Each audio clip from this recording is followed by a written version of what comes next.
"Is there any news from the Elan Empire?" one of the kings asked the Pope. "No," the Pope replied.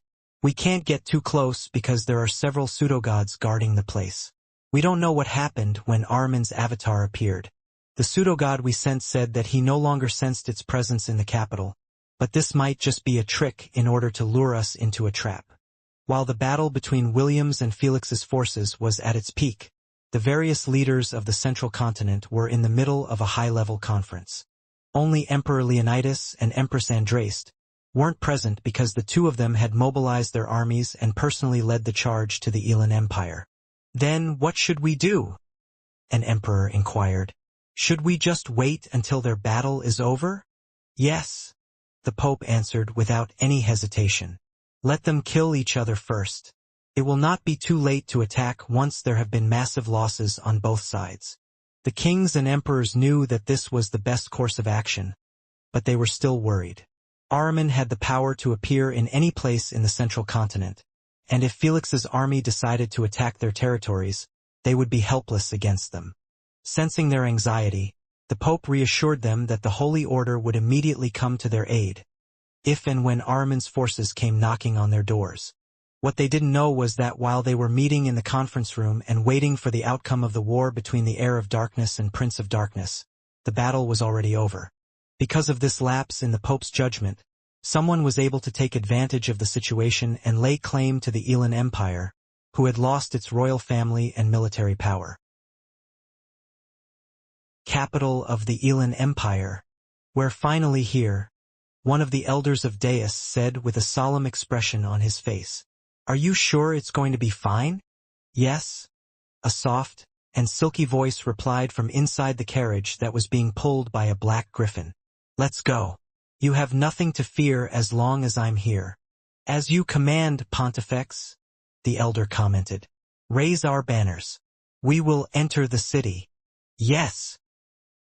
Thousands of men wearing black robes raised the banner of Deus as they marched towards the capital city, on where the battle had just ended. When Astrape, Bronte, Titania, and the other pseudogods saw the banners that were approaching the capital city, they allowed them to pass unhindered. William had told his subordinates about their ally, who had only been waiting for the half-elf's attack in the central continent. The members of Deus had long amassed their forces, and were more than ready to fight side by side with William as they faced the forces of the Heir of Darkness. Unfortunately, the battle that transpired had happened so suddenly that the members of Deus weren't able to mobilize and reinforce William in time. Only the members of Deus who had been hiding in the Creator Empire, as well as the neighboring kingdoms of the Elan Empire, were able to rally under the banner of their Supreme Pontifex, who went by the name Nisha. Seeing the destruction of the capital city, and the countless corpses around them, even the members of Deus, who were notorious for being unscrupulous, couldn't help but frown. "Head to the royal palace," Nisha ordered. "We will wait for our lord's arrival there." "Yes, Your Excellency." As the carriage trudged the path towards the royal palace, Nisha watched the scenery from the window of her carriage with a calm expression on her face. The black-haired teenager and her had agreed on an alliance, and one of the duties that the half-elf had assigned to her was the management of the lands that he had conquered. William was someone that didn't want to handle the paperwork and sit on a throne supervising ministers all day long. He had decided to push this job to Nisha, who was more than capable of managing tens of thousands of people at the same time. In short, Nisha would serve as William's steward in the territories that the half-elf had declared as his territory. Right now, the Elan Empire's royal family had been extinguished, which was ripe for the taking. However, this alliance held certain conditions as well. In exchange for Nisha managing his domain, the half-elf told her that he would not allow any acts of oppression or violence under his rule. He had known that the members of Deus weren't the best when it came to good morals, so he stressed this point in the negotiation, which Nisha readily agreed to. Deus might be a group of bad people, but even bad people had someone they were afraid of. If you were to randomly choose an ordinary member, or an elder of the organization and ask them what they were afraid of, 10 out of 10 would say that they were afraid of their Supreme Pontifex, who was known to execute those who defied her orders. "We're here, Your Excellency," the elder stated before respectfully opening the door of the carriage. A moment later, A woman wearing a black dress stepped out of the carriage. Her face was covered with a veil, preventing anyone from seeing her face. The only thing they could see was her curvaceous body that was enough to make the blood of any able-bodied men, and even women, give her looks of infatuation. "Place our flags around the city walls, and on the top of the castle," Nisha ordered. "Let everyone know, especially that old pope, that the city is already under our control." "Yes, Your Excellency."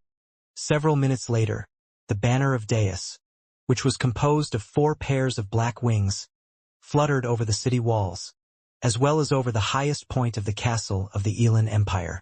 This sudden change had caught the attention of the pseudo-god that was monitoring the city, and used his ability to display this in the conference where the Pope of the Holy Order of Light presided. After seeing the black wings fluttering in the breeze, the kings and emperors took a deep breath because they had recognized the emblem on the flags. They had also had their own dealings with Deus, and even asked them for a few favors in the past. All of them knew how notorious this organization was, and even the Pope couldn't help but frown after seeing the flags of their organization's mortal enemy.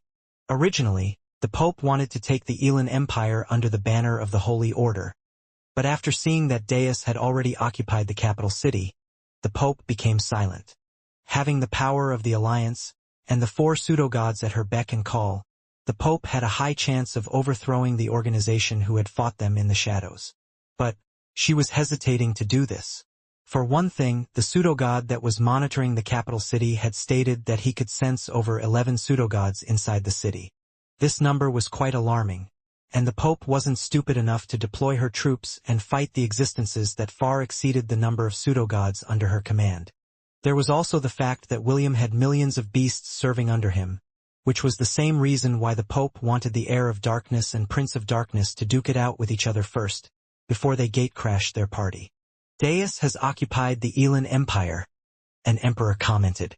"Are they the allies of the demon or that half-elf? Is the battle already over? Who won?" The other rulers had the same questions inside their heads, but the Pope couldn't give them any answers. The nymphs had already fired a warning shot against the pseudo-god that was spying on them from a distance, which forced the spy of the Holy Order to retreat to a safe location. "Should I ask Melody to let her patron goddess descend upon Hestia?" the Pope pondered. Using the celestial raiment wasn't something that they could do very often. Just like any other artifact with divine powers, certain conditions must be met before they could be activated. "I am lacking information right now," the Pope thought. "It's not good to be hasty. I'll just wait a few more hours to see if there are any changes in the capital city before I make my decision." Somewhere in the Forterre Desert, Nemesis, who had been ordered to keep William safe, stared at the half-elf while under concealment. She had seen how William was able to wound Ahriman with his divinity, making the goddess of retribution and revenge feel as if she needed to kill the half-elf in order to prevent him from killing gods in the future. However, before she could do this, she received a stern warning from the primordial goddess of darkness to not do anything and only do what she was told. A god-slayer was an existence that challenged the order of the gods, and this was not a simple matter. If word got out that William was a god-slayer, even the primordial goddess whose power outmatched the majority of gods in the Temple of the 10,000 Gods, would find it hard to keep William's life intact if the gods decided to launch a manhunt for him. Fortunately for the half-elf, after his full-powered attack against Ahriman, the god-slayer divinity inside him had entered a state of hibernation, preventing anyone from discovering the truth. Only the goddesses that had descended in Hestia, alongside Gavin, were aware of this fact. Unless one of them spread this news in the Temple of the 10,000 Gods, the half-elf secret would remain hidden for a while longer. An hour later, Eros and Astrid returned to Lys's side, who was currently guarding the unconscious teenager lying beside her feet. "I don't sense Ahriman's presence anywhere," Eros stated. "The same can be said for Adaptation." Astrid nodded her head in agreement. "I can only think of 2 reasons why we can't find them. The first one is that Ahriman might have already died, so his presence couldn't be sent anywhere, or he found a way to escape this world. As for Adaphagia, I think the time she could stay in Hestia has run out. Maybe she's back in the temple, which would explain why we can't sense her divinity. Lissa nodded her head in agreement. Actually, I am about to reach my limit as well. It will be best if we send this boy back to his subordinates first. Let them take care of him for the time being. Okay, I'll take him back, Eros volunteered as she picked up the unconscious half-elf in a princess carry. Are you two coming with me? Or are both of you heading back to the temple first? Astrid and Lissa glanced at each other before telling Eros that they would accompany her for the time being. Although they couldn't sense Armin's presence, they decided to not drop their guard and escort the unconscious half-elf back to his people first. Nemesis watched them go before shifting her gaze to the distance where a little white flower bloomed. A moment later, the winged goddess turned into particles of light to return to the temple of the 10,000 gods.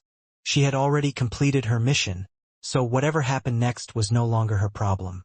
The winged goddess would just let Eros, Astrid, and Lissa handle the rest. Nemesis knew that she couldn't tell anyone what she saw in the mortal realm, or else her mother would become very disappointed with her.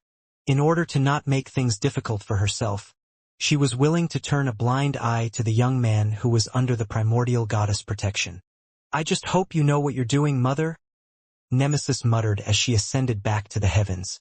Letting someone like him live might spell disaster to our entire race once he has fully mastered his powers. As the goddess of divine retribution and revenge, she had the power to punish evil deeds, and those with undeserved good fortune. Under her watch, no one could experience excess happiness or excess sadness.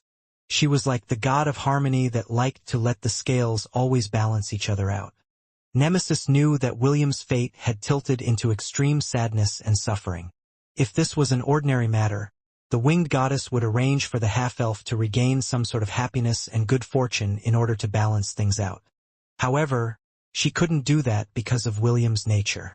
In the end, the only thing she could do was keep her silence and pray that in the future, the unconscious half-elf wouldn't bare his fangs on the gods that truly cared for him. Because if that were to happen, it would be a very sad thing, and even she didn't want to see this kind of ending. Only during times like this will you get the opportunity to see a peaceful expression on his face, Invidia said as she cradled William's head in her arms. Yes, Princess Ayla replied in a sad voice, as she watched Invidia breastfeed William while taking on Ella's form. The wounds on the surface have already closed up, but the damage within is healing very slowly. You don't have to worry about that. The reason why we're both here is so we can patch this guy up. So let's just do our best. Yes. Princess Ayla had already taken off her clothes in order to help the half-elf recover. She then lowered her hips as she slid William's inside of her, helping him to directly tap into the source of her life essence, which she had gathered in her womb. When the unconscious William was brought to the royal palace of the Elan Empire, Chloe immediately called for Invidia and Princess Ayla to come and check his condition. After performing an initial diagnosis on the half-elf's body, Princess Ayla came to the conclusion that the black-haired teenager's soul had shifted a bit and was in need of immediate treatment. Since only Invidia and the angelic princess had the ability to heal William in his current state, Chloe opened the portal to the Thousand Beast domain and brought the half-elf to the villa there. Chloe had been given partial authority to come and go inside the Thousand Beast domain and open portals if needed be. She didn't feel safe letting William stay in the royal palace where the woman named Nisha was staying. Even though Deus and William had formed an alliance, for some reason, the succubus felt that the veiled woman was a dangerous individual and refused to allow her to get close to William while the latter was unconscious.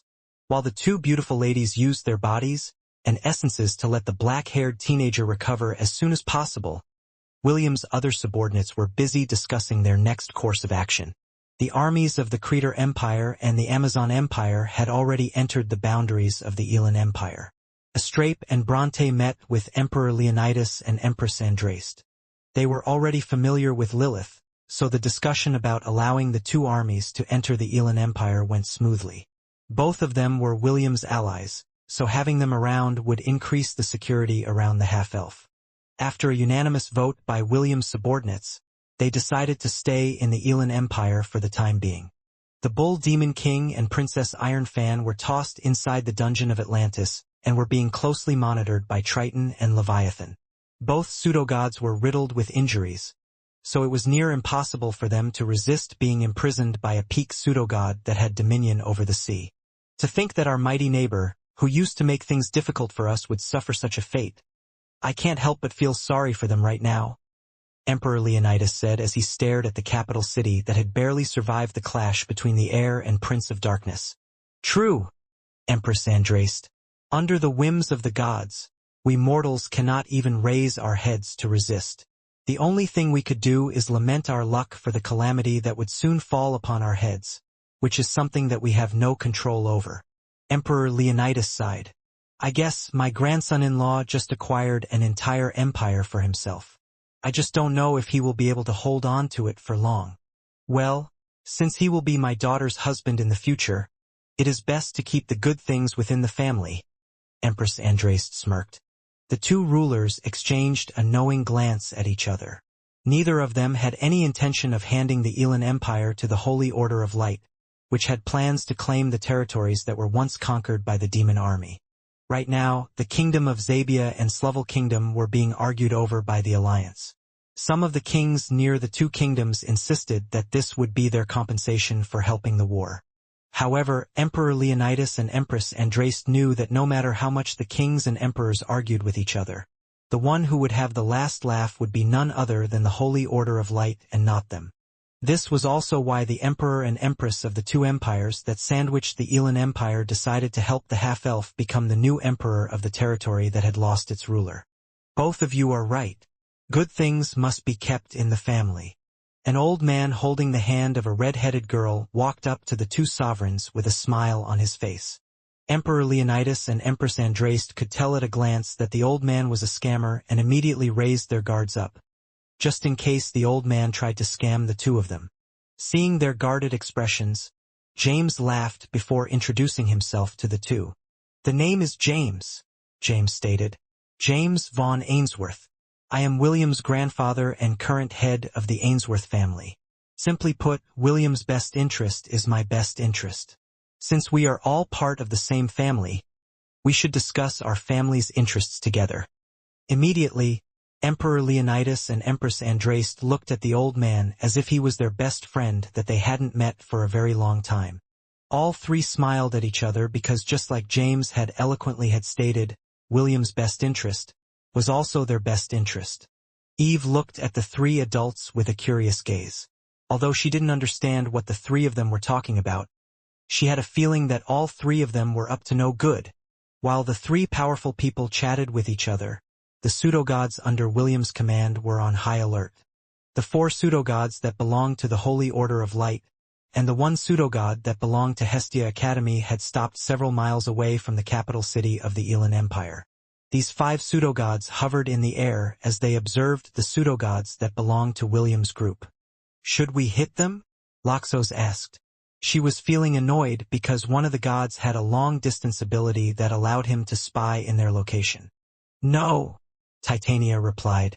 However, if they advanced even a meter away from their spot, feel free to fire at them. With William's absence, she became the commander of the pseudo-gods under William's command. As a fairy queen, she was well versed in deciding important matters that involved her own interest. Okay. Loxos pumped her fist excitedly as she gazed at the pseudo-gods in the distance. The young lady, who seemed to be in her early teens, was raring to open fire at the pseudo-gods, who was starting to get into her nerves. The reason why Loxos was feeling fearless was due to their advantage in numbers. She would never dare to provoke the other group of pseudo-gods if their own numbers were smaller than them. Fortunately, the pseudo-gods belonging to the Holy Order of Light kept their distance, and didn't provoke the other pseudo-gods whose strength was not to be taken lightly. This tense standoff continued for 4 hours before the pseudo-gods belonging to the Holy Order of Light left the scene, leaving a disappointed Loxos behind. Have you confirmed that there are no traces of Felix and Ahriman in the Elan Empire? The Pope asked. Yes, the pseudo-god replied. I made an intensive observation, and only the Prince of Darkness forces remain in the capital city of the Elan Empire. Also, the armies of both the Creator Empire and the Amazon Empire are stationed just outside the city walls. It is safe to assume that the Prince of Darkness has won the battle. However, we cannot confirm if Felix and Ahriman's avatar are still alive. It is highly possible that they managed to escape. The Pope tapped her finger over her desk as she stared at the floating round mirror in front of her. "How about the Prince of Darkness?" the Pope asked. "Have you seen him?" The pseudo-god shook his head. "No.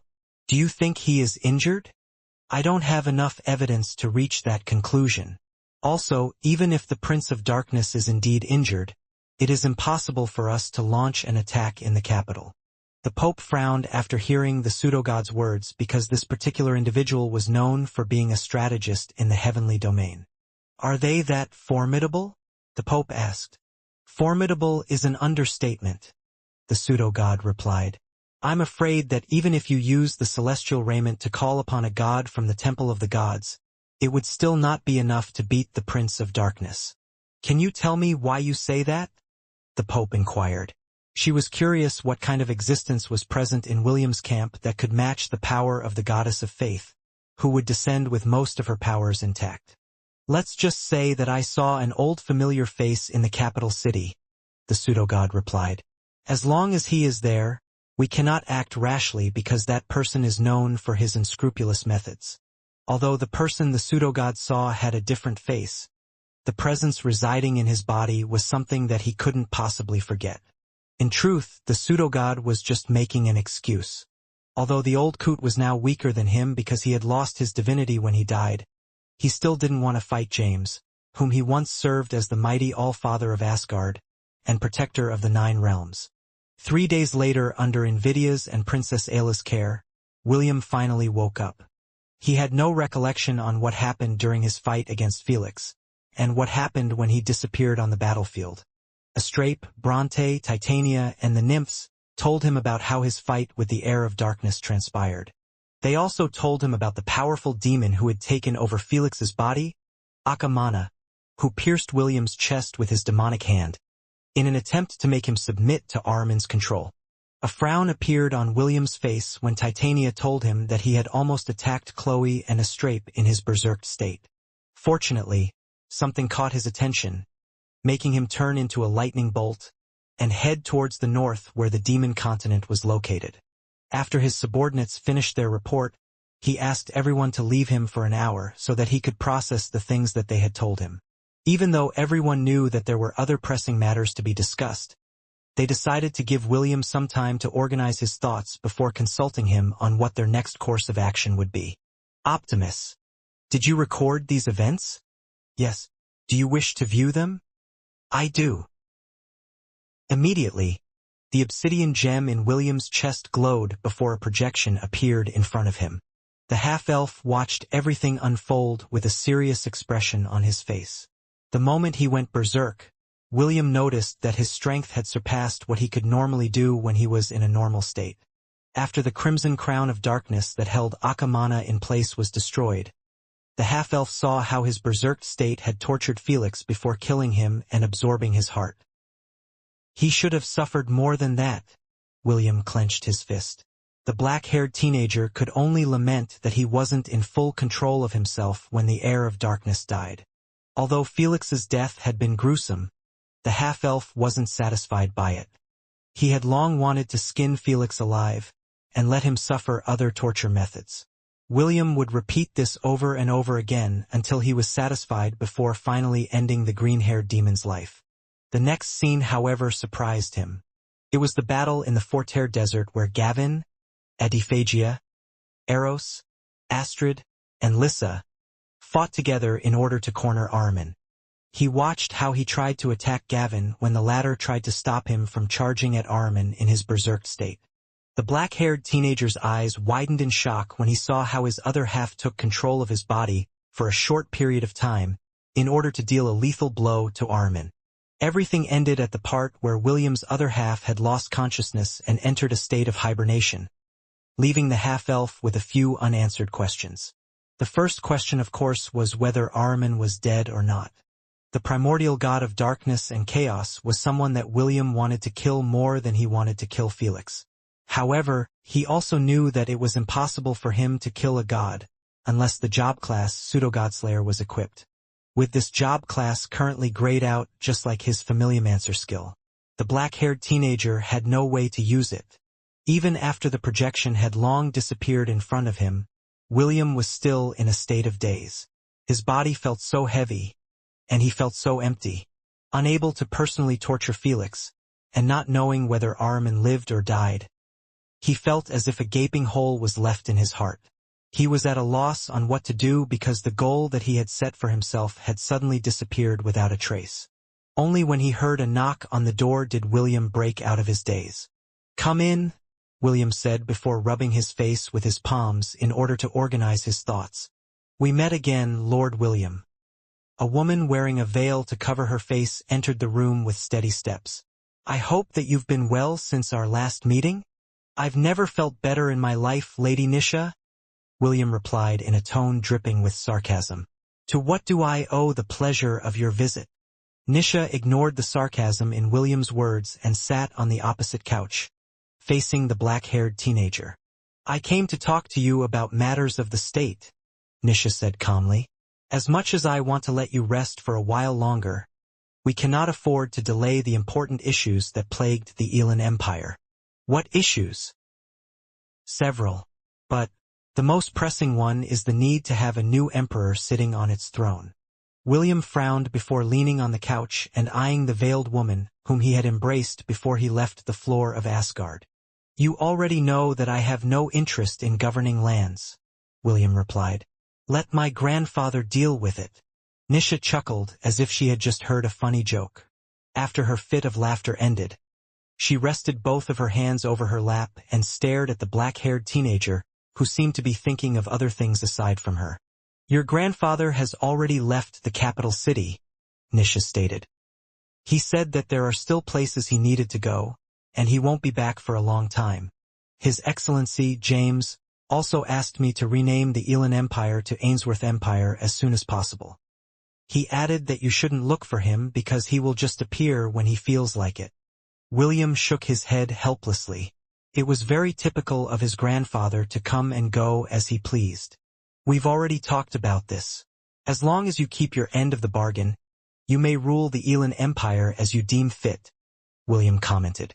"I will not tolerate the harassment of innocence. Do I make myself clear?" "Of course," Nisha replied in a heartbeat. "However, you will still need to attend the coronation ceremony to formally declare the founding of the Ainsworth Empire.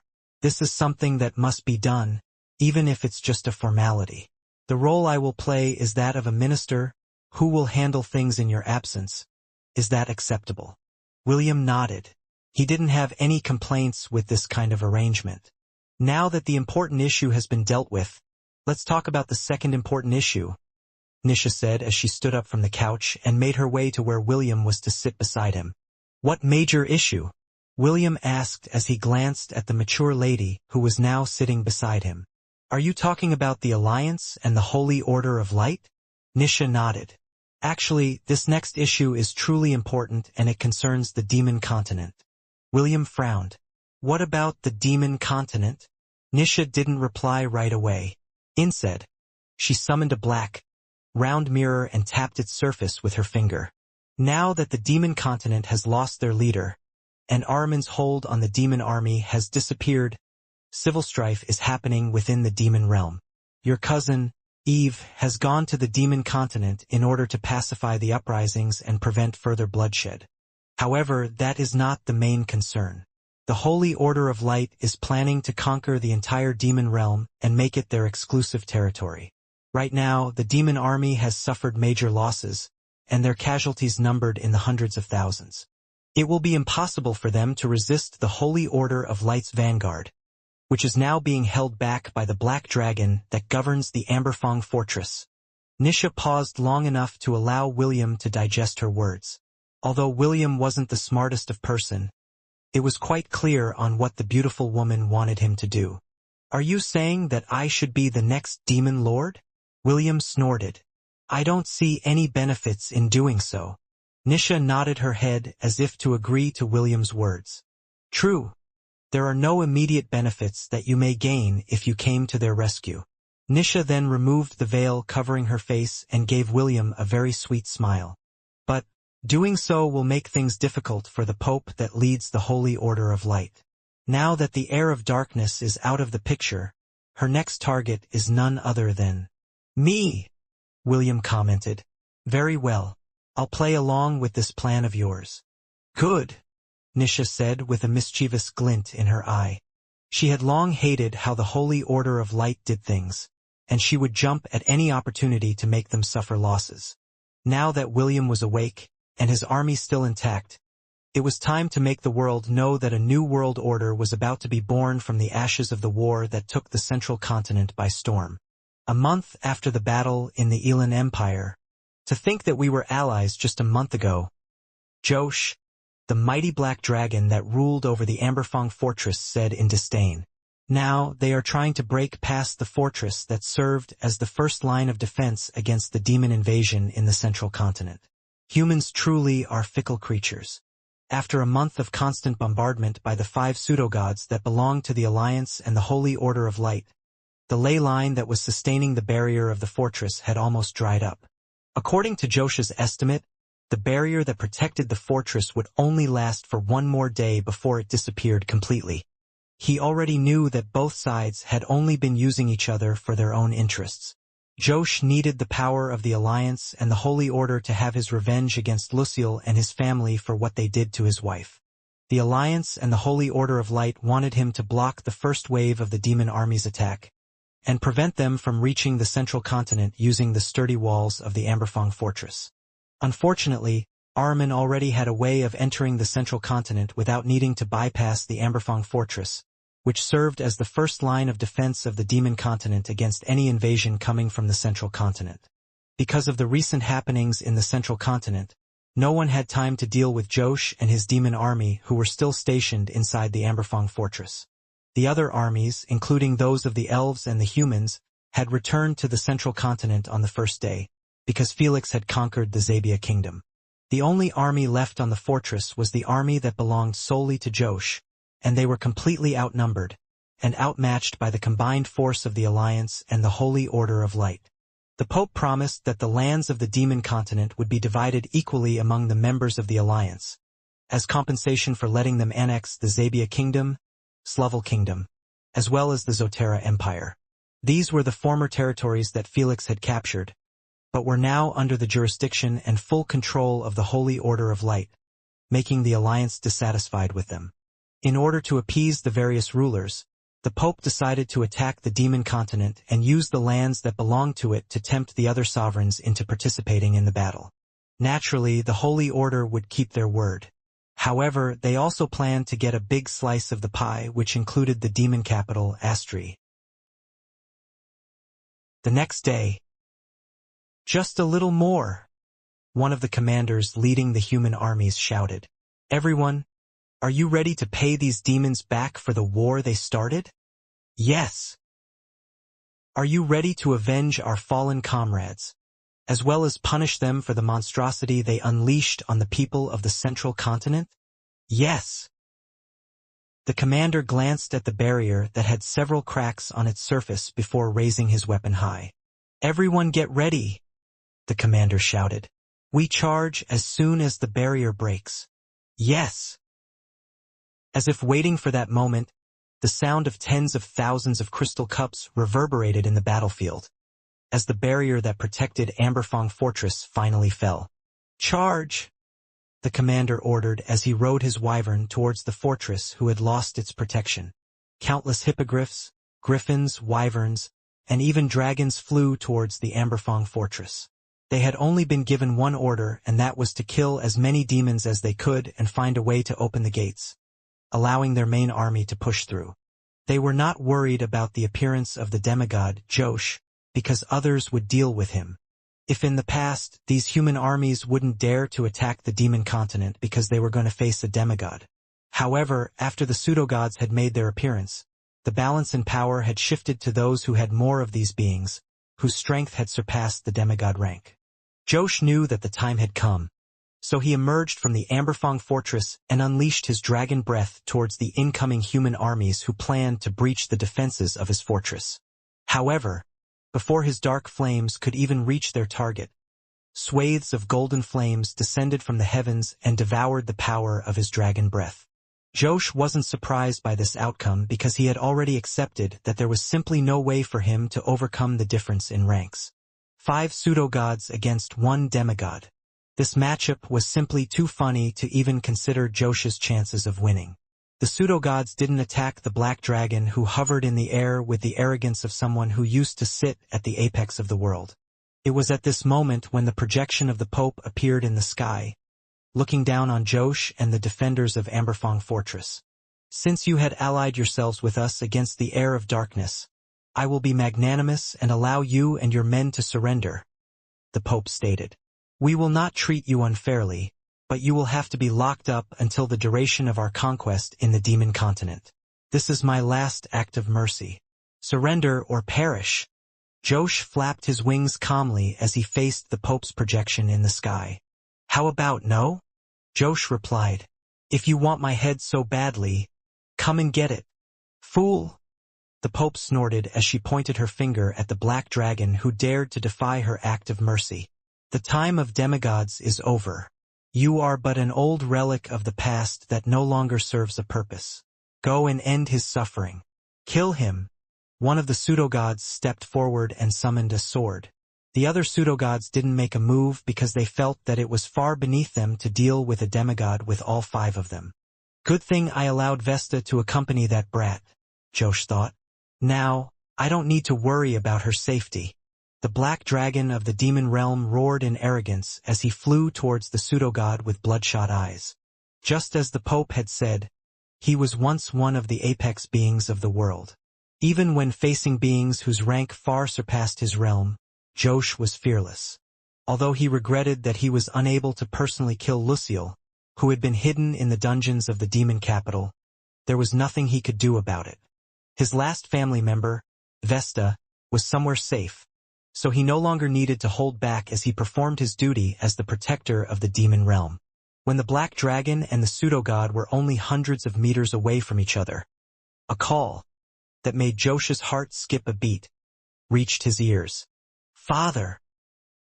Josh turned his head to look at a young lady with long green hair and a green tail that resembled that of a dragon. What are you doing here? Josh cried out of anger and disbelief. He was prepared to fight to the death because he believed that her daughter was in safe hands. However, after seeing Vesta, he immediately changed his flight path and made a turn to go to where his daughter was. The pseudo-god, of course, didn't plan on letting Josh go. You are stupid for showing your back at your enemy, the pseudo-god shouted as he slashed on the black dragon's back, with the intention of severing it in half. But, before his blade could even touch the black dragon's scales, a spear infused with lightning bolts repelled the attack aimed at Josh's back. The black dragon shifted his gaze towards the black-haired teenager whose robes were fluttering in the wind. The lightning spear he threw earlier returned to his hand, and it crackled with lightning bolts as if finding this battle laughable. William, Josh muttered. The black dragon didn't want to admit it, but he found himself sighing in relief after seeing who the newcomer was.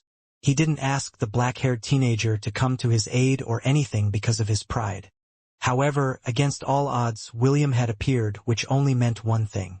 From now on, the demon realm is under my protection, William declared, and hundreds of portals appeared in the sky and on the land.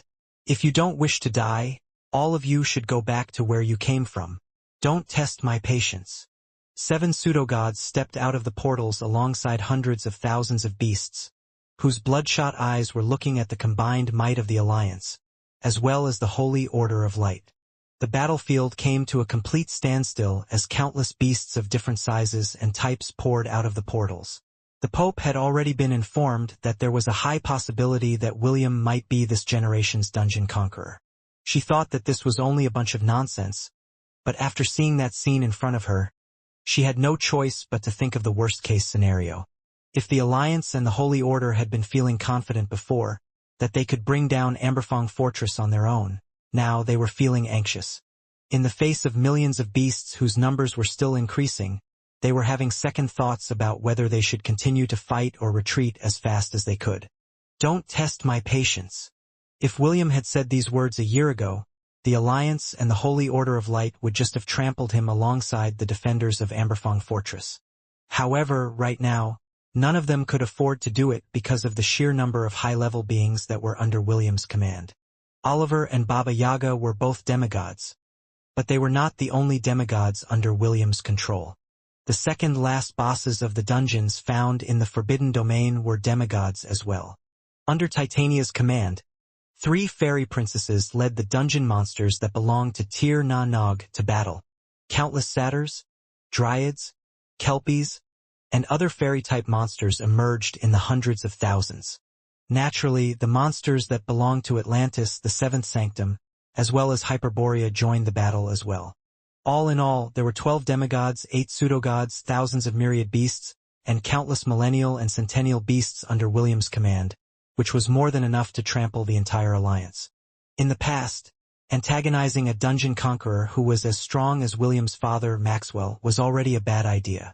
Even more so for the current William, who had far surpassed all of his predecessors and had successfully conquered the Forbidden Grounds, which the other dungeon conquerors hadn't dared to challenge. Are we supposed to contend with that? One of the grand generals commanding the army of the Korra Empire felt his heart shudder inside his chest. He knew that attacking such a force was akin to an egg being thrown against a rock. They simply stood no chance against William's army and would just be throwing their lives away. The battle immediately came to a complete standstill as the Alliance and the army of the Holy Order of Light held their ground. None of them knew what to do and were waiting for their superiors' orders. It seems that we don't speak the same language. William's cold and merciless words descended upon the sky, making everyone's skin crawl. I already said that you shouldn't test my patience, and yet all of you are still here. As if responding to William's words, the nymphs rose to the sky and unleashed a barrage of silver arrows at the pseudogods in the distance. Ha ha ha! Come if you dare! Loxos shouted as she manipulated the trajectory of Opus attacks, while Heckerge allowed the young lady to see her targets over a great distance. Didn't you hear my master's words? He said scram. The silver arrows pummeled the pseudogods, forcing them to defend against or dodge the relentless attacks coming from the 3 nymphs who were earnestly attacking them with the intention to kill. Loxos seems to be more fired up than usual, Astrape commented. I guess she will ask for a reward later. Well, she did spend a night with Master as her reward for doing her best last time, Bronte replied with a smile. It seems that she enjoyed her first time with him. Titania, who was standing beside the 2, blushed after hearing their conversation. She hadn't taken that last step with William, but she did allow him to suck her blood, as well as do a few other things whenever they were together. Triton, who was the only guy in the lineup of pseudogods, decided to turn a deaf ear to the ladies' conversation. He was more curious about how their opponents would react to the nymphs' provocations. In truth, his blood was boiling inside his chest as his thirst for battle soared. Seeing that there were 5 pseudogods on the opponent's side made him wish that they would attack them, so he could join the battle as well. What's wrong? Are you pseudogods or are you ants? Loxos taunted. Bunch of weaklings. Come and fight me if you dare. I'm here. Come. Make my day. Loxos' taunts reverberated across the battlefield, making William remember how they first met in the dungeon of Hyperborea. The youngest of the 3 nymphs had also cursed and taunted him many times when they fought. In the end, William punished the foul-mouthed girl by stuffing her lips with something that prevented her from talking. Since then, Loxos had become very obedient to William, and would often take the initiative to visit and donate her blood to him, so that they could spend some time alone together. This girl, one of the pseudogods, was reaching the limit of her patience as she dodged and blocked the attacks that were coming from the 3 nymphs. I want to slap her so badly. As much as the pseudogod wanted to shut the annoying nymph up with a solid slap on the face, it was impossible for her to do that. They were simply too far away, and the other pseudogods on William's side would not stand idly and allow them to attack the nymphs under their nose. This is hopeless, one of the pseudogods stated. Sound the horns to retreat. As soon as the pseudo-god gave the order, the officers in the flying ship at the center of the army of the Holy Order of Light began to blow the horns, signaling that it was time for them to retreat. The Alliance, as well as the members of the Holy Order, sighed in relief as they retreated in an orderly manner. There was simply no way for them to contend against William's army, so this was the best suitable outcome. The Pope, who was observing the battle, had come to look for Melody to tell her to use the celestial raiment to fight William and his army. She believed that as soon as the goddess of faith made her appearance, the hateful prince of darkness would flee with all of his might. Sadly, the virtuous lady of faith was nowhere to be found. The only one that the Pope found was Shauna, who said that Melody was currently on her period, and had left the battlefield in order to take some time off. What? She was fine yesterday, the Pope stated. Where is she? I'll talk to her personally. This is such a crucial time and she decided to play truant? Unforgivable. Shauna shrugged and simply told the Pope that she could try to find Melody if she wished. However, the chances of that happening was nil. Melody didn't want to fight William, so the moment she sensed that the Pope might ask her to use the celestial raiment to fight him, she immediately returned to the Palace of Light, using the special artifact that was also given to her by the Pope. Right now, she was their trump card, so she was given plenty of life-saving artifacts, including an artifact that allowed her to teleport directly to the Palace of Light if her life was in danger. The Pope seethed in anger after seeing Shauna's reaction. However, since she wasn't the lady she was looking for, the Pope left to look for Melody, while the forces of the Alliance and the Holy Order of Light retreated in haste. That's right. Run! Loxo's voice rang out from the heavens as she continued to guide Opus arrows, hitting one of the retreating pseudo-gods in the butt. Ha ha ha! Bullseye! The pseudo-god that got hit cursed loudly, but he continued to back away as fast as he could. Don't let me catch you alone, little girl! The pseudo-god shouted. I'll crush that jaw of yours to make sure that you stop shouting nonsense. William's stick may break my hips, but your words will never hurt me. Loxos shouted as she once again guided Opus attacks towards the retreating pseudo-god, forcing the latter to shout in pain. Scram in my name! Astrape, Bronte, Titania, Chloe, Charmaine, and all the ladies who could be considered as William's lovers couldn't help but blush after hearing Loxo's words. Even Opus and Heckerge couldn't help but glance at their little sister, who had gotten carried away with her words, not caring about what she was saying at the moment. I guess I'll punish her later, William muttered as he gave the laughing young nymph a sidelong glance before shifting his attention to the retreating army in front of him. Now that he had taken the initiative to attack the Alliance as well as the Holy Order of Light to protect the demon realm, he knew that the temporary truce between them had officially ended.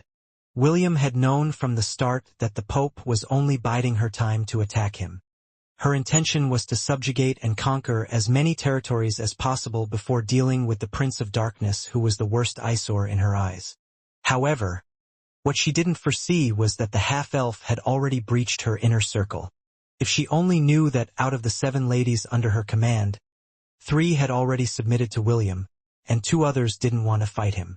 Even Audrey, who was the Pope's staunch ally, was having second thoughts about pointing her blade against the half-elf, who had already sunk his fangs into her sister's tender breasts and marked their wombs as his.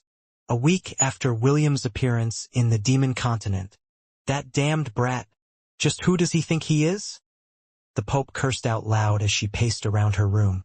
After William's intervention, the Alliance had no choice but to pull their forces away from the borders of the demon continent and return to the central continent. William's ultimatum was that if he saw even a single soldier within the boundaries of the teleportation gates that led to the demon realm, he would attack that kingdom or empire and murder the royal family, just as Felix had done to the territories that he had conquered in the past. The kings and emperors of the various nations treated this ultimatum seriously, and had therefore decided to immediately pull their forces back from the front lines.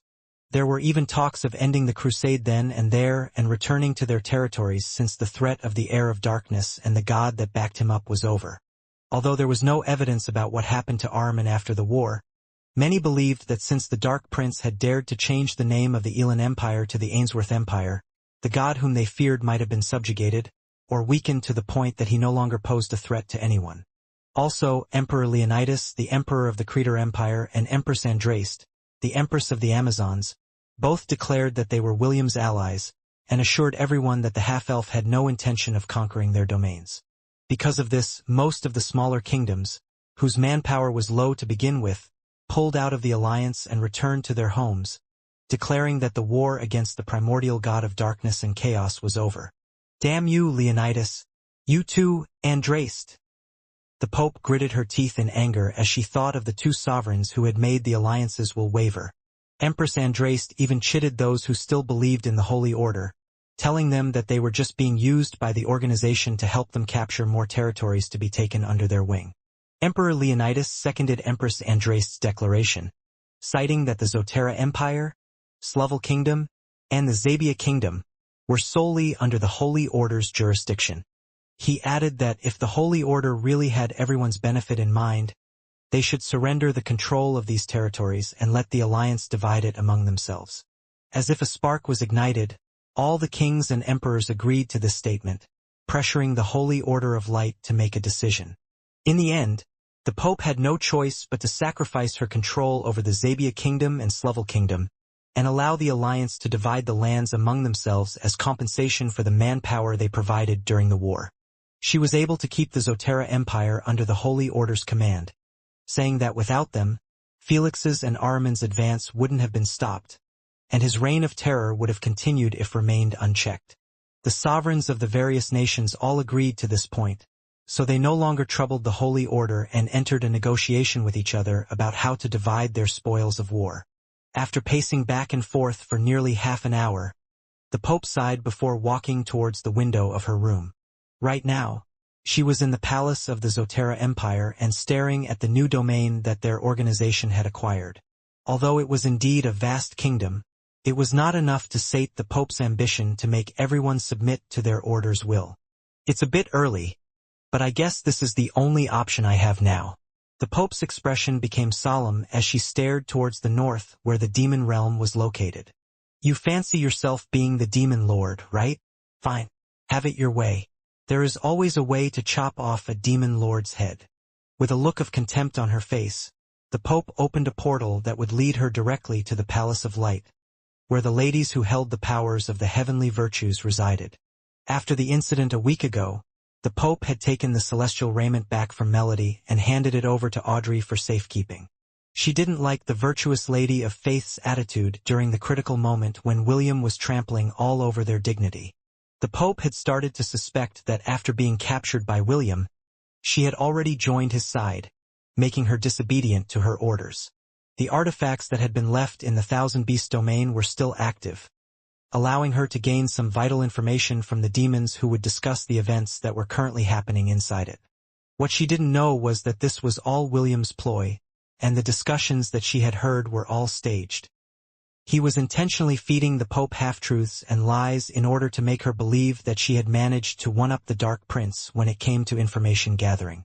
After reaching the altar, located at the very top of the Palace of Light, the Pope glanced at the 7 virtues that represented various divinities: prudence, justice, temperance, fortitude, faith, charity, and chastity.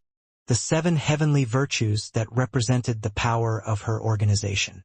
Now, she planned to further strengthen her power and allow her to contend with the Dark Prince, whom she currently despised with every fiber of her being. I have gathered all of you here today to perform a ritual that will rid the world of the threat that the Prince of Darkness poses, the Pope said in a steady voice. Given that the alliance has already disbanded, it is now up to us to right what is wrong and punish the evil that threatens the peace of the land. Lyra, Ephemera, and Melody all cursed the old hag in their hearts. These girls were now William's women, and anyone who slandered their beloved was something they couldn't tolerate. However, the half-elf had ordered them to act normally, and not do anything to make the Pope suspicious of them. That's right, Cherry shouted as she raised her delicate hand.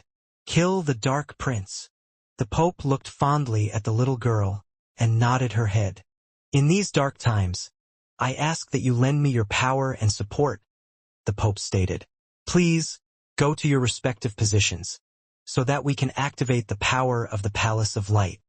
The 7 virtuous ladies were quite curious about why the Pope had asked them to gather at the altar of light. During the past months, the Pope and the archbishops were preparing for something big, adorning the altar with offerings, and refining the runes of the magic circle that was capable of casting an 11th circle spell. A spell that had the power to break the rules of the world, just like Deus had done in the southern continent when they had turned the adults into crystals, and forcefully barred anyone from entering the southern lands. Although they were reluctant to do so, the ladies stood in their respective places to allow the altar to draw on the powers of their divinities, allowing the spell to activate. "Start the ritual," the Pope ordered. Immediately, the archbishops present in the scene began to chant, activating the power of the altar of light. A moment later, the bodies of the virtuous ladies glowed faintly as the powers of their divinities were being siphoned by the runes of the magic circle, making its power grow with each passing second. "I beseech the powers above to grant your humble servant an audience," the Pope said firmly. "For the sake of all that is good, I humbly ask that you grant us the power to ward off the darkness that threatens these lands." The runes of the altars shone in a radiant light as the 11th circle spell that the archbishops were chanting was slowly being realized. "Heroic deeds in every age command the world's esteem. Each finds a place in history's page. Midst gloom a glory beam, and we full oft revert to this, to show man's true descent from him who is the source of bliss, though now by passions rent. But we need not consult the past. The present bears this fruit. The hero race will ever last. The tree is sound at root, and never has the world excelled. The present in this line, our loving Lord has not withheld from us this trait divine, and we should not from them withhold. The praise we feel is due, for deeds of love and actions bold, for spirit kind and true. Their worth we now should recognize, not chant it o'er their graves. The hero of the past we prize, no less the man who braves the dangers of the present hour, the sneers which now are rife, not for the sake of earthly power, nor yet to save his life, but for the good of fellow man, and for his master's sake. He shuns no cross, and fears no ban. 'Tis these a hero make." Suddenly, a beam of light shot towards the heavens from the center of the altar of light. The dark clouds that hovered above the palace, that had stood for thousands of years, were banished and a clear blue sky replaced it. The virtuous ladies who stood in their respective places felt their divinity being exhausted at a rapid rate. Cherry, who was the youngest of them all, had already crouched down and was gasping for breath, as the power of her divinity was being forcefully absorbed by the altar that used it to activate a spell that would break the laws of the world. A minute after the light ascended to the heavens, the sky changes its color from blue to gold.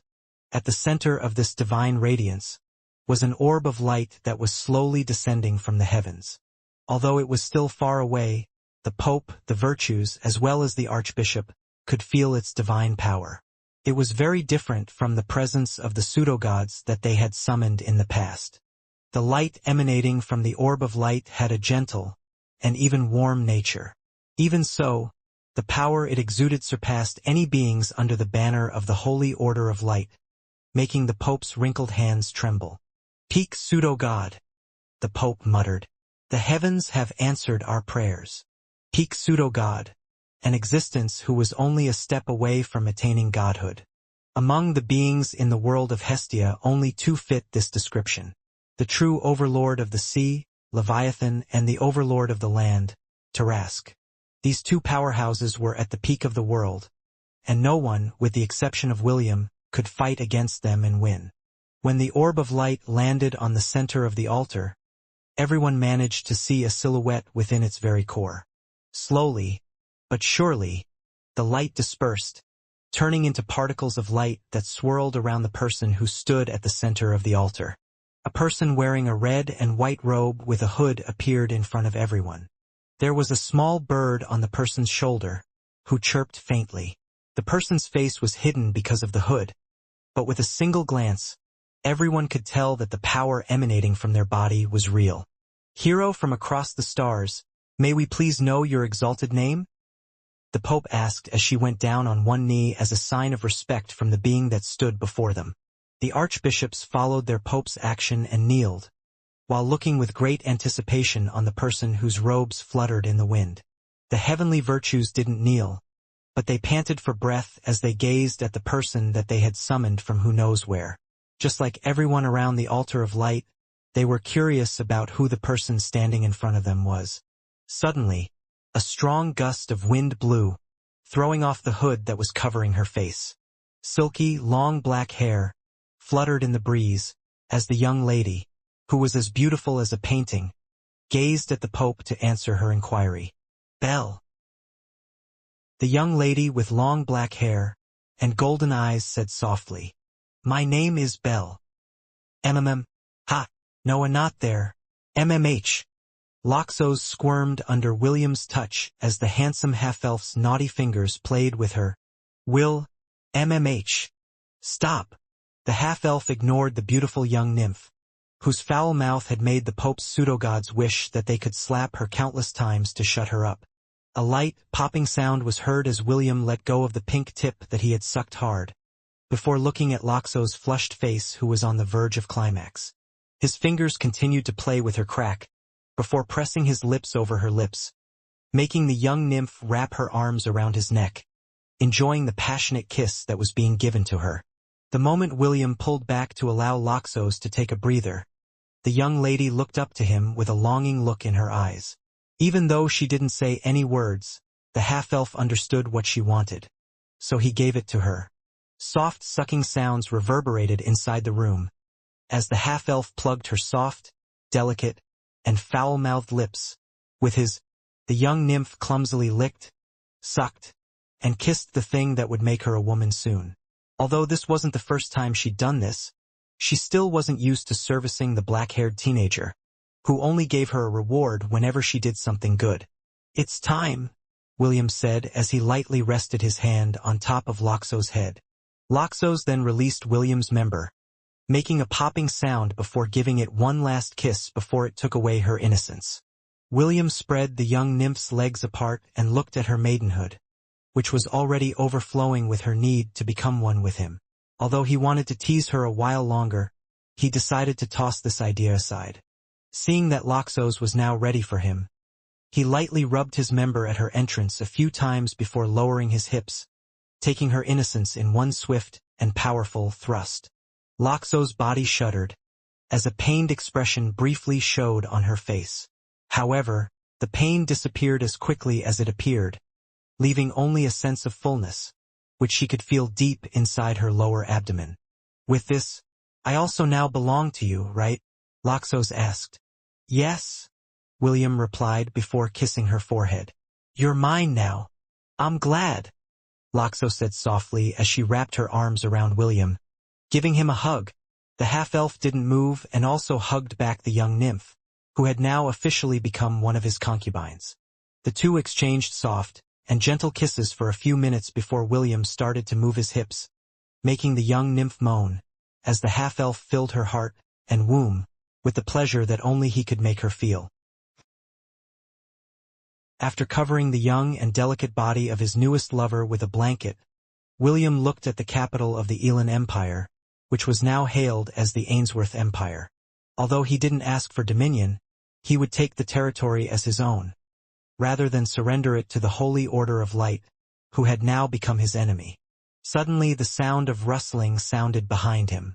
A moment later, two small, yet warm hands hugged him from behind, making him feel the warmth that was emanating from her body. "What are you thinking?" Loxos inquired as she pressed her head against William's back, feeling the heat of his body that she had stroked for the past few hours. "The future," William replied as he rested his right hand on Loxos' hands that were holding him in a firm embrace. "Our future." "Yes." The half-elf slowly turned around to hug the young lady, whose height only reached up to his chest. "You know my wives died during my battle in the demon realm, right?" William inquired as he lightly brushed Loxo's hair. Loxo hummed as she buried her head on William's chest, inhaling his scent, and kissing the obsidian gem in his chest. "I think it is now time for me to take their souls back from wherever that god of death took them," William stated. "Also, Celine is pregnant with my child. A few months from now, she will give birth. So I want to find her before that happens. I will do my best to help you. I know." William brushed Loxo's lips gently as she held on to him firmly. A few minutes later, he carried her back to the bed. The sounds of Loxo's pleasure-filled sighs reverberated inside the room, which lasted until an hour before sunrise. When William opened his eyes, the sun was already at its zenith. Loxo slept peacefully while clinging onto his body, and the half-elf had to move gently in order to not wake her up as he slipped off the bed. Traces of their lovemaking could be seen on the white sheets, and William gently lifted the young lady with the wind element in order to change the sheets and replace them with new ones, allowing her to sleep more comfortably.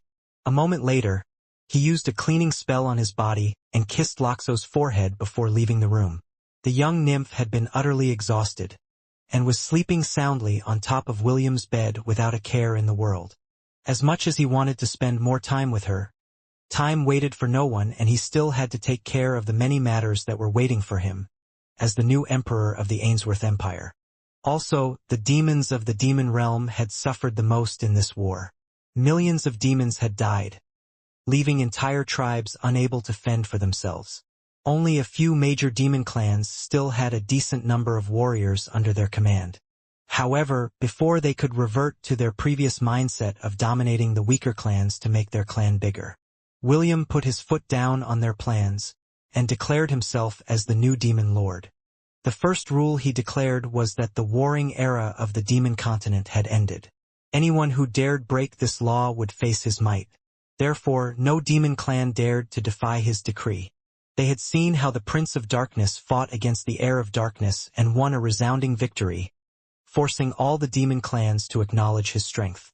Although the half-elf wasn't part of the demon race, and should not be eligible to take the role as a demon lord, no demon clan was stupid enough to voice this opinion out loud.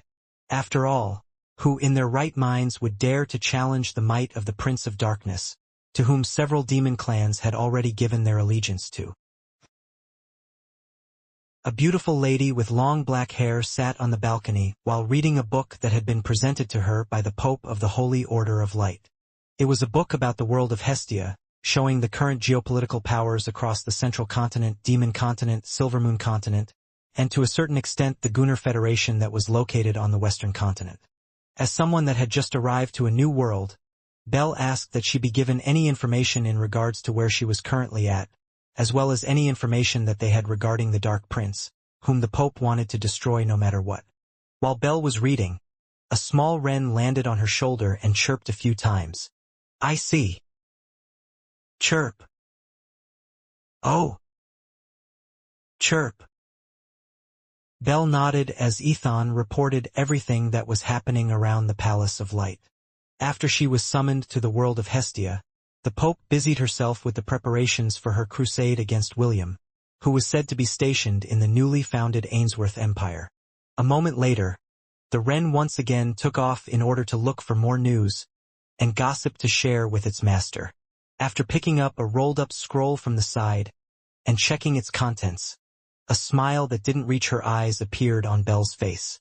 "List of the Prince of Darkness wives and lovers," Belle muttered while reading the names on the long list that was procured by the Pope according to her wishes. Seeing that the number of names had surpassed 10, Belle's eyes glowed faintly. "I see," Belle said softly. "So, you have chosen death." The scroll in her hands suddenly caught fire as the black-haired beauty casually tossed it to the side. She then glanced in the direction of the north where the Ainsworth Empire was located before sipping the tea in her cup. Several thoughts appeared in her mind, and one of them was on how to castrate the half-elf, who had just added a beautiful young nymph to the list of his ever-growing lovers, without her knowledge, far surpassing the number of women that the two of them had agreed he could have in the past. Deep in the prisons of the demon capital of Astri, the sound of footsteps emanated down the hallway, echoing off the damp and mossy walls.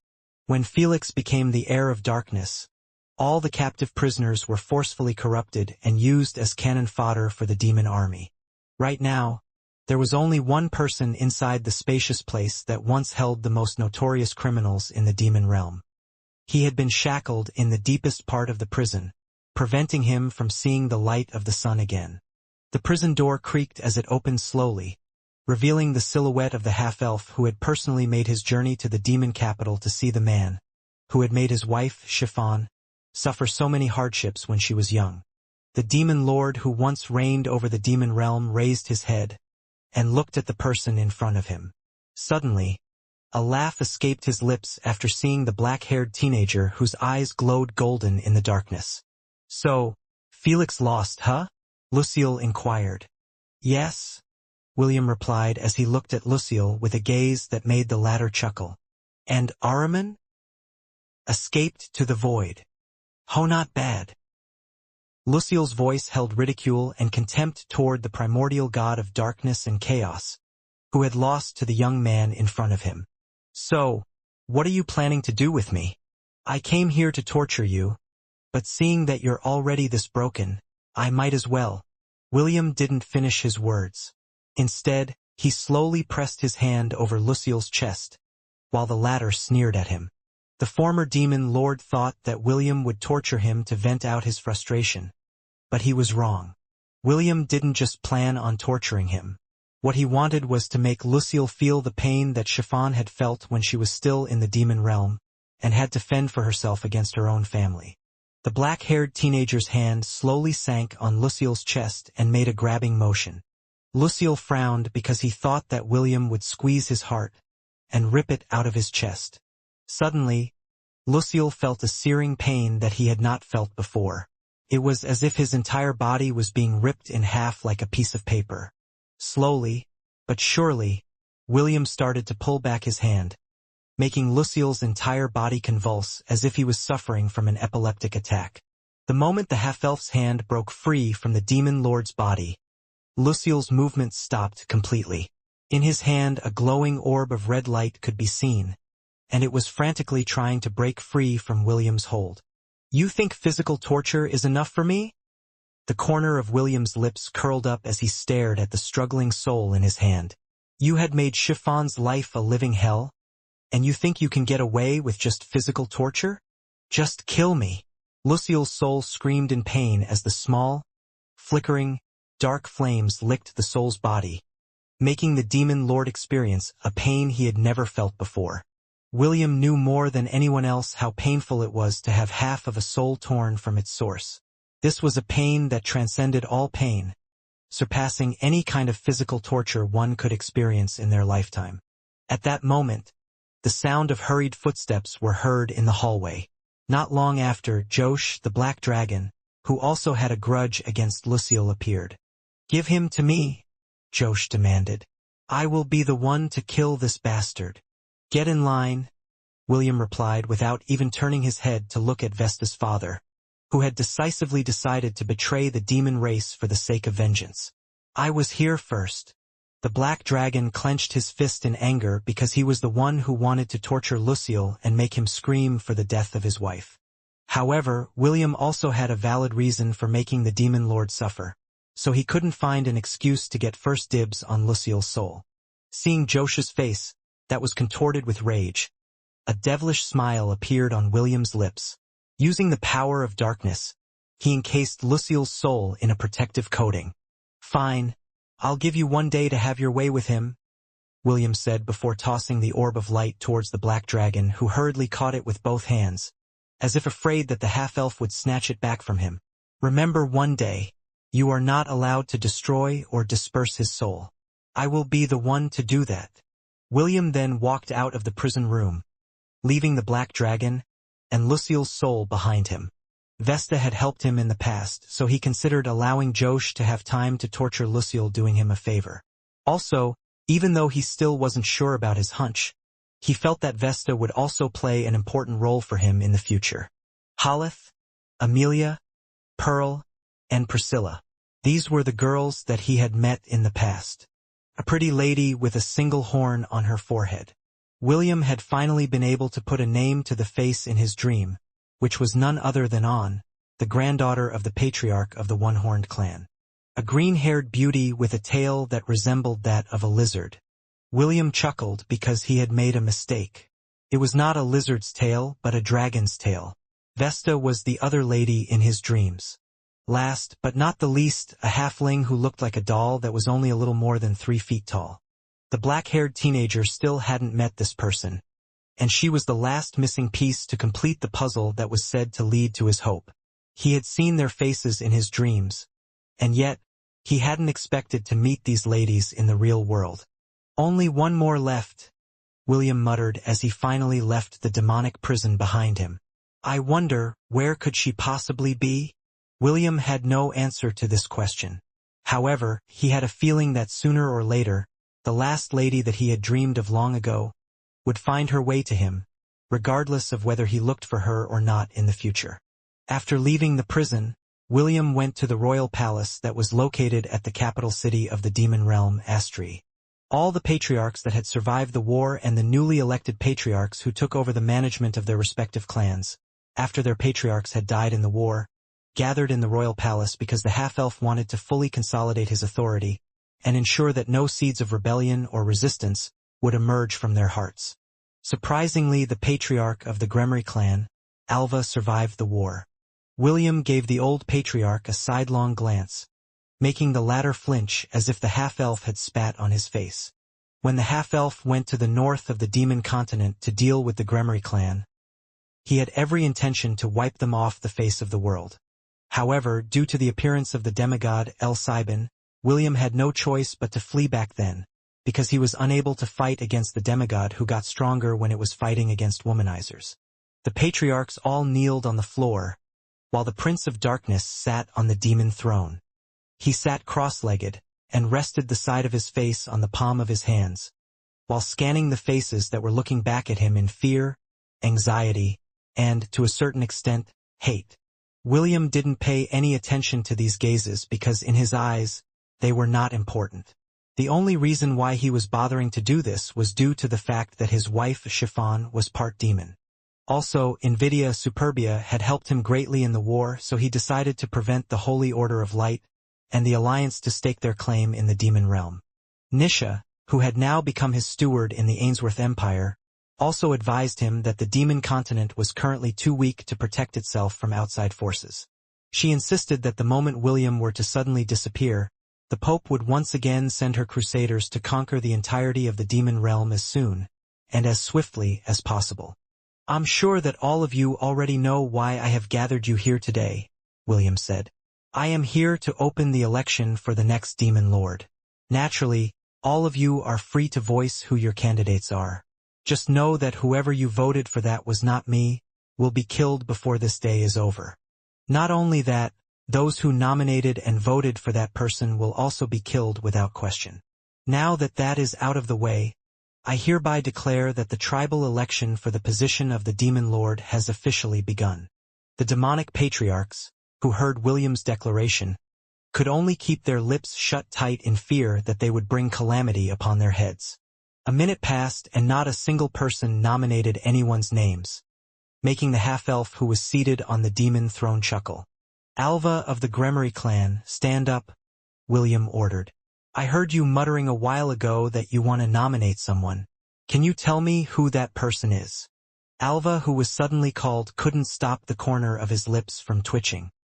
He had never done such a thing and, clearly, the half-elf was putting him on the spot, to serve as an example for the other patriarchs, whom he had lorded over when Luciel was still the demon lord. Forgive me, your excellency, but I was muttering that it should be you who should be the next demon lord of this generation. Alva replied. There is no one as great, and as worthy, as you to lead us to a new era of prosperity and peace. Let it be known that I, Alva Gremry, hereby nominate William von Ainsworth as 51st Demon Lord of the Demon Realm. Those who agree with my nomination, please, raise your hand. As soon as he finished his speech, all the hands of the demon patriarchs shot up to the air, as if they were afraid that if they were even a second late, William would chop their heads off of their bodies. Ha! This is so troublesome, William said with a sigh. Why are you making me do such troublesome things? The black-haired teenager sighed for the second time, making all the patriarchs curse him inside their hearts. Who wants you to become our new demon lord? We don't want it.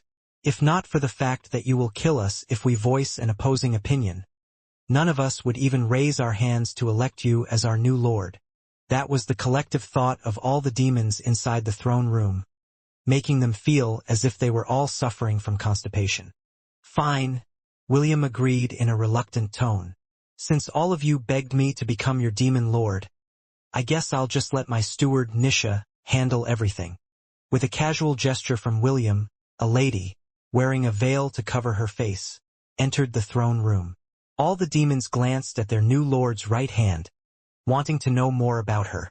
Sadly, aside from her curvaceous body that was filled with womanly charms, they couldn't see her face, making them feel as if they were dealing with something mysterious. A moment later, she stood beside the handsome half-elf who was giving everyone a devilish smile. From now on, all of you will treat her as you treat me, William declared. Her words are my words, and anyone who defies her would be exterminated without fail. Aside from the administrative concerns, my cousin, Eve, will remain the high priestess of the demon clan.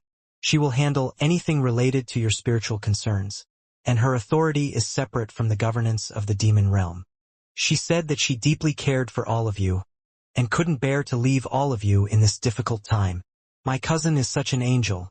If any of you make her cry, I'll make sure that you will be ground into meat paste, and your remains be fed to the fishes in the Black Sea.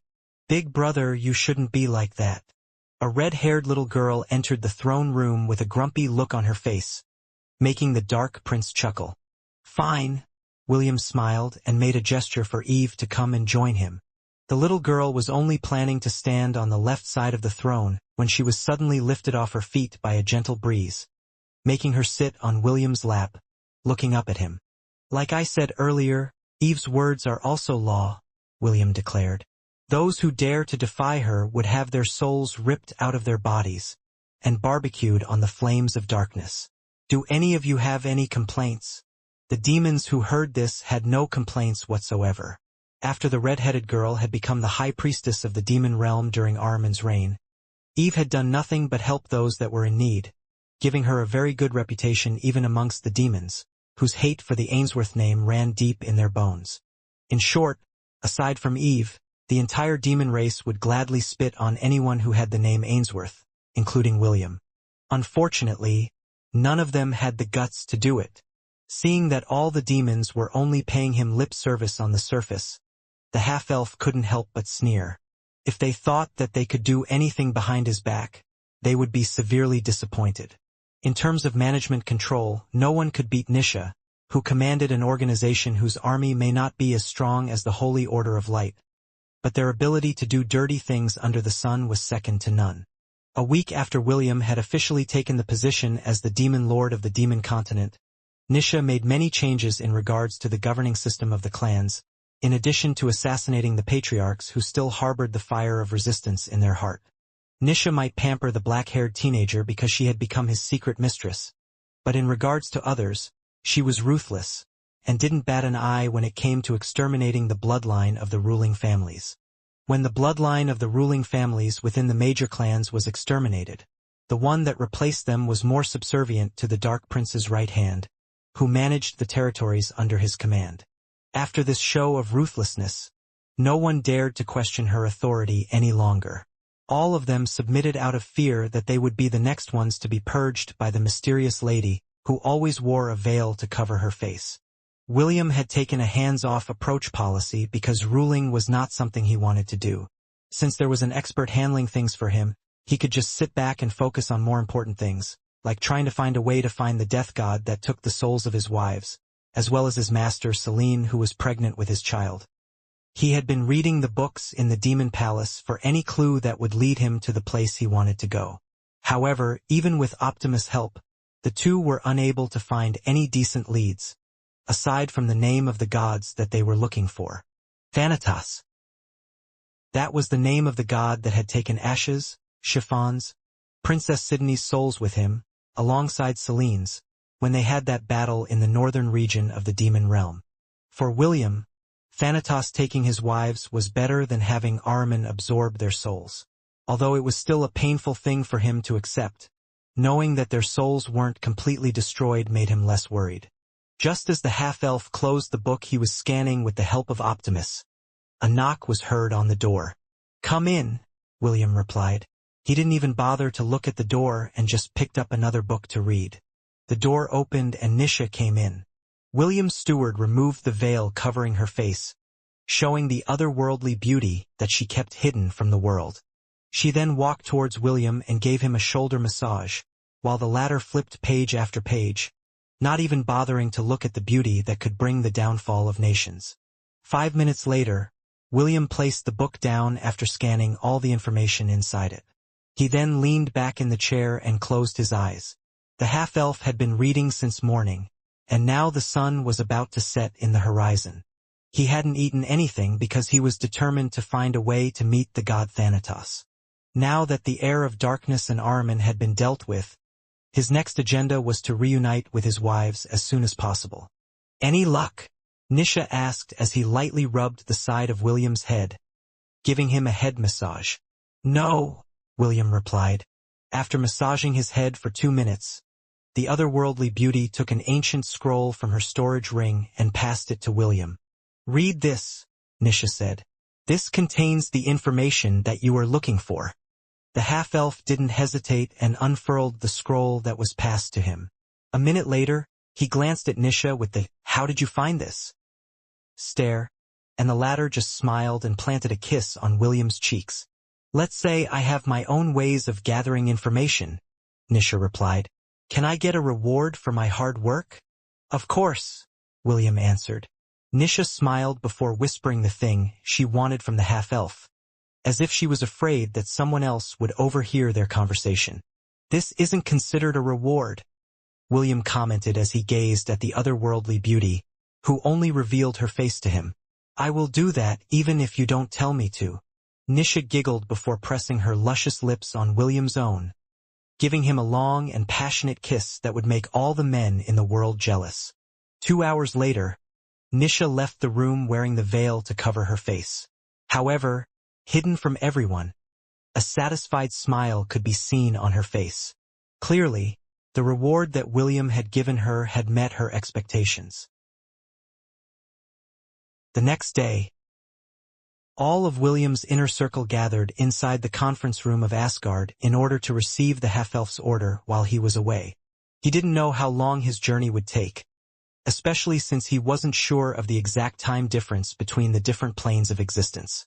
Since he would be gone for an unknown period of time, he decided to allocate roles for his subordinates, so that his empire would continue to run without problems while he was away. Since the Holy Order of Light was still a threat, he decided to leave all the pseudo-gods behind with the exception of Titania and Levi then.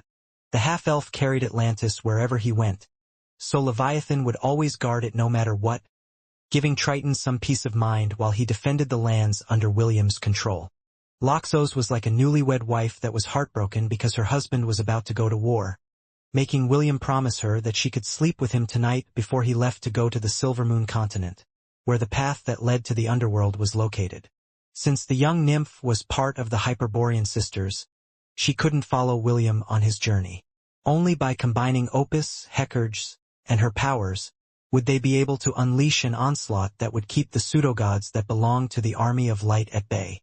"I hope that none of you will allow anyone to rampage in my domain while I am gone. All of you have permission to kill anyone who creates trouble," Lux ordered. "Triton, you will be in charge of your comrades, and the rest of you will listen to him. Nisha will be in charge of running the affairs of the Ainsworth Empire, as well as the Demon Realm. In the case of a sudden attack, Nisha and Triton will coordinate with each other in order to move our manpower to fight those who dare to challenge our might. I will be only taking Titania with me as my protector during my trip," William stated. "Are there any questions?" "Here."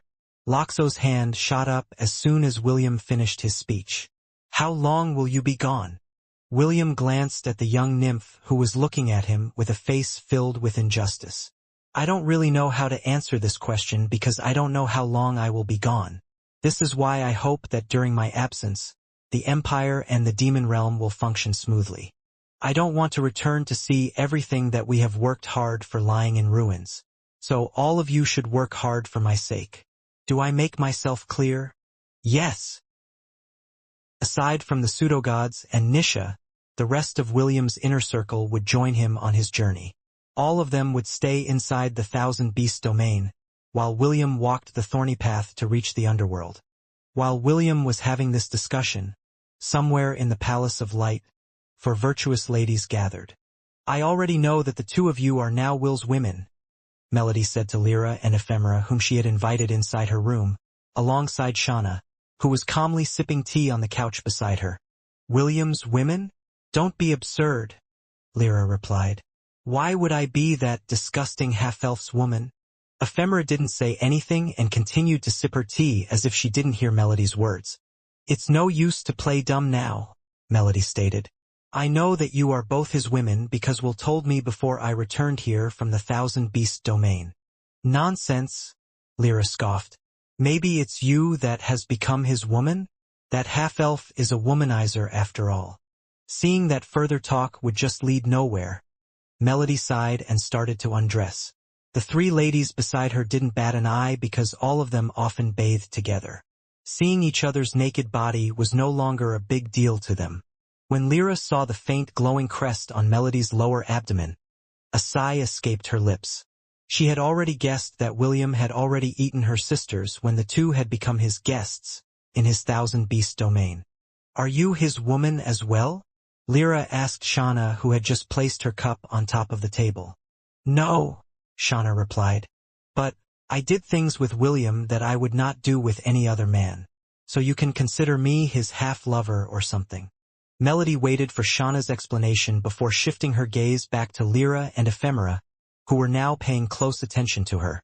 Get dressed first, Ephemera said before placing her own cup on top of the table. Although I don't mind if we talk while you're naked. Someone might come in and think that you've awakened a new hobby or something. Melody shook her head helplessly as she picked up her clothes that were lying on the floor.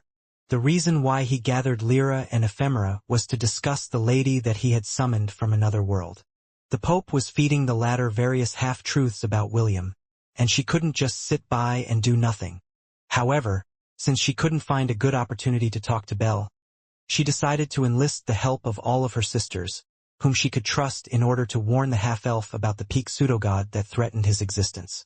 So, aside from four of us, you also think that Celeste has no intention of harming Will, right? Lyra asked. Melody nodded. Yes, her sister is one of Will's lovers, and she is also the Bride of Darkness. Although I can't say for certain that she doesn't harbor a grudge against him, I feel like she won't make things difficult for her sister's lover. Ephemera and Shauna nodded after hearing Melody's reply. Among all of them, perhaps it was Celeste who had the most delicate relationship with William, who was the Prince of Darkness. This was why the Pope had also forbidden Celeste from ever leaving the Palace of Light. The virtue of chastity was the strictest virtue of all. The moment the bearer of its divinity lost her chastity, it would take a while before a new candidate would be born to replace her. Every member of the 7 heavenly virtues, as well as the 7 deadly sins, were chosen at birth. This was a rule that had stayed constant since their divinities came into being many thousands of years ago. As for Audrey, I think she's also on the fence about the notion of attacking William, Shauna commented from the side. It seems that our youngest sister, Cherry, is the only one who harbors hate towards the Dark Prince due to the Pope's influence. Ephemera shook her head helplessly because there was nothing they could do about their little sister. She's been hanging out with Belle these past few days, Ephemera stated. It seems like she has become the Pope's lackey when it comes to bad-mouthing William, and making him look like a sex fiend who only knows how to pluck cherries. After these words left Ephemera's lips, the room descended into an awkward silence. Among the 4 of them, 3 had already lost their cherries to William, leaving only Shauna with hers intact. Well, it's not entirely false, Shauna giggled as she looked at the 3 ladies who were unable to continue the discussion. I mean, he is an expert in making girls fall for him. If not for the fact that he didn't want to forcefully take my chastity, I might have already been part of the deflowered team. Lyra, Ephemera, and Melody glared at Shauna, who only covered her lips, while her body shook with her suppressed laughter. She found her own words quite funny, and the three ladies' glares only tickled her sadistic tendencies. "What?" Shauna asked while smirking at her three sisters who couldn't come up with a rebuttal. "But, joke aside, I feel that the Pope's plan is working. It seems that Belle has this sharp glint in her eye whenever William's name is mentioned. It's like she wants to strangle him so badly."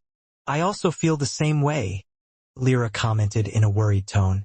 "Is it really possible for someone to suddenly develop a grudge against someone they haven't seen before due to hearsay?" "Of course it's possible," Shauna replied. "Didn't we all think that William was the bad guy just because the Pope told us so? If we haven't met him ourselves, we might still be like Cherry, who is bad-mouthing him behind his back." Most of the heavenly virtues, with the exception of Celeste and Ephemera, had been raised in the Palace of Light since a very young age. For them, the words of the Pope were the truth, and their cause was just and righteous. If not for the fact that they had experienced what William was truly like in his corrupted state, they would have definitely drawn their weapons against him, and hunted him down in the name of the Holy Order of Light. "Should we also take some time to approach Belle and try to defuse the situation?" Melody asked. "That can work." Shauna nodded her head. "It's worth a try." Lyra voiced out her support. Only Ephemera had a complicated look on her face as she gazed at the three ladies who were waiting for her response. "I don't know if that is a good idea or not," Ephemera replied. "Yesterday, I decided to take a bath with Belle in order to know how she feels about William. What happened during that time wasn't something I expected." Her words immediately caught the attention of the three girls who pressed her for answers. She said that I smell like the Prince of Darkness," Ephemera said with a serious expression on her face. "When I asked her what she meant by that, she just laughed and said that she was just joking. However, I caught her gazing at my lower abdomen more than once, as if she was seeing something I couldn't see. Her attitude became distant as well, as if she needed to treat me like an enemy or something." "Did she perhaps discover that you have been marked by him?" Shauna, who was the only one that was thinking properly at that time, voiced her thoughts, making Lyra and Melody shudder. If Belle could really see that they had been marked by William, then the Pope would certainly go crazy, and might demand that the two of them be imprisoned in the dungeons of the Palace of Light. "Let's not take a bath with her," Melody stated. Lyra nodded. "I agree." Shauna scratched her head after coming up to the possibility that Belle might be able to detect William's mark on her sisters' bodies. It was quite fortunate that she hadn't allowed herself to tumble on the sheets with William. While she was thinking these thoughts, she felt three gazes upon her, which made her feel the hairs on the back of her neck stand on end. "What?" Shauna asked with a guarded look on her face. "I don't like the way the three of you are looking at me." "Shauna, you are the only one that can do it." Melody rested her hand on Shauna's left shoulder. "Why don't you take one for the team and try to convince Belle that Will isn't that bad of a person?" "That's right." Lyra supported Melody's words. "Since you are still a maiden, Belle will not be able to figure out your connection with Will.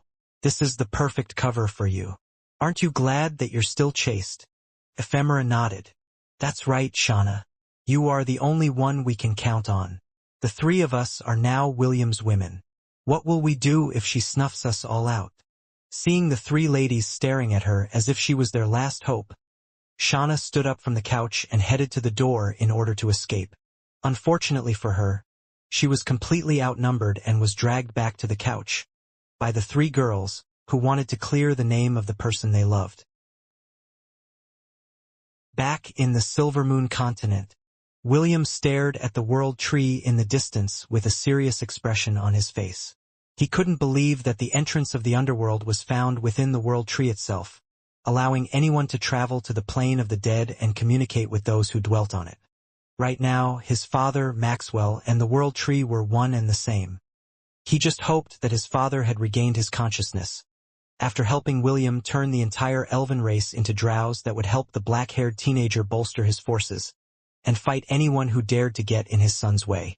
"Ash, Sydney, Morgana, Chiffon, wait for me," William softly muttered as he flew towards the world tree which held the path that would lead him to where his beloved wives would be. "Welcome back, Will." Arwen hugged her son tightly before pulling back to look at him from head to toe, as if checking to see if he had any injuries on his body.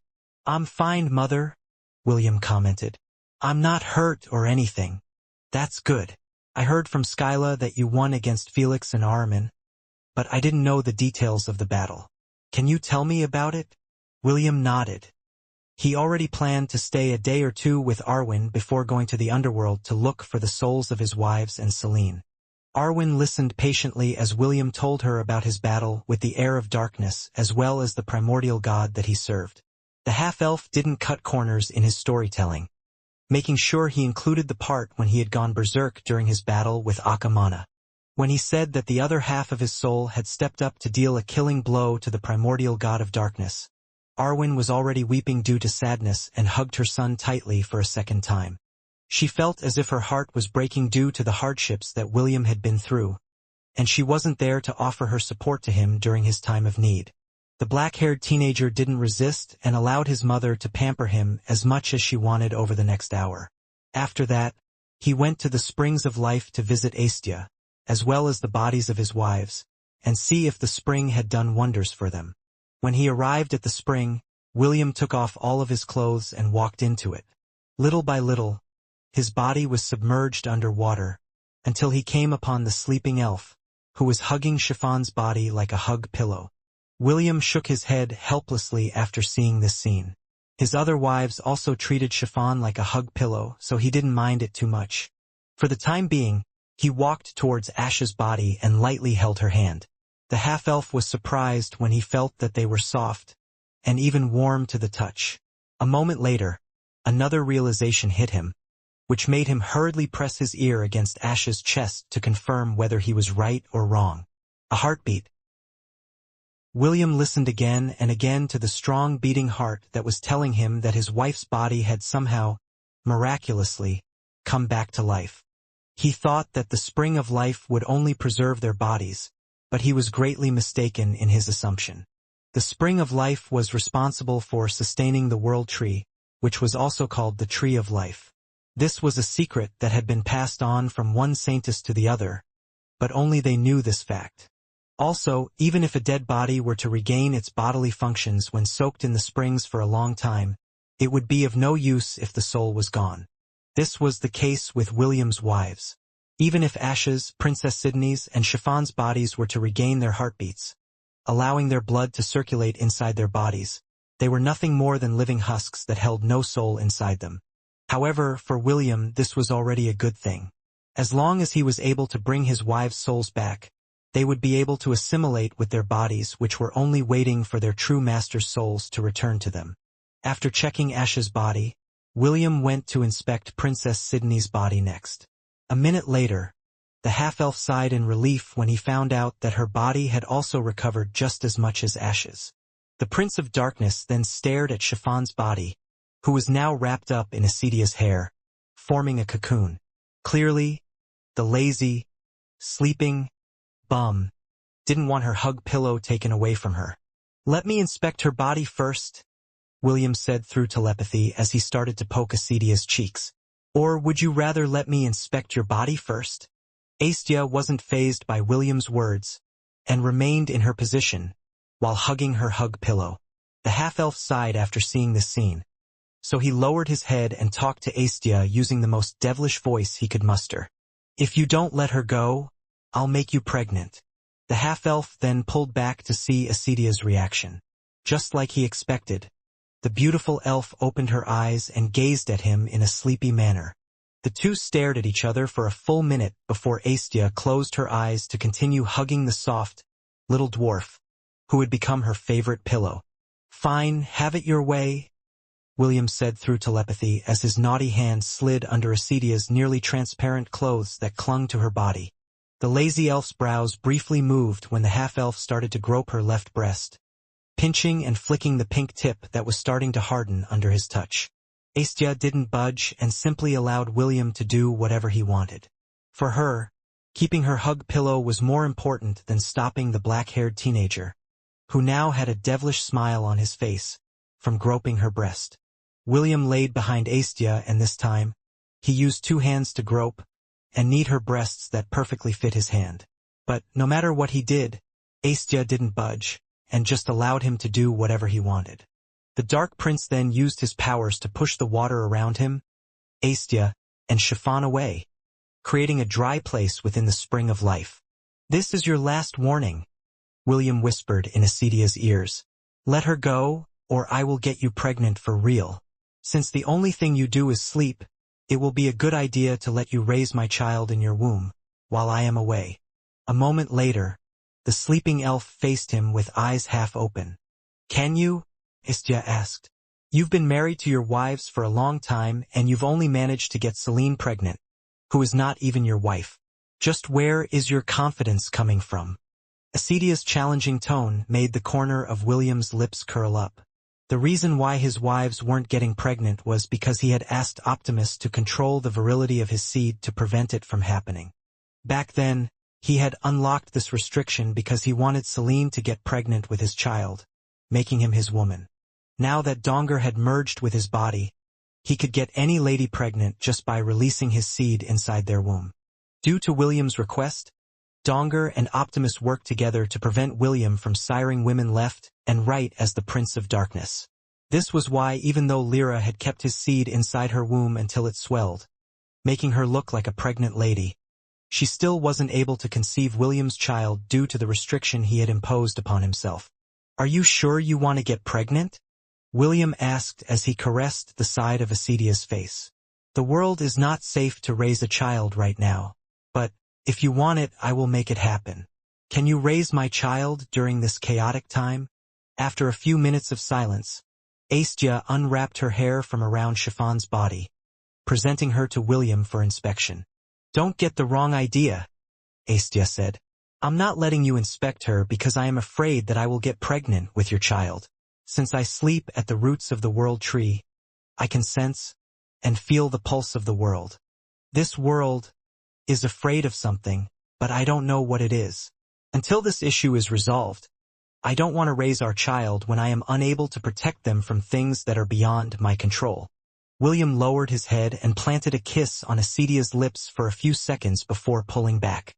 "I believe you," William replied, "but make no mistake.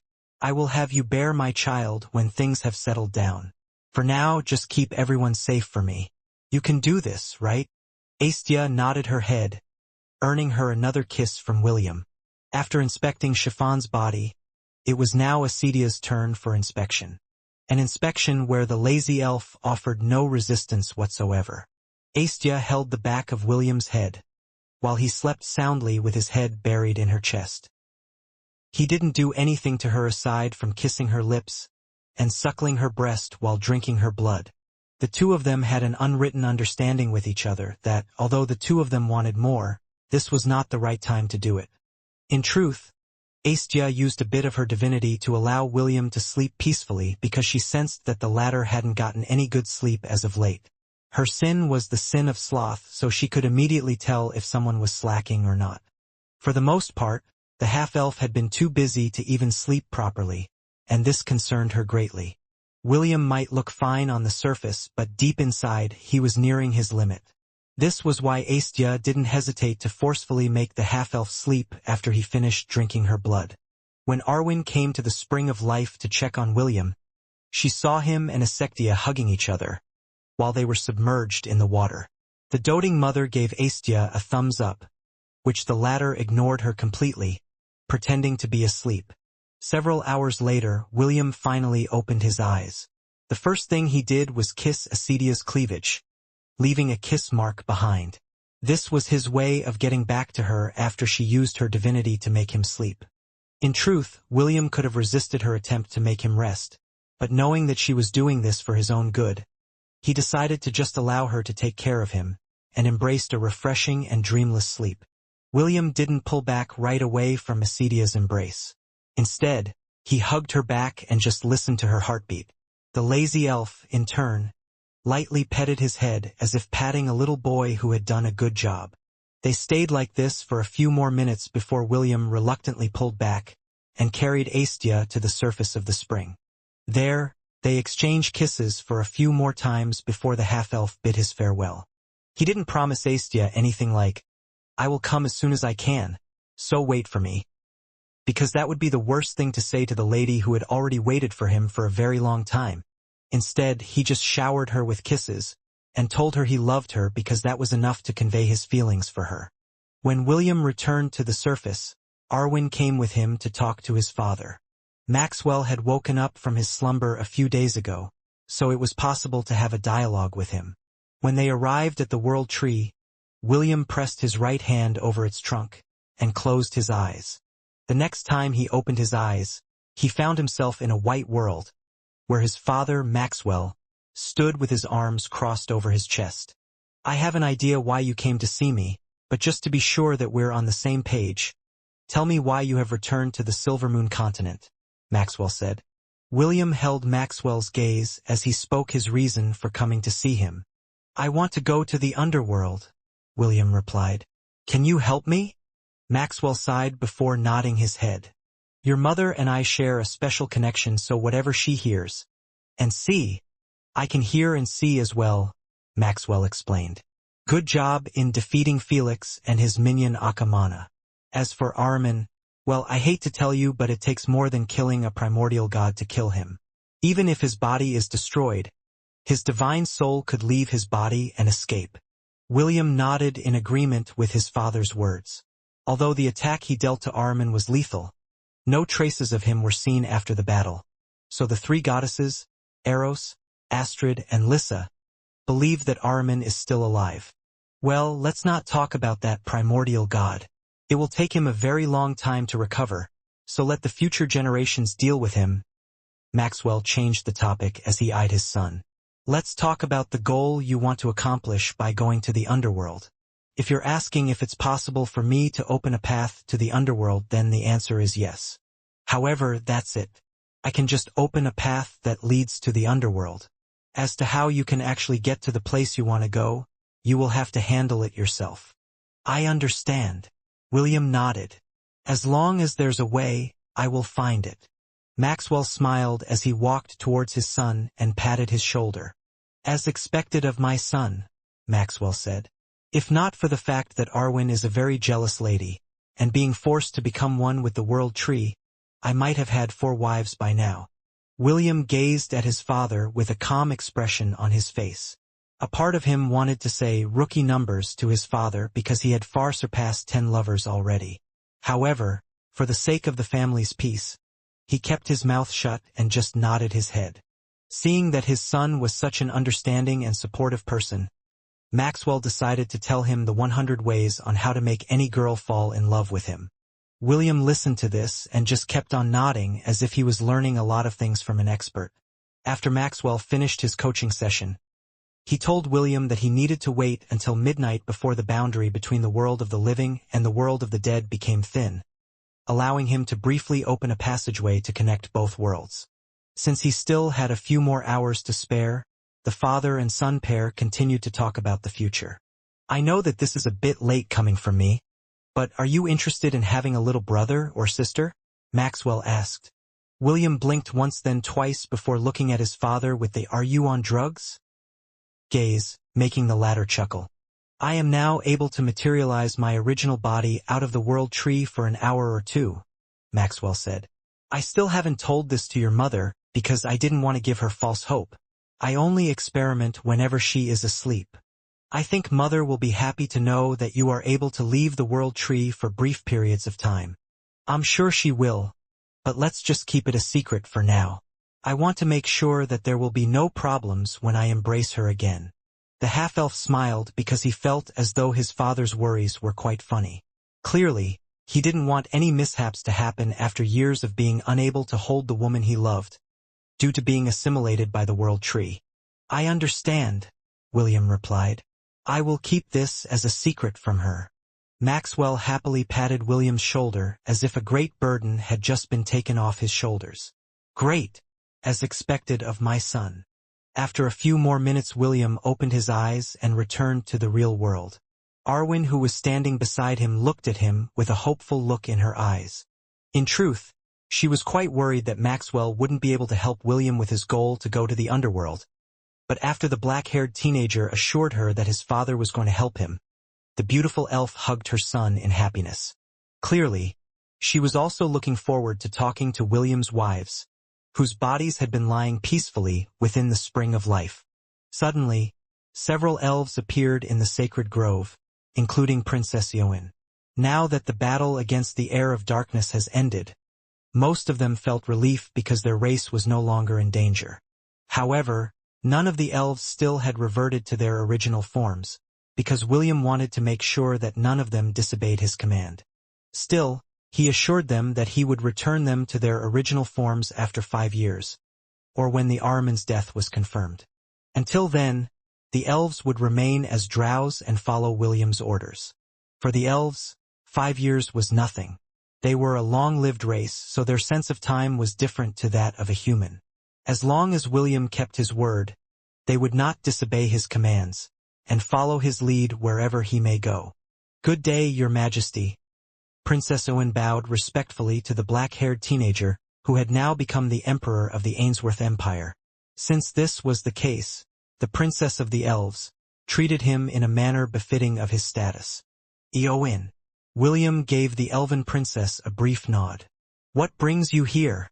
"Your Majesty, I came here to ask if it is safe to return the elf children back to their territories since the fight against the heir of darkness is over," Princess Ioin replied. William rubbed his chin as he pondered the answer to this question. Although his battle with Felix had ended, he would still be fighting against the Holy Order of Light, and he wasn't sure if they would attack the Silvermoon continent or not. Since he was also the temporary ruler of the Drows, it was up to him whether the martial law decree would be lifted, so that all the elf children could return to their respective hometowns. Ahriman's death still isn't confirmed, so it's too early to think that the battle is over, William replied after careful consideration. For now, let them stay in the shelters for 3 more months. If nothing happens during that time, you can give the order for them to return to their hometowns. "As you wish, Your Majesty." Princess Ioin bowed her head respectfully. Beside the elf princess, Pearl remained silent and kept her head lowered. William had allowed her to stay by Princess Ioin's side as her protector, to ensure her safety. While she still harbored a grudge against William, it was no longer as intense as it was in the past. Part of this was the fact that the half-elf had fought for the sake of the race, and rid them of Felix's and Ahriman's threat.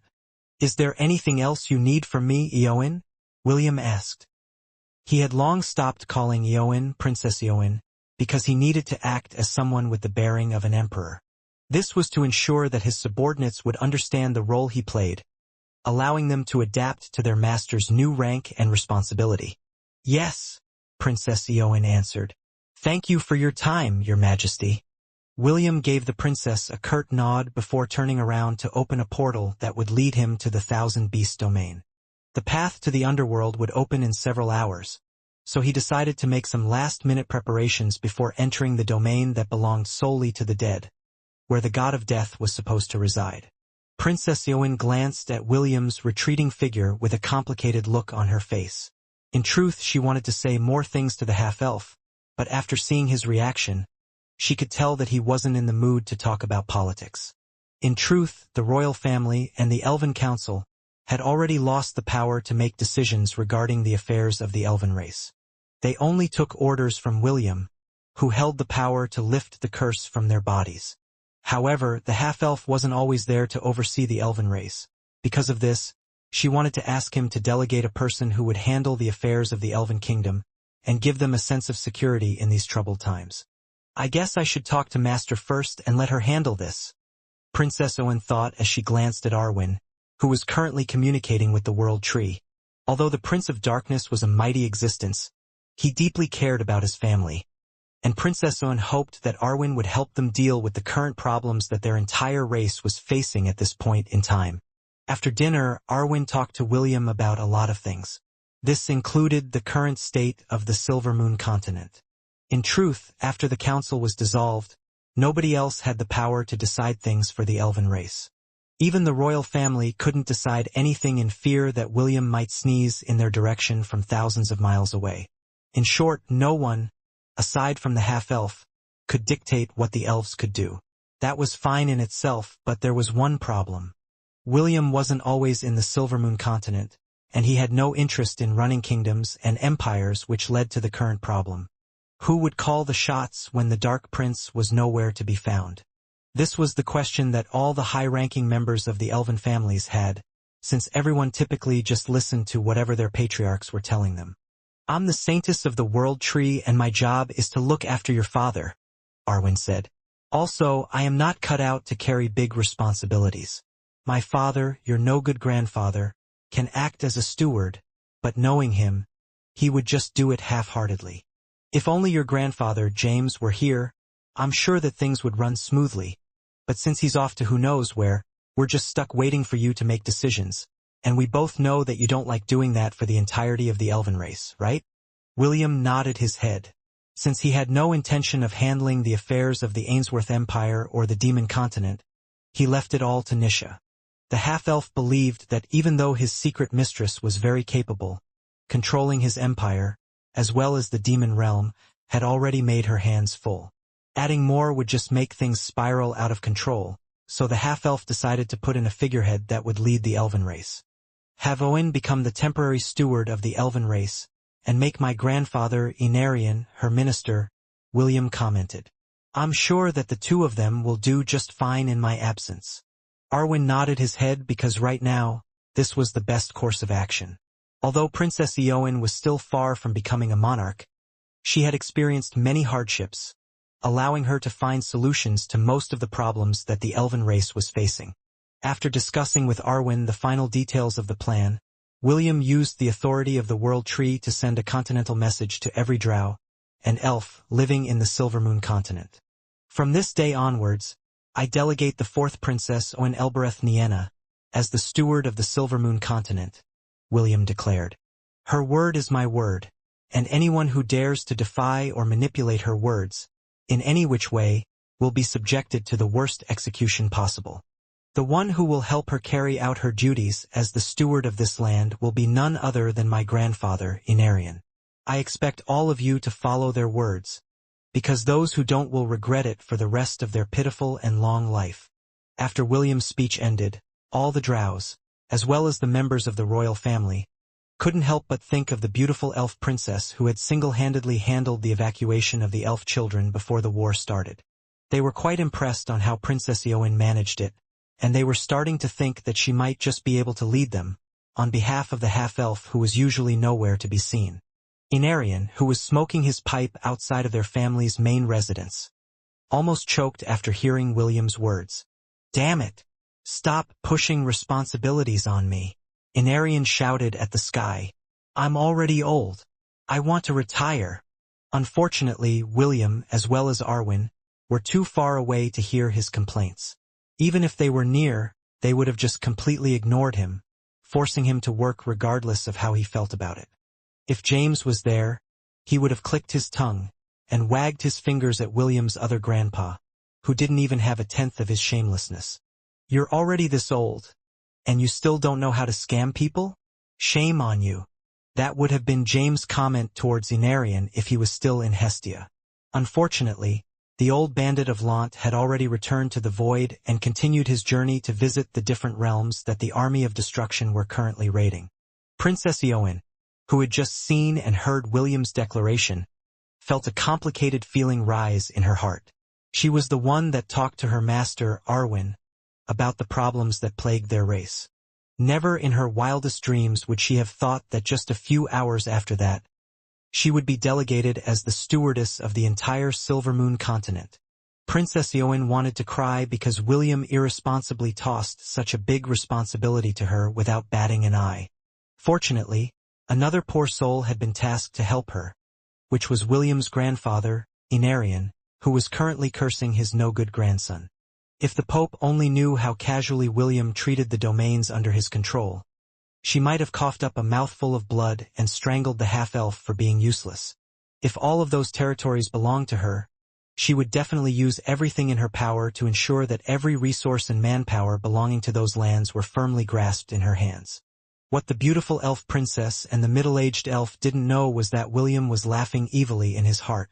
after he had finished tossing the responsibility to the two of them. Although many might think that his decision was kinda abrupt, he had thought hard about it, and came to the conclusion that this was the best scenario for the Silvermoon continent. Although they had been turned into drows by him, William was confident that the elves didn't want a half-elf to rule them. Since that was the case, they would willingly follow Princess Eowyn's order, even if she was just a figurehead who was following William's orders. Even though the Dark Prince was still the one giving the orders, they would gladly turn a blind eye to this, and pretend that the order came from the princess who was of pure elven blood. It might look and sound stupid from an outsider's point of view, but for the elves who cared about their heritage, this was enough to keep them satisfied, and allow the Silvermoon continent to function properly even if William was away. William sat in front of the world tree in the lotus position. He had been meditating for the past few hours, while waiting for midnight so he could enter the underworld. His father, Maxwell, had told him that he could only open the path, but as to how William would reach his destination, it was all up to his ability.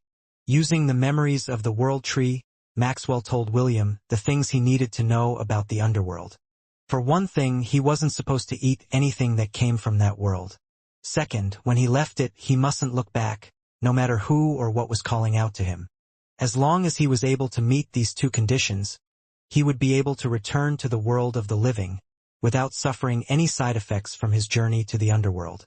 It's almost time. Maxwell's voice resounded inside William's sea of consciousness, prompting the half-elf to end his meditation and open his eyes. The entrance to the underworld will open for only 10 breaths, Maxwell said solemnly. Once it is open, make haste. The world tree can only open it once a month. However, if you fail to enter it tonight, you will have to wait a full year before you can try again. As to how you will return, you will need to find the answer on your own. This is only a one-way trip. William nodded his head in understanding. He had already left Soleil with his mother. The only problem was whether he would be able to travel from the underworld to the lands of the living with this method. The moment the half-elf nodded his head, dark storm clouds covered the star-studded sky above his head. Lightning crackled, and thunder roared. The very fabric of the world was being forcefully torn apart as the passageway that led to the underworld appeared at the base of the world tree. A second later, a black lightning bolt passed through the portal, leaving the sacred grove behind. It didn't take long before the portal closed again. The dark clouds covering the sky disappeared, allowing the beautiful stars to shine upon the land. Everything returned to its peaceful state, making what happened earlier seem like a figment of someone's imagination. Arwen gazed to the place where her son disappeared with her hands crossed over her chest. She knew that this was no ordinary undertaking, and William's life might be at risk, but she didn't say anything to try and persuade him, or stop him from going. Arwen liked to believe that her son would be able to bring back the 4 women who loved him so much that Ahriman killed them for trying to save him during the battle inside his domain. "Be safe, Will," Arwen muttered as she pressed her hands together in prayer. "I and those who care for you will be waiting for your return." William passed through a tunnel that was constantly changing. If an ordinary person would traverse it, they would find themselves hard-pressed to push forward because the path spiraled up, down, left, right, and center. The half-elf was certain that he had already been flying for what seemed to be an hour, and yet, the path in front of him seemed unending. Finally, as the second hour passed, William saw a red light in the distance. As he neared his destination, he noticed that the small red light he saw was actually a river of flames. The moment he stepped out of the tunnel he was traveling through, his feet immediately landed on the riverbank, making him feel as if he had just jumped off a speeding truck. Fortunately, he was stronger than an ordinary mortal, or he might have collapsed on the ground and rolled towards the flaming river. William didn't really know if he would burn up if he happened to fall on it, but something was telling him that he didn't have the leisure to find out the answer to this question. As William scanned his surroundings, looking for a way to continue his journey, he noticed a small wooden platform in the distance, where several people were lining up. It looked like an old, decrepit port that could easily collapse at any given time. However, the half-elf felt that this was the place he needed to go if he wished to continue his journey into the underworld. When he was only several meters away from the port, The people that were on the queue looked at him with a glare. "Wait! I know you!" a demon with a missing ear shouted. "You're that blasted dark prince who attacked our camp in the Elan Empire." "Oh, now that you mention it, he does look like that person." "Fool. He just doesn't look like him." "He is him." "Ha ha ha. So you also died? What a joke." It seems that, in the end, Felix and Araman had the last laugh. All the demons on the queue started to laugh. They were the demons that had died in the war, and although they didn't like Felix, they also hated anyone with the surname Ainsworth. Eve was an exception. Everyone loved her, and even the battle-hardened demons treated her with respect. William ignored their taunts, and simply looked at the long line of souls in the distance. He was wondering whether he should line up, or he should just beat the shit out of the demons who were at the front of the queue so he could save himself the trouble of wasting his time. Just before the half-elf was about to make a decision, the ringing sound of a bell was heard in the distance. Slowly, but surely, a boat started to appear on the fiery river. Riding on top of it was someone wearing black robes and holding a lit lantern in his decrepit hand. The black-haired teenager had read and heard stories about a being that ferried the dead in the underworld. The half-elf had no doubt in his mind that if he wished to reunite with his wives, the first thing he needed to do was to ride the boat and somehow convince the ferryman to take him where he wanted to go.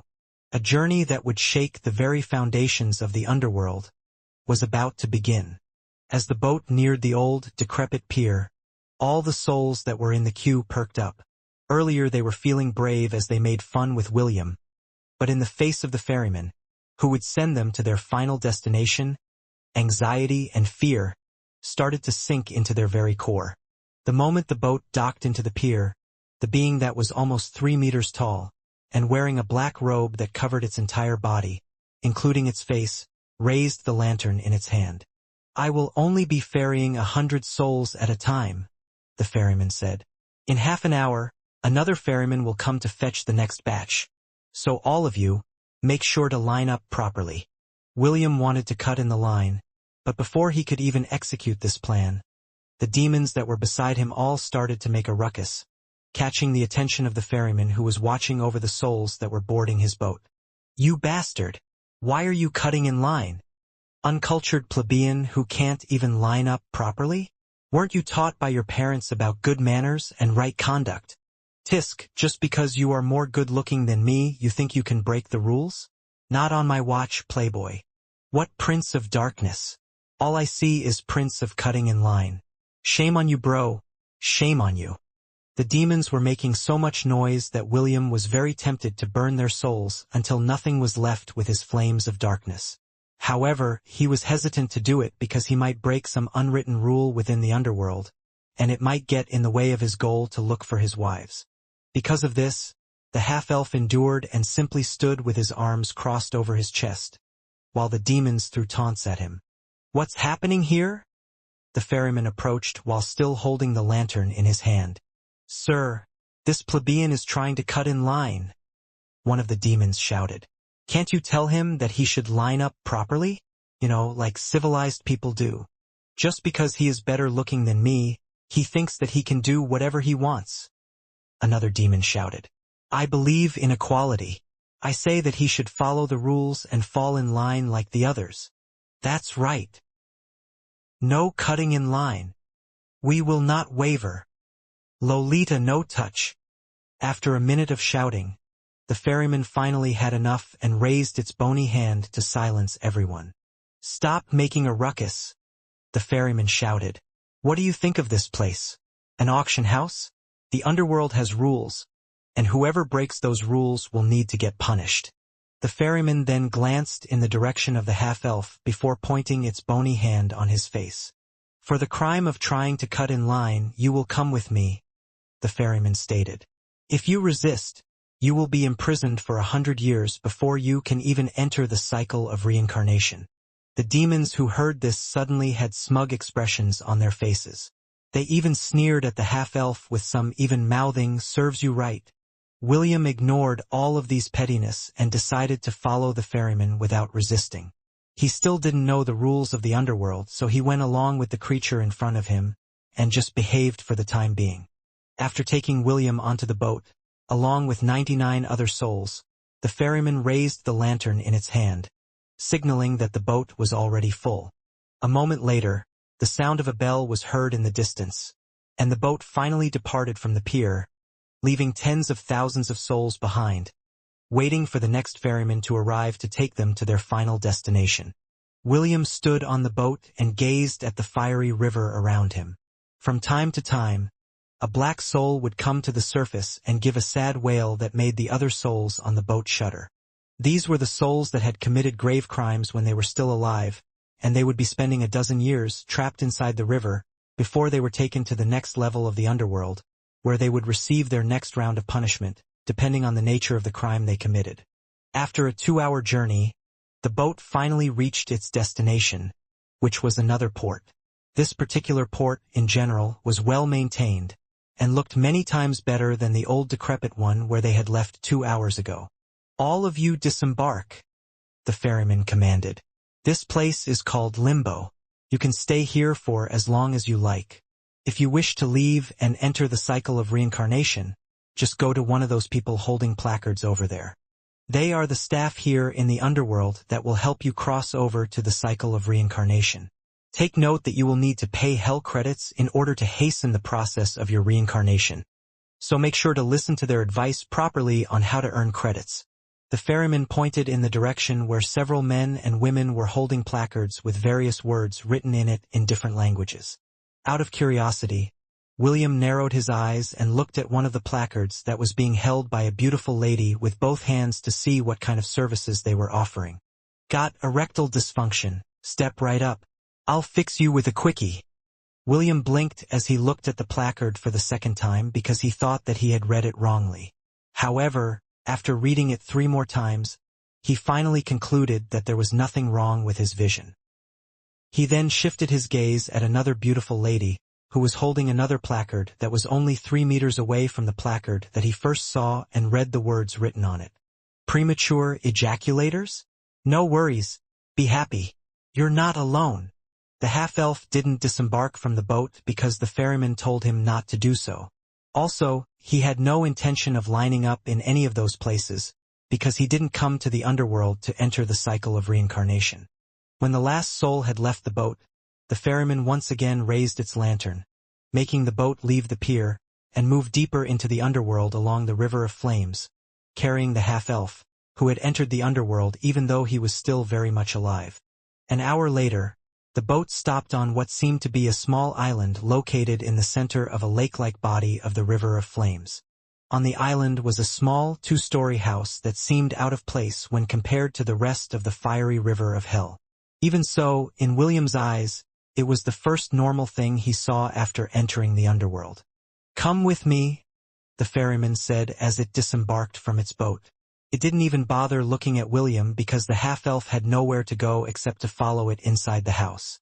A moment later, the half-elf found himself seated on a comfortable couch and holding a cup of tea. In front of him was a small plate of cookies. Although he wasn't expecting this situation, he wouldn't complain about it, and simply sipped his tea and ate some cookies to pass the time.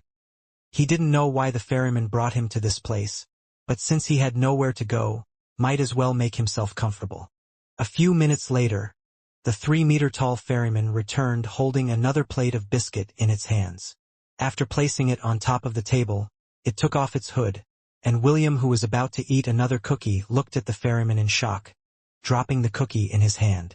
The 3-meter-tall robed figure shrank until an adorable little girl, who was only a little more than 3 feet tall, stood before him. "Ha! Wearing the ferryman uniform is so exhausting," a childlike voice said. "Hey, you're a living person, right? How did you get in here?" William wasn't able to answer right away because he still couldn't believe his eyes.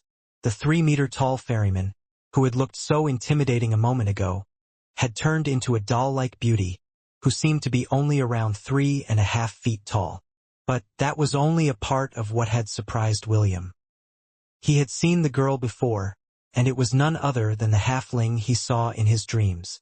Her near-perfect beauty was surreal, that even Princess Sydney paled a bit when compared to her. She had this kind of innocence that Chiffon had, And yet, William believed that the girl in front of him had seen more horrors than he had seen in both of his lifetimes. "What's wrong?" The girl blinked in confusion. "Is there something wrong with my face?" "No," William replied after he had recovered from the shock.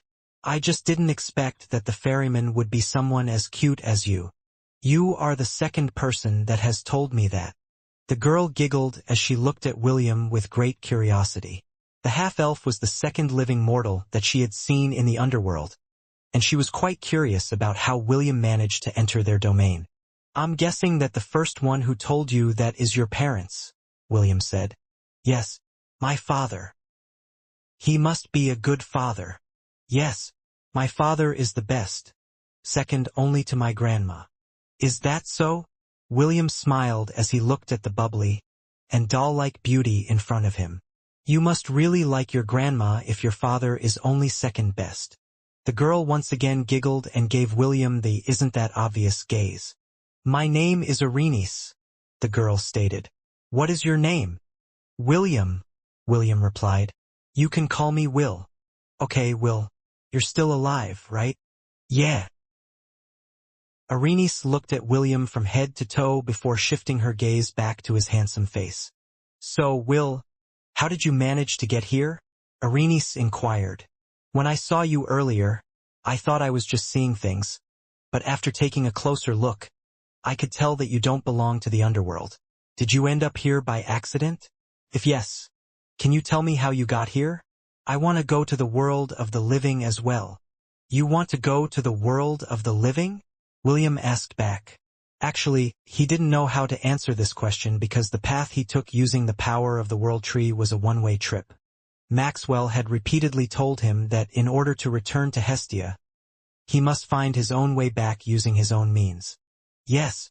So, tell me how you ended up here. I want to go there too." Arenice held William's right hand, with both of her hands, as she gazed up at him with eyes filled with excitement. "Don't worry. I promise I won't tell anyone. So take me back to the surface."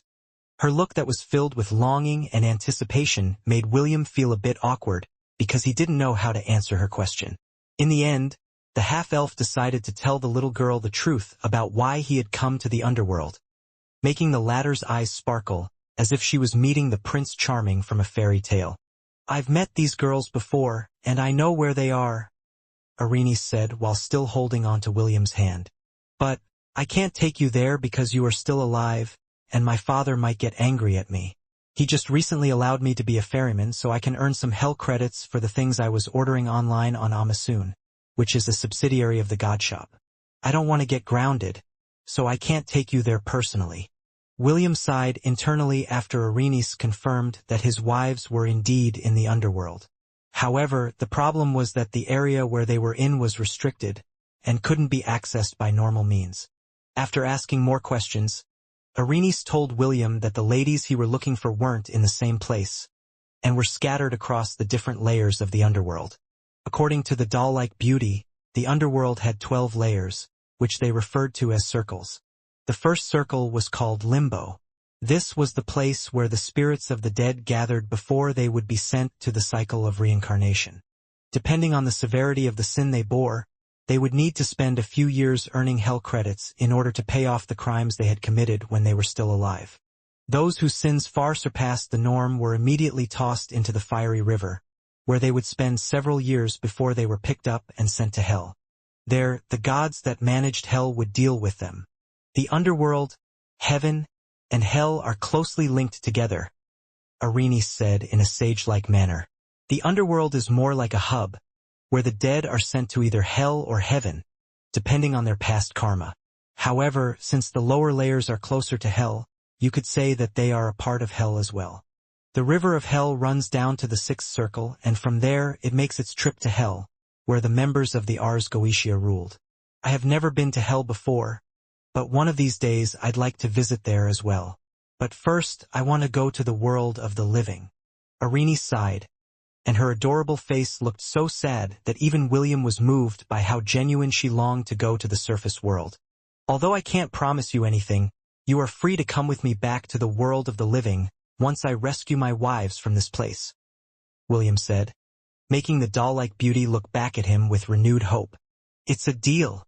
Arenice jumped up and down while still holding William's hand. "Very well. Although I can't personally take you to where they are, I will tell you the shortcut for how to get there." "Really?" But first, we must leave Limbo first. To do that, you need to earn hell credits, and I have the perfect job for you." William looked at the smiling girl in front of him, and felt as if he was making a deal with the devil. Even so, if he would really be able to go to where his wives were, then he would be willing to take the chance and put his trust in the little girl whom he had seen in his dreams. "This is your idea on how I can gain hell credits?" William asked the doll-like beauty that was looking up at him with a satisfied look on her adorable face. "Yes," Arenice said with confidence. "It will take you a while to get to the second layer, but with this, gaining hell credits is assured." William pinched the bridge of his nose in order to rein in the feelings of dissatisfaction in his heart. Arenice had taken him back to the main island of Limbo, and the little girl brute-forced her way to get a seat at one of the limited tables in it. That in itself was fine, but right now he was forced to hold a placard in his hands that said, "Love Advice. Consultations are now open."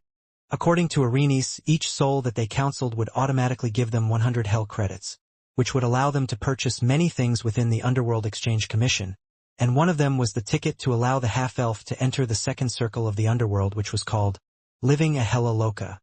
He had no idea why the second layer of the Underworld was named that way, but according to Arenice it is the most fun place in all of the Underworld. She added that famous celebrities could be found there, and these people perform on the stage to entertain everyone, allowing them to earn hell credits to buy the ticket to proceed to the third circle of the Underworld, or exchange it for amazing items in the Exchange Commission. The little girl seemed quite excited because she had never tried this before. William didn't know how a little girl, with no experience in relationships, would be able to give advice to the souls who were desperate for answers. However, since he was just the one holding the placard, and Arenice would be the one giving the advice, both of them would split the hell credits 80-20. Arenice would get 80, William would take 20. Since William needed to get the ticket for the second circle, he needed to earn enough hell credits to buy it. This was how Arenice decided he'd be able to earn a lot of hell credits in a short amount of time. Just as the half-elf was about to ask the adorable halfling to think of better ways to earn hell credits, the soul of a man who seemed to be in his mid-20s approached his table. "Can you give me some advice?" the man asked. Arenice, who was seated and acting as the counselor, glanced at the half-elf beside him with a smug look on her face. She was giving William the "see, I told you so" gaze, making the half-elf roll his eyes before shifting his attention to the soul in front of them. "Please have a seat," Arenice said with a sweet smile on her face. After the soul was seated, Arenice asked him a few questions in order to better understand what happened in his past life, so she could give him better advice. "You see, I had a girlfriend, but it didn't work out," the soul said. "She said that I was too nice and broke up with me. Can you tell me the reason why that happened?"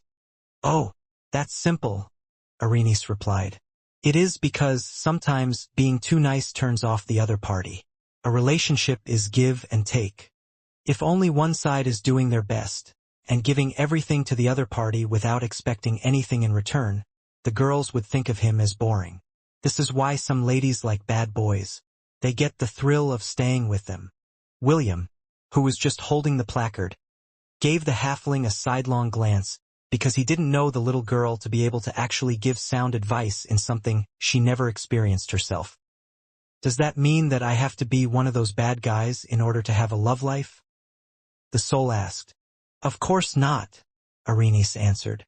"It just means that you weren't able to meet someone that was meant for you in your past life. However, do not be discouraged. Just as there are millions of fishes in the sea, there are millions of ladies who will appreciate someone who truly wants them to be happy." "Thank you very much. Now I feel better." "No problem. Next person, please." William hadn't noticed this until halfway through the counseling, but several souls had lined up in front of Arenice's booth to seek some love advice. The little girl became so excited because her plan to gather hell credits was working better than she expected. However, instead of simple love counseling, It turned into general counseling with the souls asking Arrhenius for advice even for the most mundane things. "It hurts when I do this," the soul said as he twisted his shoulders in a certain angle. "Then don't do that," Arrhenius replied. "Next, please. How often do people die if they do a free fall from a 30-story building? Just once. Next." "What seems to be the problem?" Arrhenius asked. "Nothing. I'm just fine," the soul answered. Arrhenius glared at the soul who just lined up for no particular reason. "Then why are you here and wasting my time? Next one, please. My back hurts when I wake up in the morning. Just wake up in the afternoon or the evening then. Next, please. Little girl, can you guess how I died?" A soul asked the smug-faced Arrhenius with a teasing look. "What's your zodiac sign?" Arrhenius asked back. "Cancer." "Exactly. Next." William didn't know how many hours passed, but the line in front of them wasn't shrinking. In fact, it was even getting longer. The half-elf once again glanced at the halfling beside him and wondered if Ernie's adorable features were attracting these souls to her, even though they weren't really seeking love advice. In the end, he assumed that this was indeed the case because among all those who were present in limbo, Arrhenius seemed to be the easiest to approach. Half a day later, Arrhenius stretched her arms upwards as William placed his placard down. The consultation was over, and the other souls who weren't able to ask her for advice were given tickets with numbers on them, allowing them to gain early access when her consultation session resumed the next day. "See? I told you that we can earn many hell credits this way." Arrhenius giggled after looking at the bracelet in her hand that recorded the number of credits she earned after her first day of consultation was over. "I should have done this sooner," Arrhenius grumbled. "The ferryman wage can't even compare to this." William had no choice but to reluctantly nod his head because this was indeed a good way to earn hell credits.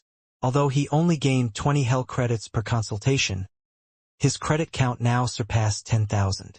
Unfortunately, the ticket he needed to buy to proceed to the next layer of the underworld was worth 100,000 hell credits. According to his calculation, he would need at least 7 to 9 more days before he reached his goal. After resting for 15 minutes, Arrhenius dragged the half-elf back to the port and used her boat to return to her home. The moment they arrived, the little girl dragged the half-elf to her room and used him as a hug pillow to sleep. She threatened him that if he left without her permission, she would no longer help him gather hell credits, which made the half-elf toss away his thought of sneaking away.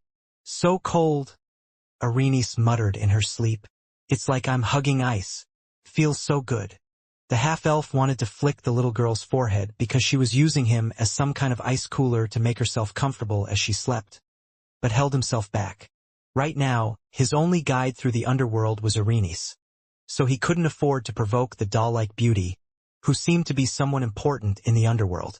He noticed this right away when Arrhenius forcefully took over the booth from one of the staff members of the underworld. The man manning his booth left without even saying words of complaint, and even complimented Arrhenius for trying to help the souls who were currently stuck in limbo, until they earned enough hell credits to pass to the other side. The little girl, who had buried her head on his chest and was using him as a cooler, slept soundly, without any care in the world. William, on the other hand, was talking with Optimus about the different functions that he was unable to use in the underworld. Just as he expected, he was unable to open the portal that led to the Thousand Beast domain. However, aside from that, everything else was working properly. This made the half-elf breathe a sigh of relief because he was still able to use his powers, even if he still hadn't found a way to leave the underworld. "I wonder what kind of place awaits me in the next layer," William mused before closing his eyes. So far, his expedition in the underworld was moving smoothly. However, he had a feeling that not everything would be smooth sailing, especially in the higher layers of the underworld, where his wives were currently staying. Unknown to the half-elf, a pair of viscous eyes were watching him right now. He had long known that William would come to find him, but he didn't expect the half-elf to come so soon. But, since he was already here, he would just wait patiently and allow the black-haired teenager to reach him using the rules of the underworld. He was very curious about how the one that his mother held in high esteem would fare in the underworld, where the souls of the departed stayed until their final judgment fell upon their heads. While William was busy in the underworld earning hell credits, a week has passed in Hestia. On the surface, everything looked peaceful, but underneath this calm facade was a storm brewing somewhere in the central continent. Are you sure that the Dark Prince is not in the Ainsworth Empire or the Demon Continent? The Pope asked her agents, whom she had asked to gather information on William's whereabouts.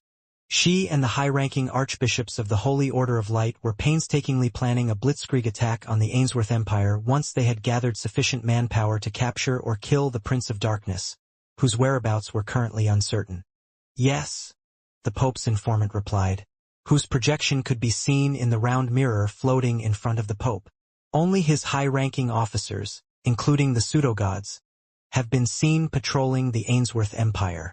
No trace of the Dark Prince has been seen or heard since he stopped us from entering the Demon Continent. The Pope nodded her head as she pondered her next move. Was he perhaps more injured than he looked? The Pope thought as she lightly tapped her finger on top of the table. This is certainly a possibility. Fighting Ahriman's avatar is no easy feat, so getting seriously, or fatally, injured is normal.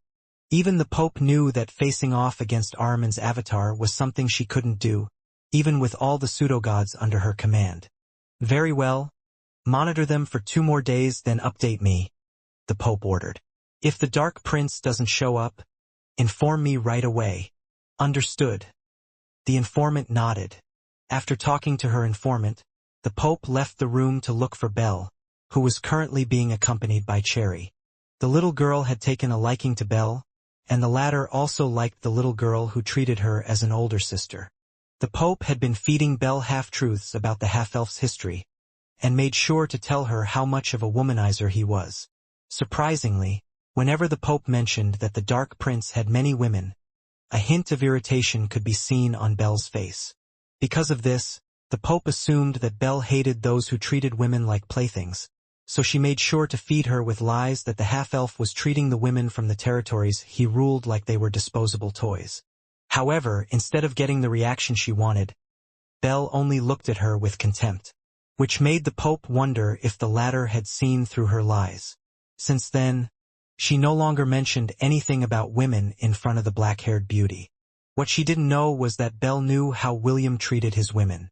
He would not casually toss anyone whom he recognized as his lover away. Naturally, the Pope didn't know this, so she ended up kicking herself on the foot after she'd made the half-elf look like some kind of sex fiend who would stick his member into every woman he saw. If in 2 days' time, if the half-elf still doesn't make his appearance, I will make a preemptive strike on the border of the Ainsworth Empire, the Pope mused. This will allow me to know for certain if the half-elf is present or not. Ever since the alliance disbanded, the Pope had been feeling restless. She felt as if everything she had done had all been for naught. Even though she had acquired an empire that had lost its ruler, she was still discontent since she had been forced to surrender the territories of the Zabia and Slovel kingdoms to the alliance. Bunch of ingrates, the Pope seethed in anger. After I deal with the Prince of Darkness, I'll deal with you fools next. After a few minutes of searching, the Pope found Belle in the garden reading several books about the world of Hestia. This had been her favorite pastime since she had been summoned by the Pope to fight against the Prince of Darkness, whom she couldn't beat due to William's strong army that outclassed the armies of the Alliance as well as the Holy Order of Light. Although they hadn't fully seen how the battle in the former Elan Empire had unfolded, they had experienced firsthand how powerful Felix's army was. They had seen for themselves that William had the power to fight them head-on. Belle, in 2 days' time, prepare to set out, the Pope said. We will make a preemptive strike on the Ainsworth Empire. Okay, Belle replied. However, I will only make my move once the Prince of Darkness makes his appearance. If he doesn't appear, I will not fight. The Pope nodded. That's fine. You are our secret weapon, so we need to keep your identity a secret until the big fish arrives. Belle smiled, but didn't say anything else. She wasn't a gullible child who would believe everything she heard from the old woman who wanted her to fight the Dark Prince. What she wanted to do was to see for herself if the man she loved had really changed so much after being corrupted by darkness. If he really had taken the wrong path, then she would give him a good beating until he realized his mistake. As the Pope left with a satisfied look on her face, Shauna appeared in the garden and sat beside Belle. She had been forced by Melody, Lyra, and Ephemera to talk to the black-haired beauty and casually tell her about the half-elf who had made her 3 sisters fall in love with him. Shauna wanted to know if Belle was really brainwashed by the Pope or not. If she was, then the virtuous Lady of Prudence would do her best to inform her of the truth, without letting her become suspicious of her. However, before she could even say anything, Belle looked at her with a smile and said, "Your name is Shauna, right?" Belle asked. "Cherry told me all of your names when we were chatting with each other." Shauna nodded. "Yes, I am Shauna. Your name is Belle, right? How are you adapting to our world? Is it really very different from the one you came from?" "Oh yes, the world I came from is very different from this one. By the way, I heard from Cherry that you and your sister Melody had been captured by the Dark Prince, right?" Belle inquired. "Can you tell me more about him? What is he like?" Shauna, who had been suddenly bombarded with questions about William, smiled. "Well, this is going to be a long story," Shauna replied. "Do you want to come to my room, or should we go to yours?" "Let's go to your room to talk," Belle stated. "Tell me everything you know about the Dark Prince." Shauna nodded her head. This was the real reason she'd come to see Belle, and she was glad that everything seemed to be moving smoothly. As the two walked away, the faint sound of footsteps followed behind them. Unseen by the two of them, a certain virtuous lady followed them from behind while she was invisible. The Pope had ordered her to guard Belle for the entire day, and see if someone among her sisters would approach her. Now that Shauna had made her move, Cherry followed behind them.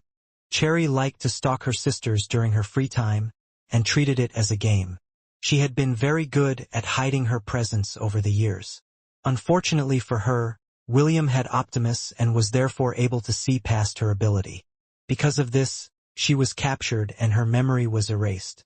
As Shauna led Belle to her room, the sneaky little girl followed very closely. When the blue-haired beauty was about to close the door of her room after Belle had entered, she felt a gentle breeze pass by her. Thinking it was just her imagination, she closed the door and led Belle to the living room, where the two of them would have a nice long talk about the half-elf that was currently doing his best to reunite with his wives in the underworld. Ainsworth Empire. The six-eared macaque scratched one of his ears before glancing to the east. He was one of the 4 celestial monkeys that defied the laws of the world. If Sun Wukong was the great sage equal to heaven, the six-eared macaque was the great sage of informing wind. Among many things, he had a unique ability to eavesdrop on secrets that were being told thousands of miles away from him. William had given him a specific role, and that was to eavesdrop on whatever the Pope of the Holy Order of Light was doing and inform his allies about it. "Oh, so they are looking for William to make an appearance?" The six-eared macaque smirked as he cleaned out one of his ears with his finger. A moment later, his appearance changed. Instead of one of the 4 celestial monkeys, a black-haired teenager with golden pupils stood on top of the Temple of the Gods with a smug look on his face. Twirling a golden cudgel in his hand, the half-elf somersaulted in the air and summoned a flying cloud. A moment later, it flew towards the warp gate that connected the demon capital and the capital city of the Ainsworth Empire. Although the half-elf wasn't around, he could make sure that a convenient body double could masquerade with his appearance in the territories he ruled. Right now, he and the Holy Order of Light were in a cold war. William wasn't stupid enough to leave his territories behind without some kind of plan. The only thing that he didn't foresee was that the Pope would summon an individual who had a very special connection to him. One who had the power to put him in his place the moment they met on the battlefield. "Are you certain that this information is true?" Triton asked the six-eared macaque who were currently masquerading as William. "Yes," the six-eared macaque replied. "You should prepare for an immediate mobilization once the Pope makes her move.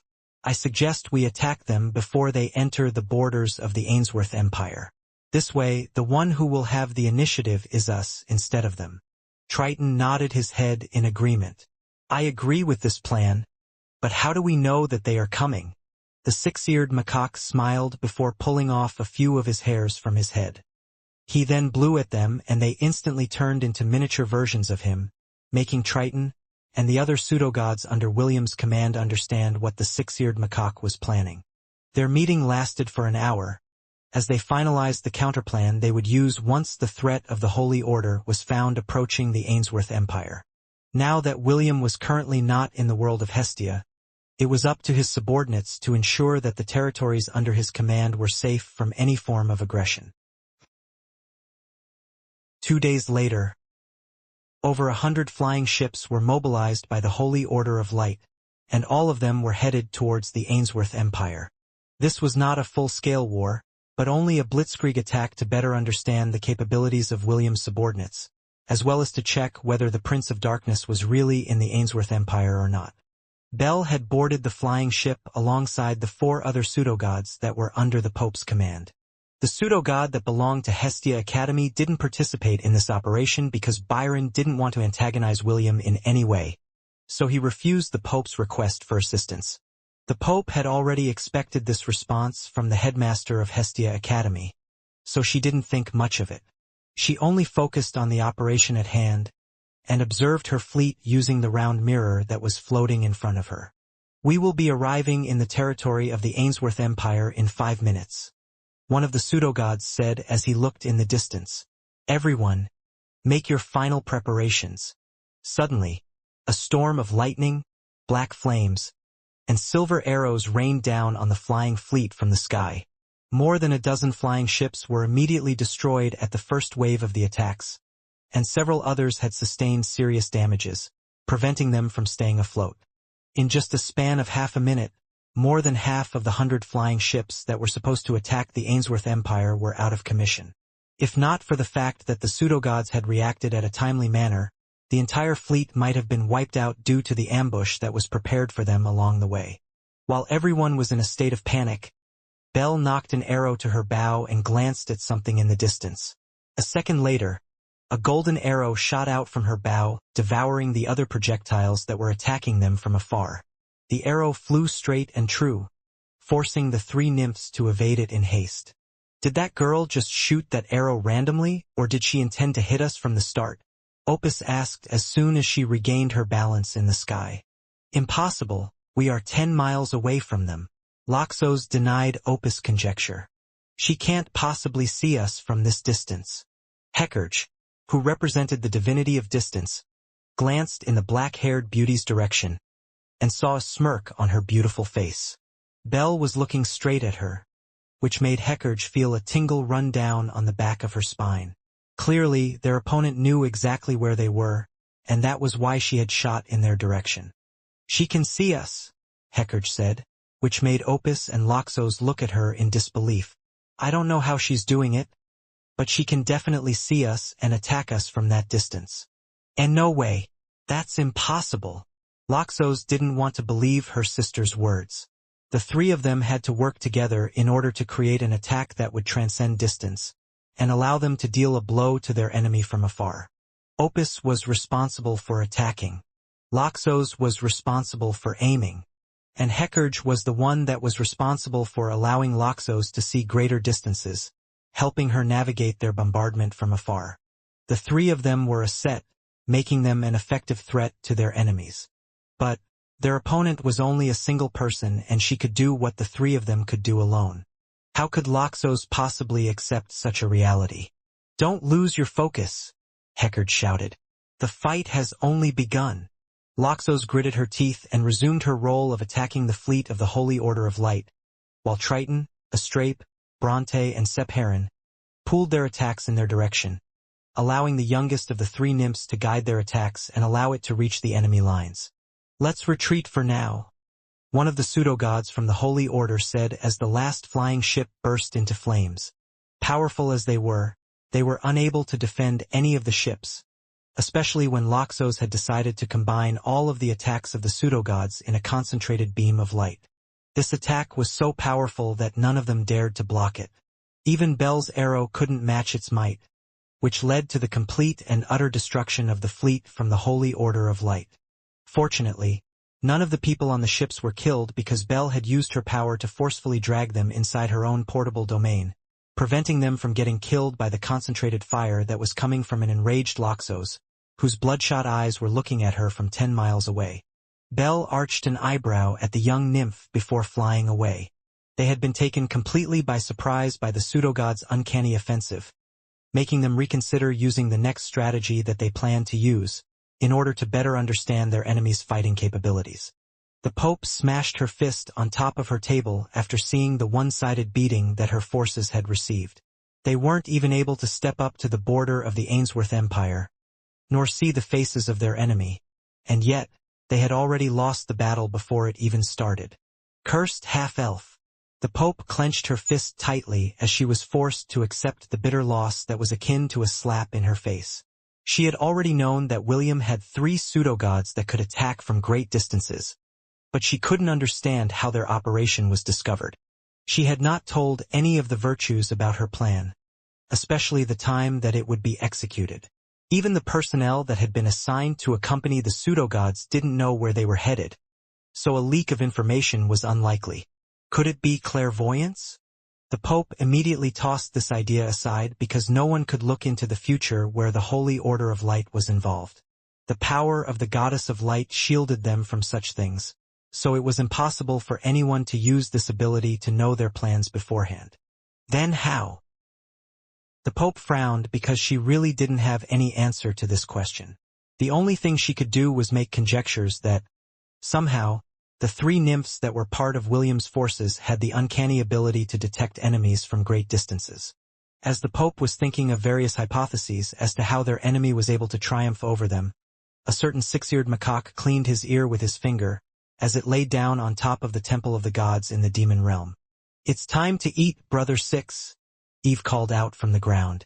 "Sister Ariadne made your favorite meat buns. Come and get them while they're still hot." "Okay, I'm coming," the 6-eared macaque replied as it somersaulted from the roof of the temple and landed nimbly beside the red-haired little girl that he had acknowledged as his master. Eve held the 6-eared macaque's hand and dragged him towards the entrance of the temple. The little girl was not aware that her guardian had just foiled the Pope's grand plan against her cousin, whom she loved very much.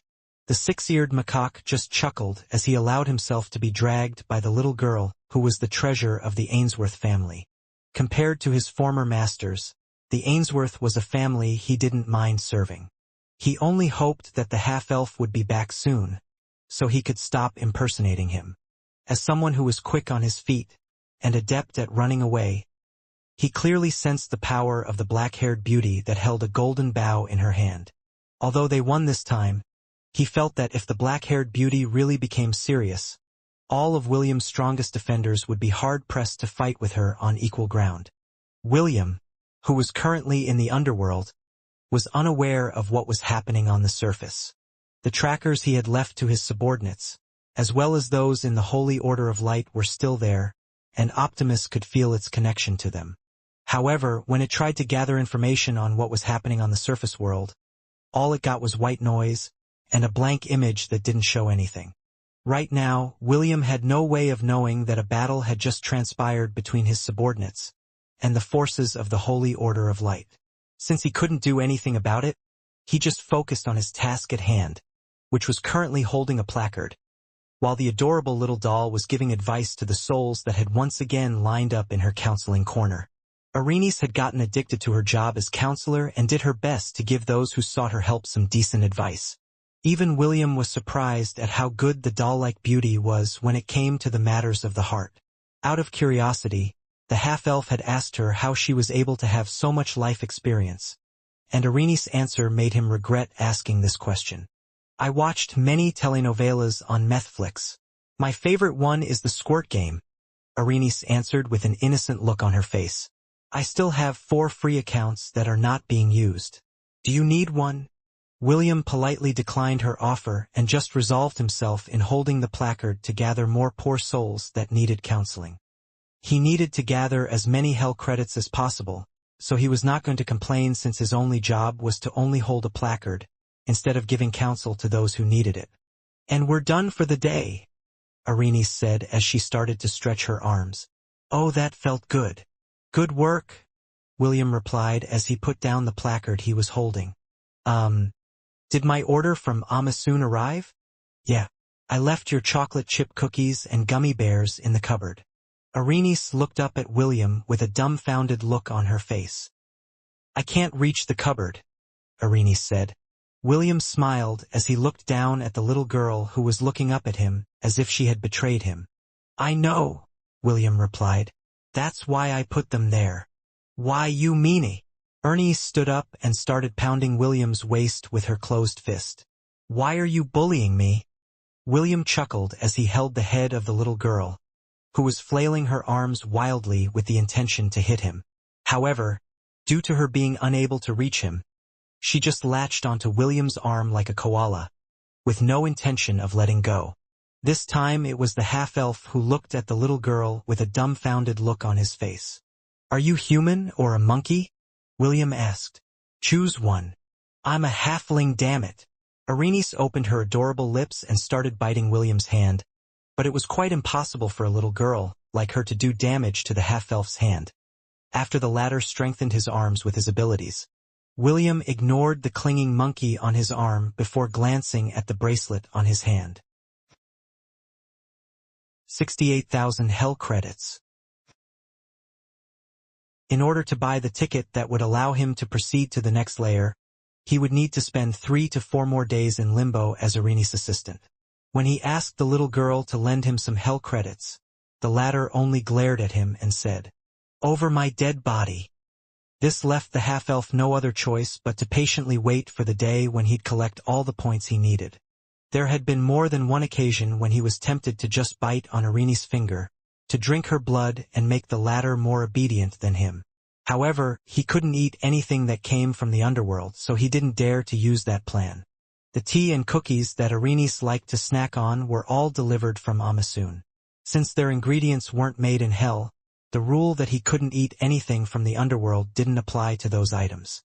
Also, Optimus was there to tell William what was edible and what was not, covering all the bases without any fear of making a mistake. Let's go home, William said as he tried to shake the koala that had clung to his arm with a vendetta. To his surprise, Arenice disentangled herself from his arm in a graceful manner and giggled. Fine. The little girl walked towards her boat while humming a song. For some reason, she liked the way William said, Let's go home. In the past, she just spent her time alone in her house watching Netflix and thinking of the day where she would be able to go to the surface world. Now, she was no longer alone, and having William around made her forget the loneliness she had felt for many years. She turned around while walking backwards to glance at the half-elf, who was walking several steps away from her with a devilish smile on his face. Arenice knew that William's reason for coming to the underworld was to look for his wives, and she found this to be very romantic of him. As someone who had watched many fairy tales, she was someone who loved to see happy endings. Right now, a prince had come to save the damsels in distress, and she was no longer a spectator watching a drama unfold. She was one of the main characters in the story, and this was something that Arenice had dreamed of in the past. The only thing she didn't know was how this fairy tale would end. In her little heart, she wished with every fiber of her being that William and his wives could be reunited. She thought that perhaps, by taking part of this journey, she would get a taste of what it was like to be a heroine in her own story, facing the dangers of the underworld with a Prince Charming by her side. Let's go to the second layer now. Arenice barged inside William's room with an excited look on her face. The half-elf was currently drying his hair with a towel, while the rest of his body was laid bare for the halfling to see. Even so, Arenice didn't bat an eye and held onto his hand while swinging it left and right. Hurry up! We need to get to the second layer now. Lord Kazo is having a concert, Arenice said with a determined look on her face. But I still need 20,000 hell credits to go up the second layer, William replied as he continued to dry his hair with his free hand. He didn't even bother to cover his body because Arenice didn't seem to care even though he was naked in front of her. The halfling just kept swinging his hand like a spoiled child who wanted to be taken to the amusement park. It's fine, Arenice commented. I will lend you 20,000 hell credits. But this is only a one-time deal. I am just making an exception once because Lord Kazo will be performing today. Lord Kazo? I'm his biggest fan. I plan to ask him for an autograph today after his show. Their group will be playing first in today's performance. William didn't know who this Lord Kazo was, but he didn't plan on complaining because Arenis was going to give him the credits he needed to buy the ticket to the second layer. Since that was the case, he simply nodded his head. Great! Arenis patted William's waist. I'll wait for you outside. Hurry up. Okay? Okay. William replied as he continued to dry his body with his bath towel. Arenis left the room and firmly closed the door behind her. However, a few seconds after leaving William's room, the doll-like beauty's face immediately became as red as a tomato as she covered her face with both of her hands. In fear that William would discover her current state of embarrassment, she hurriedly went to her room in order to calm herself down. That was the first time she had seen the body of a naked guy at close range. Fortunately, she was very good when it came to having a poker face, so she was able to keep her calm until she left William's room. I should have knocked first, Arenis thought after taking shelter inside her room. I see. So that was what a naked guy looked like. It's bigger than I thought. While the little halfling was recalling everything she saw when she entered William's room, the half-elf had finished drying himself off and had put on his clothes. He had estimated that he would still need 2 days in order to reach his goal, but since Arenis' favorite performer was about to have a concert, he managed to get a free pass 2 days ahead of schedule.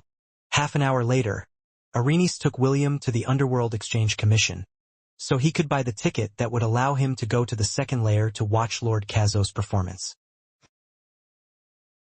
Second circle of the Underworld, living a hella loca.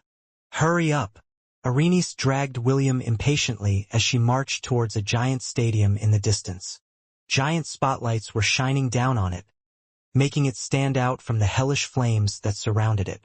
Now, this is something I don't get to see every day, William muttered as he walked with firm steps towards the stadium that he didn't expect to see in the underworld.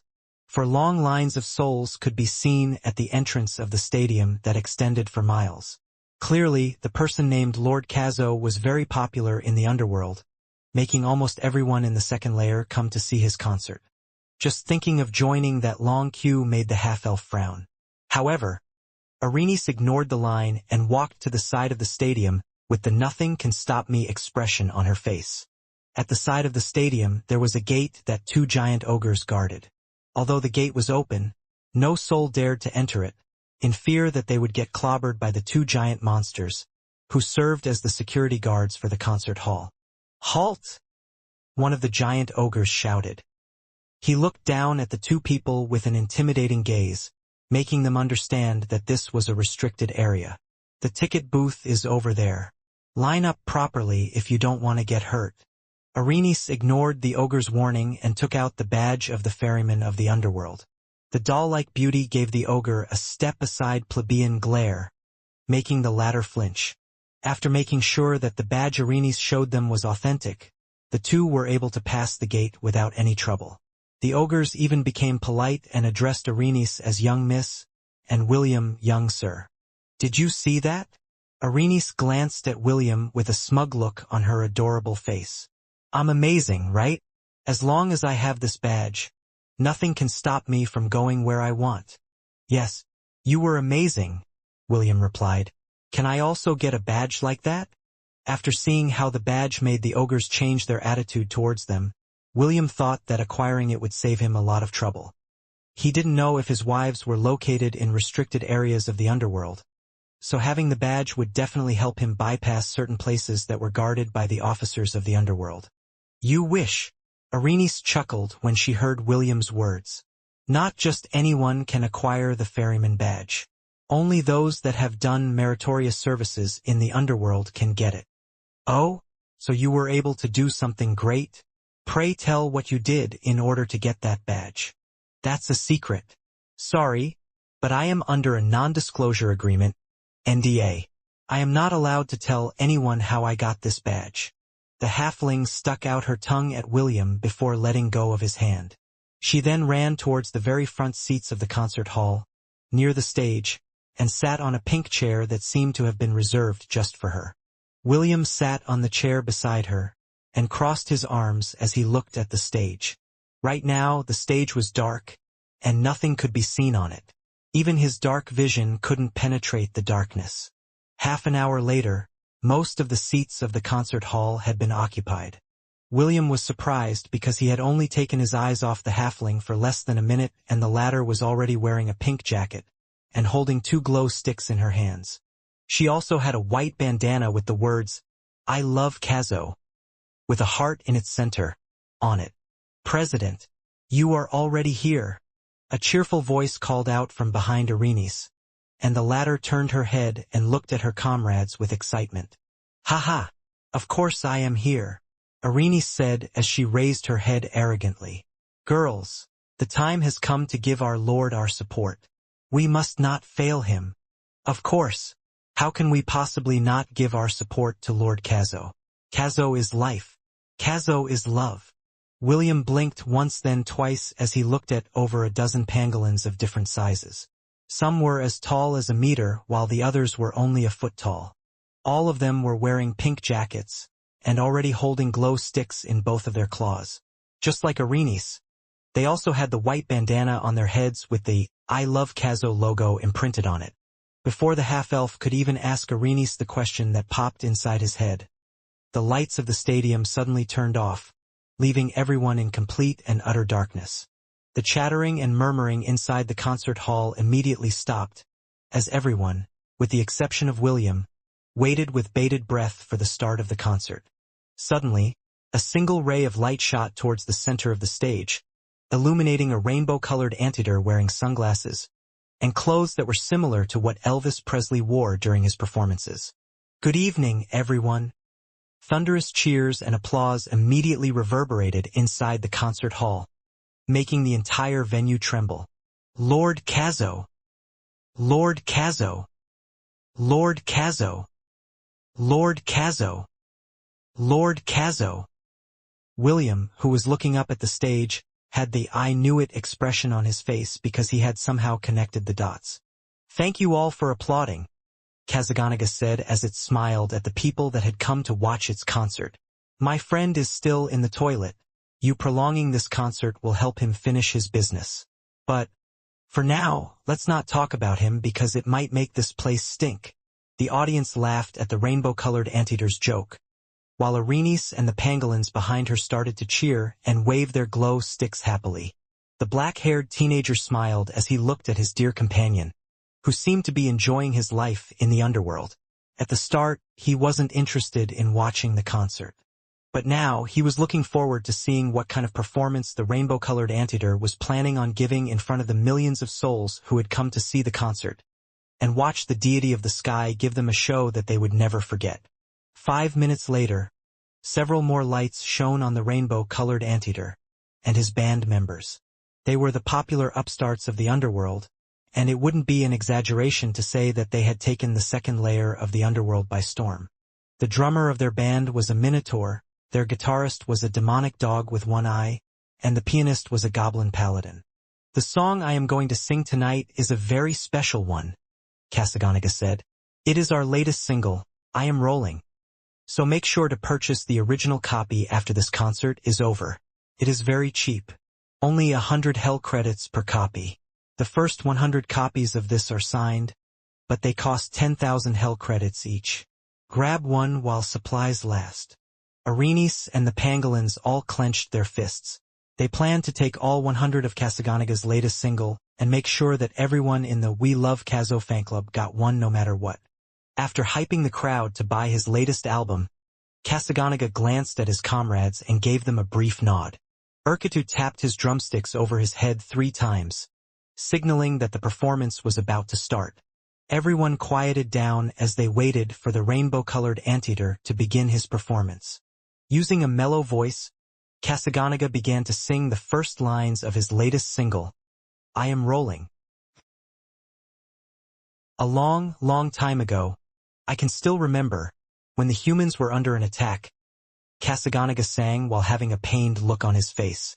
And I knew if I had my chance, I can make those people dance, and maybe they'd be happy for a while. The strumming of the guitars increased the solemnity of the song, making the readers feel as if their heartstrings were being plucked.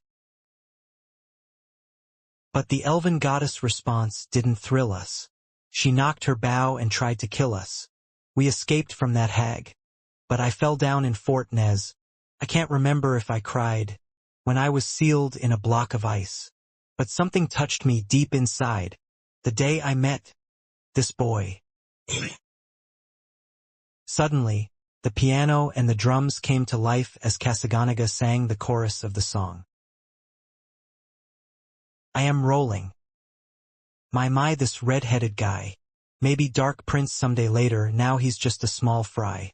He died in his world, and said to his beloved goodbye. Wishing he and her would be under the same sky. Wishing he and her would be under the same sky. The corners of William's lips twitched after hearing the chorus of the song. He didn't expect that the rainbow-colored anteater was singing a song based on what was not only exclusive to him, but himself as well. Right after the chorus ended, the song became very lively, as the upbeat music of the piano, guitar, and drums, accompanied by Kasaganaga's cheerful voice, made the crowd wave their joysticks happily as they listened to its song. Did you know the truth of love? And do you have faith in the gods above? If your best friend S tells you so. Now do you believe in Rick and roll? Can Wendy heal your mortal soul? And can Ash teach you how to dance real slow? The anteater shook its hips as the music intensified, making Arenis and the I Love Kazo fans club wave their joysticks more vigorously. Well, I know that Astia is in love with him, cause the two were snewing in Alfheim. The two went off the roof, and he made her a promise or two. He then met Chiffon in a garbage dump, and the girl was hungry and could eat a truck. William, my boy, was out of luck the day he met his lowly wife. Chorus. I am rolling. My, this red-headed guy. Maybe Dark Prince someday later, now he's just a small fry. He died in his world, and said to his beloved goodbye. Wishing he and her would be under the same sky. William covered his face with both of his hands because the rainbow-colored anteater was basically singing his life story for everyone to hear. He didn't know if the feeling that was bubbling inside his chest was embarrassment, or the strong urge to go to the stage and strangle Kasaganaga, who was singing his hearts out. Now for several years we've been on our own, and my scales are harder due to my rolling zone. But that's not how it used to be. So William went to the demon realm, in a name he borrowed from the hospital's dean, and a voice that came from you and me. Oh, the demons was impressed, of course. They thought he could bring balance to the horde. They went and followed the kid, and that's one big gamble they did, because the demon clans had so much fear. But William said, now listen here. Just stick it in your demon ears. I will become the demon lord. Chorus. I am rolling. My, this red-headed guy. Maybe Dark Prince someday later, now he's just a small fry. He died in his world, and said to his beloved goodbye. Wishing he and her would be under the same sky. The lively music then became mellow, as Kasaganaga once again had a pained expression on its face, completely reversing the happy mood that everyone had earlier. We then went to the ancient ruins, 'cause William and Celine wanted to. I frankly would have liked to stay. Kasaganaga paused for a brief moment before continuing the rest of the song.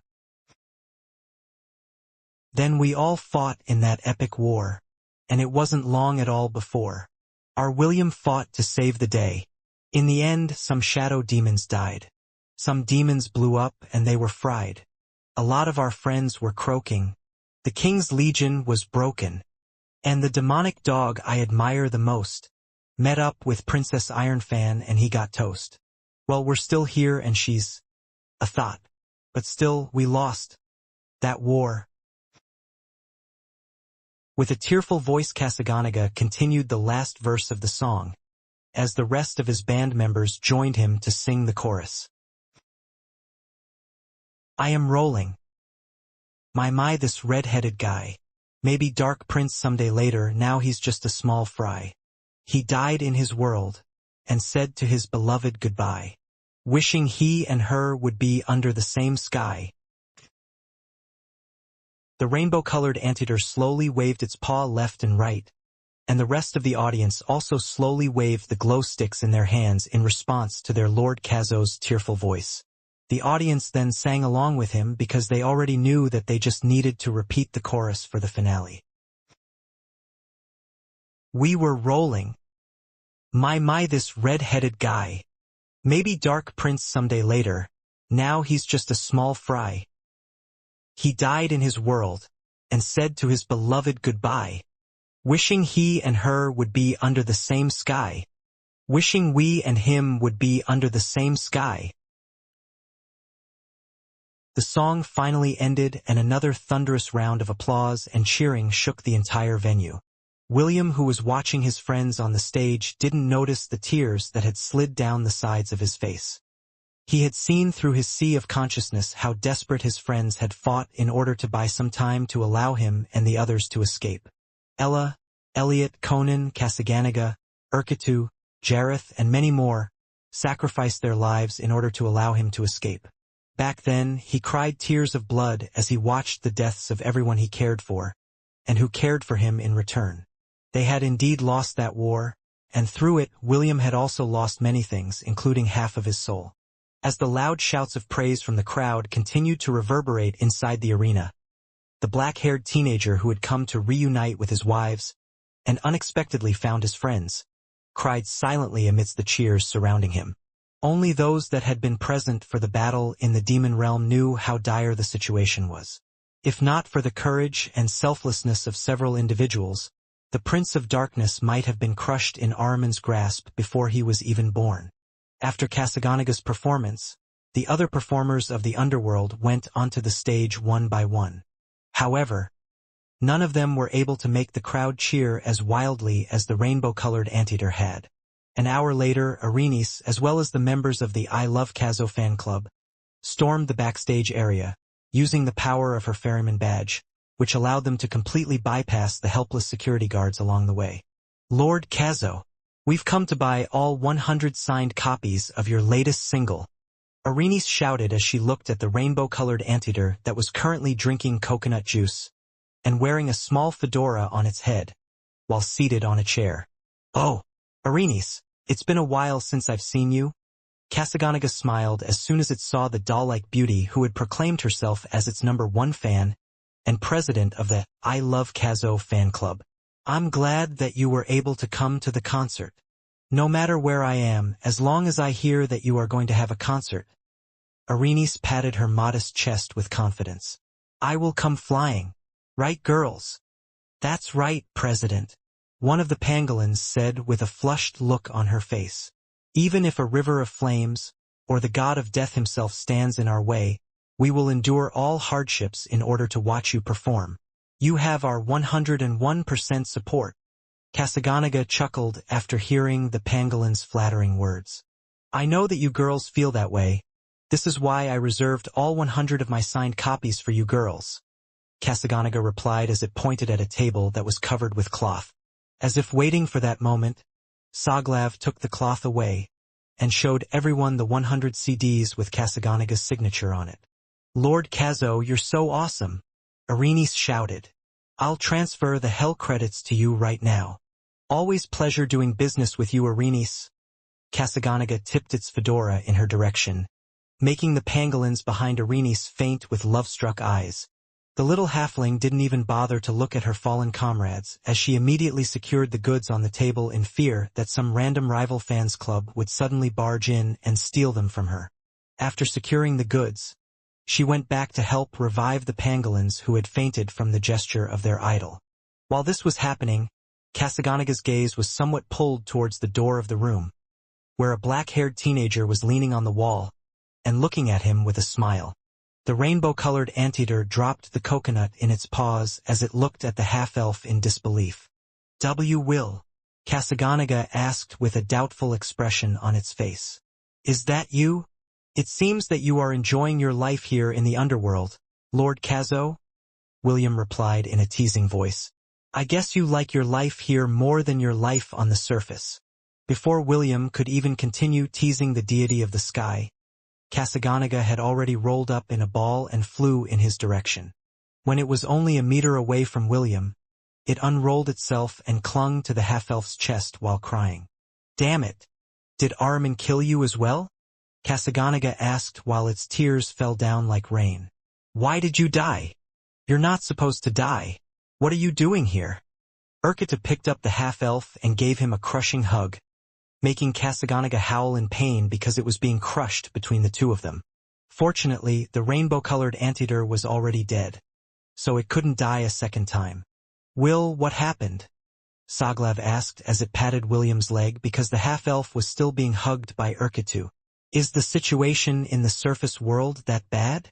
Jareth had also moved towards William and waited for his reply. The 4 pillars that supported William's King's Legion all knew how dire the situation was before they died. In truth, with each passing day, they feared that the half-elf would also appear in the underworld. Although they missed him dearly, they didn't want to see him in the afterlife because that would mean that William had also died at Ahriman's hands.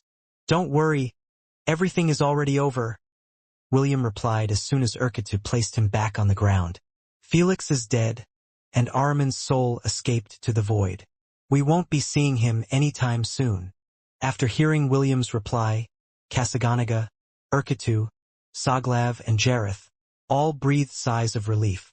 What happened to Princess Iron Fan? Soglav asked. Did you torture that bitch? The demonic dog's words were filled with hatred as it spoke the name of the demon that killed him and his friends. Yes, William replied. I also burned half of her face with the flames of darkness, and unless I personally heal it, her face will stay that way forever. That's not enough, Soglav growled. If only I was there I would have.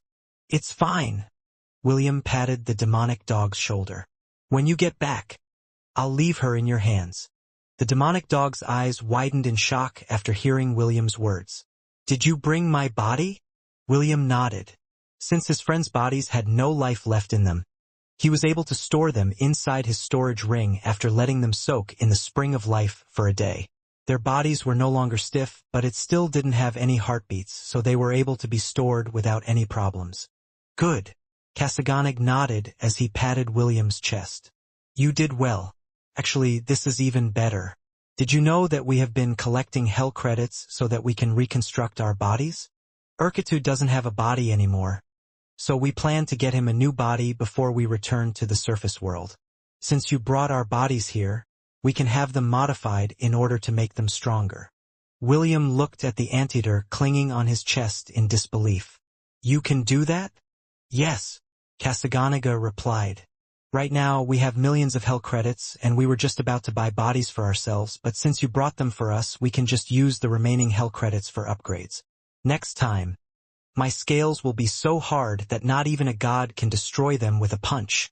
The rainbow-colored anteater shook its little paw as it told William about the latest products that had been released in the god shop.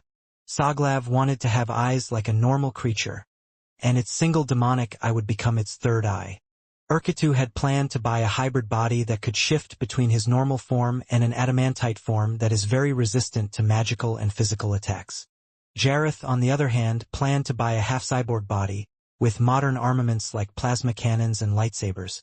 William chuckled after hearing the outrageous modifications that his 4 friends planned to make to their bodies using their hell credits. While they were all chatting happily, Arenice, who had finished reviving her club members, looked at the black-haired teenager in surprise. She didn't expect William and Lord Kazo to know each other. Just by looking at how close they were, she could tell that they had known each other for a very long time and got along well. The halfling had so many questions inside her head, but she also knew that now wasn't the time to ask them. However, after thinking for a while, she decided to take the initiative to invite Lord Kazo and his band members to have dinner with her, William, and her fans' club at one of the restaurants on the second layer of the underworld, to which the rainbow-colored anteater was more than happy to accept. William also had no problem with it, so he went along with Irene's proposal.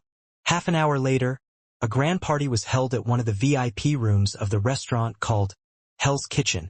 Irene sat beside Kasaganaga and listened as William told the anteater everything that had happened in the surface world.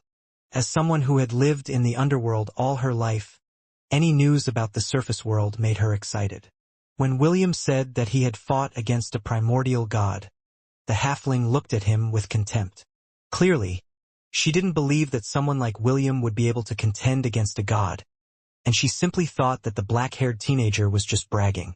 Just as she thought that Kasaganaga and the rest of its band would laugh and ridicule William for spouting nonsense, the rainbow-colored anteater patted William's shoulder while saying, "You made us proud."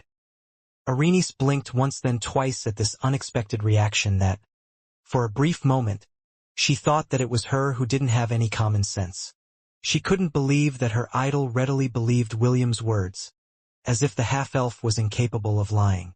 Even Soglav, Urketu, and Jareth all had smiles on their faces as they listened to William's tale.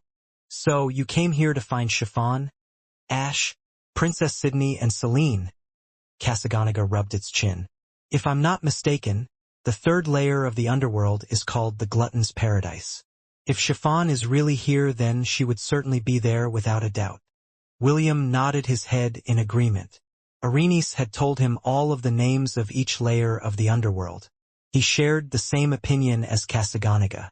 If Chiffon was indeed located on the next layer of the underworld, then William had to meet her no matter what. For now, he was thinking about how to gain the hell credits that he would need to go to the second layer. Unlike the first layer, the lending of hell credits wasn't allowed on the second layer. However, since Kasaganaga, Soglav, Urketu, and Jareth had registered as a band, the hell credits they gained were shared between all of them, and they had the option to share them with each other. William didn't have this option, so he was wondering how he could gain 1,000,000 hell credits in order to buy the ticket that would get him to the third layer of the underworld. While the black-haired teenager and his friends were thinking, the halfling, who had remained quiet for the duration of their talk, suddenly raised her voice in order to get William's attention. "I know how you can earn hell credits here in the second layer," Irene said with a mischievous smile on her face. "I just don't know if you have the guts to do it." For some reason, William could tell that the little girl had something very mischievous planned for him. Even so, he was willing to give it a try. As long as he could meet his wives sooner, he was willing to go to actual hell and back, just to embrace them in his arms once again. William was doing his best to keep the smile on his face as he was surrounded by several ladies in the underworld. He was pouring wine and other alcoholic drinks to the glasses of the ladies that had picked him as their host for the night. The second layer of the underworld was the entertainment district of the underworld. Even those from the upper layers would often come down to the second district to watch concerts, as well as enjoy the services that were offered there. Irene's figured out that since William had wives, he had a lot of experience with women. In the second layer of the underworld, cabarets and host clubs were quite popular, so the doll-like beauty told William that if he wanted to earn hell credits at a very fast rate, he should just become a host. However, what the little girl had in mind was not just an ordinary host, but the top host of the most famous host club of the second layer, which was called Auron Host Club. "Will, do you have anyone you like among us?" One of the ladies that had her arms wrapped around William's waist asked as she looked up at him. "I like all of you," William replied with a smile. "Would you like to order another bottle of champagne? Will you let me drink it using your lips?" "No. But if you like, I can make you chug the entire bottle in one go." The four ladies surrounding the black-haired teenager chuckled as they pressed their bodies against him. One beauty was hugging his head from behind and letting it rest on her chest. Another was sitting on his lap, while tracing his lips with her fingers. Two other girls sat on his left and right and held onto his arms, letting him feel the softness of their breasts. If other guys had been in his position, they would certainly say that they were in heaven despite being in the underworld. Even so, despite the fact that William's arms and head were occupied, he was still able to serve the ladies by giving them alcoholic drinks just like his job entailed. The more they spent on food and drinks, the higher his share was, and the higher his share was, the faster he would earn the hell credits required to buy the ticket for the third layer of the underworld. William had been trained by Lady Eros herself, so he was quite proficient in the art of seduction. However, he didn't do anything to his customers, and certainly didn't treat them like girls to be taken out for a one-night stand. This was why, although he had a standoffish attitude when it came to the ladies who chose him as their host for the night, they could still feel that he wasn't just doing his job, but was also taking care of their needs. "Will, do you have a girlfriend or a lover?" The beauty that was tracing William's lips asked as she lightly poked his nose. "Would you like me to become your sugar mommy?" "Actually, I am already married," William answered. "I also have several concubines and secret mistresses." "Ha ha ha. You are very funny, Will. Thank you for your praise. I can only stay with you girls for 10 more minutes. Do you want an extension?" "Why not? You won't be getting any sleep tonight. Please let me sleep. I've been here since noon." Ha ha ha ha. Using the power of wind, William poured drinks into glasses and served them to the 4 ladies who had become his regular customers. He had only been a host for 5 days, and yet he had already gained over 100,000 hell credits. Although William didn't hit and touch any of his customers below the belt, his popularity at the host club made the other hosts treat him as their rival. Also, because his body was normally cold if he didn't drink any blood, people thought that he was also a dead person, and not a living person who had somehow snuck into the underworld to look for his wives. "You're so uptight, Will," the lady seated on his lap said as she picked up the cherry from her cocktail and pressed it over William's lips. "The other hosts would have pounced on us by now, and yet you're not doing anything to us. Are we that unattractive?" "That's right. We want to be pampered and spoiled by you," the beauty who was hugging William's head from behind said before nibbling on his ear. "Let loose a bit, will you?" "What are you talking about?" William arched an eyebrow. "Both of you are very attractive. Our chef has this new dish that was just released on our menu. Are you girls interested in tasting it? It also comes with 4 Cosmopolitan magazines. I'll make sure to pamper all of you if you order this set." "Really?" "Yes. None of you are going to get any sleep tonight." The 4 ladies giggled and allowed William to order things for them. True to his word, the ladies enjoyed their night with him, and the half-elf had to personally take them back to their lodgings before going back to Irene's house to sleep. "Welcome home, Will," Irene said as soon as she noticed William's arrival. "Thank you," William replied. The halfling was wearing pajamas and holding a bag of potato chips in her hand while watching the 2nd season of Squirt Games in Netflix. It was around 3 in the morning, and the doll-like beauty should have been sleeping, but she had become hooked on watching the show. She would watch every episode as soon as it was aired, which coincided with the time that William's shift at the host club ended. "I'll take a bath first, then we can sleep afterwards. My customers spilled a few of their drinks on me." I'll wait until you're done." The two had been living together since William had entered the underworld and, for some reason, he had gotten used to this usual daily routine of theirs. Half an hour later, the door of William's room opened, and Irenis came in with a yawn. The half-elf who had just finished drying his hair with a towel glanced at the sleepy girl who had already climbed onto his bed. "Will it take longer?" Irenis asked as she curled up on William's bed, covering herself with a blanket. "Just about finished," William replied. 2 minutes later, William entered the bed in his pajamas, and also covered himself with a blanket. Irenis then moved closer to him and buried her face in his chest, while the half-elf wrapped his arms around her, holding her in an embrace. Soon, the halfling's sleeper breath reached William's ears. A minute later, he too closed his eyes to sleep.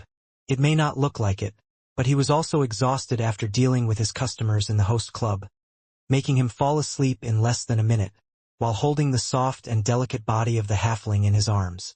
Irenis had told William that she was lonely living alone, so when he started living with her, the doll-like beauty with blonde hair and blue eyes would sleep with him every night.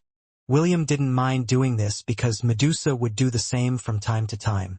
She would come to the black-haired teenager's room and simply snuggle up to him, as if seeking someone to fend off the loneliness that she had been feeling ever since Chiffon had died in the war. As one of the ladies in the black-haired teenager's dreams, he didn't treat Arenice coldly and, to a certain extent, would often spoil her as well. Although his relationship with her was like a caretaker, taking care of a spoiled child, the half-elf didn't mind making the lonely girl in his arms feel less lonely, especially during a cold night in the underworld. Kasaganaga and the rest, with the exception of Urketu, had already received their bodies, and were busy modifying them using the hell credits that they had gained from their concerts. But all four understood that leaving the underworld was not going to be an easy task for them. Unlike William, who had entered the underworld while he was still alive, Urketu and the rest had already died. Because of this, a special method had to be used in order for them to return to Hestia, and that would cost an exuberant amount of hell credits that numbered in the billions. Unless they were able to reach this number, they would not be able to leave the underworld because the laws of the dead prevented them from doing so.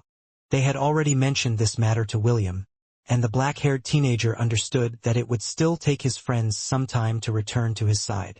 However, knowing how popular Kasaganaga was in the underworld, he believed that it wouldn't take the four of them that long to return to the surface world. As William fell deeper into sleep, he found himself in a familiar place that he had been in the past. The Deadlands, William thought as he glanced at his surroundings. He was currently standing on top of the Glory Shelter, and staring at the same scenery that he had seen when he first came to that strange world that floated within the void. "Congratulations, Will." A pair of soft and delicate hands wrapped around the half-elf, as the familiar voice spoke behind him. "Just a little more and we can meet. Make sure to take care of Arenice because she is one of the ladies that will lead you to me." "When is the right time?" William asked without turning his head. The only thing he did was hold onto the young lady's arms that were wrapped on his waist, holding her in place. "When the time is right. Stop talking in circles." The young lady giggled, but didn't say anything else.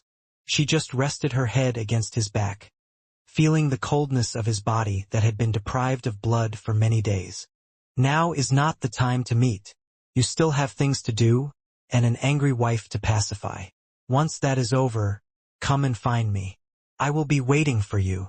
As soon as those words were spoken, the half-elf turned around to look at the person whom he hadn't seen for a long time. However, before he could even look at her, the lady behind him had already turned into countless white feathers and flew towards the sky. "Not yet, Will," the mischievous voice said in a teasing manner. It was also at that moment when the world around William disappeared. All that was left to him was a promise of reunion, as well as a wish that needed to be fulfilled.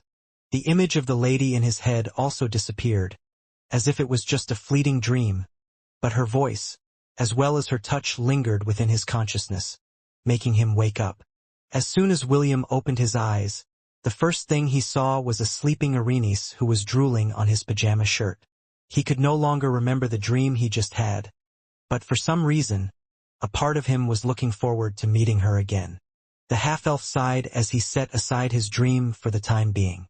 Using the blanket, he wiped the drool-stained face of the halfling in his arms. "I don't need to wait for the future," William thought as he planted a kiss on Arenice's forehead before closing his eyes so he could return to sleep. "It comes soon enough."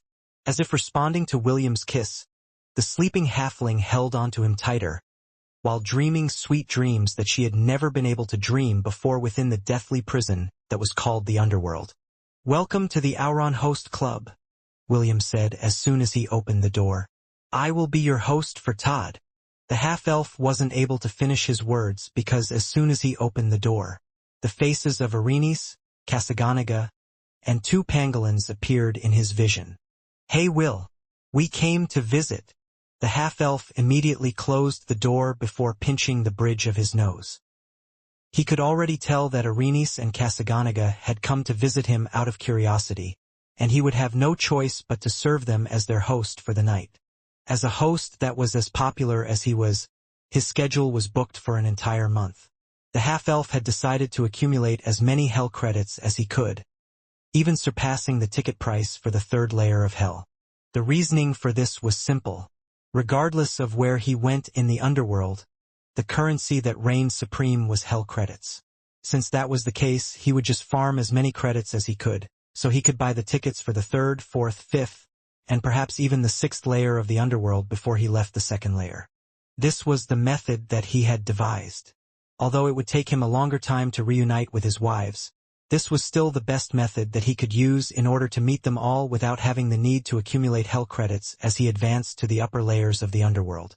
To a certain extent, he already knew who his regular customers were, and had expected them to be his guests for tonight, but seeing Arenice with Kasaganaga, he understood that the doll-like beauty had used her authority as the ferryman of the underworld again to cut in line and reserve him for the night.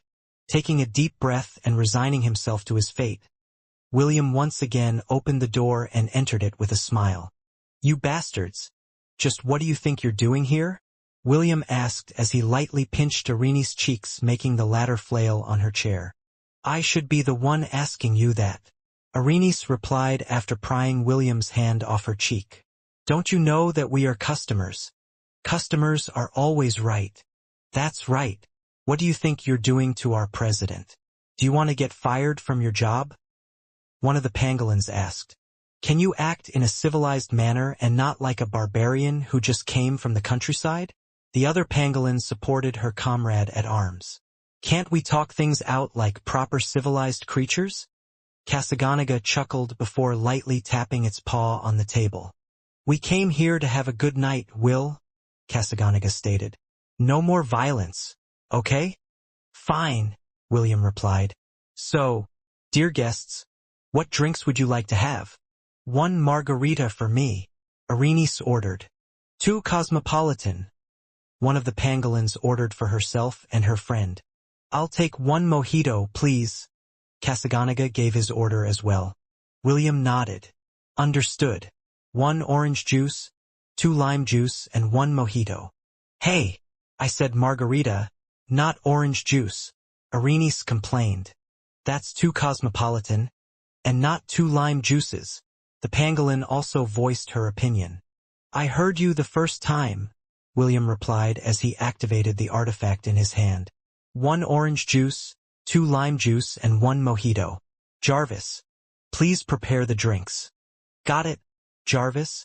The bartender of the Auron Host Club acknowledged William's order and closed the connection.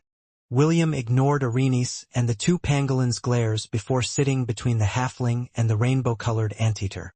"How is the preparation for your next concert going?" William asked Kasaganaga, who was just chilling beside him. "It's going well," Kasaganaga replied. "Our new single is also selling like hotcakes.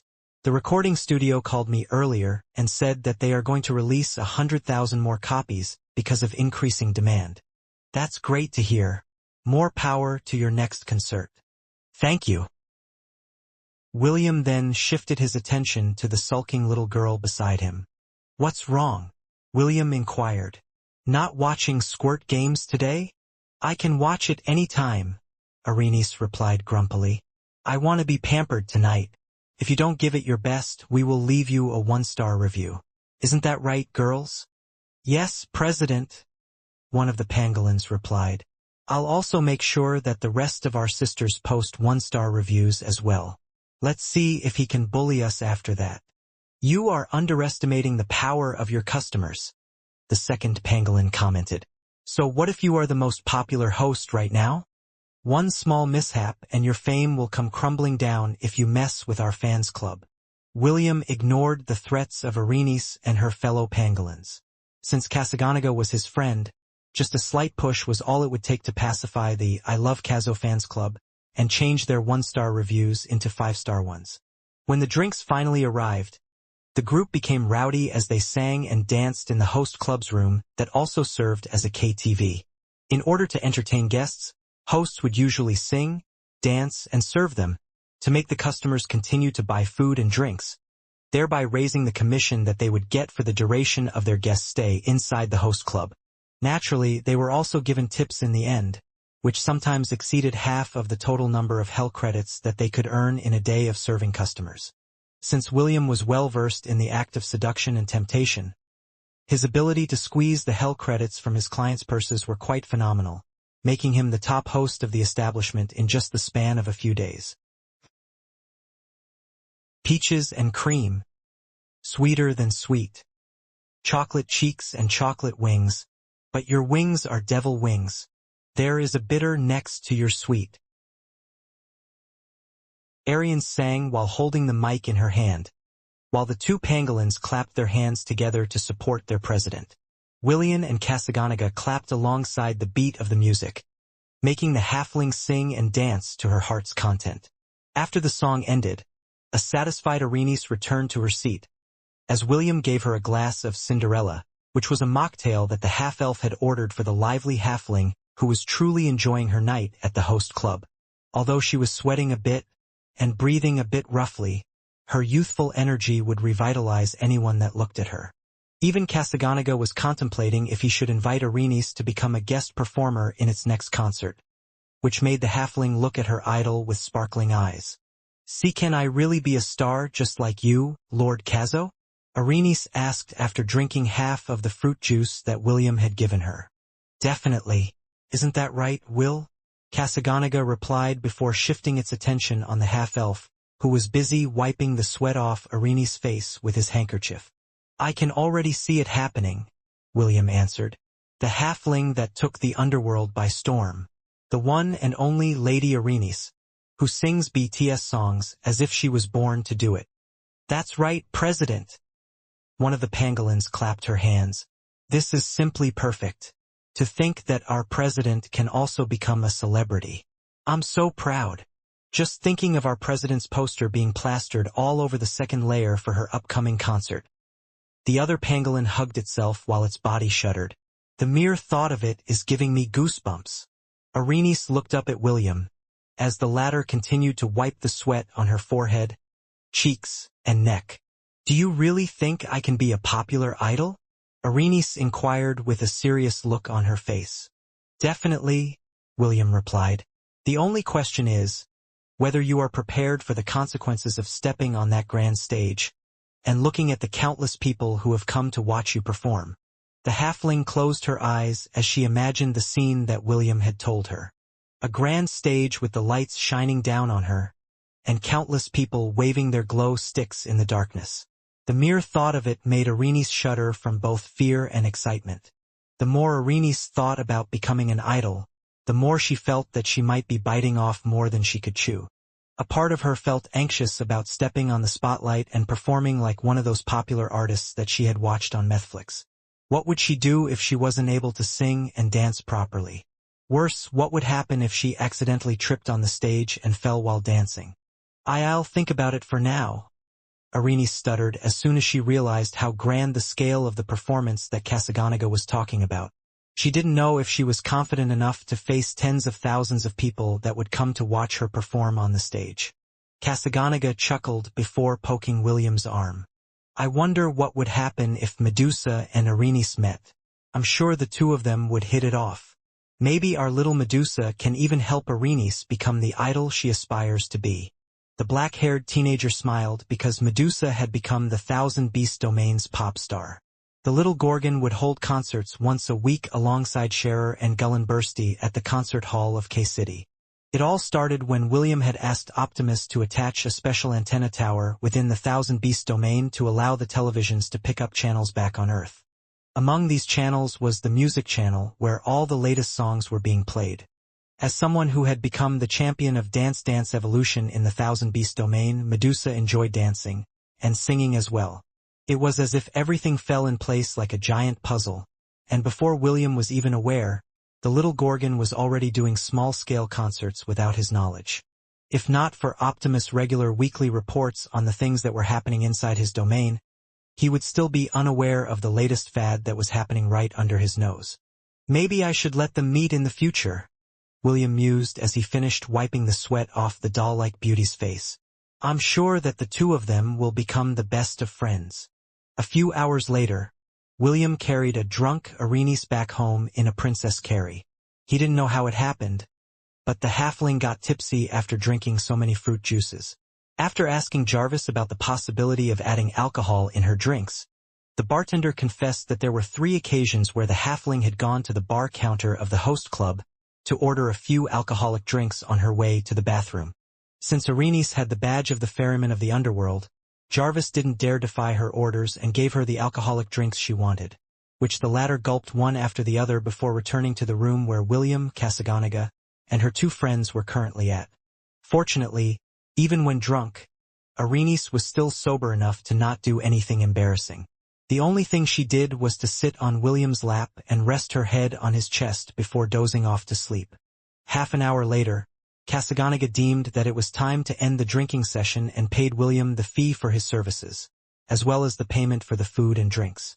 Naturally, the rainbow-colored anteater gave the half-elf a generous tip of 100,000 hell credits, which was his own way of helping William gather the resources he needed to meet with his wives in the underworld.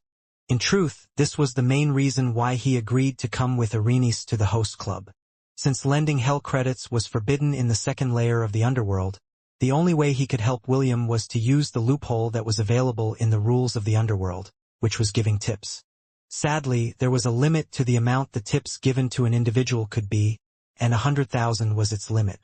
This was to prevent people from abusing this method, and they could only pay such a huge amount once every week. Naturally, there were exceptions to this rule, and that exception belonged to those who served the underworld in high places like a ferryman. As William helped the drunken halfling put on her pajamas, the latter transferred 500,000 hell credits to him, while caressing the side of his face. "This young lady is loaded," Arenice said in her drunken state. "Follow me and I'll take you flying." "All right," William replied as he closed the button on Arenice's pajama shirt. "Now go to sleep. Where is my goodnight kiss?" "One goodnight kiss coming right up." William planted a kiss on the halfling's forehead, making the latter giggle. 5 minutes later, Arenice was lightly snoring on the bed while holding on to William. She had enjoyed the time she had spent with him, and it was the most fun that she had experienced since she had taken the position of ferryman of the underworld. The half-elf, on the other hand, looked at the bracelet on his wrist to check the amount of hell credits he currently had. "Over 2 million, William muttered as he lightly patted the head of the doll-like beauty, who was now drooling on his chest. Arenice said, "I need at least 16 million hell credits to reach the 5th circle of the underworld." The black-haired teenager sighed because he still had a long way to go. In truth, he was a bit worried about what was happening in the surface world. Also, he was starting to feel some withdrawal symptoms from not being able to drink blood for a long time. Arenice had already helped him order some blood in Amasun using hell credits, but the delivery date was still 2 days away. For the time being, William decided to just sleep longer hours during the day and only wake up an hour before his shift in the host club started. This was the only way that he could think of to prevent himself from indulging in the temptation of the soft and warm body that was currently nestled in his embrace, which was filled with sweet and delicious blood that was only a bite away. "What does blood taste like?" Arenice asked as she looked at William, who was chugging a blood pack that had just arrived in their home from Amasun. "This blood tastes so bland that if not for the fact that I need to drink blood on a regular basis, I would have already thrown it in the trash," William replied as soon as he emptied the blood pack he was holding. There was a small blood stain at the corner of his lips, but he wiped it away using the back of his hand. "I know that vampires drink blood on a regular basis, and I've long been curious on what blood tastes like," Arenice commented. "It's just that, when I plan to actually drink blood, I feel nauseous and stop my attempt halfway." The corner of William's lips curled up because the little halfling was making a disgusted expression on her face. "Trust me, you don't want to drink anyone's blood," William stated. Arenice smirked as she looked up at William in a mischievous manner. But I'm curious about what your blood tastes like." "My blood?" William blinked in confusion. "I don't think my blood tastes good. But didn't your wives or lovers ever think of biting you back? I mean, you've been biting them a lot. If that was me, I would have bitten you back as payback." "Well, 3 of them did try to bite me and drink my blood out of curiosity." "Oh? What happened next?" Arenice was like an auntie who was looking for juicy gossip as she focused her attention on the half-elf who had sat beside her. "Well, my wife, Princess Sydney, is a succubus," William replied. "So she can extend her fangs and draw blood from my body. When she drank my blood, she only commented that it was delicious. Really? Arenice arched an eyebrow. Maybe she's just paying lip service since you are her husband. William nodded. I think so too as well. Then the next one that tried to bite me was my wife Chiffon. It was a subconscious act on her part. We were sleeping together, and she was resting her head on my chest. Suddenly, my sixth sense woke me up because it sensed a great danger was about to befall me. Fortunately, I woke up just in time and managed to stop her from literally biting a chunk out of my chest. She was dreaming of eating a cake, so her body moved subconsciously to take a bite. In truth, sleeping with her so close to me is always a gamble because when she dreams of eating something, it is a life and death situation for me. Arenice giggled after hearing William's story. She thought that the half-elf was just exaggerating his claim that his wife's sleep biting was a matter of life and death. How could someone possibly die if they were bitten by a dwarf who was only a head taller than she was? And who was the last one? Arenice asked. The last one was a young nymph, William replied as he thought of Loxos, who was currently guarding his empire for him. She had been so drunk by pleasure that she bit me without intending to. Naturally, she managed to draw blood and my blood entered her lips. When she regained her senses, she said that my blood tasted bitter, and she didn't want to taste it ever again. Arenice giggled again after hearing the young nymph's complaint about William's blood.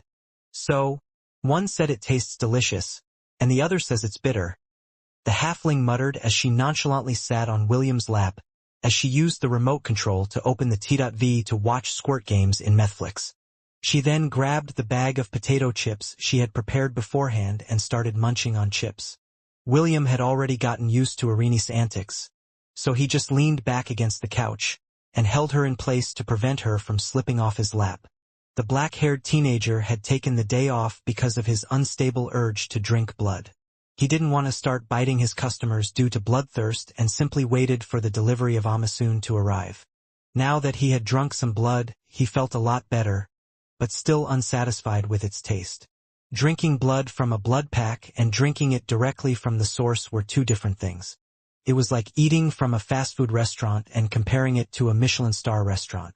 The difference was that Great and William, who had been spoiled by the blood of his wives and lovers, had higher standards compared to an ordinary vampire. Arenice, what is your father like? William asked. He had been living with the halfling for quite some time now and he wanted to know more about her. My father is quite busy, so he has no time to look after me, Arenice replied as she continued to eat potato chips on William's lap. I often visit my grandma during my free time, but I don't want to bother her too much, so I haven't seen her in more than a year. William listened to Arenice speak about the moments when she went to visit her father and her grandma, and he could genuinely tell that she loved and respected both of them. There was also a trace of loneliness mixed between her words, which meant that she really missed seeing them. Perhaps, becoming a ferryman of the underworld was just her way of trying to find some form of enjoyment in her mundane, everyday life. Being able to talk to and meet other souls was like meeting tourists who hailed from distant lands and worlds. Perhaps it was due to fate that allowed Arenice to meet William the moment he arrived in the underworld, which allowed her to take him under her wing, while he came to understand the rules that govern the place where the dead go after their lives have ended. Through his interaction with Arenice, he noticed that the halfling would ask a lot of questions about the world of Hestia where William had come from. The half-elf had already felt it, but Arenice really longed to see the surface world. She was like the little mermaid in the fairy tale who wanted to go onto the land in order to experience what it was like to be a human. But the price she had to pay for it was very steep. Will, you're planning to take your wives back to the surface world, right? Yes. Can you? Never mind. Arenice stopped whatever she was planning to say, and William didn't urge her to say what she wanted in her heart. He already knew what she wanted, but he didn't know if he could make it happen. After what had happened with Astia, he didn't want to make any promise that he couldn't keep, so he kept his silence. Even so, he wished that the little girl in his embrace would be able to find the happiness that she was looking for. For now, he did what he could and accompanied her while she watched her favorite show, and sat on his lap while she ate potato chips one after the other. Back in the surface world, battles between William's forces and the Holy Order of Light were occurring on a regular basis. In order to prevent any loss of manpower, only the 4 pseudo-gods and Bel would attack the borders of the Ainsworth Empire in order to draw out the guardians that protected it. "This bitch," Loxos grumbled as she sent countless silver arrows that had been fired by Opus towards the black-haired beauty who had been getting on her nerves. Bel smirked as she urged Ethan to dodge the attacks that were coming her way. The little wren, that had transformed into a rock, flapped its wings and distanced itself away from Loxos' attack that was meant to take Bel's life. The black-haired beauty only smiled at the approaching barrage of arrows before a barrier appeared in front of her, blocking the attack completely. "Does that nymph have a vendetta against you or something?" one of the pseudo-gods that specialized in defense asked. "Mayhaps," Bel replied with a smile. "She sure is something. Is it time for us to retreat?"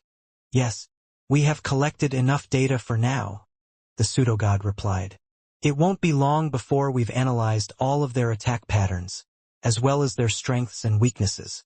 It is only a matter of time before we take them out one by one." Bel nodded as she lightly patted Ethan's back, telling it to fly to their temporary base. Seeing the pseudo-gods of the Order of Light retreating, Loxos snorted in disdain. She didn't know why, but as soon as she saw Bel's face, she disliked her with every fiber of her being.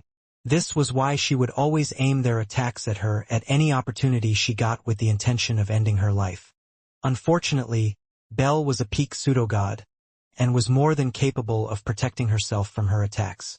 This left Loxos very dissatisfied. It was as if there was an itch in her back that she couldn't scratch because she was unable to reach it. "It seems that Nisha is right," Astrape said as she hovered beside Loxos. "They aren't fighting us seriously. They are just focused on dodging and blocking our attacks." "Do they really think that they will be able to beat us using this method?" Opus commented. "Thanks to Nisha's advice, we are limiting ourselves and not using our full powers every time we clashed with them. However, I still feel anxious for some reason." Triton, who was now the temporary commander, nodded his head. "I'm sure that they know that we aren't going all out. Still, their attacks are becoming fiercer and bolder with every day that passes. I'm afraid that soon we will not have the chance to fake our attacks and be forced to take them seriously." "Don't worry, we outnumber them," Loxos replied with confidence. "My sisters and I are confident that we can keep them at bay. As for the other pseudo-gods, you guys will be able to handle them just fine." Triton sighed. "I hope you're right, Loxos." The former king of Atlantis looked at the retreating backs of their opponents. Although they had not lost a single skirmish against them, he felt that it was only a matter of time before they reversed the outcome of the battle. Nisha had also told them that the longer the battle continued, the more adept their opponents would be in fighting against them. As the supreme leader of Deus, the veiled beauty perfectly knew what the Pope was doing, and was also in the midst of devising a plan that would deal the old hag a crushing blow. They had been fighting in the shadows for many years, so Nisha already had an understanding on how ruthless the Pope could be to both her allies and her enemies. The other kingdoms and empires in the central continent just sat on the side and spectated. After the war ended, they had suffered a decrease in military power because they had lost many men in the conflict between Felix's and Armin's forces. This was why they were happy to see the Holy Order of Light suffering losses each time they fought against the half-elf's minions, because this weakened the Pope's army in turn. Due to Emperor Leonidas and Empress Andraste's efforts, the various kingdoms and empires were assured that Williams didn't have any plans on expansion. Because of this, they decided to just leave him alone, and rejected the Church of Light's call for help. Little did they know that the Pope didn't really care whether they helped her or not. She was only doing this to fool their enemies into thinking that they needed additional manpower in order to stamp the half-elf's empire from off the face of the world. "Lady Nisha, we have finally found the location of the Palace of Light," one of Nisha's subordinates reported, making the veiled beauty smile in her heart. "Is this news confirmed?" Nisha inquired. "Yes," the subordinate replied. "I went personally to check its location 4 days ago to ensure that the information was the real deal." Nisha lightly tapped the armrest of her makeshift throne. "Good. You did well. I will make sure that you and your men are rewarded generously for your efforts. Thank you, Your Excellency. You may go. I need to draft a plan for our counterattack. As you wish. After Nisha's subordinate left the room, the veiled beauty continued to read the scroll in her hands. Drawn on it was the location of the Palace of Light, as well as the number of forces that were protecting it. As expected of the Palace of Light, Nisha muttered as she placed the scroll on her lap. This will not be an easy battle. I wish you were here. The veiled beauty thought of the half-elf who had gone to the underworld to reunite with his wives. That peak pseudo-god is a pain, Nisha mused as she read the information about Belle. She narrowed her eyes as she looked at the painting of the black-haired beauty, whom she felt was a hindrance to William's rise to power. If we can capture her, then the offensive of the Holy Order will surely decrease, or even cease completely, Nisha thought. Too bad Will isn't here. If he was, then I would just ask him to corrupt her, and make her become his servant. That way, we can launch a full-scale attack at the Palace of Light and finally bring an end to the Pope's ambition for world unification. Unfortunately, William wasn't there to help Nisha capture the black-haired beauty who had been giving them a hard time as of late.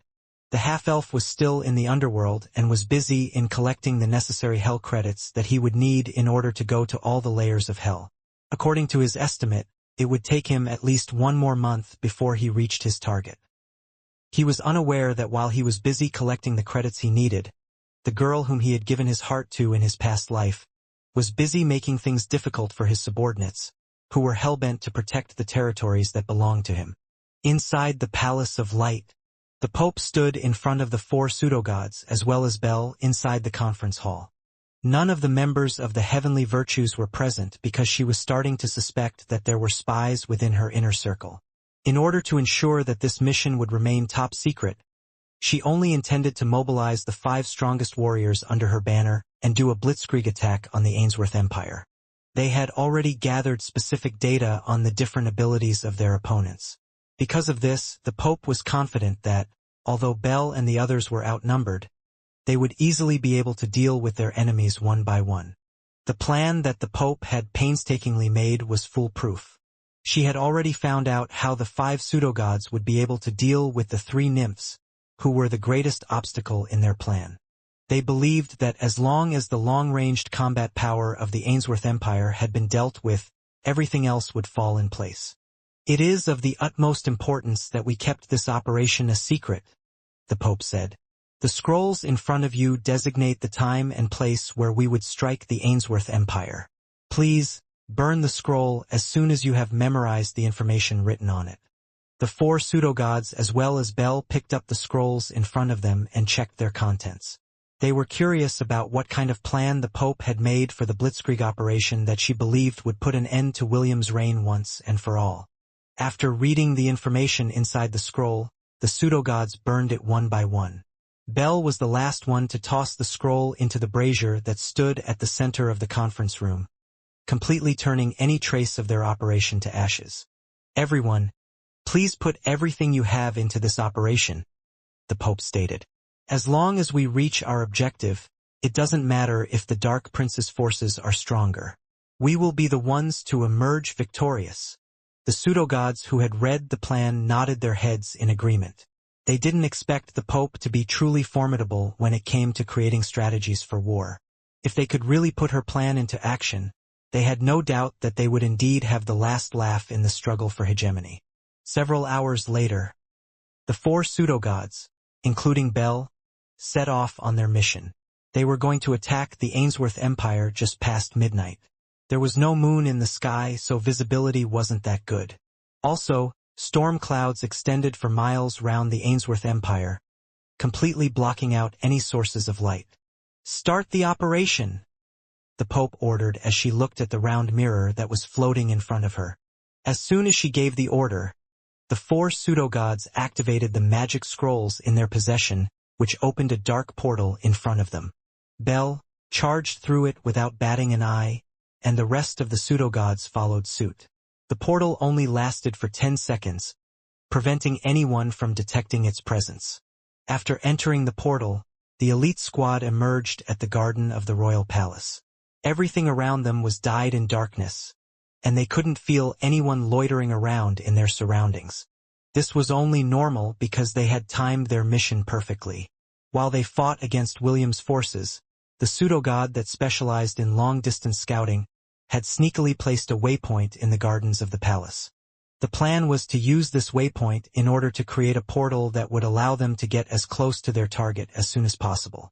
The pseudo-god had repeatedly checked the security of the palace, making them sure that this was the perfect moment and location to infiltrate the castle under the cover of darkness.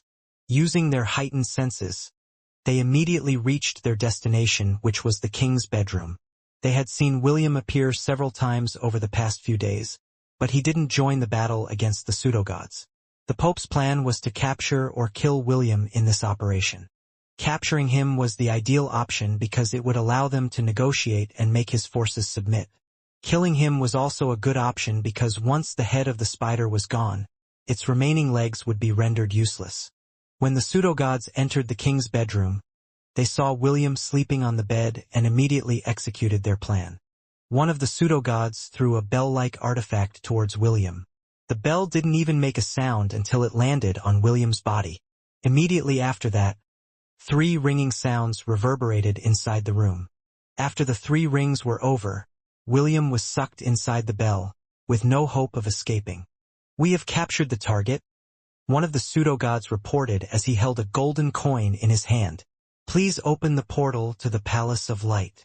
The coin remained silent, which made the pseudo-god frown. However, he didn't worry too much and simply repeated the words he said earlier. "We have captured the target. I repeat, we have captured the target. Please open the portal to the Palace of Light." A minute passed, then 2. The time extended to 5 minutes, then 10 minutes. As more minutes passed by, the pseudo-gods were starting to feel that something was off. Even Belle didn't understand what was happening as she held her bow in a guarded stance. "Pope, can you hear me?" one of the pseudo-gods asked. "Open the gate now." The frustration in the pseudo-god's voice was noticeable, but still no reply came to him. This made him wonder if something had happened to the Pope's artifact, or something was preventing him from directly contacting the old lady who was the mastermind of this operation. Palace of Light. Loud explosions echoed in the surroundings around the palace, which stood for thousands of years, as it started to burn in flames. Shouts of surprise, panic, anger, and frustration spread within its walls as several powerful beings appeared and started to unleash all of their powerful attacks at everything and anything they saw.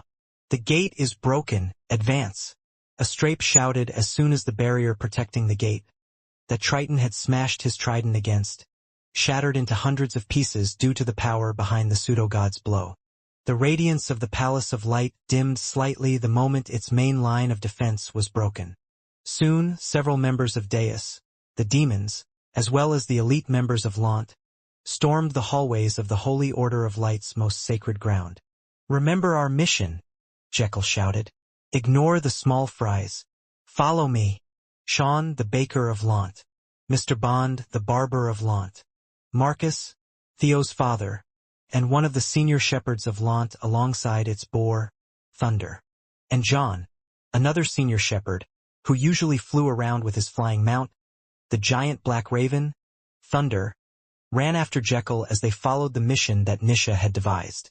With the help of the six-eared macaque, who had the power to hear the thoughts of a person's heart, Nisha had made a counterplan for the Pope's blitzkrieg attack. Before William left for the underworld, he had assigned the six-eared macaque to monitor the Pope 24/7 using the power of his divinity. Because of this, every move that the Pope made didn't escape his notice, allowing it to effectively time its attack for when the hard hitters of the Holy Order of Light would be busy with their infiltration of the royal palace of the Ainsworth Empire. "That veiled lady is quite ruthless," Jekyll thought as he led the elite members of Lant towards their destination. "She planned to sacrifice the entirety of the Ainsworth Empire just to ensure that we will be the victors of this war." Just where did William find such a formidable person? Jekyll had undergone special training under his father's guidance in order to break through the ranks of a demigod. Although pseudo-gods now dominated the battlefield, The role that demigods played was more apparent since the pseudogods were busy dealing with each other, giving them free rein to massacre the lower ranks of the opposing army.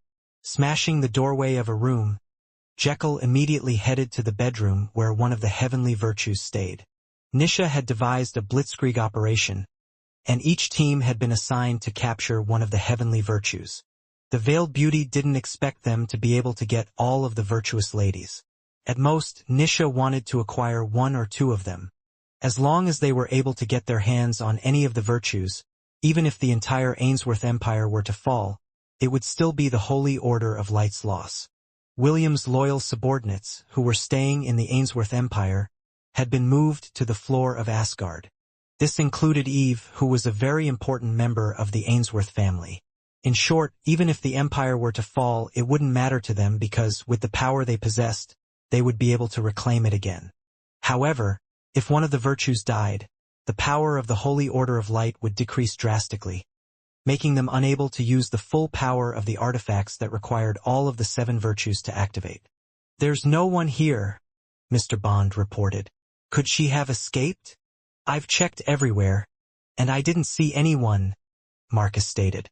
"Should we look for the nearby rooms just in case?" Jekyll, who was the leader of this operation, frowned. Just as he was about to give an order, Owen, the old-life Archon of Lant, swaggered inside the room and used the wooden cane in his hand to smack something next to the right side of the wall. Immediately, a loud thud followed as a little girl, who seemed to be only around 11 years old, fell on the ground unconscious. "Let's go," Owen said as he picked up Cherry, who was the virtuous Lady of Charity, and placed her over his shoulder like a sack of rice. "Leave the other teams to fulfill their roles. We need to get out of here before the barrier we erected to prevent outside interference disperses." Jekyll nodded and tapped the emblem on the back of his right hand. Immediately, the Bifrost Bridge shot out a beam of light in their direction, instantly teleporting their group to the floor of Asgard. While this was happening, the Pope was busy running through the secret passages of the Palace of Light in order to flee. She didn't expect that on the same day her blitzkrieg attack was executed, a similar counterattack would be staged on their own headquarters. The Pope knew that she couldn't be captured no matter what, so she took everything of import inside her room before she entered the hidden passageway that led to several teleporting gates inside the castle. Each of them would take her to a safe place far away from the Palace of Light that had stood for thousands of years. "Just what is going on?" Audrey shouted as she ran behind Celeste, who had come to her room as soon as the attack on the Palace of Light started. "The Palace of Light is under attack," Celeste replied. "Presumably, this is a counteroffensive by William's subordinates after the Holy Order's repeated attack on the Ainsworth Empire. But how? Isn't the Palace of Light's whereabouts supposed to be a secret? How did they manage to find our location? Isn't the answer to that question very obvious? We have a spy or spies among our ranks. That is the only reason I can think of as to why the location of the Palace of Light has been compromised." Audrey gritted her teeth as she ran alongside Celeste. What her sister said was right. There was no way someone could just take a stroll and find the Palace of Light, which had remained undiscovered for thousands of years. "What about the others?" Audrey asked. "Cherry, Lyra, Ephemera, Shauna, and Melody?" Celeste shook her head. "My plan was to get to you first, so that we can work together to ensure our sister's safety. However, judging by the explosions as well as the presence of several strong individuals in the surroundings, I'm afraid that William's forces got to them first. However, you don't need to be too worked up. Our sisters aren't that easy to defeat. They will be able to protect themselves just fine." Audrey reluctantly nodded her head as she followed Celeste's back. Claire, who had already taken her battle form, was flying at the rear, making sure that neither of them were being followed. The sounds of fighting could be heard everywhere as the defenders of the palace clashed with the invaders who had taken them completely by surprise. Time and time again, Audrey had told Celeste that they should help their allies, but the virtuous Lady of Chastity told her that if any of them fell, or were captured, then the strength of the Holy Order would decrease drastically. Because of this, Celeste had insisted that they escape, instead of fighting, which made Audrey frustrated. Deep inside, she agreed with Celeste's reasoning. but knowing that their allies were dying around them made her unable to accept the current situation. If not for the fact that Claire had been pushing her from the back to keep herself from turning back, Audrey might have already joined the fight and helped their allies push the enemy back. After taking a right turn, the three ladies came to a complete stop when they saw a beautiful succubus, who looked exactly like Celeste, blocking their way. "Why you?" Audrey pointed at Chloe, who had decided to remain in the world of Hestia at the last minute, and didn't accompany William to the underworld. "What are you doing here, traitor?" "Traitor," Chloe replied. "Well, I guess you can indeed call me that." Audrey glared at the familiar who used to always be by Celeste's side. "Why did you attack us? What's your aim?" "Why?" Chloe snorted. "We were just minding our own business and living peacefully, but your faction kept on attacking us almost every day and you ask why? William didn't want to fight your stupid holy order, and yet you guys kept on harassing us day after day. Even now, your Pope has launched a blitzkrieg attack to capture, and even kill our beloved master. Tell me, who are the real bad guys here?" Audrey gritted her teeth because she couldn't refute Chloe's words. Although the Pope hadn't included the 7 virtues in her plans to attack the Ainsworth Empire, the fact still remained that their organization had been going on punitive expeditions against those guarding the borders of William's territory. Seeing that she had remained silent, Chloe smiled and crossed her arms over her chest. "Also, to answer your other question, we came here for you girls," Chloe said mischievously. "So why don't you obediently come with us? If you do that, I promise that we will hold back when it comes to killing your allies and just knock them unconscious." Audrey took a fighting stance. She knew that there was no other way out of this mess, so she prepared herself to fight Celeste's familiar, who possessed extraordinary strength, making her, who was also good at fighting, feel pressured. "Do you think we will believe your war?" Before Audrey could even finish her words, she felt a pang of pain at the back of her head, making her fall towards the ground, dropping the sword in her hand. "Why?" With great difficulty, Audrey turned her head to look behind her. She couldn't believe that Claire, who was Celeste's familiar, would sneak attack her. "To prevent unnecessary casualties," Claire answered before shifting her gaze at her twin, who was standing in front of her with a smile. "You will keep your promise, right?" Chloe nodded. "From the start, we haven't killed a single person in the palace. We've simply knocked them out." Celeste sighed in relief, while Claire nodded her head. "Let's go," Chloe answered as she turned around. "The pseudo-gods that belong to your order will be coming soon." As if waiting for that moment, a beam of light passed through the 4 of them. A moment later, Chloe, Celeste, Claire, and Audrey disappeared from the hallway. They were teleported to the floor of Asgard, where William's subordinates were already waiting for their arrival. Celeste glanced at a small bed where a little girl was currently sleeping. She wasn't tied up or anything, but she was wearing black bracelets on her wrists. "Good job," Nisha said to Chloe before shifting her attention to Celeste, and the unconscious Audrey, who was being carried by Claire. "Put the bracelets on her." Owen took 2 bracelets from his storage ring and casually attached them to Audrey's wrists. These bracelets were forged by the power of darkness, preventing anyone from using their divinity. Only those who possessed the power of darkness could use their powers while wearing these bracelets. They even enhanced the strength and scope of their powers. "Must I wear them too?" Celeste asked. Nisha chuckled. Although her face couldn't be seen because she was wearing a veil, everyone around her could tell that she must be having a very amused expression right now. "You are our collaborator.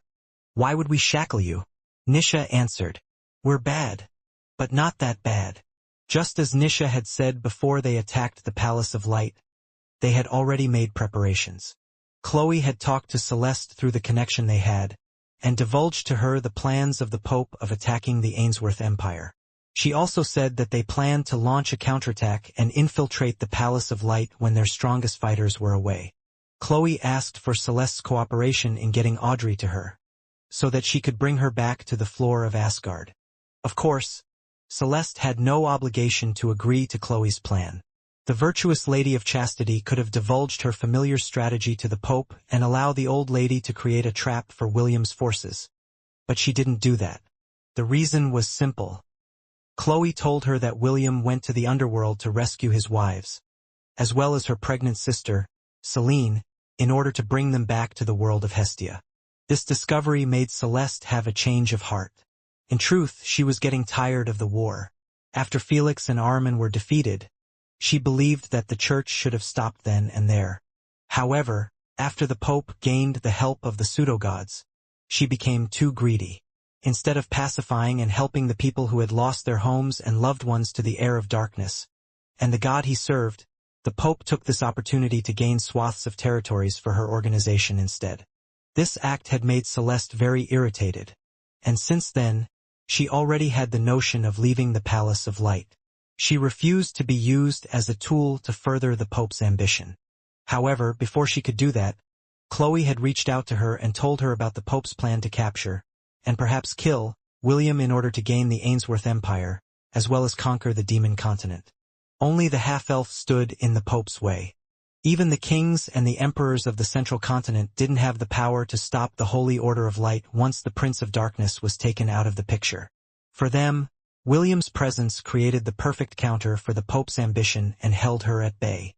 Because of this reason, they refused to send any men, or give the Holy Order any resources that would help them overcome the first, and last, line of defense that blocked the Pope's path to world conquest. "What will become of my sisters?" Celeste asked. "Well, William isn't around, so they won't become his playthings. At least for now," Nisha answered. "Also, you already know that he is not that kind of person. You are a very beautiful lady, and his bride of darkness. But did he ever make you feel as if your life and chastity were in danger?" Nisha chuckled before glancing at the two unconscious girls who had now been bound by the bracelets of darkness. "As beautiful as you and your sisters may be, that is not enough to entice our Lord to take you girls to his bedroom." The veiled lady walked towards Celeste until her face was only a foot away from her. "My Lord doesn't lack beautiful ladies to warm his bed," Nisha stated. "Even you, my dear, who was prophesied to become his bride, doesn't interest him. So you don't have to worry about your sisters or your precious chastity. All of them are safe." Just as Celeste was about to give a reply, a beam of light descended beside them. When the light receded, a blue-haired beauty appeared in front of everyone with a smile on her face. "Oh, so Cherry and Audrey were caught?" Shauna arched an eyebrow. "You're not wearing those black bracelets. Did Chloe ask you to help them capture our sisters?" Celeste blinked in confusion as she looked at her other sister, who was supposed to be escaping at this moment. "Shauna? What are you doing here? Are you with them, too?" "Well, the answer to your question is yes," Shauna replied. "I came here to volunteer, as a hostage to ensure that any of my captured sisters will be safe. But, seeing that there's already 3 of you here, having me around is unnecessary. Can I go back now?" Shauna, who had glanced in Nisha's direction, asked. Nisha didn't answer right away, but after a minute of pondering, she finally nodded her head. 3 virtues is good enough for now, since losing more would greatly cripple the church and might make it so the Pope continues to hide. As long as she remains at large, we will always have a hidden threat in our midst. "You can return," Nisha replied. "Make sure to send my regards to your other sisters." "Good." Shauna nodded. "I wouldn't have minded to stay, but since William isn't here, there's no point in staying. Ha! I still need some credits in order to buy more clothes. When will he be back?" Nisha shrugged. She didn't have any idea on when William would return. The only thing that the half-elf had asked of her was to look after his territories, and make sure that the Pope gets a good spanking if she went overboard, while he was away. "Look after our sisters for us, Celeste," Shauna said. "I'll drop by again once William returns. Till then, be safe always." The blue-haired beauty waved her hand at Celeste in a mischievous manner before disappearing from the floor of Asgard. Celeste wasn't too surprised with this outcome because her familiar, Claire, had already told her the things she saw when she went to follow Cherry, after the little girl left the Palace of Light in order to look for traces of her sisters in the Central Continent. She just didn't know that even Shauna, whom she thought was the most level-headed among them, and didn't bear the mark of William's crest in her womb, would support the plan of William's subordinates attacking the Palace of Light. With her powers, Celeste had long known who among her sisters had become William's secret lovers. Since Shauna was still a chaste maiden, she thought that she still thought of the half-elf as her enemy, but contrary to what she expected, it seemed that the blue-haired beauty had joined his side even before she returned to the Palace of Light. "You look surprised, but not too surprised." Nisha was paying close attention to Celeste's reaction after seeing Shauna. She had seen the brief expression of shock appear on the beautiful elf's face before it was replaced by an understanding look. Clearly, Celeste already had an understanding of what was going on. Celeste didn't reply to Nisha's comment because she knew that the latter wasn't expecting a clarification. The only thing that was on her mind right now was, what now? As if able to read her thoughts, Nisha waved her hand and the projection of the Palace of Light appeared in front of her. "Although it is a lot of work, we kept our promise," Nisha said as images of what was happening inside the Palace of Light flashed into the projection. "We didn't kill anyone, and only left them knocked out. Right now, all our forces are pulling out of the Palace of Light." A look of understanding now appeared in Celeste's face after she had glimpsed the grand plan that Nisha had made for their counterattack. "I see," Celeste commented. "So, you plan to take the virtues who are not on William's side, and leave those that are on his side in the Palace of Light. Doing so will allow you to have hostages, as well as spies within its inner circle. A well-thought-out plan, as expected of the Supreme Pontifex of Deus." "Oh? So, you know who I am? The Pope has spoken a lot about you. She would often call you a sly-veiled woman who didn't dare to show her face to anyone due to how hideous it was." Nisha giggled after hearing Celeste's words. She only found this ignorant description of her very funny. "Well, I guess you can say that my face is only meant for one person to see," Nisha replied. "Also, I have a different position now." Celeste nodded. "I've heard that you are now the steward of the Ainsworth Empire as well as the Demon Continent. Must be nice being you." Nisha pursed her lips together. "Well, I have one more position that I don't mind telling you about." "And that is?" Celeste asked in a challenging tone. The corner of Nisha's lips curled up into a smirk before she turned around and walked away. However, just as she was about to disappear from sight, Celeste heard her words as clearly as if she was standing beside her. "My other job is the caretaker of William's harem," Nisha stated. "As to whether you will be part of that harem or not, we will have to wait until he returns from the underworld. However, don't get your hopes up. Like I mentioned earlier, William has no shortage of beautiful women, and this hideous lady, that your Pope calls so fondly, is one of them." Celeste glanced at Nisha's retreating back with a complicated expression on her face. She didn't expect that even the proud leader of Deus had become one of his women, making her feel as if her title as Bride of Darkness was an empty label that held no value whatsoever. Inside the Palace of Light, Lyra, Ephemera and Melody were gathered in the grand hall of the palace when a beam of light descended at its center. A moment later, a blue-haired beauty appeared with a smile on her face. "How are they?" Melody asked. "Aside from the black bracelets that bind their wrists to prevent them from using their powers, they are not tied up or anything," Shauna replied. "I don't mind staying to look after them, but since William is not around, it will be a waste of time. Also, I doubt that Nisha would restrict them too harshly. She knows that William doesn't want to hurt our sisters, so she won't go overboard." The three virtuous ladies breathed a sigh of relief after hearing Shauna's assurance. Although they had betrayed their organization for William's sake, they didn't want anyone to die, much less make their sisters suffer. "So what now?" Lyra asked. "The Pope has fled and probably teleported outside of the palace already. What is going to happen next?" Melody closed her eyes for half a minute before answering Lyra's question. "The Pope will return soon after Belle and the others come back," Melody replied. "The Palace of Light is mostly intact and only the gate, a few hallways and rooms, were destroyed in the infighting. Several of the Guardians were injured, but none of them are dead. Overall, this operation was a success." "Do you really think that way?" Ephemera, who had remained silent, commented. "I doubt that the Pope will just sit still and let things remain the way they were." Shauna smiled before crossing her arms over her chest. Even if the Pope were to attempt something, she would have to consider Celeste's, Cherry's, and Audrey's safety. She might be the head of the Holy Order, but the Holy Order only exists because of us. Also, this attack on the palace will work in our favor. How? Lyra inquired. We can say that this is the consequence for repeatedly provoking the Ainsworth Empire, Shauna replied. We can blame the kidnapping of the heavenly virtues as well as the destruction of the palace on her. Will that really work? Lyra understood the logic of Shauna's explanation, but she still had doubts in her mind if they would really be able to sway the entirety of the Holy Order of Light to believe their words. It may or may not work, Shauna shrugged. But one thing's for certain. We can definitely blame her for this incident because she kept on provoking someone that he shouldn't provoke. Also, we can always... Before Shauna could even finish her explanation, a powerful fluctuation emerged in the sky above the Palace of Light.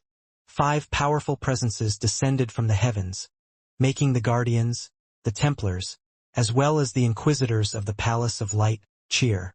They had been completely caught by surprise and some of them received serious injuries from their opponents, but none of them were lethal. Because of this, although they had suffered a loss, they didn't feel too bad about it. They were still not aware that 3 of the heavenly virtues had been kidnapped by their enemies, making the radiance that surrounded the Palace of Light a lot dimmer compared to before. The 4 heavenly virtues gave each other a knowing glance before going to the main hallway of the palace to meet with the pseudo-gods who had been hoodwinked by William's subordinates. Belle and the pseudo-gods were shocked at the damage that had occurred in the Palace of Light just half an hour after they left. What happened here? One of the pseudo-gods asked. Who attacked our headquarters? Your Excellency, it was the Prince of Darkness forces. One of the Inquisitors reported. Those cowards attacked us while you were all away on your mission. We are currently assessing the damages, as well as the casualties we received. But so far, no deaths have been reported, and the seriously injured people have already been tended to. The pseudo-god frowned before nodding his head. Where is the Pope? The Inquisitor glanced at his comrades, and the others only replied by shaking their heads. We lost contact with the Pope as soon as the attack started, the Inquisitor replied, but we have reason to believe that she was able to escape safely. Now that your excellencies have returned, it is only a matter of time before the Pope comes back. It was at this moment when the 4 virtuous ladies made their appearance. Belle glanced at them and noticed that 3 of them were missing. Where are the others? Belle asked. Are they hurt or injured anywhere? Melody shook her head. They have been kidnapped by those who launched an attack on the Palace of Light. What? This can't be. The virtuous ladies are captured by that fiend. This is madness. We must rescue them at once. The Inquisitors, Guardians, as well as the Templars immediately made a ruckus and all agreed that they should launch a punitive expedition against the Ainsworth Empire in order to rescue the heavenly virtues. That was how important they were to the Palace of Light, and all of the members of the Holy Order of Light treated them as sacred existences. The pseudo-gods didn't take this news lightly. They had launched an attack on the Ainsworth Empire, but instead of them accomplishing their mission, they didn't see anyone in William's room. Their plan to capture him had utterly failed, and their connection to the Palace of Light had been cut. This was why they were unable to instantly teleport back to it, using the artifacts that the Pope had given them. They had to wait for an hour before the artifact regained its ability to activate. However, when they returned, what they saw was smoke rising from several places of the Palace of Light, as if it had just suffered from a siege. They weren't stupid and instantly understood that at the same time they executed their mission, several foxes had entered the chicken coop and stole several chickens while they were away. It was as if they were played by their opponents and treated like babies trying to beat adults in solving a mathematical problem. In short, they had been one-upped by their enemies, and it left them feeling bitter. But one question popped up inside the pseudo-gods' heads after they had calmed down and understood the situation. The only one that knew of their mission was the 5 of them and the Pope. Did that mean that one of them was a traitor? As soon as this thought appeared inside their heads, all of them gave each other a sidelong glance, unwilling to say the thought that had been formed inside their minds. If this was true, it only meant one thing, and that was, who was the traitor among them? Surprisingly, none of them believed that it was the Pope who had betrayed them. First of all, the Pope wouldn't gain anything from it. Also, they had long seen her ambition, and someone like that wouldn't do something that would jeopardize her goal for expanding the territories owned by the Holy Order of Light. Let's wait for the Pope to arrive before we decide on things. One of the pseudo-gods commented from the side. For now, we should focus on treating the injured, assessing the destroyed properties, as well as checking to see if they stole anything of importance to the palace, aside from the virtuous ladies. Their goal might not have only be the girls, but the treasures hidden inside this place as well. We can't rule out that they might have had another agenda during their attack. So make sure that all of you scour every hallway and room along the way and check if there's anything unusual. It will be done, Your Excellency. One of the guardians bowed respectfully before leaving the hallway. The Inquisitors and the Templars followed suit and did a thorough search of the Palace of Light. In truth, Nisha did indeed have other agendas after their forces had invaded the headquarters of the Holy Order. She had sent some of her elite members to ransack the treasury, but all of them failed to unlock the runic protection that barred anyone from being able to enter it without permission. Because of this, they just settled for taking anything else of importance, practically looting the palace of anything that seemed expensive and would sell for a high price in the black market. After a quick search of their headquarters, the Guardians, Inquisitors, as well as the Templars felt that their blood was boiling in anger because of the wanton theft that had transpired. The invaders had taken everything, including the couches, beds, as well as linens from the Palace of Light, making them seem like unscrupulous bandits who hadn't seen a bed for years. After reporting their discovery, the pseudo-gods didn't make any comments because these mundane things weren't important to them.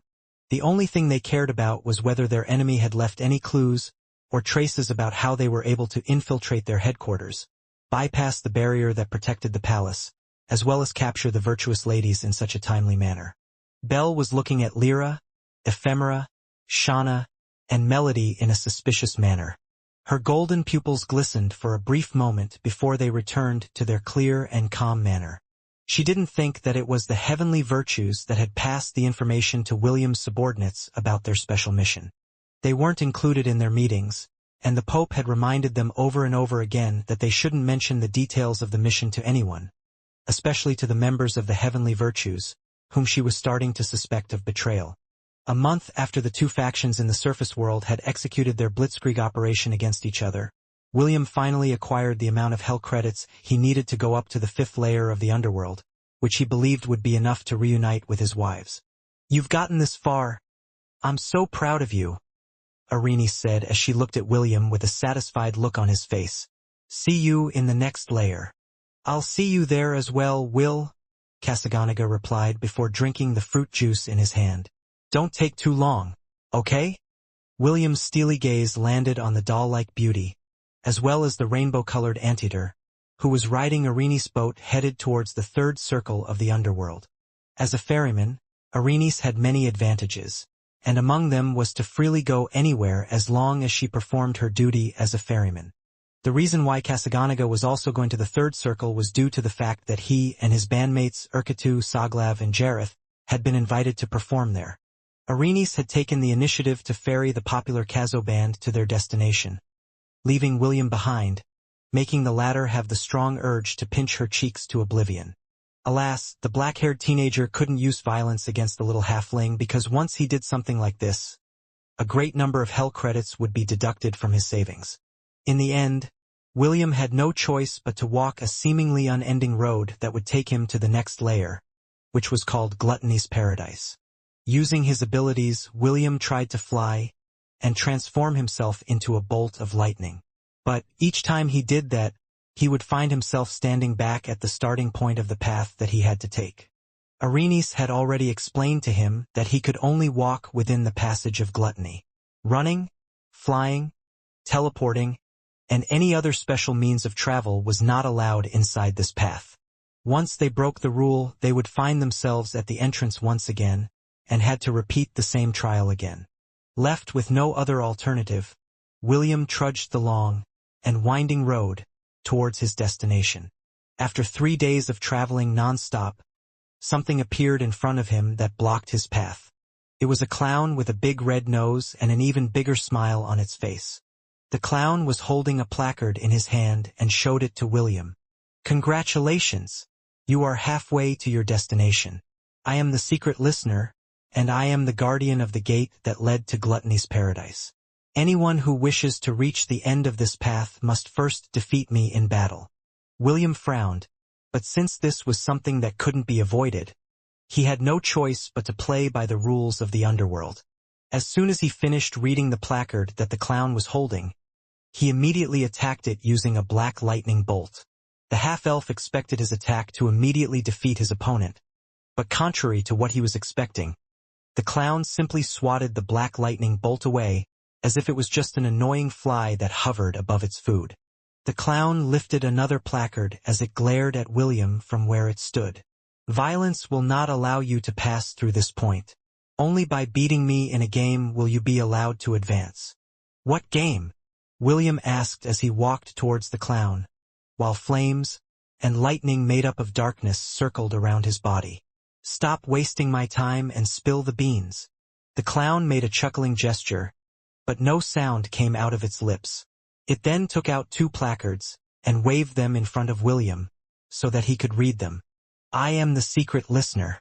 One who wishes to defeat me must first understand what it means to listen. The 6-eared macaque is one who has mastered this law, and for you to beat me you must understand it as well. Here are 4 people whose fate is connected to you. Choose one of them and listen to whatever their heart is saying. But be warned, you may only listen to it for 2 minutes. After this 2-minute grace period has passed, you will be unable to hear their words, their thoughts, and the voice of their heart. You will tell me what they said word for word. If you miss even a single word that they said, you will once again be teleported to the starting point and have to reach this point again for your second try. So, make sure to choose wisely." After reading the information that was presented in front of him, the clown took out another placard, which showed the names of the people that he had to choose from. Chloe, Nisha, Melody, Belle. The half-elf arched his eyebrow after seeing the list of names in front of him. "Let me clarify something first," William said. "If I choose one of them, I will not be able to hear their words, thoughts, as well as their heart's voice, right?" The clown nodded its head in affirmation. "Are we talking about a matter of days, weeks, or months?" William inquired. Usually, he could communicate to his subordinates using telepathy, but he was unable to do that now because he was in the underworld. However, once he returned to the surface world, he would be able to instantly talk to them using the power of their connections. The clown smirked at the black-headed teenager before lifting another placard, containing only one word: indefinite. This word meant that the duration of William being unable to communicate to one of the 4 people listed in the options was unknown. Could last for days, weeks, months, and even years. The half-elf didn't like the notion of not being able to talk to his subordinates for long periods of time, so he decisively chose the last option, whom he thought was not important.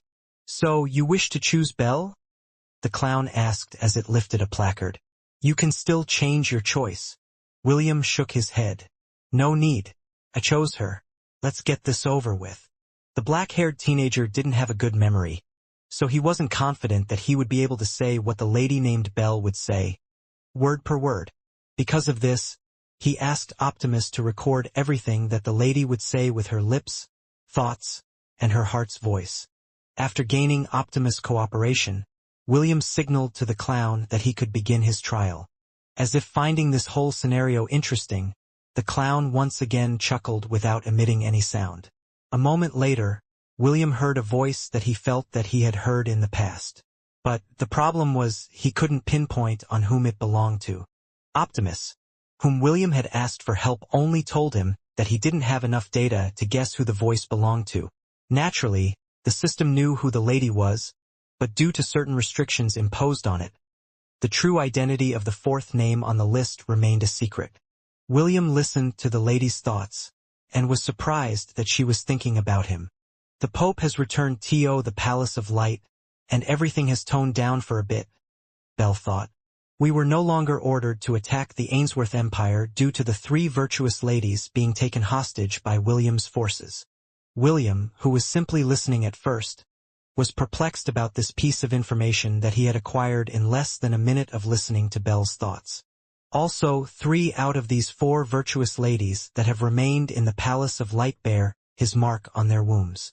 The bastard, I told him to only have 9 wives, and he goes and makes love with women left and right. Cherry was right. He is a demon who taints any beautiful girl he sets his eyes on. William suddenly felt a tingle run down the back of his spine after hearing Belle's complaint. Although he didn't know who she was, the way she talked made him feel as if he should have known her for a long period of time. However, no matter how much William tried to match her voice to a face, he only came up with a blank. I've been seeing fake William every time I gaze at his territories, making me wonder if something has happened to him. But I will not be deceived. When the time comes, I will make him give me a proper explanation for breaking his promise. That damned half-elf. I'll make sure to pull out his ears the next time I see him. William blinked in confusion after hearing Belle's words. Promise? What promise? I don't even know you. Those were the words that appeared in William's mind as he continued to listen to the lady named Belle, who seemed to be hell-bent on making him sleep on the floor, and give her an explanation for everything that he had done. Just who is this weirdo? William thought. Why is she cursing me? After racking his head for answers, the half-elf decided to just continue listening to what she had to say. However, the more he listened, the more grievances he could hear from her heart, making him very curious on who the lady really was. Time's up. The clown raised a placard and pressed it over William's face, telling him that the 2-minute eavesdropping session was over. 5 minutes later, William passed by the guardian of the Gluttony's road with a confused look on his face. He still didn't know who the lady was, but one thing was for sure. He wouldn't be hearing anything from her until the duration of the no talking and hearing policy had ended. As the clown watched William's retreating back, another silent chuckle escaped its lips. A moment later, the clown turned into an otherworldly beauty wearing a black dress. A small price to pay for your happiness, the primordial goddess said softly as a devilish smile appeared on her beautiful face. I'll make sure that you will never hear any of her words again. The primordial goddess of darkness didn't know how Belle appeared on Hestia. She could tell that someone was manipulating things from behind, but she was unable to find any leads as to how this happened. Even so, as long as she was able to ensure that William wouldn't be able to listen to her, the goal she had in mind wouldn't change. Darkness cannot drive out darkness. Only light can do that, the primordial goddess muttered. Hate cannot drive out hate. Only love can do that. Even she understood that darkness gave birth to love, and right now, she was doing her best to extinguish the love that William had for the girl who was the greatest threat to his entire existence.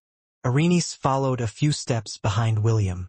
She had noticed that the half-elf was walking towards the giant white lotus, as if he was in a trance. In just 2 minutes, they arrived at the edge of the river while William stared at the center of the giant flower. Inside it were 4 people. 3 pink-haired girls and 1 very fat, brown-haired lady, who was currently lying down while being hand-fed by 2 of the pink-haired girls that were inside of the white lotus. The 3rd girl, whose long, pink hair fell up to her waist, glanced in William's direction. Immediately, she dropped the candied apple in her hand before jumping off the giant flower with tears streaming down the sides of her delicate face. Will! Chiffon cried out loud. Her shout made everyone who was observing the 2 newcomers look at him with interest because they didn't expect that the black-haired teenager to be one of the super VIPs that were currently staying in the Gluttony's Grand Buffet Hall. William spread his arms wide and caught the pink-haired girl in his arms and swung her around twice before holding her in a very tight embrace. Chiffon hugged him back, and even though William's hug made her feel as if her very bones were breaking, she didn't utter a complaint. Instead, she imitated him and hugged him tight as well. The 2 stayed in each other's embrace for a very long time. A moment later, William pulled back and lowered his head to kiss Chiffon's lips. The two of them kissed once, then twice, then thrice in quick succession before pressing their lips together for one sweet and very long kiss, which made those who were also inside the grand buffet hall whistle and cheer, because this was something that they didn't see every day. Arenice, who had spent a lot of time with William, could see and feel how happy the half-elf was, making her feel happy and proud of herself for helping him to reunite with one of the ladies that was very important in his life. Maple wants a kiss too. See, Cinnamon wants to be kissed as well. Now, don't bother them, Adiphagia said as she lovingly patted the heads of the two little girls who were feeding her gummy bears just a minute ago. You can ask for hugs and kisses later. I'm sure that William will be more than happy to give you what you want. Maple wants 3 kisses. See, Cinnamon wants 4. I want 4 as well. Cinnamon wants 5, 6, 7. Adiphagia could only chuckle as the 2 pink-haired girls started to raise the number of times they wanted to be kissed until it reached 2 digits. She then glanced at the black-haired teenager and her beloved daughter, who had finally been reunited after so much hardship. You didn't fail me, Will, Adiphagia thought. At least you were brave enough to come to the underworld for your wives.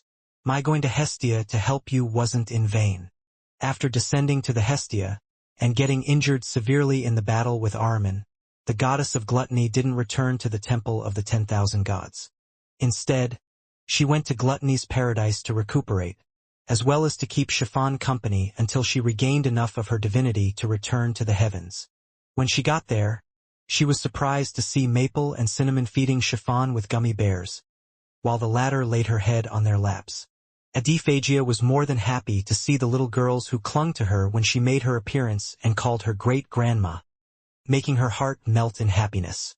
Chiffon was also very happy to see her, and she cried while being hugged by her patron goddess, who treated her as her own daughter, in a tight embrace. Will, why are you here? Chiffon asked after their long kiss ended. Did you die fighting my brother and Ahriman?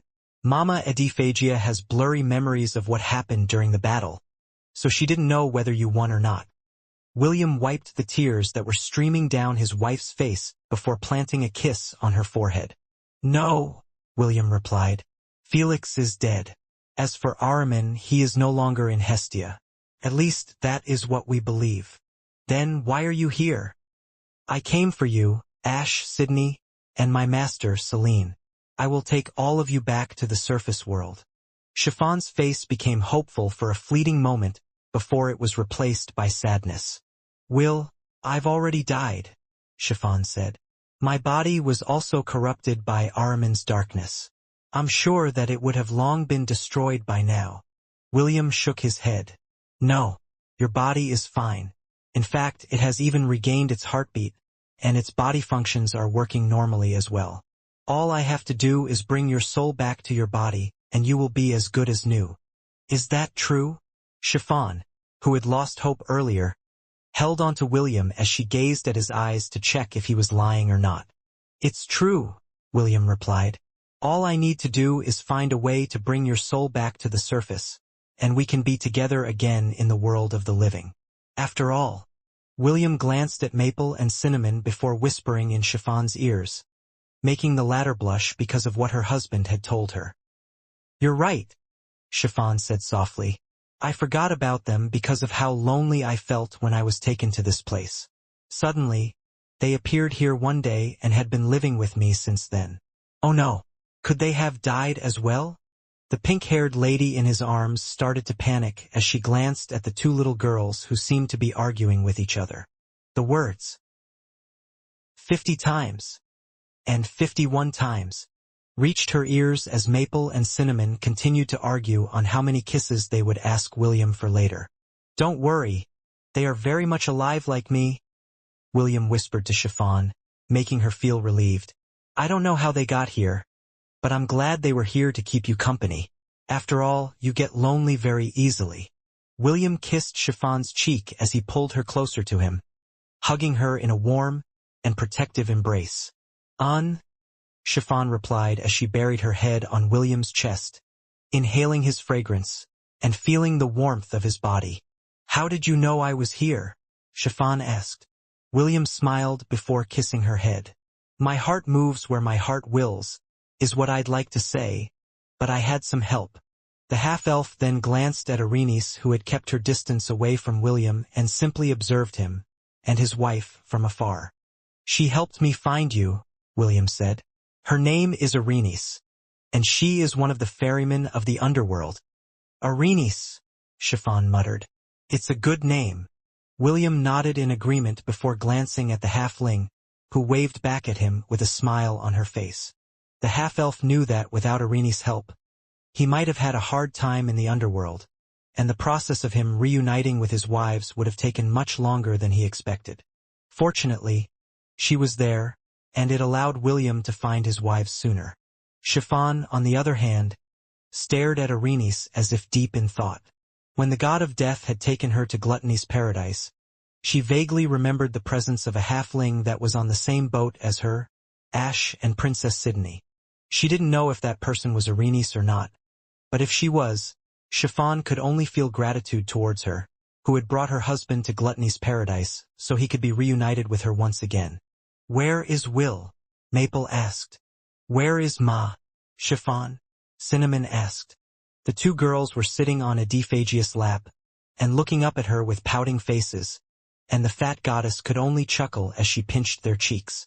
Will and Chiffon are eating together, Adaptation replied. We shouldn't disturb them. Her answer immediately made the pout on the two cute girls' faces deepen. They then raised their adorable lips in protest of the unfairness of the situation. I want to eat with them as well. See, Cinnamon wants to eat together. After William had kissed Maple's and Cinnamon's cheeks 100 times each, the half-elf carried Chiffon like a princess and disappeared somewhere in the Palace of Gluttony. Adaphagia had sneakily given William the key to the super VIP room of the castle, so that no one would disturb them as they ate each other. Adaphagia shook her head firmly as she tried to console the two pouting girls, who were very dear in her heart. Don't worry, William won't be going anywhere anytime soon. How about this? When he returns, you should ask him to feed the two of you some cakes. Maple likes chocolate cake. Cinnamon likes cheesecake. The goddess of gluttony nodded her head as she brushed the hair of the two girls with a big smile on her face. Good. Adaphagia nodded. We'll not let him go until he feeds the two of you cake when he returns. Yes. Yes. Adaphagia chuckled as she gave the two adorable little girls a tight hug, and the two hugged her back. The fat goddess then glanced in the direction of the highest tower of the palace and smirked. She was sure that after being separated for so long, her pink-haired daughter would surely eat William until she had her fill. William rested his right hand over Chiffon's head, while the latter lovingly kissed, licked, and nibbled his, with her soft and pink lips. She originally started with slow and long licks from top to bottom, as if savoring her most favorite food in the world. Perhaps due to how much he missed her, William felt as if her little tongue was sending an electric shock all throughout his body, making him shudder with how good it felt. After that long and slow torture, Chiffon started to give it a French kiss, making the half-elf close his eyes to enjoy the pleasure that his wife was bringing him. He could feel that Chiffon missed him so much, and she was doing her best to take things slow, instead of becoming one with him from the get-go. It's like a food aficionado that tasted the appetizers first before going to the main dish, in order to heighten the anticipation that the main course would bring. A moment later, she increased her pace and took William's inside her mouth. When Chiffon was still alive, she wanted to please William so much that she had asked Princess Sydney on how to make their husband feel good. Naturally, the seductive princess decided to teach the pink-haired girl the art of lovemaking. She made William just sit on the couch, while she demonstrated how it was done.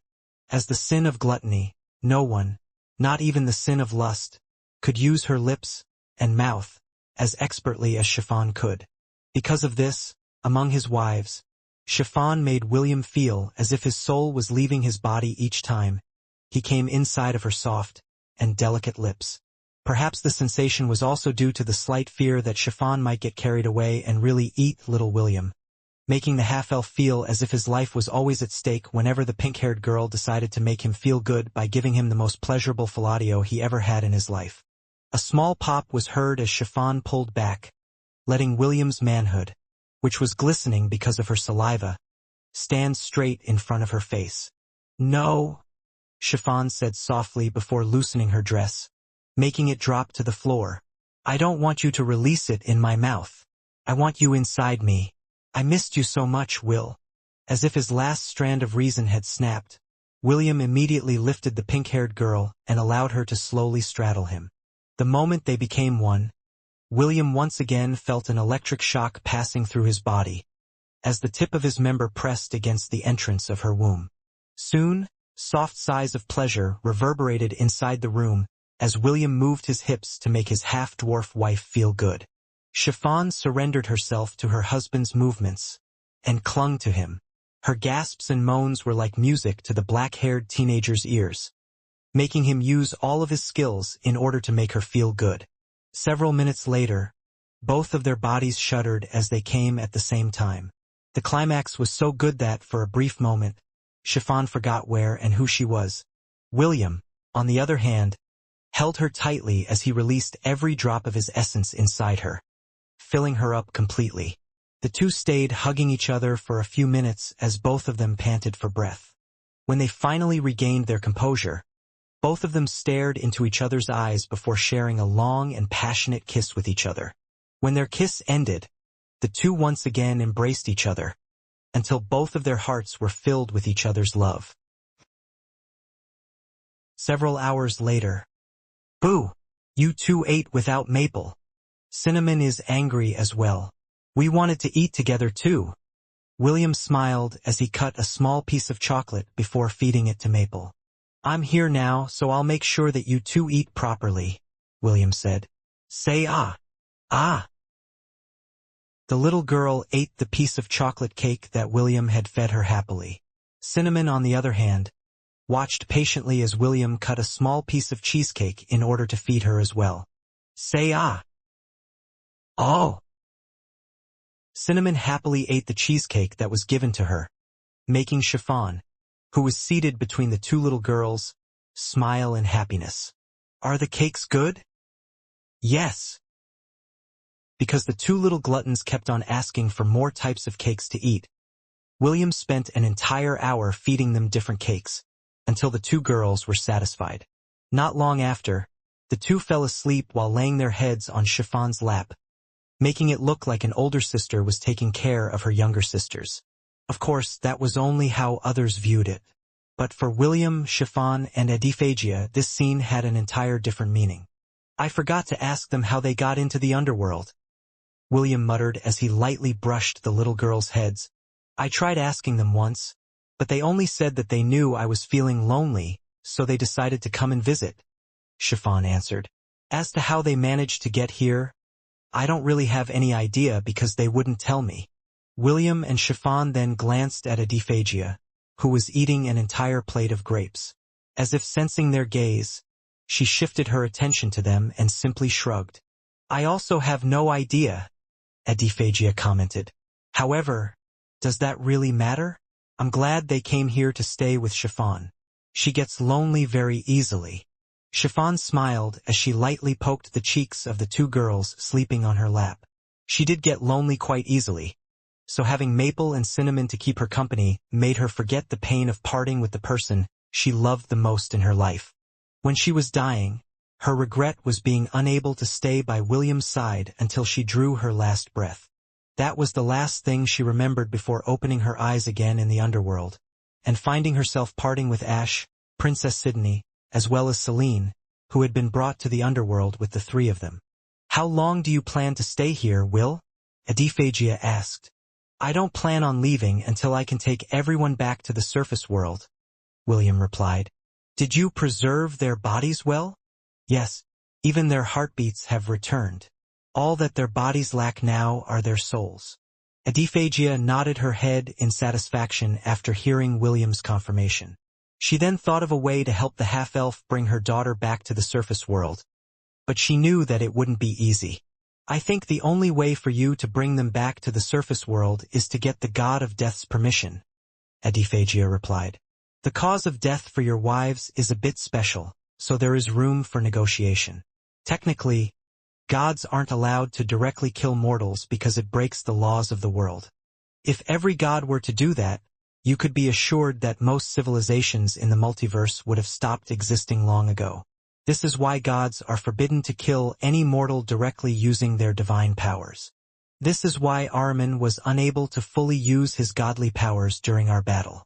If he was able to do that, Gavin, Astrid, Eros, Lyssa, and I would not have been able to defeat him because of the restriction placed on us when we descended to Hestia. Fighting against a primordial god is not something that can be achieved by sheer numbers. We just got lucky that he had been weakened after being sealed for thousands of years. William reluctantly nodded his head. He had no memory of what happened after he started his fight against Akamana. When he woke up, he was already in the palace of the Ainsworth Empire, and being nourished by Princess Ayla and Invidia. So, there is room for negotiation, right? William inquired. Adaptation nodded. Oh, definitely. If he doesn't agree, then Eros, Astrid, and Lyssa would descend to the underworld and join me in wreaking havoc here. Although Thanatos is the god of the dead, us four ladies would be more than enough to give him a headache.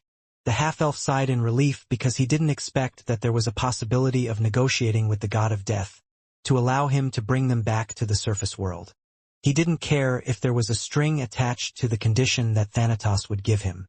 As long as he would be able to take his beloved wives back to the world of the living, he was prepared to go to hell and back, if that was what it took for all of them to once again walk under the sun. Maple and Cinnamon were humming a song, while they sat on William's and Chiffon's lap. The four of them were riding a literal banana boat that was floating on a flowing chocolate river. This was the start of the second day since William had arrived in Gluttony's paradise, and he was spending some quality time with his wife and the two adorable little girls who wanted to do fun things together with them. Chiffon didn't ask William how long he was planning to stay at the third layer of the underworld. No words were needed to be spoken between them, and she understood that he would be leaving when it came time to look for her sisters, who were scattered throughout the underworld. After having a long talk with Adaphagia, William understood that he just couldn't take Chiffon with him and drag her back to the surface world. The fat goddess playfully told William that he could try, but she understood that Thanatos would not sit idly and allow this thing to happen. Even if William were to succeed in bringing them back to the surface world, the god of death would simply drag their souls back to the underworld and ban the half-elf from entering again. Naturally, Adaphagia had told this to the black-haired teenager to ensure that he was aware of the consequences that might happen if he were to wantonly take the souls of the dead back to the world of the living, without the god of death's permission. Because of this, William decided to spend a few days with Chiffon in Gluttony's paradise, before going to the next layer to find his other wives. After a few hours of riding the banana boat, the four of them returned back to the castle to have lunch together. However, since William couldn't eat anything in the underworld, he had asked Arenice to buy him blood packs, as well as set meals from Amasun. As William looked at the two adorable girls who were being hand-fed by Chiffon with cookies, he realized something quite interesting. Supposedly, if someone ate something in the underworld, they would be bound by its laws and unable to leave it. However, the two little gluttons kept on eating food from the Palace of Gluttony, and both of them were fine. Maybe it is due to the power of gluttony, William thought. Even the laws of the underworld are no match for it. When the half-elf had consulted Adaphagia about this matter, the fat goddess confirmed his suspicions. She had already sensed that Maple and Chiffon contained the divinity of gluttony inside their bodies, making them immune to anything they ate in the underworld. It was similar to how light couldn't escape a black hole. Before the laws of the underworld could even take effect and bind their bodies, it would have already been eaten by the black hole that was found inside the two girls' limitless stomachs. After the five of them had lunch together, Maple and Cinnamon felt sleepy, so Adaphagia took the two of them to her quarters to rest, leaving William and Chiffon behind. The pink-haired girl looked at her patron goddess retreating back, while she sat beside William. "Will, when we go back to the world of the living, let's conceive them," Chiffon said softly as she rested her head on William's chest. "I don't want to wait any longer." William wrapped his arms around his wife and kissed her forehead. "Are you sure about this?" William inquired. He could tell that his pink-haired wife was serious, but he still needed to ask in order to fully confirm it. Chiffon nodded. "Yes, I want to hold them. I want to kiss them. I want to love them." "Understood. I'll have you conceive when we get back." Somewhere in the Palace of Gluttony, Arenice looked at William and Chiffon from afar using binoculars. She had left William alone so he could spend time with his wife, but that was not her only reason for doing so. Arenice wanted to observe if the half-elf's and his half-dwarf wife's love life was similar to those that she had watched on Netflix. The halfling understood that there was a boundary between reality and entertainment. She had been observing the two for the past day, and saw the tenderness and affection in William's eyes whenever he looked at his wife. Arenice also noticed a trace of happiness and love within their golden depths whenever he stared at the two little girls that accompanied him, and Chiffon at all times. William had never shown her this kind of gaze in the past, and for some reason it made her feel envious. Although she would often sit on William's lap and cuddle with the half-elf before going to sleep, she could feel the care, tenderness, and even warmth in their daily interaction. But if you compare their relationship with the ones he had with his wife and the two little girls, she felt as if the difference was similar to heaven and earth. They were simply several miles apart. Naturally, Arenice also understood that it was only normal for William to shower his overflowing love to the person he married. But she didn't understand why he would do the same with the two little girls that always clung to him and acted like spoiled children. "I lived alone most of my life, so I think I hunger for something like this," Arenice thought as she continued to observe the two from afar. "Before we go to the next layer, I'll ask William to be more considerate to me as well. He should spoil me a bit after all the help I've been giving him." Right beside Arenice, a rainbow-colored anteater was also observing William from afar using binoculars. "I'm glad," Kasaganaga said softly. "It must have been hard for him ever since his wives died." "Lord Kazo, what kind of person is William?" He is someone who likes to drink milk directly from the source." "Lord Kazo, please don't tease me." The rainbow-colored anteater chuckled as he picked up a chocolate milkshake from the table next to him. "William is a very caring person," Kasaganaga stated. "Even if his soul has been corrupted by darkness, the light inside his heart still shines, amidst the darkness. However, this doesn't change the fact that he changed greatly after his wives, friends, and his familiars died at the hands of his enemy. Although he looks fine now, I can't even imagine the things he's had to do to get this far, and the prices he'll need to pay to continue moving forward." Kasaganaga looked at the half-elf with a solemn gaze before drinking the rest of his chocolate milkshake. "How about you, Arenice?" Kasaganaga asked. "What are you willing to pay in order to move forward?" Arenice looked at the rainbow-colored anteater in confusion. "What do you mean, Lord Kazo?" Arenice asked back. Kasaganaga smiled as it pointed at the badge hanging on Arenice's robe. "Are you willing to give up everything for your dream to become a reality?" Kasaganaga asked. "Even if it means that you will have to sacrifice everything you have in order to get what you want?" Arians finally realized what Kasaganaga was hinting at. In truth, she had asked herself this question many times in the past. The answer she gave each and every time was no. The price was simply too steep for her to pay, and she was afraid of taking that step towards the wish she wanted to fulfill. When Arenice first heard things about the surface world from her father and grandmother, her curiosity was piqued. Because of this, she decided to read and watch things that belonged to the world of the living. One of the stories she had read was The Little Mermaid. It was a bittersweet story because the mermaid didn't get the ending that she strived for. Instead of becoming the prince's wife, she became sea foam, never to be seen or heard from again. After reading this story, Arenice had been traumatized for several months and didn't read a single fairy tale. She simply immersed herself in watching telenovelas with happy endings, allowing her to recover. However, every now and then, she would dream of the Little Mermaid's fate and wake up abruptly covered in sweat. She still had this dream from time to time, but ever since William had started to live with her, these dreams no longer haunted her. Arenice had already labeled William as a prince charming that had come to the underworld to rescue the princesses from the god of death, who ruled the underworld. More than anything else, she wanted to take part in this grand adventure and help the black-haired prince have a happy ending. This was her wish, and the main reason behind why she was doing her best to help him gather as many hell credits as possible, and even allowing him to pass through restricted areas in order to meet with his wives.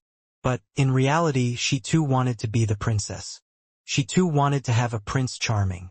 "Lord Kazo, I don't want to turn into sea foam," Arenice replied. "I'm fine with being a spectator." Kasaganaga gazed at the halfling for a period of time before shifting his gaze back to the half-elf, who was now giving his wife a passionate kiss beside a chocolate fountain.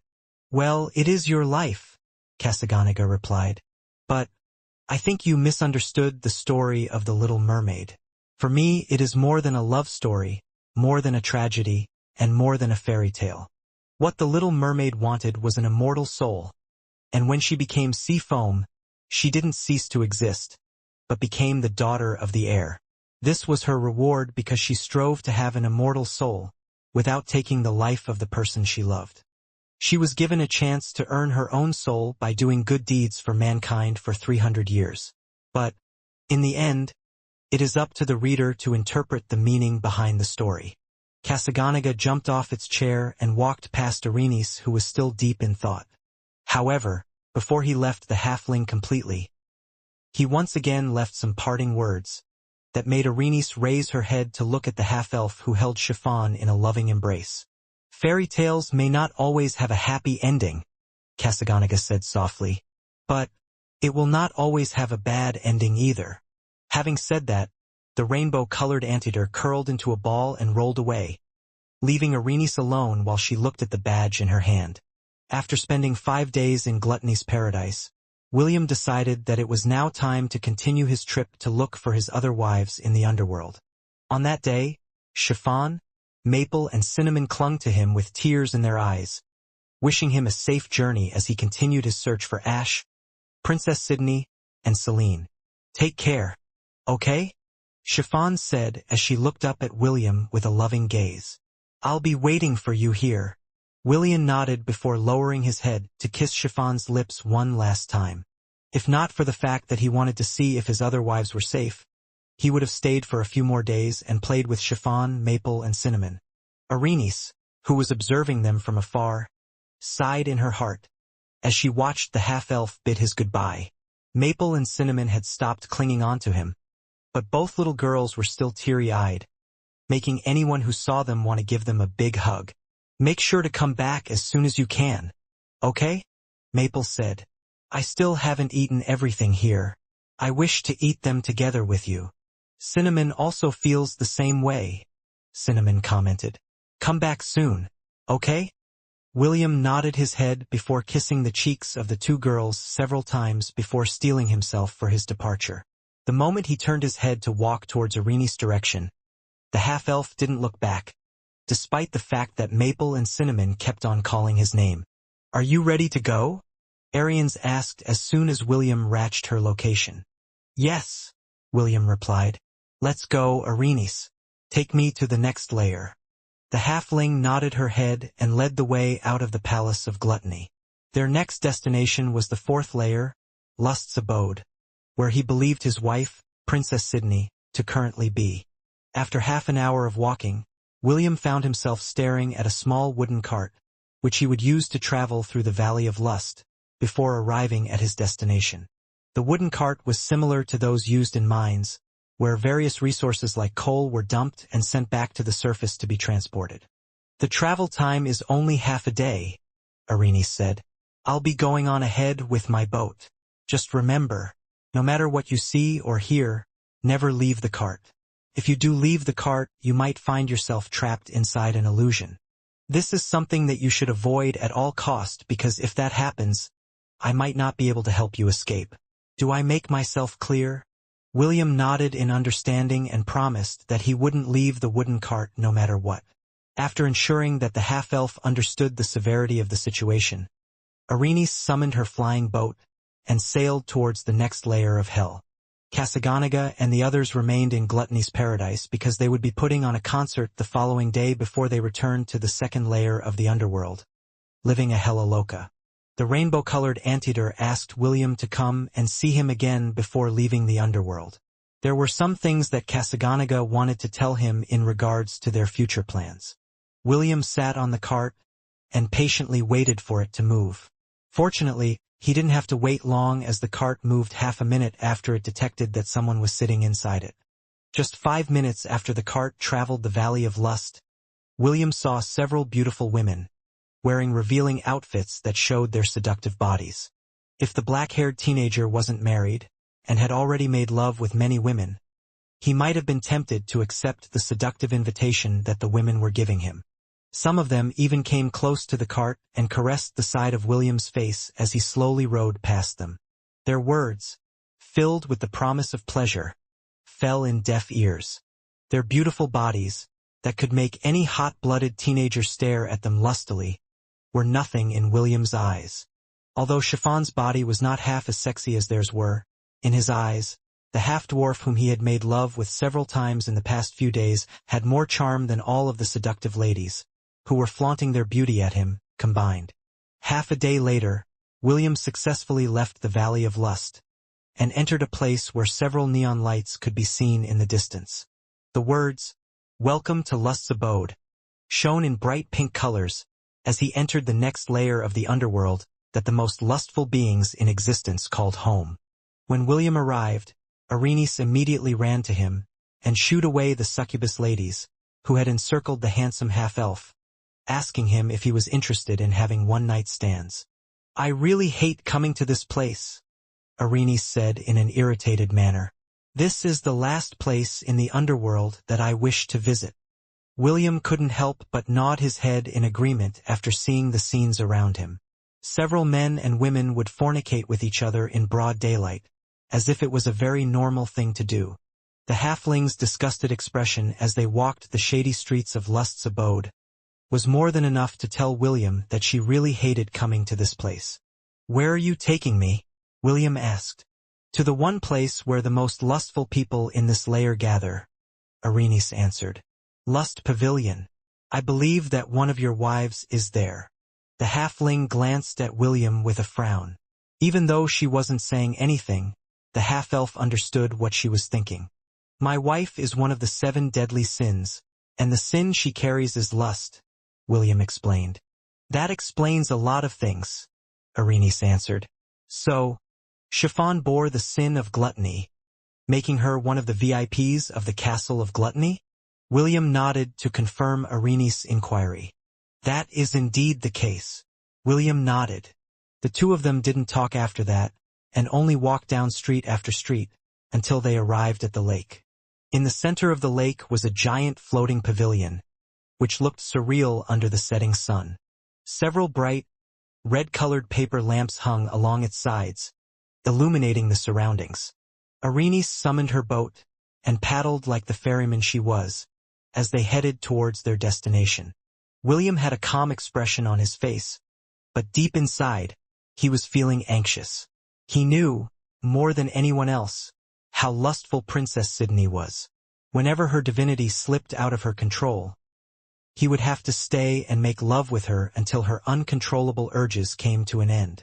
The black-haired teenager was worried that if those strong urges suddenly flared up, his beautiful wife might do things that she wouldn't do when she was sane and in full control of her senses. A few minutes later, William and Arenice stepped foot inside the floating pavilion.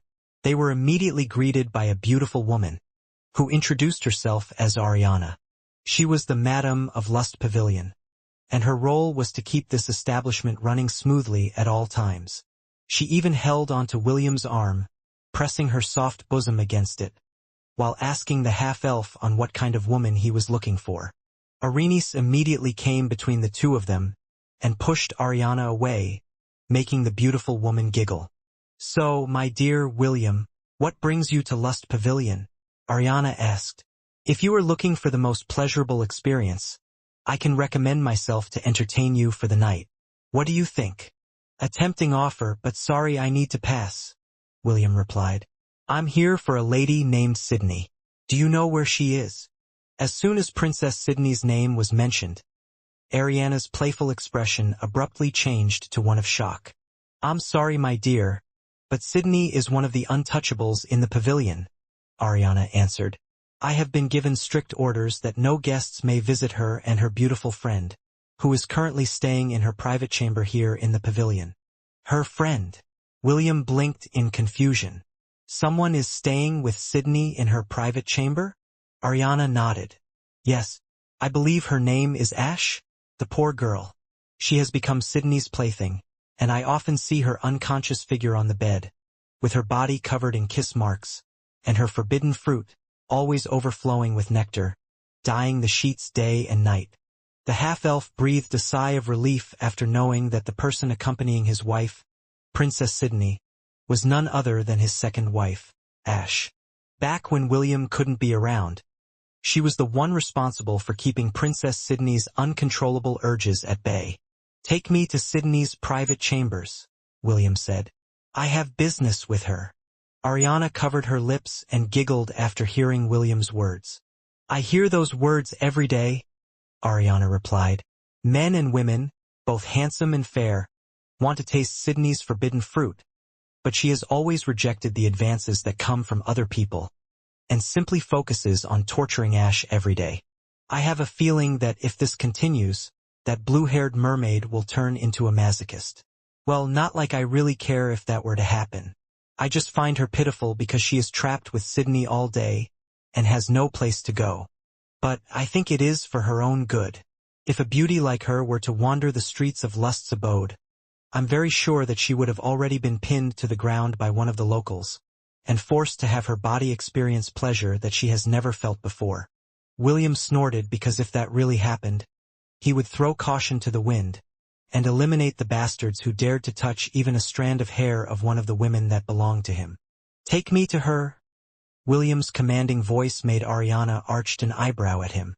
I can't, Ariana answered. Only people with privileges can visit. Ariana wasn't able to continue because Arenice, who had just been standing silently beside William, had taken out her ferryman badge, which made Ariana keep the words that she was about to say inside her lips. Very well, since a VIP has come to see her, I will ask Sydney if she is willing to meet with you, Ariana said in a polite tone. However, I cannot guarantee that you will be able to see her. That's fine, William stated. Just tell her that William is looking for her. That should be enough. Ariana bowed her head respectfully. Understood. I will let Lady Sydney know that you are looking for her. Giving the half-elf one last glance, the Madame of the Floating Pavilion left with steady steps as she walked towards the VIP area where Princess Sydney was staying. She was quite curious as to why William sounded so confident that Princess Sydney would meet with him, when many others had failed to even set an appointment with one of the most beautiful ladies that had ever graced the floating pavilion since Ariana had taken her post as its caretaker. When Ariana arrived near Princess Sydney's private quarters, she noticed an exceptionally handsome man with short blonde hair and blue eyes that could easily capture the hearts of any woman whom he set his eyes on. He was none other than Dominic Jet Reed, a prince of a wealthy kingdom, who had died not long ago and entered Lust's abode a few days before Princess Sydney was brought inside of it. Back then, Dominic would spend his days enjoying the company of the most beautiful women he could find, who shared the same passion as him in the bedroom. Since he was easily the best-looking young man inside Lust's abode, he never ran out of beauties to make love with. He didn't care where, as long as he was in the mood for it, he would make love with them in the streets, in the forest, in the garden, inside the bedroom, or anywhere else in the house. Simply put, the fourth layer of the underworld allowed such acts, for this was the place where the sinners like them, who had fallen to a lure of carnal pleasure when they were still alive, would be sent the moment their lives came to an end. But that all changed the moment Dominic laid his eyes on the most beautiful woman that he had seen in his life. Her long, reddish-brown hair haunted his dreams. Her seductive lips, that looked so soft from afar, fanned the desires in his heart. And finally, her seductive body, that was made to be loved by men and women alike, made his loins ache. He wished to push her down on the bed. He wanted to conquer her completely, and lastly, he wanted to mark her entire body, and make it his own, releasing his seed inside her, and claiming her as his woman. Never in his life had Dominic felt a desire as strong as he was now, for the sake of a woman whom he had only seen briefly after she had arrived in Lust's abode. Since then, he would always come to visit her, hoping to catch a glimpse of her beautiful face. Unfortunately, the doors and windows of her pavilion had remained closed. Only the sound of soft sighs tinged with pleasure, that belonged to another woman, would reach his ears, fanning the desires in his heart, and causing his loins to burn, making his whole body heat up with thoughts of conquering the woman that he had set his sights on. "Lord Dominic, you are here again today?" Ariana said with a smile as she stopped a meter away from the dashing young man, who had also made love to her when he first arrived in the 4th layer of the underworld. "My lovely Ariana, won't you be a dear and pass a message to Sydney for me?" Dominic replied as he wrapped his arms around the beautiful lady in front of him. "Tell her that I would like to have a chat with her. Just a simple chat. You'll do that for me, won't you? Soon." His hands playfully rubbed her backside before slipping past her clothes and touching her. Ariana smiled sweetly as she allowed Dominic to have his way with her body. As a local of Lust's abode, she had already felt pleasure countless times in the past. For her, this was a way of life. It was the same as breathing for humans. If she was unable to make love with someone for an extended period of time, she would feel as if she was deprived of oxygen, unable to breathe and suffering great pains. A few minutes later, a soft sigh escaped her lips. Dominic smiled in triumph as he removed his fingers from her, which glistened with her own juices. The handsome young man then inserted his still wet fingers into Ariana's soft lips, letting the latter clean it with her tongue. This continued for a short period of time before Dominic removed his still wet fingers from her mouth and placed it inside his own lips. "Today might be a bit difficult," Ariana said with a flushed face. "A big shot has arrived and he wants to talk to Sydney." "A big shot?" Dominic frowned. "What kind of big shot?" "Someone that is accompanied by a ferryman of the underworld." "I see." The handsome prince had already been briefed on the hierarchies within the 4th layer of the underworld. Caretakers like Ariana were the highest authority when those with higher ranks weren't present. Although she had this high authority, this didn't mean that she could impose her will on anyone and force them to do something. Her role was to report to the higher-ups if there were any problems within Lust's abode, and they in turn would send people to deal with the problems in her stead. Ferrymen of the underworld were a special case. They were the 4th highest ranking official in the underworld, and they could go to any restricted places that was allowed by the badge that they carried. This also gave them the authority to order the locals of each layer of hell, making them do their bidding. What do they want to do with Sydney? Dominic had already labeled the beautiful princess his woman, so he felt that it was his duty to prevent anyone from snatching her away from him. "Calm down, they just want to talk to her," Ariana said. "Also, Sydney is somewhat special. She can say no to anyone, and they will have no choice but to back down. She's not someone that even those at the top can casually touch." After hearing Ariana's assurance, Dominic felt relieved, but he still decided to stay to ensure that no one would take away his prized woman away from here. "Go and deliver the message," Dominic stated. "Also, pass my message to Sydney. You will do that for me, won't you, my dear Ariana?" Ariana giggled before batting her eyes. "I will pass your message to her, but as to whether she will hear your request or not is entirely up to her." The beautiful woman smirked before walking towards Princess Sydney's private quarters and knocking on the door. "Sydney, it's me, Ariana," Ariana said. "There is someone looking for you." Ariana faintly heard the rustling of clothes from behind the door. Not long after, Princess Sydney's voice, that made her heart tingle, reached her ears. "How many times should I tell you, Ariana, that I am not interested in meeting anyone?" Princess Sydney replied. "Just send them away like everyone else." Ariana already expected that Princess Sydney would give this answer, but still decided to complete the task that was given to her by the ferryman. "The person said that his name is William," He said that he will. Before Ariana could even finish her words, the door abruptly opened and a lady, whose beauty could bring down the downfall of nations, appeared in front of her. "Did you just say William?" Princess Sydney asked. Her voice, which was filled with excitement and longing, made Dominic, who was not far from her doorway, feel his heart ache. "Where is he?" Another voice, that was similar to Princess Sydney's, asked. "Are you sure his name is William?" A beautiful lady who was the spitting image of Princess Sydney appeared on the doorway. It was none other than the seductive princess' other half, Morgana, who had gained a body of her own after they arrived in the underworld. "He is waiting in my residence," Ariana replied with a surprised look on her face. "Would you like to meet up with him?" "Yes. Of course. Take me to him immediately." However, before Ariana could reply, a third young lady with long blue hair appeared behind Princess Sydney and Morgana.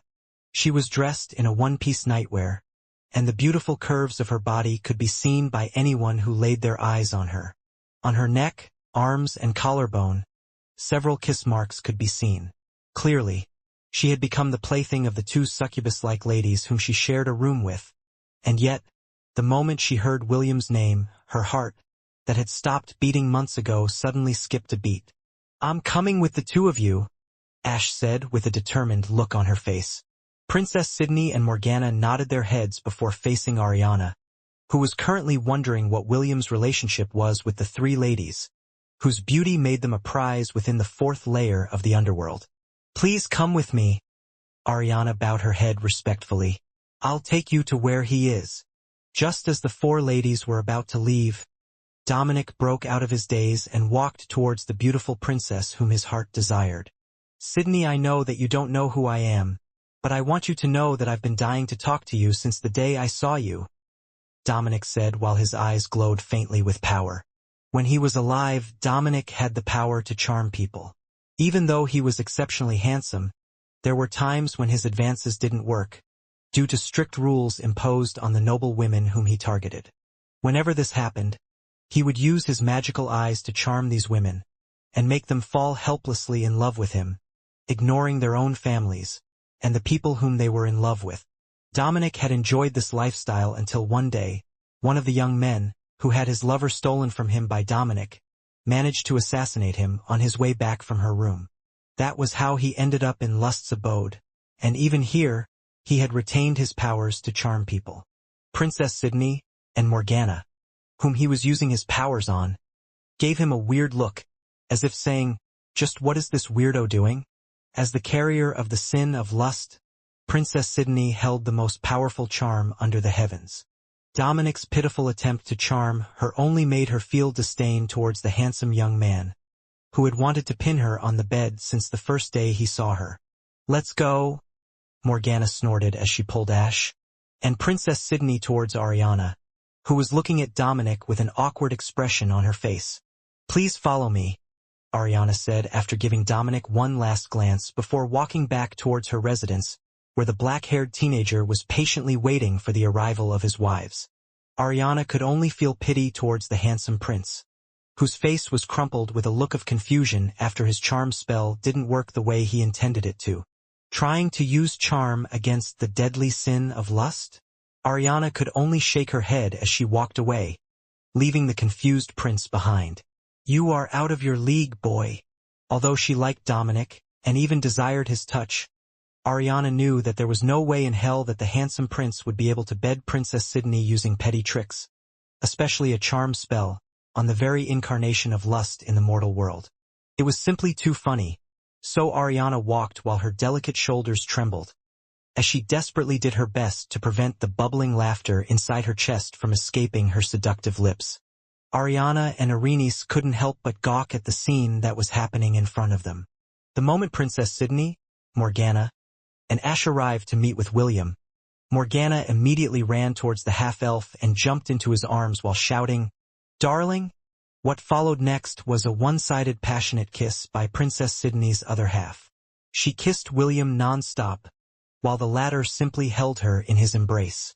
Naturally, Princess Sydney didn't stand idly and also joined her other half in kissing the half-elf, who was now exchanging kisses with the two of them simultaneously. Ash blinked once then twice before walking towards the half-elf and hugging him from behind. She then started to kiss William's neck, nibble his ears and hold the side of his face, turning it around to face her, so that she could also kiss her beloved man whom she hadn't kissed for a very long time. 5 minutes later, Princess Sydney and Morgana impatiently started to strip William's clothes even though they were in the presence of Ariana and Erenice, making the halfling cover her eyes with her hands. But it was useless because she was still peeking through the gap in her fingers. Ariana didn't find anything wrong with this scene because this was a very normal occurrence in Lust's abode. Everyone could freely fornicate anywhere they wanted, and no one would arch an eyebrow, even if they did it in the middle of the streets. However, someone did mind. Just as Erenice was about to tell William and his wives to get a room, something fell on top of her head, which the latter picked up with one hand and looked at it up close. Erenice didn't know what to say because she was very familiar with the thing in her hands. It was none other than William's underwear, which she had bought for him on Amasoon when he was running out of clothes to wear. Oh my! Ariana covered her lips the moment she saw William's, which made the caretaker of the fourth layer swallow her saliva subconsciously. Erenice also saw the thing that was standing tall and proud just below William's waist, making the color of her cheeks turn a shade redder. "You foo-foo! I missed you, little Will," Morgana said before giving the little guy a kiss, making it twitch in excitement. Before the beautiful lady could take William's, inside her soft and seductive lips, a shout reached their ears. Stop! Erenice shouted with a face that resembled that of a red tomato. Have you no sense of shame? Why you guys should do it inside a room or something. Oh dear, I forgot we have company, Morgana said in a teasing manner. Ariana, can we borrow one of the rooms in your residence? I completely forgot we shouldn't let the world see how peerless our husband is. Sure, Ariana replied. You can take any of the rooms on the second floor. None of them are taken. Thank you, Princess Sydney replied. She then grabbed William's right arm, while Morgana grabbed his left. The two gorgeous ladies dragged the butt-naked William upstairs in haste. Ash followed right after them, leaving behind a still red-faced halfling, and a beautiful woman who wanted to experience how peerless the black-haired teenager really was. Must be nice, Ariana muttered as she recalled the half-elf's manhood, which made her womb tingle just by looking at it. I wonder if Sydney will allow me to experience it once. Erenice, who was still holding on to William's underwear, could only open and close her mouth like a goldfish, unable to form any words to say. Although she had already expected that something like this might happen when the half-elf met with his wives, she didn't think that they would start doing it right in front of other people. Stupid William! Erenice shouted as she threw the underwear in her hands away before running out of the residence. Ariana watched the little ferryman go with curiosity, but she didn't follow her. She didn't want to get into trouble with one of her superiors, so she decided to stay where she was and wait for the visitors in her residence to finish whatever they were doing upstairs. Several hours later, Erenice sat on one of the benches in a park while looking at the sunset. She had steered clear away from the main road, where the majority of the residents in the underworld were fornicating, and found a remote place, hidden from the view of others to organize her thoughts. This wasn't the first time she had come to the fourth layer. Whenever she saw people doing the act, it meant nothing to her. It was similar to watching shows in the television, but this time it was different. Erenice had secretly installed cameras to the host club where William was working at using her authority as the ferryman of the underworld.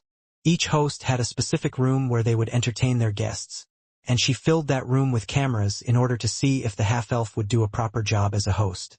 What she saw astounded her. William was an incredibly good host. In fact, he was like a scammer that offered his guests promises, in return for them buying more drinks so that he could earn more hell credits. The girls would touch him here and there, but William's hands never wandered where they shouldn't go. In the end, it was a very wholesome experience. Because of this, she would act spoiled from time to time, to experience William taking care of her, drying and brushing her hair after she took a bath, sitting on his lap as she ate chips while watching TV, taking a stroll and walking hand in hand in Living a Hella Loca, and many other things that couples did in the telenovelas that she watched. The halfling could feel that William cared for her, but the care he had given her was very different from the care that he had shown when he met his wife, Chiffon, in Gluttony's Paradise. Even the two little pink-haired girls, who accompanied him all the time, made her heart melt due to how cute and adorable they were. When she looked at them, the words happy family came to mind. This was something that she didn't possess because her father was busy with his duties, leaving her alone to wander the vast underworld on her boat, while she ferried souls to their respective places. "What's wrong with me?" Arenice muttered as she lightly scratched her head. "This is weird." As someone that had stayed in the underworld since the day she was born, Arenice didn't know what the budding feelings in her chest represented. All she knew was that her chest ached the moment William was kissed in front of her. It was as if someone stole something that belonged to her. Arenice had gathered many things along the way and treated them like treasures. She was like the little mermaid collecting things that fell from the surface world into the sea. Figurines of her favorite characters, wallpapers of her favorite idol groups, and even the signed merchandise of her favorite actors. She treasured all of them and treated them as priceless objects. But the halfling's little heart had been shaken when she saw William's wives stripping him in front of other people, not caring where they were. This in turn made her state of mind a bit unstable, and the feeling of something that belonged to her being taken away by others made her feel bad. Because she was deep in her thoughts, she didn't hear the sound of footsteps coming from behind her. A little further away, an exceptionally handsome young man with blonde hair and blue eyes walked in her direction. Dominic, who had been left behind by Princess Sydney earlier, had suffered the shock of his life. Why didn't it work? Dominic gnashed his teeth in anger. Why? This was the first time that his charm ability hadn't worked on his target, making him feel angry inside. Originally, he didn't plan to use it on Princess Sydney and just wanted to genuinely talk to her and form a close relationship. He was prepared to spend days, weeks, and even months to chip at the defenses that protected her heart from his advances. Dominic knew that he had eternity to waste, so he didn't mind playing the long game while fornicating with other women on the side. However, the shock earlier made him lose a bit of his confidence, making him wander aimlessly in Hell's abode. While randomly walking around, he noticed a little girl hugging her knees in the distance. Her doll-like beauty, which looked so innocent in his eyes, made the chaotic feelings in his heart rise. Good, Dominic thought. Someone I can vent my frustrations on. So young, and yet already so lustful? No wonder she died young. The handsome prince assumed that Arenice was one of the people in the fourth layer, like him, who had been sent there because of their addiction to carnal desire. He wasn't aware that the little girl in front of him was the one responsible for bringing William to Lust's abode, to meet up with his wives. Taking a deep breath, Dominic used his most dazzling smile as he walked in front of the little girl to catch her attention. "Good afternoon," Dominic said with a smile. "What are you doing here all alone? Are you lost?" Arenice looked up at the handsome blondie in an irritated manner because someone dared to disturb her alone time. "I'm not lost," Arenice replied. "Scram, blondie. I'm not interested in talking to you." Instead of being angry, Dominic just chuckled as he sat beside the little girl, ignoring her glare. "I didn't expect to see a beautiful sunset in the underworld," Dominic said as he glanced at the setting sun. "But this sunset is nothing compared to your beauty." Arenice cringed internally after hearing the cheesy pickup line that the irritating blondie just said to her. "Blondie, I'm not in the mood for your games," Arenice stated. "Just find yourself a random girl here in Lust's abode and knock yourself out. I'm not interested in you." "Oh, but I am interested in you." A devilish smile appeared on Dominic's handsome face as he gazed down at the glaring doll-like beauty, whom he was planning to use to vent out his frustrations. "Why don't we get to know each other more?" Dominic leaned on Arenice as his eyes glowed subtly. He didn't believe that the power of his charm was defective because his eyes contained the power of divinity, which he had inherited from the patron god that their royal family served. Arenice was about to punch Dominic's nose in order to make him back away, but her little fists stopped mid-air as she fell into a trance. The halfling had a very strong will, however. It had been shaken earlier due to the incident with William and his wives. Because of this, a small crack had appeared in her heart's defenses, which Dominic's charm had taken advantage of. "See? There's nothing to be afraid of," Dominic said softly as if coaxing a child. He then held Irene's closed fist, which she had used earlier in an attempt to punch him, and gently placed it over his chest. "I can sense that you are feeling troubled. Don't worry, I will take that load off your shoulders," Dominic whispered seductively in Irene's ear. "By the time I'm done with you, you'd be sprawled naked on the ground with my seed gushing out of your little crack." Ack. The sound of something breaking reverberated in the garden. William's hand was gripping Dominic's shoulder, making the latter feel a world of pain. A moment later, the blonde prince found himself off the bench as he was slammed into the ground. Stop! Dominic gasped as he looked up to see a black-haired teenager whose eyes glowed faintly, as the final rays of the sunlight disappeared, drowning the world in darkness. Who are you?" "You don't need to know," William replied as he pressed his foot on Dominic's neck, applying pressure on it little by little. "There are some people that you shouldn't touch no matter what, and one of them is Irene's." William applied greater pressure with his foot, making Dominic struggle with all of his might. A moment later, a loud crunching sound was heard as the blonde prince's body turned into blue mists and flew toward the entrance of Lust's abode. Since they were already in the underworld, Dominic couldn't die again, but his soul could be injured. Fights rarely broke out in the underworld, but when they did, the souls just returned to the entrance of the layer they were in, and stayed there for a few days so they could rebuild their bodies. Just as William was about to check on Irene's condition, he felt a pair of delicate hands wrap around his waist. "Don't turn around," Irene said as she pressed her forehead against William's back. "I don't want to see you right now."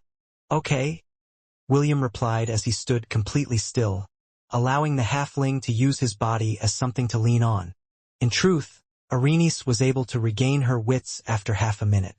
Although Dominic's charm was powerful, and had managed to slip past the crack in her heart, she was still a deity. Having her own divinity, it pushed the charm spell out of her. When Dominic finished whispering in her ear, Irene had already prepared herself to smack the irritating blondie's lower half in order to break his balls. However, before she was able to do that, William had arrived and personally punished the guy who dared to take advantage of her. She just sat on the bench while looking at the half-elf who had lived with her for quite some time. Although he looked calm on the surface, Irene could tell, after living a long time with him, that William was really angry. The air around him felt so sharp that for a brief moment she thought that the air around him was cracking like an eggshell. Several minutes later, William felt Irene let go and turned around. He patted Irene's head, while she looked down, hiding her face from the half-elf's gaze. "Let's go back," William said softly as he playfully rubbed both of Irene's ears, as if disinfecting them from Dominic's whisper. "My wives want to meet you." 15 more minutes, Irene said as she leaned forward and let her forehead rest on William's stomach. "We'll go in 15 minutes. William nodded. "Okay." As the stars in the sky appeared one by one to illuminate the fourth layer of hell, William's cold hands lightly rubbed the back of Irene's head, making the latter close her eyes to enjoy this act of skinship.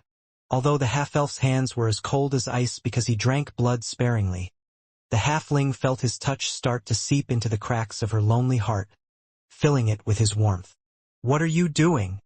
Dominic's soul shouted as he was being carried away by a ferryman of the underworld. "Where are you taking me?"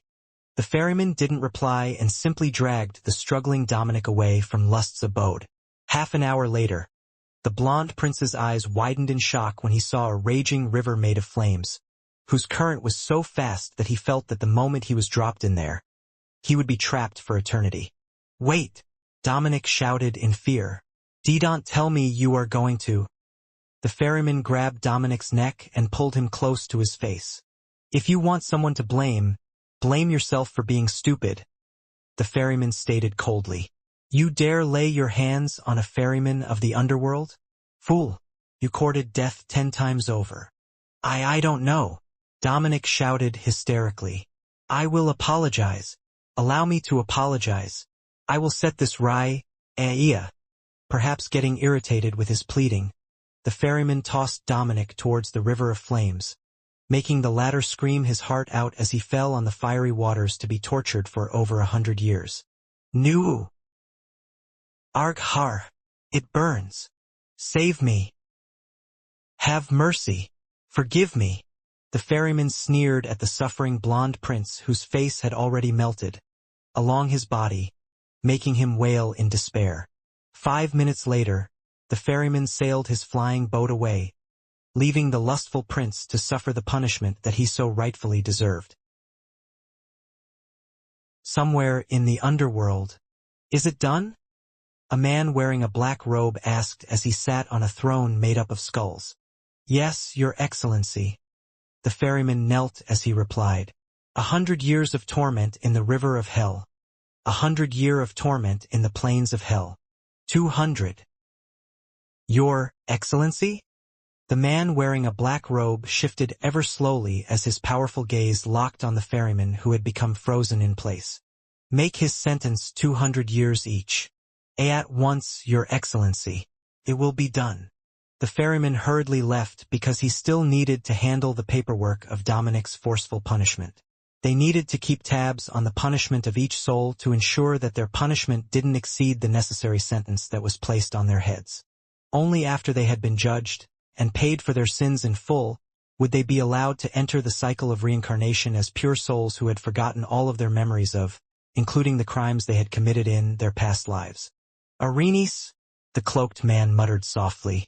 Child, you're playing with fire. Somewhere in Lust's abode. So, your name is Arenis, Morgana said. I've heard many things about you from my husband. He said that he wanted to XXX you after breakfast, XXX you after lunch, XXX you after dinner, and XXX you in his dreams. I thought I've seen it all, but for him to target someone smaller than chiffon makes me worry about what the future holds. PFFFTT. Arenis spat out the mouthful of tea she was drinking and coughed repeatedly after hearing Morgana's words. William, who was seated beside her, sighed as he rubbed the halfling's back, in order to allow Arenis to recover from his wife's teasing. I'm no longer a child, Arenis replied. I'm already 18 years old. Also, I'm small because I'm a halfling. Morgana covered her lips and giggled because Arenis looked so cute and adorable with her cheeks puffed up in anger. Princess Sydney and Ash, who calmly drank their tea at the side, glanced at the halfling who was blushing profusely after correcting Morgana's statement.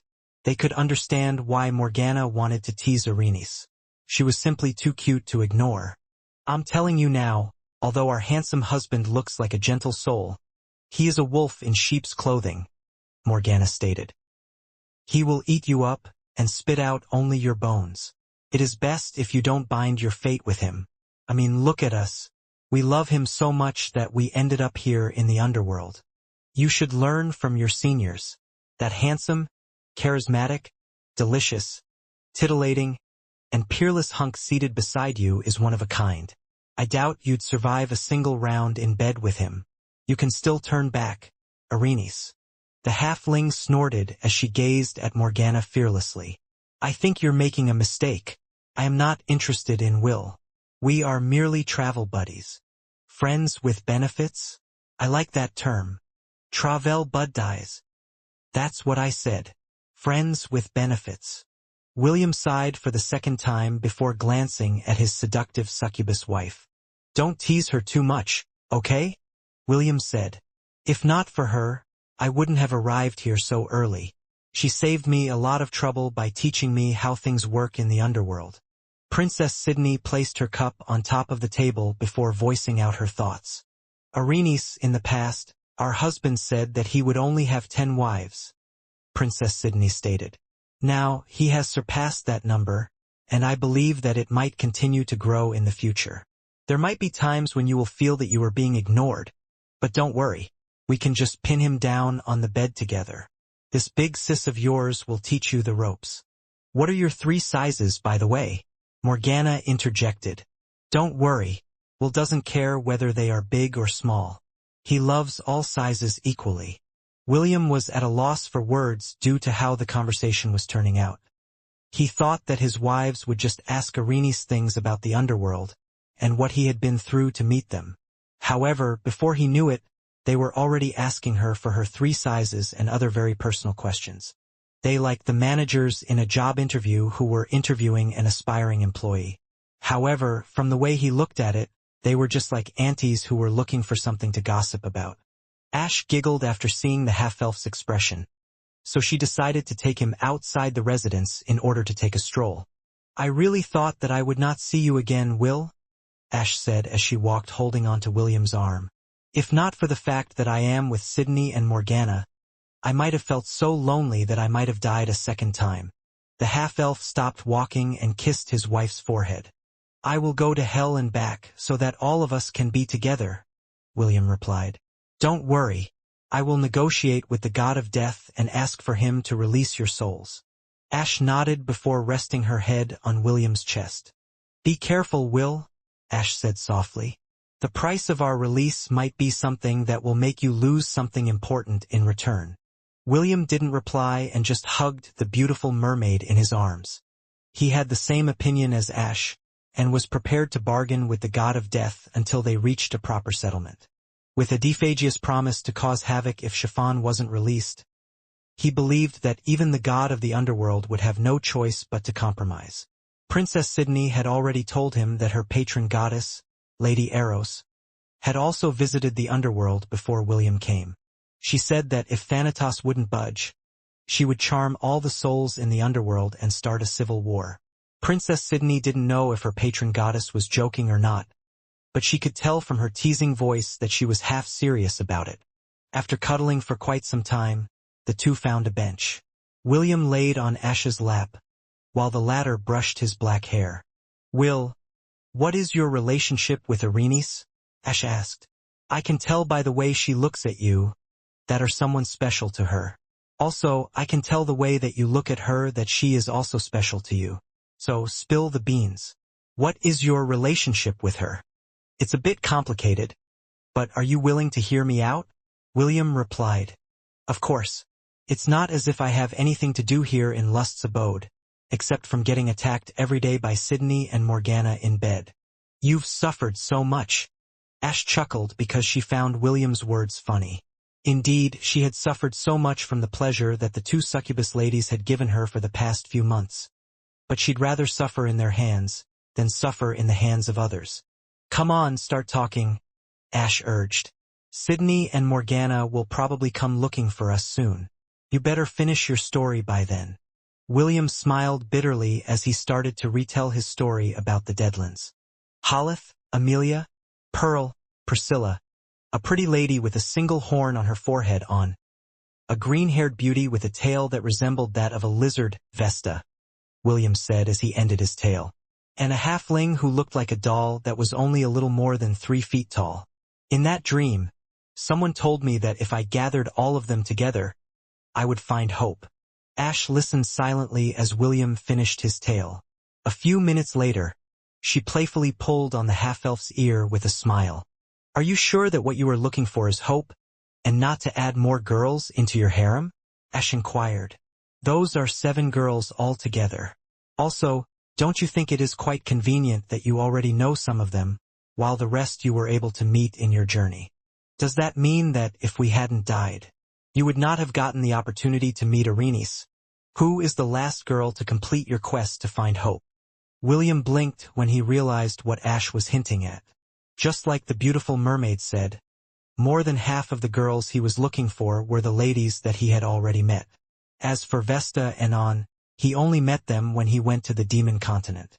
Arenice, who was the last person missing to complete the set, was found in the underworld.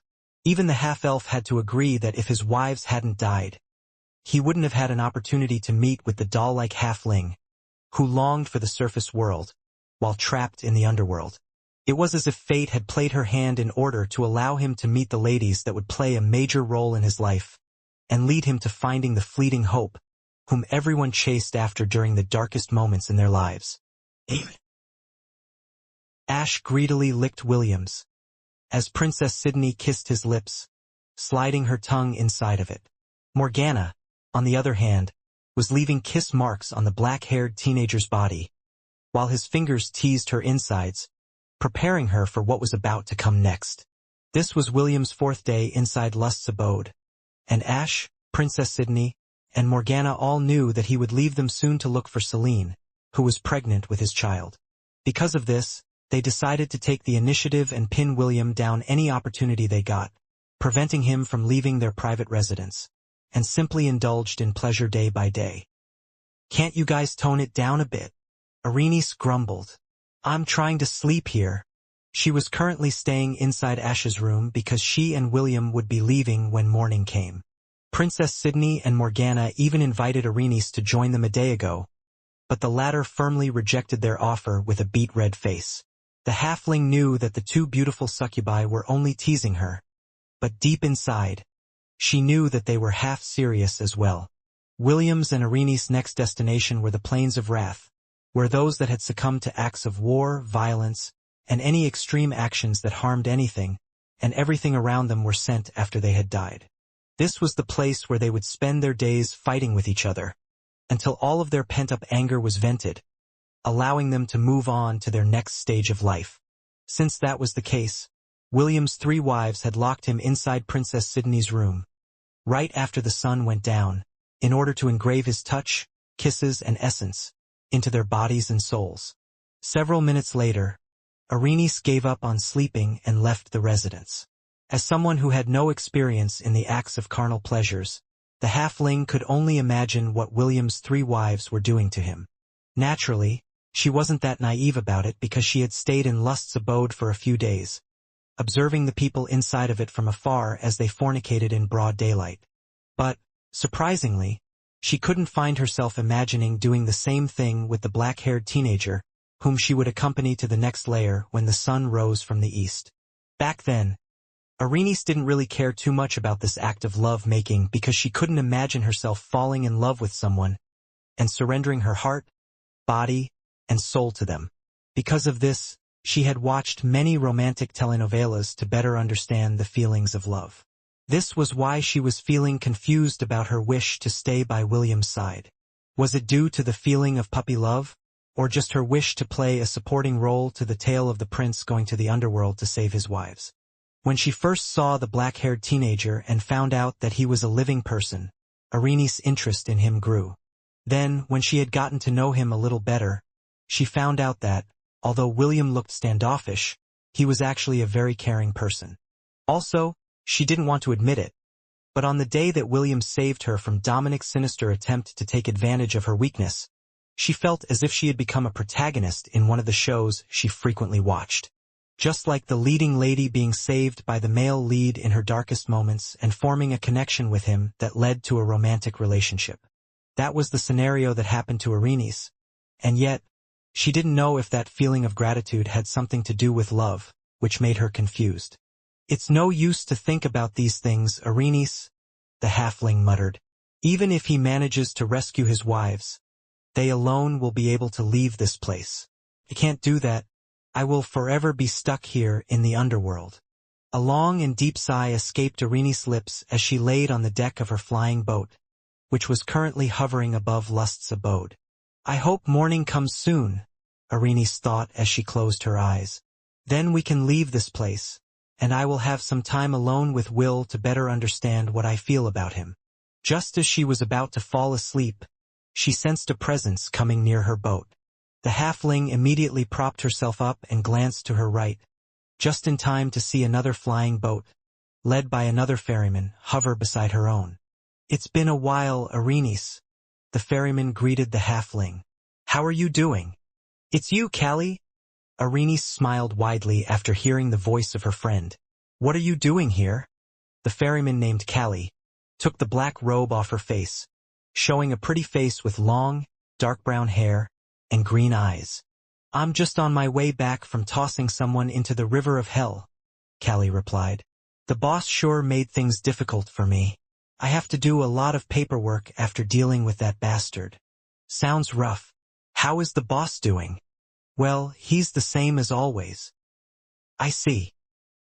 The smile on Irini's face dimmed a little after hearing Callie's words. However, the ferryman, who was also Irini's close friend, jumped over to Irini's boat and gave the halfling a bear hug, making the latter struggle in Callie's embrace. Did you become a bit heavier? Callie asked as she put the panting halfling down. Have you only been eating junk food? No good, you've become a slouch since you got the ferryman badge. This will not reflect well on your record. And nonsense, Irini stuttered. I am eating properly every day. Also, I'm still a growing girl. It is only fine for me to gain a little weight in order to get taller. Right? Taller. Callie looked at Irini from head to toe before circling her 3 times. Your height is the same since I last saw you. Give it up, Irini. You stopped growing a year ago. Keiku. Are you my friend or not? Irini wasn't able to refute Callie's words, and the latter just chuckled while patting her head. Well, enough about your height, Callie said with a smile. What are you doing here in Lust's abode?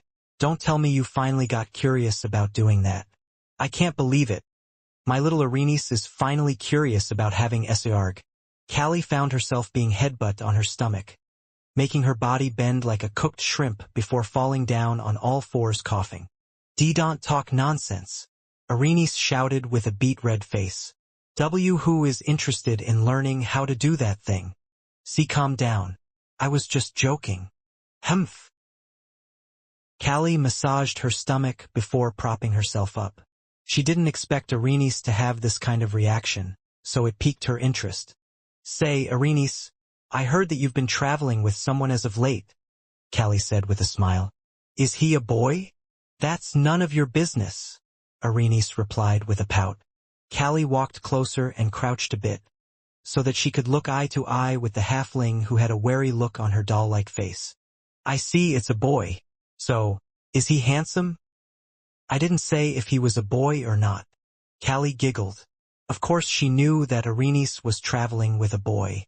She was one of the ferrymen that had been ferrying souls for hundreds of years in the underworld, so it was fairly easy for her to gather information on the person that Irini was traveling with.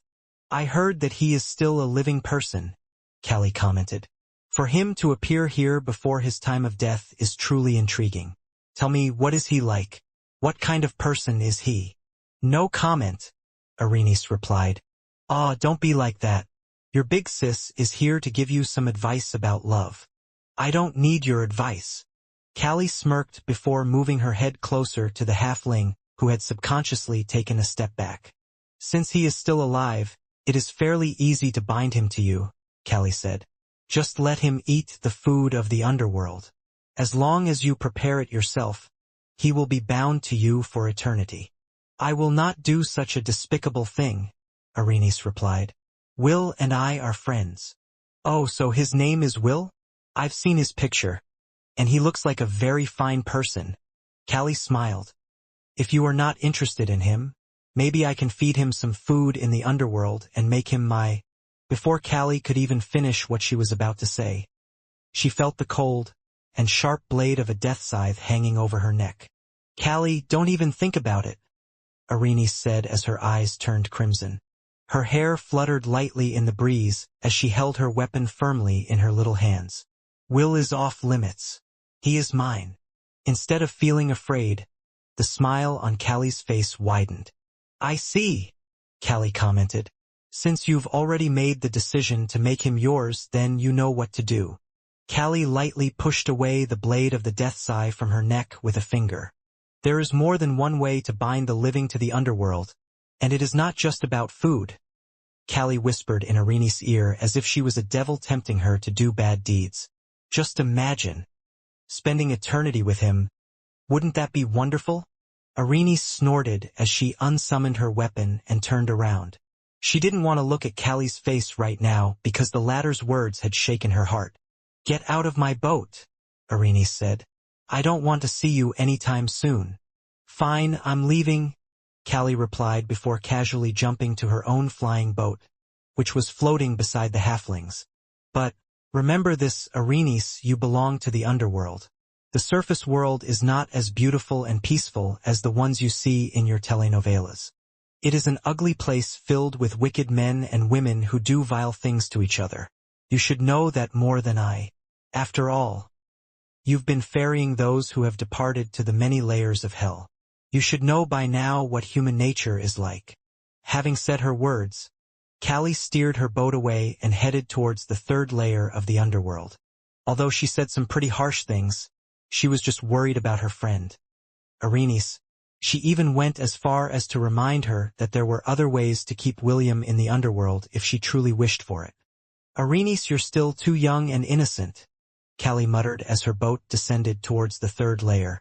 I don't know what the boss is thinking, allowing that half-elf to freely move around the underworld while he is still alive, but I have a feeling that whatever is in his mind right now, it is something that you should stay away from no matter what.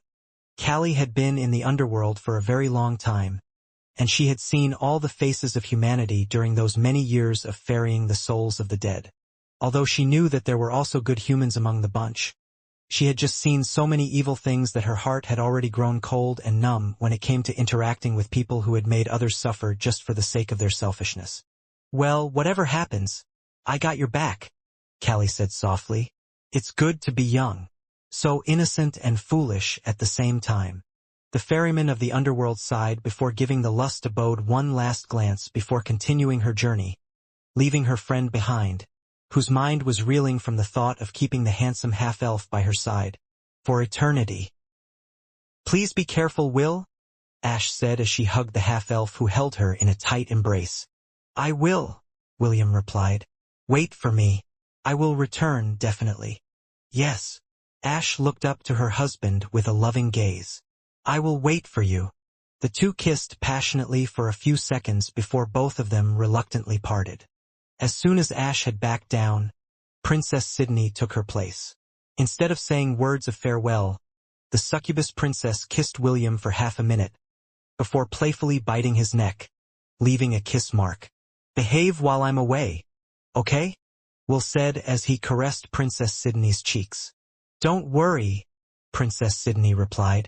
No matter how many handsome men are here in Lust's abode, you are the only one for me. Princess Sydney playfully kissed William's nose before backing away giggling. Now it's my turn, darling. Morgana opened her arms wide as she embraced the half-elf tightly. Just like Princess Sydney, she kissed William repeatedly, but this lasted for an entire minute before she pulled back. Darling, be careful, Morgana whispered. When Arenice returned, she seemed to be in a daze. My woman's intuition is telling me that she might use a honey trap against you. William flicked Morgana's forehead, making the latter yelp in surprise. Arenice is too innocent for that, William replied.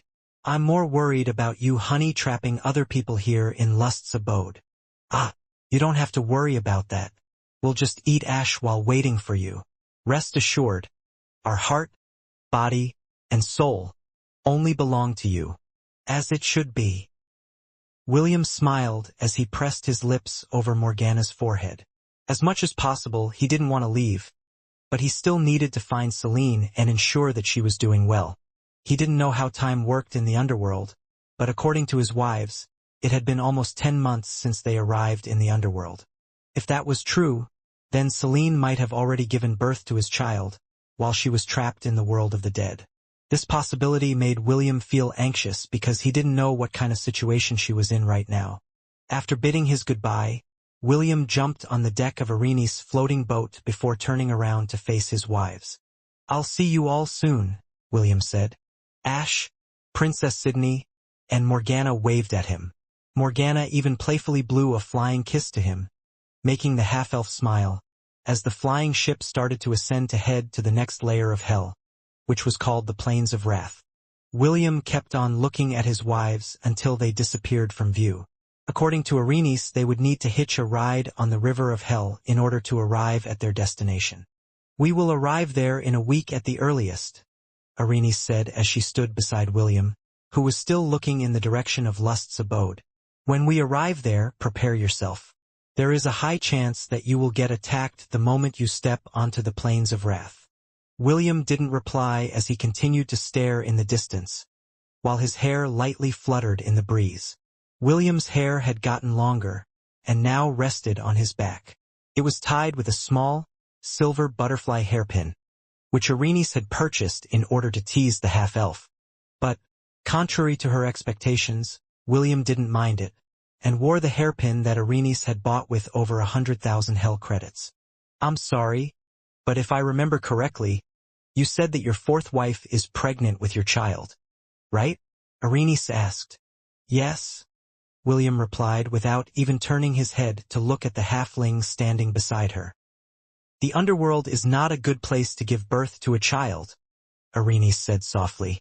"Also, if she did give birth in the underworld, it would be impossible to take the child out of this place without the permission of the god of death." William slowly turned his head towards Arenice, who was looking up at him. "I will find a way," William stated. "Not even the god of death can stop me. Don't push yourself too hard. Okay? MMM. William smiled before ruffling the halfling's hair, which made the latter shout in surprise. A moment later, Arenice repeatedly pounded the half-elf's waist with her fists, as payback for making a mess of her hairstyle. After a few minutes, the two went inside the cabin of the floating boat to rest. The black-haired teenager laid on the bed, and soon dozed off from exhaustion. His 3 wives had made love to him until the last minute, milking him dry. It was as if they were trying to store up his essence inside their bodies, before they went into hibernation while he was away. A few minutes later, the door of the bathroom opened and Arenice came out with her hair still wet. Due to her excessive thinking, she hadn't taken a bath before they left the lust's abode, so she decided to take one, while William was asleep. Drying her hair with a towel, the halfling hummed as she took out a set of pajamas from her little closet. She out them on without much fuss before sitting on top of the bed, looking at the sleeping half-elf. "You're too defenseless, Will," Arenice thought. "All I need to do is pinch a grape and allow its juices to enter your lips, trapping you here in the underworld." Arenice sighed before lying beside the half-elf, and resting her head on his chest. Her friend, Callie, had told her things that had shaken her resolve. In truth, Arenice was still trying to understand what the half-elf meant to her. A friend? A close friend? More than a friend, and less than a lover? Stupid Callie, Arenice sighed as she drew circles around the obsidian gem on William's chest with her fingers. What kind of friend would make their friend suffer in the underworld? Doing that is the worst, and yet I was almost tempted to do it. After being alone for several years, Arenice knew that she might have longed for a companion, someone that would always be around and accompany her as they explored the hidden mysteries of the underworld together. She found William very pleasing to the eyes, and the half-elf treated her kindly, even going as far as spoiling her from time to time, like letting her sit on his lap while she watched TV and cuddling with him when she slept at night. "His wives are so lucky," Arenice mused as she raised her head to look down on William's sleeping face. "They kissed him many times before we left." The halfling cautiously traced William's lips and marveled at how soft they were. Before she knew it, she was already lowering her head in order to press her lips over his. It was already too late for her to stop, as if she was pulled down by the law of gravity, making her soft lips touch William's, with her eyes firmly closed. A few seconds later, she immediately pulled back as if she had been electrocuted by something. Placing her hands over her lips, she stared down at the sleeping half-elf, as her face slowly turned crimson. As if sensing that something wasn't right, William sleepily opened his eyes to look at Arenice, who was looking down at him with her hands firmly pressed over her lips. "Arenice!" William lightly rubbed his eyes before propping himself up to a sitting position. "You shouldn't sleep on the bed with your hair still wet. How many times do I need to tell you that?" The half-elf grabbed the hand towel that was currently lying on top of the bed and nonchalantly started to dry the halfling, whose cheeks were burning in shame and embarrassment. That was close. Arenice could feel and hear the strong beating of her heart inside her chest, as William wiped her hair with practiced movements. This was not the first time he had done this thing, because he had already done this countless times with his lovers. A few minutes later, Arenice's hair was finally dry after the half-elf used his wind ability to help dry it. "Let's sleep," William said as he tossed the towel away and laid down on the bed, Come. With the half-elf's invitation, Arenice obediently laid her head on his shoulder and hugged him like a pillow. The half-elf, in turn, hugged her back and planted a kiss on her forehead before going back to sleep. This had been their regular routine when they were sleeping together due to Arenice's request. William wasn't aware that the halfling in his arms had slowly started to feel things she had never felt before, experience things she had never experienced before. As the boat of the ferryman sailed the river of flames towards their destination, Arenice was starting to consider Callie's words and make the half-elf who was holding her in a warm embrace a part of her world. Ha! Foi! A trail of blood streamed down on a body void of any imperfections. Due to an unexpected incident while sailing through the river of flames, Arenice's boat was dragged off by a great flood of fiery, hellish waters that surged out of nowhere. Using everything she had to prevent the boat from capsizing and prevent William from falling into the river of flames, Arenice was able to steer her boat to safety. However, she collapsed afterwards because she had bumped her head hard when she was blown away by the hellish waters at the beginning. She only held on for as long as she could because he didn't want the half-elf, whom she had forced to remain inside the cabin, to be tainted by the flames of the underworld. The boat that had lost its master wandered aimlessly as it was carried away by the current, far from their intended destination. Several days passed before Arenice regained consciousness. William, who was trapped inside the cabin, was unable to help her because the halfling had shut it tight using the power of her divinity. Without her permission, no one would be able to break through it. If they did, she would receive a backlash that would make her suffer internal injuries. Knowing this fact, the half-elf could only helplessly call out to her from within the cabin while pounding the door.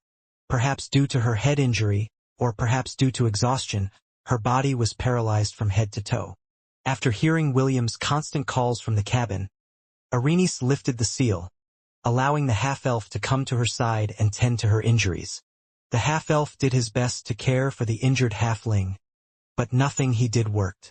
Arenice had told him that healing potions that belonged to the surface world had no effect on the denizens of the underworld. Only the medicines from the underworld would heal their injuries. Unfortunately, the halfling didn't have those things because she never thought that she would receive any injuries while traveling through her birthplace. The days turned to weeks until a month has passed.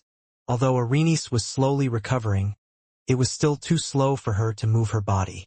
The only thing she could move was her eyes and mouth that she used to talk to William. To make things worse, William had also run out of blood packs. Staying within the river of flames exposed his body to fumes that were stronger than miasma. These fumes were fanning his blood thirst, making him use more of the blood packs that Arenice had packed for their journey. The half-elf had also noticed that after his battle with Akamana, his bloodthirst had somehow increased to the next level. Even so, this wasn't a problem because there were many women who were more than happy to give him their blood. Unfortunately, there was no steady supply of fresh blood in the underworld.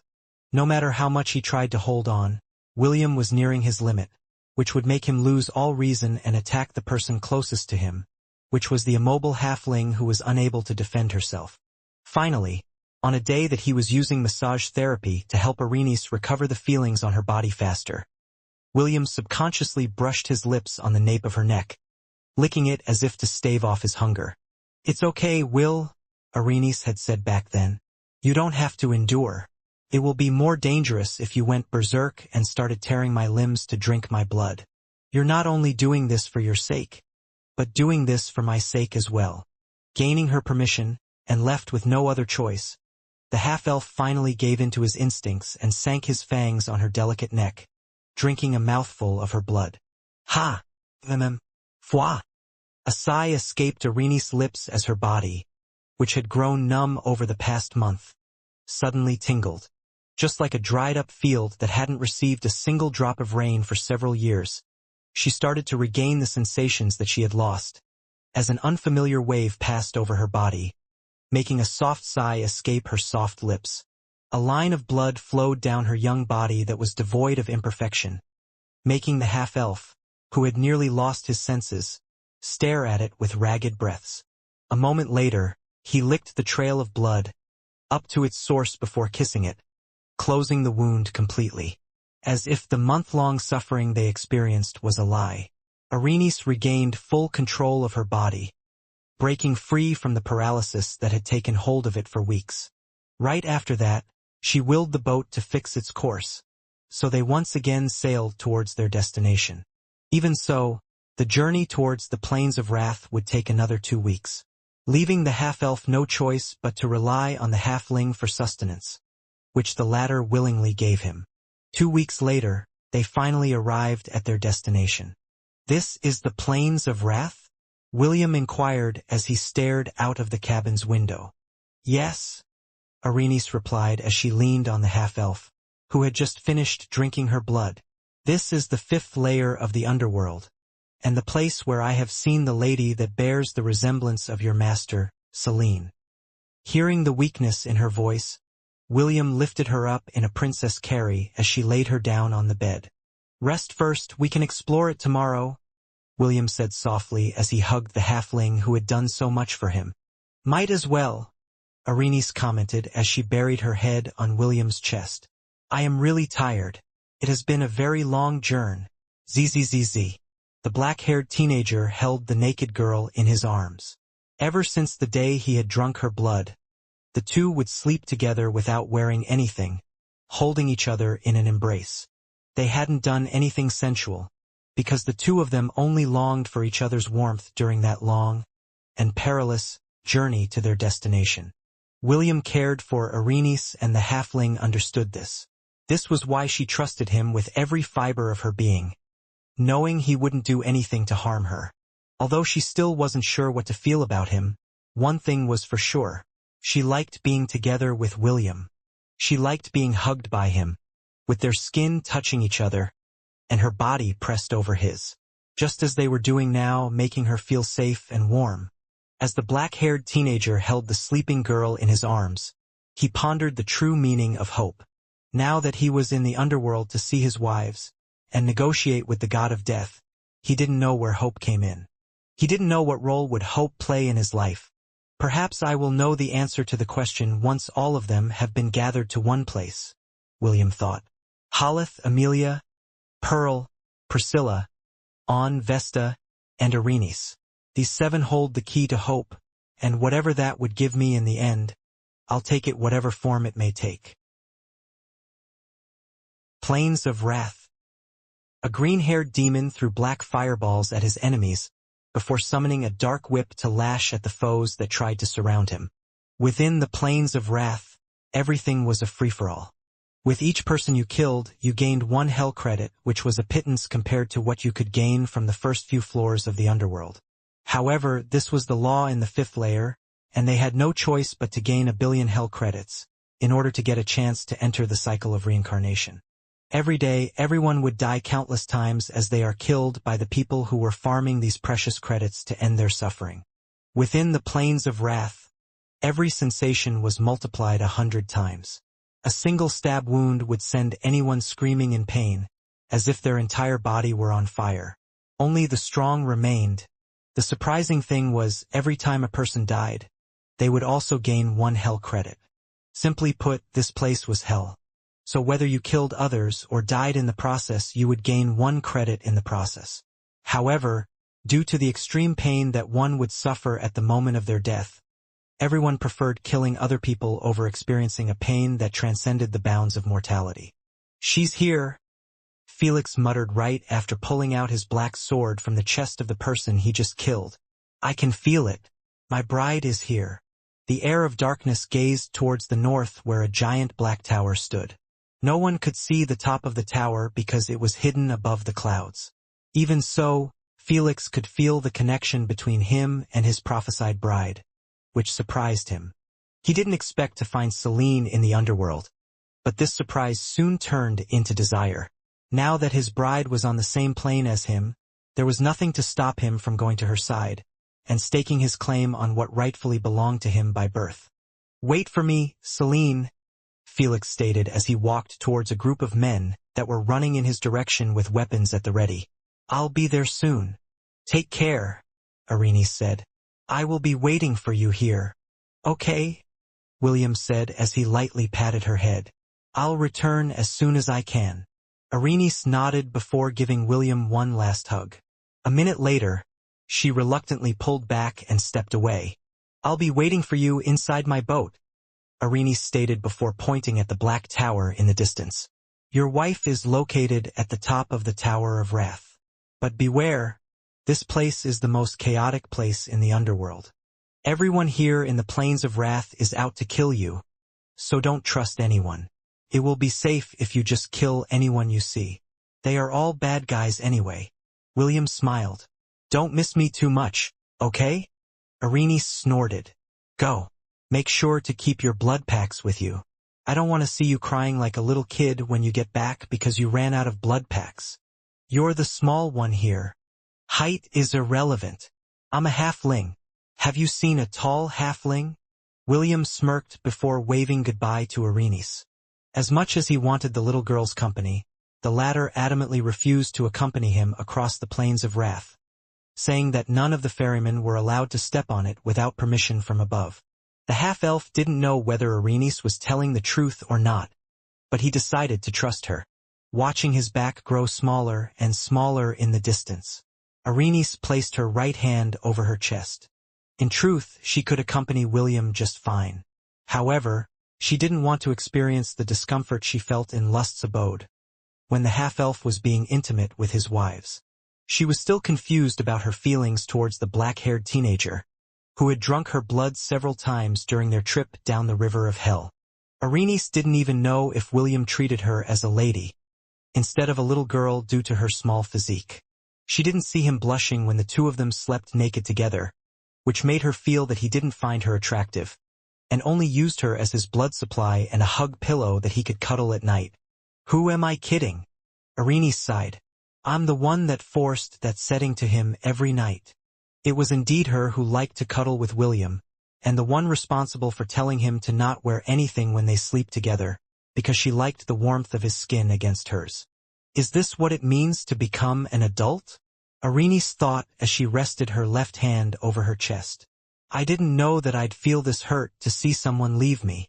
Arenice sighed for the second time as William's image disappeared from her view. Come back soon, Will, Arenice muttered. I'm lonely.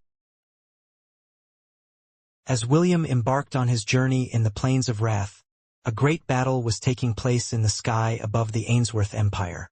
After their loss against the half-elf subordinates, the Pope became low-key for nearly a month before launching an all-out offensive against William's empire. Although there was suspicion that there was a spy among their ranks, the Pope once again gathered the 5 pseudo-gods and took them to the special domain that belonged to the Holy Order of Light. After that, the pseudo-gods erected several barriers, and signed individual contracts with the Pope that none of them would leak their plans no matter what. Because of this, they had managed to catch William's forces by surprise, taking the battlefield to the capital city of the Ainsworth Empire. Damn it! Don't you care about who we have as our hostages? Loxos cursed out loud as she guided the ranged attacks of her allies towards their enemies. The pseudo-gods didn't respond and simply attacked their respective targets, according to the plan that the Pope had drafted beforehand. The sound of the whistling wind reached Loxo's ears, forcing her to dodge to the side as Belle's arrow flew past her. A moment later, a portal opened 2 meters in front of her, revealing one of the pseudo-gods that specialized in close-ranged combat. Got you, girly, the pseudo-god said as he delivered a powerful punch to Loxo's stomach, making the latter's body bend like a shrimp. Loxo's pained gasp lasted for only a second before the pseudo-god grabbed her body and pulled her back inside the portal, which closed as soon as she was captured by the enemy. No! Loxos! Opus shouted. Damn it! Hecurge gritted her teeth before glaring in the direction where the young nymph was taken. As someone that held the divinity over distance, she was able to see where the enemy had taken her sister. Finally, we got you. The Pope pulled Loxo's hair, who was sprawled on the deck of the flying ship after she was captured by the pseudo-god under the Palace of Light. Her hands and feet were bound by golden manacles, preventing her from using her power. Right now, she was not different from an ordinary girl, which could be found all over Hestia. You like to curse, right? the Pope sneered as she pulled her hair harder. "Let's see how you talk big this time. You old hag. You won't get away with this," Loxos shouted. "William will save me." The Pope smirked as she pulled Loxo's face close to hers. "That's what we're counting on.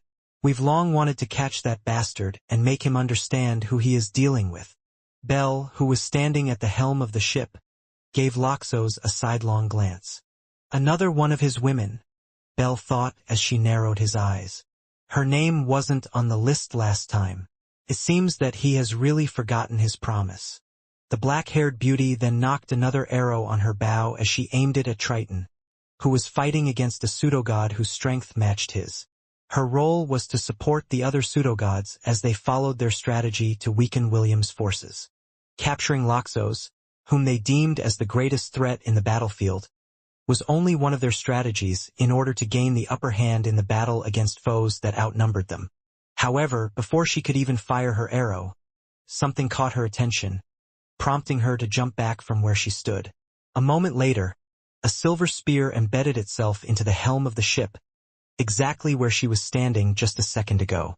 After missing its target, the spear disengaged itself from the deck of the flying ship and flew towards the sky.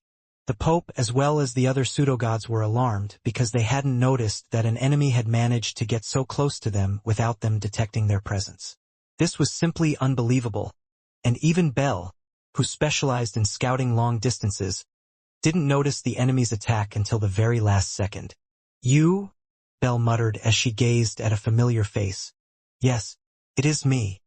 A confident voice coming from someone that Belle had met in the past reached everyone's ears. "This is troubling." One of the pseudogods frowned as he looked up at the young lady, who was riding on top of a wolf with lightning streaks in its fur. The Pope snorted before letting go of Loxo's hair. She then pointed her finger at the newcomer who was standing fearlessly above their flying ship. "Who are you?" the Pope asked. "Why are you getting in our way?" The beautiful lady with long blonde hair that fluttered in the breeze glanced down at the Pope with her clear blue eyes that were similar to the sky around her. She was wearing a feathered helmet and light-plated armor, which held a design that the Pope had not seen in the past. "Who am I?" the blonde beauty asked back. "You don't know who I am?" The beautiful Valkyrie pointed the tip of his spear towards Belle, ignoring the Pope completely.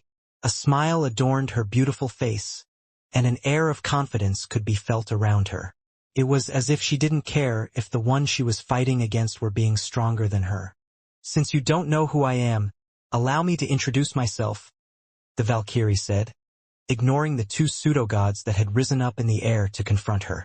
"I am the Prince of Darkness' first wife," Wendy announced, making the battles around her momentarily stop as everyone looked at her enchanting figure.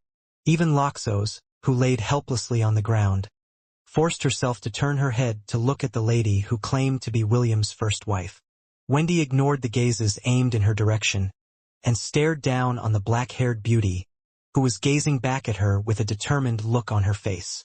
They had met once on Earth, and both of them knew that there would come a time when they would settle their score with each other. "The Prince of Darkness' first wife?" the Pope muttered as a dawn of understanding came upon her. "Yes, his first wife." Wendy gave Belle a sweet smile, making the latter arch an eyebrow at her. Belle had been saved by Wendy during the battle in K-City. Back then, the black-haired beauty was even captivated by how amazing the Valkyrie was when she drove off the monsters that were trying to attack the people around her. Now, that same person had reappeared in front of her. Only this time, she was pointing the tip of her weapon in her direction, as if challenging her into a duel in the name of the man they both loved. "I am Wendy von Ainsworth," Wendy declared, "and I have come to teach you trespassers a lesson you will never forget." She is William's first wife.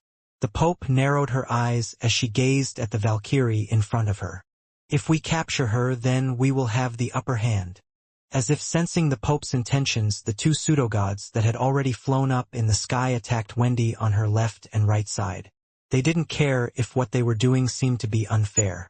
Since the enemy had presented herself to them, they would teach her a lesson she would never forget. Suddenly, the six-eared macaque and the bull demon king appeared and engaged the two pseudogods, keeping them away from Wendy, who was still looking at Belle with the "what are you waiting for?" gaze. Before William left, he had freed the Bull Demon King and made him one of the guardians of the Ainsworth Empire. The orders he was given were simple. He would follow the orders of the six-eared macaque without fail. With the power of the shepherd, he had branded a rune on the Bull Demon King's body, making him unable to disobey his order. Because of this, he had no choice but to listen to the six-eared macaque's orders, who used to be his subordinate. The Pope's eyes widened in shock because she was very familiar with the Bull Demon King. How could she not be? The pseudo-god had served as Felix's general during their invasion of the Central Continent, and the pseudo-gods under her command had suffered greatly because of him. Belle, who had decided to face Wendy's challenge head-on, summoned Ethon and jumped on his back. She was a bow user, so she decided to gain some distance in order to fight against the Valkyrie, who seemed to be confident in her own strength.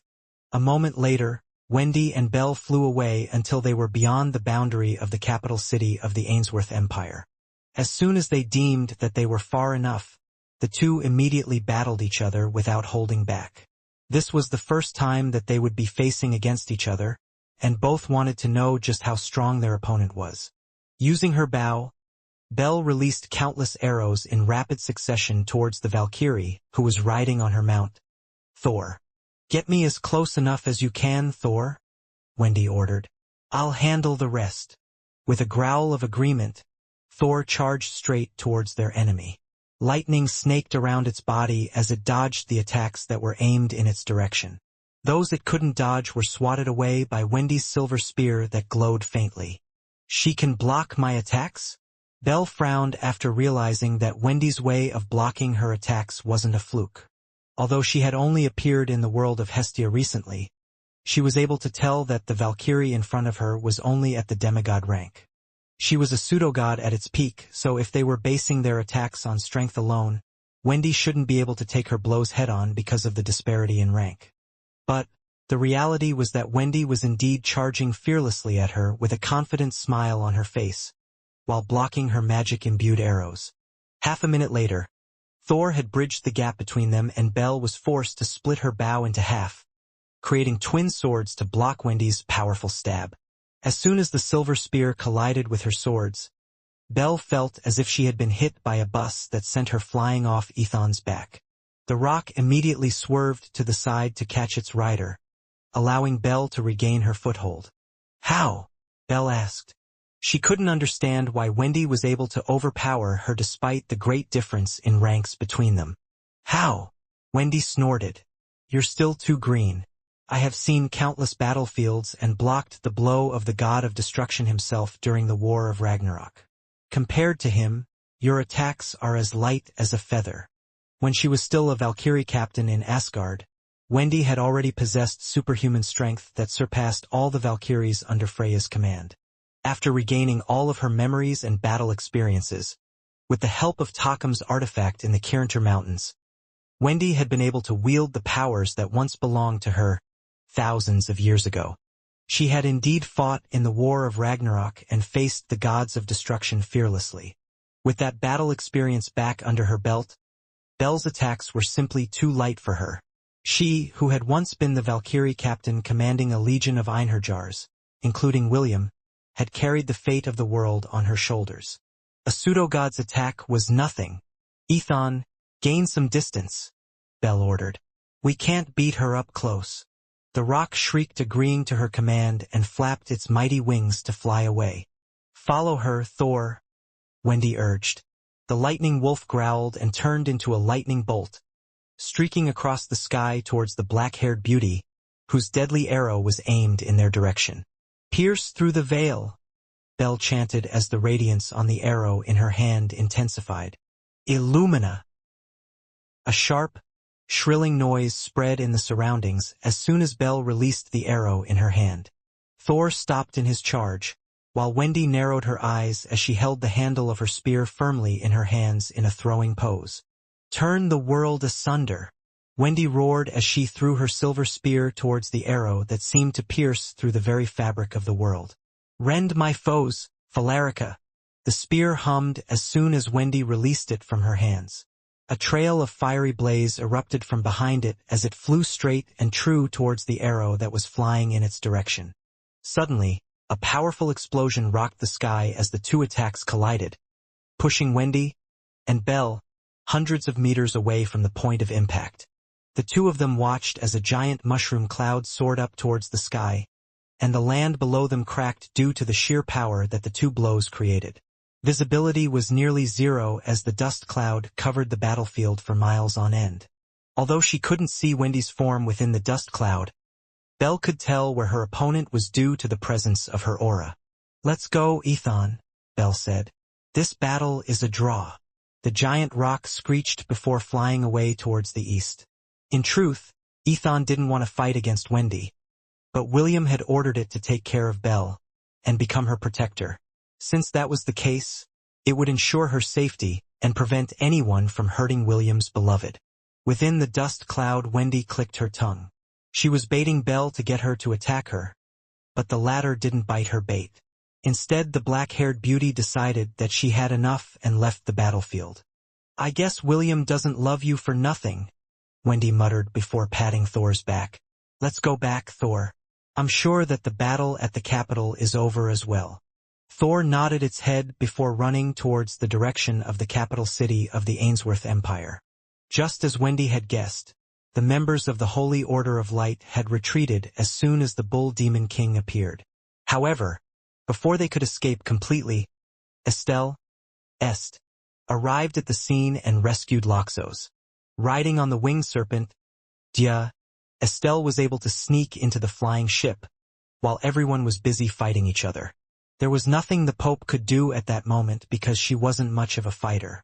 Just like Wendy, Estelle was emitting the strength of a demigod, which made the Pope choose to stay behind one of the pseudo-gods protecting her, rather than engage the unknown opponent who she was seeing for the first time. "Good job, Est," Wendy said after seeing the young nymph riding on Dia's back. "You were a very good distraction," Est replied with a smile. "They didn't see me coming." Loxos, who had been released from the chains that bound her feet and wrists, looked at the two beautiful ladies who had come to help them in their time of need. "And nice to meet the two of you," Loxos stuttered. "My name is Loxos. I am one of William's concubines." "Nice to meet you, Loxos," Wendy replied. "Are you hurt anywhere?" Loxos shook her head. Although the Pope had pulled her hair and slapped her earlier, that pain wasn't enough to hurt her completely. "Are both of you Will's wives?" Loxos inquired. She had already heard Wendy's declaration as the half-elf's first wife, but the silver-haired lady beside her hadn't said anything earlier as she was saving her. "My name is Estelle, but you can call me Est," Est replied. "I am Will's fiancée. We'll get married as soon as he comes back from wherever he is right now." "How envious," Loxos muttered after hearing Este's introduction. "Let's get along from now on, Loxos." Est extended her hand for a handshake, and the young nymph accepted it gratefully. "I have a lot of questions regarding Will," Wendy stated. "Can you help answer some of my questions later?" Loxos nodded. "Of course. Thank you. Please take care of me from now on as well." Loxos bowed respectfully to the two ladies, whom she felt had a very strong connection with her master. She was very curious about them and decided that she would also ask them a few questions when they got back to the royal palace where William's cousin, Eve, was waiting for their triumphant return. Wait. What are you planning to do?" Cherry backed away when she saw Nisha walking towards her with a devilish look on her face. "What am I planning to do?" Nisha asked back. "Naturally, I am going to make your Pope understand that she can't just waltz inside our territory and attack us just because she feels like it. The old fool. Maybe she thinks that we are a bunch of softies." Two men grabbed onto Cherry's arms and pulled on them, holding the little girl in place. Stop." Cherry teared up when she saw the dark blade in Nisha's hands. "Don't." Nisha sneered as she raised the blade up high. "You are the virtue of charity, right? Since you like being charitable, I plan to give the Pope something that belongs to you. If you have someone to blame, blame your Pope for her stupidity." Without another word, the veiled beauty brought her sword down on one of Cherry's arms, severing it completely from her body. The virtue of Charity's pained cries echoed inside the walls of the room where she had been confined. Blood spurted on the ground as the little girl's cries grew louder and louder. As someone that had been spoiled by the members of the Holy Order of Light, as well as her sisters, this was the first time she had experienced true pain that made her bawl her eyes out. "You send that arm to the Palace of Light," Nisha ordered the man holding onto Cherry's severed arm. "Make sure that the Pope receives our gift as fast as you can." The man bowed respectfully.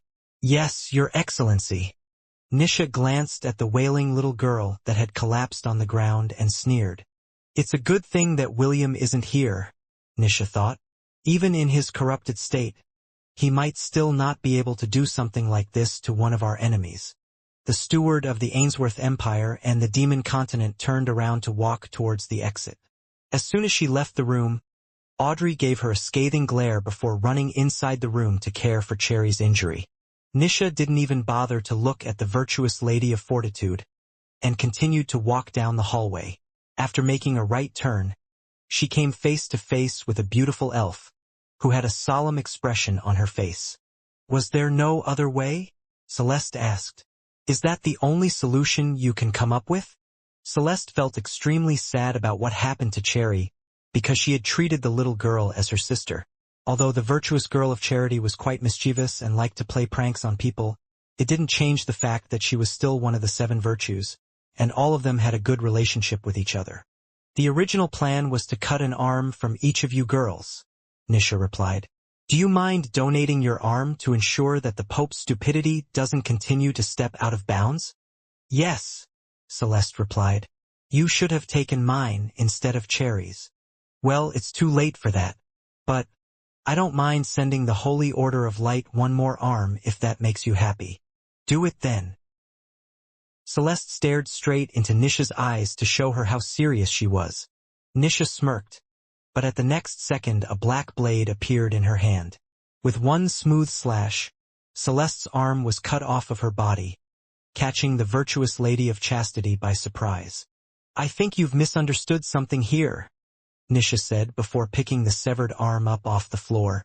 "I am the leader of Deus, an organization that had stood against the Holy Order of Light from the shadows. Don't even think that I'll bat an eye into cutting off an arm, a leg, an ear, a tongue, a nose, or even plucking out one of your eyeballs. Many of my subordinates have died because of your organization. Believe me when I say that I hold no love for any of you." Nisha moved her head closer towards the face of the beautiful elf, which was contorted in pain.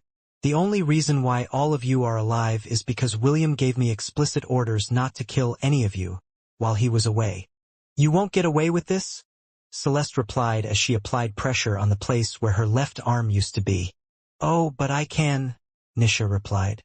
"Just wait, Missy. I don't care if you are William's prophesied bride.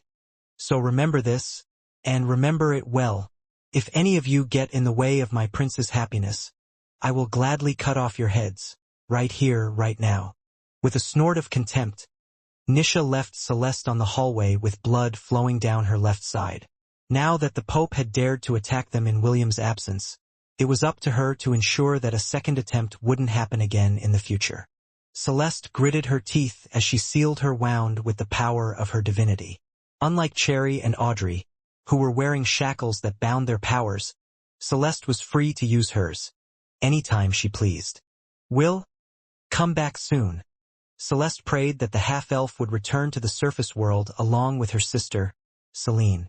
That was the only reason why she betrayed the Holy Order of Light, and allowed 2 of her sisters to be captured by the Pontifex of Deus, whose bottled-up hate for them had now risen to the surface. Celeste didn't know if he would take their side when he returned, but one thing was sure. The half-elf would not allow the sister of the person she loved to suffer such a cruel fate. Palace of Light. The Pope, Lyra, Ephemera, Shauna, and Melody had grim expressions on their faces as they looked at the gift that Nisha had sent them, right after the battle in the Ainsworth Empire ended. In a black box, 2 arms that were still dripping with blood could be seen. A letter was also included, which all of them had already read. The written message was short, but it contained a threat that could no longer be pushed aside. Next time it will be their heads. The message only contained 7 words, but it was more than enough to make the 4 virtuous ladies glare at the Pope for her failed attempt to attack the Ainsworth Empire. "We can't be sure that these arms belong to your sisters," the Pope replied after regaining her composure. "There is only one way to confirm. Follow me." The Pope held the black box in her hands and headed towards the top of the castle with the 4 virtuous ladies, and the pseudo-gods, including Belle. Several minutes later, they arrived at the altar, where they had performed the summoning ritual which had summoned a hero from another world. The Pope then walked towards the circle of charity and placed the small arm, which they assumed belonged to Cherry, on it. As soon as the arm was laid on the magic circle, it immediately lit up, confirming that the arm did indeed belong to the virtuous Lady of Charity. Ephemera's knuckles made cracking sounds as she clenched her fists tightly. However, she didn't say anything and allowed the Pope to place Celeste's arm on the circle of fortitude. Naturally, it didn't light up because this was not the place where it was supposed to be placed. A minute later, the Pope laid the arm on the right magic circle, and just like what happened with Cherry's magic circle, Celeste's circle lit up as well. Melody wasn't able to take it any longer and immediately picked up the arms of her sisters and sealed it with the power of her divinity. As long as they were properly stored, there was still a chance for them to be reattached when they were able to meet them again. "There will be no next time. Do you understand?" Shauna stated calmly, although her body was trembling with anger. "How dare you take my sister's life too lightly? Just who do you think you are?" The Pope glared at the virtuous Lady of Prudence and shouted. "I am the Pope of the Holy Order of Light," the Pope shouted.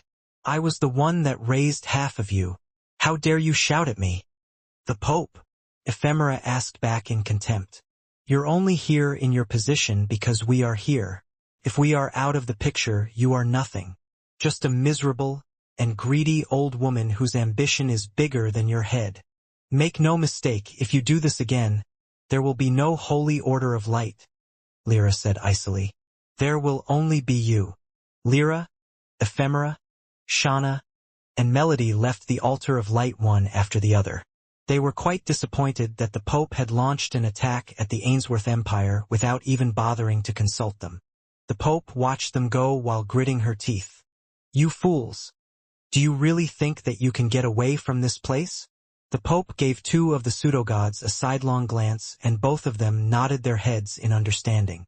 Since it had already come to this point, she could only use desperate measures in order to ensure that the influence she held over the biggest organization in the central continent would remain, allowing her to fulfill the ambitions that she had held in her twisted heart for a very long time. Trudging into the Plains of Wrath, William found himself attacked repeatedly by groups of people with the sole intent to kill him. The majority of them were highly skilled individuals, but none of them was a match to the half-elf, who was determined to get to the Tower of Wrath as soon as possible. "Monster!" a skinny man screamed before running away. Unfortunately for him, William had no intention of letting any of them get away. Since they dared to attack him, he didn't show them any mercy and killed them down to the last man. "Nu!" That was the last thing the man shouted before William's black lightning bolt pierced through his chest, turning him into a red mist that flew towards the entrance of the plains. There, they would have to wait for a day for their bodies to return to normal. After that, another cycle of life and death battles awaited them. This would continue until they reached 1 billion credits, which would be enough to allow them to buy a ticket to return to the cycle of reincarnation. These souls would then be cleansed of their past sins, and have their memories erased, so that they could start their brand new lives without being shackled by their past. This was the place where majority of those that had committed great crimes, including murder, arson, and genocide, were brought in order to suffer the same kind of suffering they had forced upon others. Just as William was about to continue his journey, a dust cloud appeared at the corner of his vision. A moment later, a dozen motorbikes stopped several meters away from him. "I have been watching you for the past 2 hours and found you quite interesting," a man wearing sunglasses said with a smile. "My name is Moto, and I am the leader of the Renegades. How about you join our group? Although we're not as strong as the other people here in the Plains of Wrath, our teamwork is second to none." "Not interested," William replied in a heartbeat as he walked away, leaving the bikers behind. Don't be in a rush to reject our offer. Moto caught up to William and walked beside him, while dragging his motorbike. The Plains of Wrath is a dangerous place. You might be strong, but there will always be someone stronger than you. William ignored Moto's words and continued to walk. He didn't plan on staying long in the Plains of Wrath, so he wasn't interested in becoming part of any group in order to gather hell credits, so he could leave this place. Don't waste your time on him, boss," one of Moto's comrades said. "Let him suffer a beating first. After he faces the strong fighters of this plane, he will definitely change his mind and beg to join our group." "That's right, boss," another one of Moto's subordinates commented. "Who does he think he is? Does he think he is Felix, who was able to gather the big groups after beating them and started his own faction?" William halted his steps before glancing in the direction of the biker who said a familiar name. "What does this Felix look like?" William asked. "Does he have green hair?" "You know him?" The man who mentioned Felix's name arched an eyebrow. "Are you perhaps one of the people he has beaten to a pulp recently? If you plan to join our group just to take revenge on him, you better forget it. That person already has the 4 wrathful kings on his side. It is not good to antagonize their faction." Moto, who had intended to recruit William to their team, nodded his head in agreement. "Friend, you might be strong, but there is greater strength in numbers," Moto stated. "The 4 wrathful kings are the true overlords of this place. Their goal is to gain enough hell credits to enter the Tower of Wrath, and take the trial that will allow them to go to heaven." Moto smiled wryly as if the mere thought of the word heaven disgusted him. "Based on your path, I am guessing that you are headed for the tower," Moto commented. "However, that is also where Felix and his cronies are currently located. None of the other groups in this area dare to go near it. If you go there, it is the same as committing suicide." William shifted his attention towards the Black Tower as a devilish smile appeared on his face. Truth be told, he was unconscious when he killed Felix, who was possessed by Akamana. The half-elf had long wanted to crush the green-haired demon with his own hands for everything that had happened in the past. Also, the mere thought of his master, Selene, being paired up with Felix as his bride of darkness made his blood boil. He had already made his master his woman, and he would be damned if he allowed the green-haired demon to even touch a single strand of her hair, especially now that she was carrying William's child in her womb. "Are you sure that I can find Felix and his cohorts near the tower?" William inquired as he gazed at the tower whose peak couldn't be seen. "Yes," Moto answered. "Don't tell me." They had already told the black-haired teenager about the danger that was waiting for him near the tower, but the expression on William's face made them wonder if they were just imagining things. The half-elf's devilish smile that was plastered on his face made the renegades feel as if they had encountered a madman. William started to run towards the Black Tower in the distance. Now that he knew that Felix was also here, he decided to increase his pace in order to reach the tower. He was worried that the green-haired demon would start to climb it and find Selene along the way. If something bad happened to his master, William would definitely go all out against Felix, and make the green-haired demon understand that he wasn't safe from the half-elf's wrath, even though he had already died and was currently paying for his sins in the underworld. Selene softly patted the bulge in her abdomen with affection. According to her patron goddess, her child would be born in a month's time, and she was looking forward to holding her baby in her arms. However, 2 weeks ago, she started to feel a foreboding feeling in her heart. With every day that passed, this feeling that something bad would happen grew, making her feel anxious. Then suddenly, she felt a familiar connection which made her blood turn cold. She had felt this exact same feeling back in the demon realm, so she was sure that she wasn't just overthinking things. He is here. Selene knew with utmost certainty that the one person whom she didn't want to see in her life was now in the same plane as her. Fortunately, she was on the very top of the Tower of Wrath. The beautiful elf thought that Felix wouldn't be able to find her there, but 2 days later, one of the gatekeepers who took care of her on a daily basis told her that there was a rowdy bunch that was trying to climb the tower. When Selene asked who the leader of the group was, The gatekeeper said that it was a green-haired demon that went by the name Felix. With this revelation, she finally confirmed that the heir of darkness could sense her presence in the tower and was trying to climb it in order to find her. While Celine was deep in thought, she felt a kick in her tummy, making her tear up. "It's going to be fine," Celine said as if coaxing a child, while patting her belly to calm the little one that was starting a ruckus. "We are going to be fine." The beautiful elf started to hum a lullaby as she rubbed her belly. Although she knew that it was only a matter of time before Felix reached her location, she would do everything in her power to preserve the proof of William's love for her. Death wasn't an option for her because, if she died, her child would also die. The only thing she could do was wait, and hope that the prison that held her in place would be strong enough to prevent the green-haired demon from taking away the life that she had protected since she had been brought to the underworld by the god of death. "Will," Celine muttered, "give me strength." That was the only thing Celine could say to herself as she dreaded the day that Felix would reach her location and force her to submit to his will.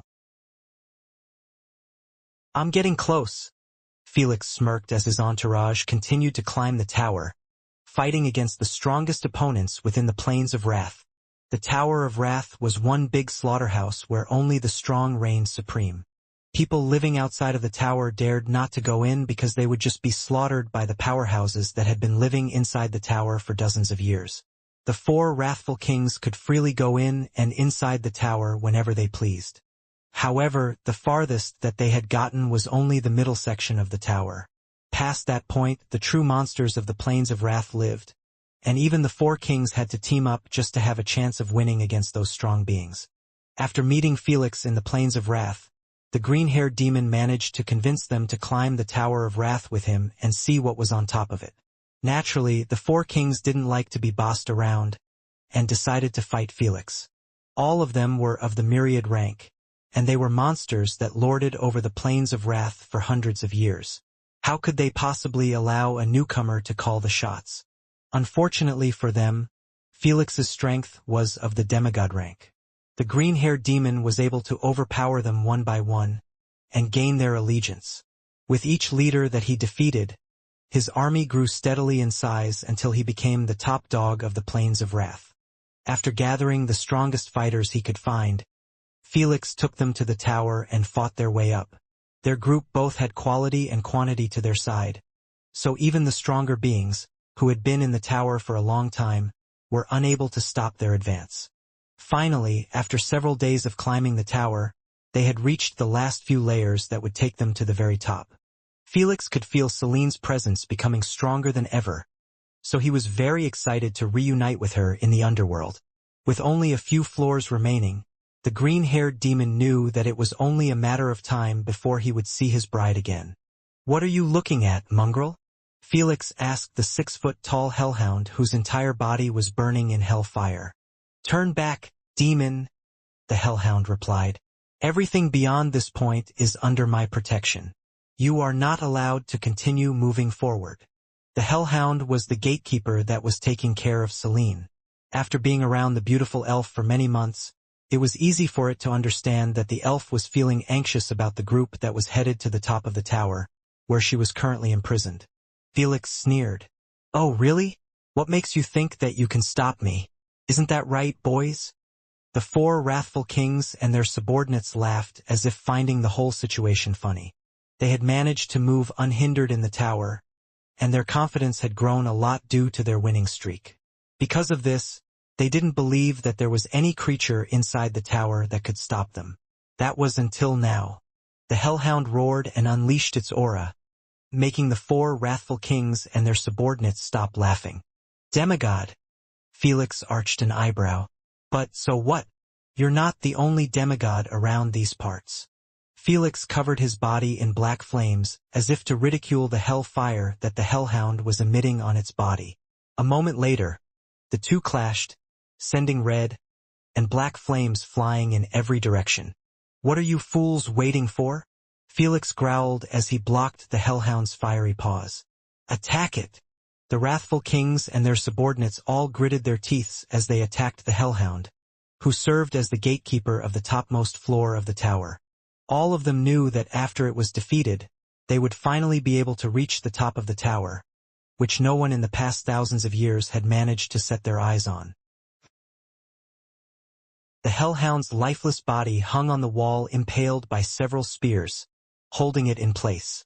After fighting against Felix for nearly 2 hours, the injuries it accumulated, thanks to the green-haired demon's cronies, piled up, allowing its opponent to seize an opportunity to inflict a lethal blow to its body.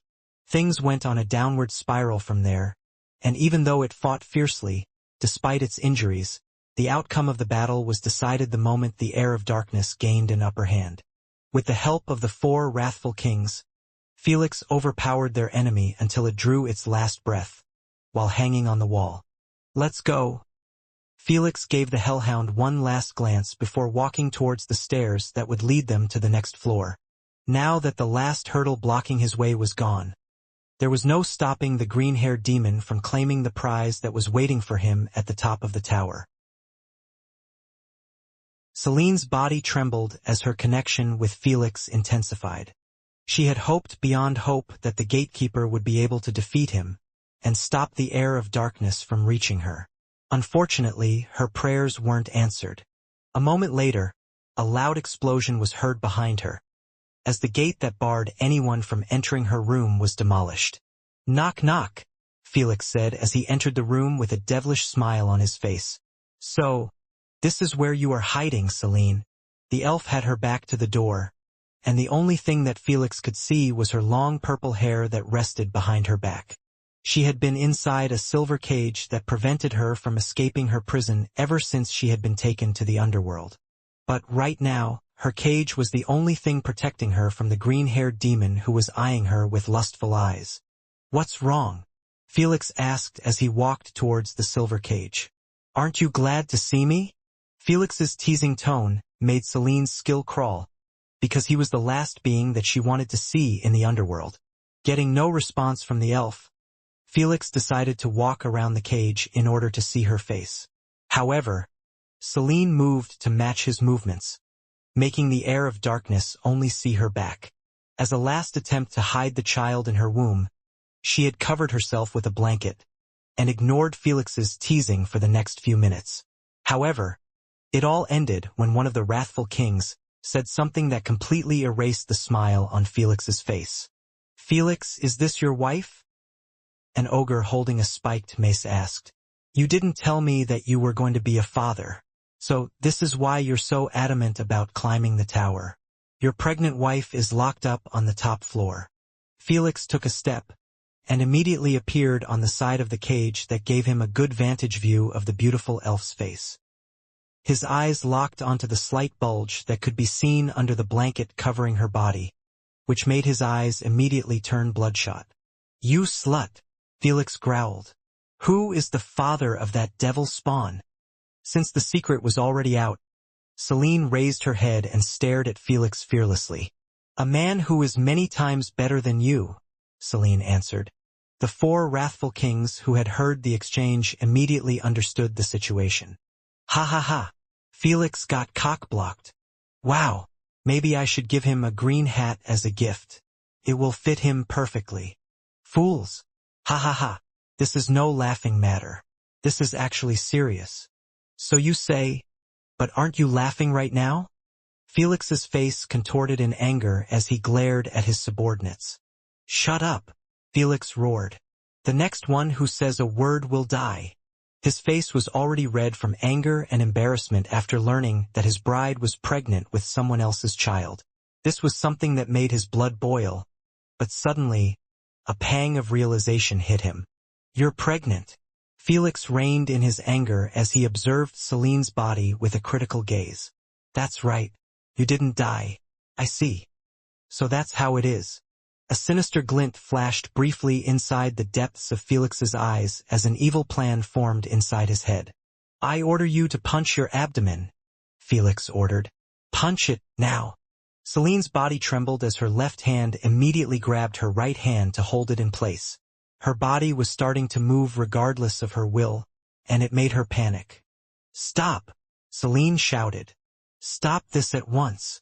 Seeing that his order had taken effect, Felix laughed as his green eyes filled with malice locked onto the beautiful elf, who was desperately doing her best to protect her child from being harmed by her own hands. "Want me to stop?" Felix asked. "Beg me, and I will consider it. I beg of you, please, don't kill my child." Celine pleaded in a heartbeat. "Please don't kill him. I beg of you." The once proud elf who hadn't shed a single tear after she had been banished to the southern continent pleaded with tears in her eyes. This motherly act fanned the flames of anger that Felix had held back inside his chest. He didn't expect Celine to not hesitate to throw away her pride in a heartbeat and beg him to spare her child. Felix had expected the proud elf to at least resist at first, and he would use that opportunity to make fun of her. But the reality in front of him made him clench his fists in anger instead. "You are going to tell me who the father of your child is," Felix ordered. "Tell me now, or I will order you to kill that child." "Will," Celine replied through gritted teeth. "The father of my child is William von Ainsworth."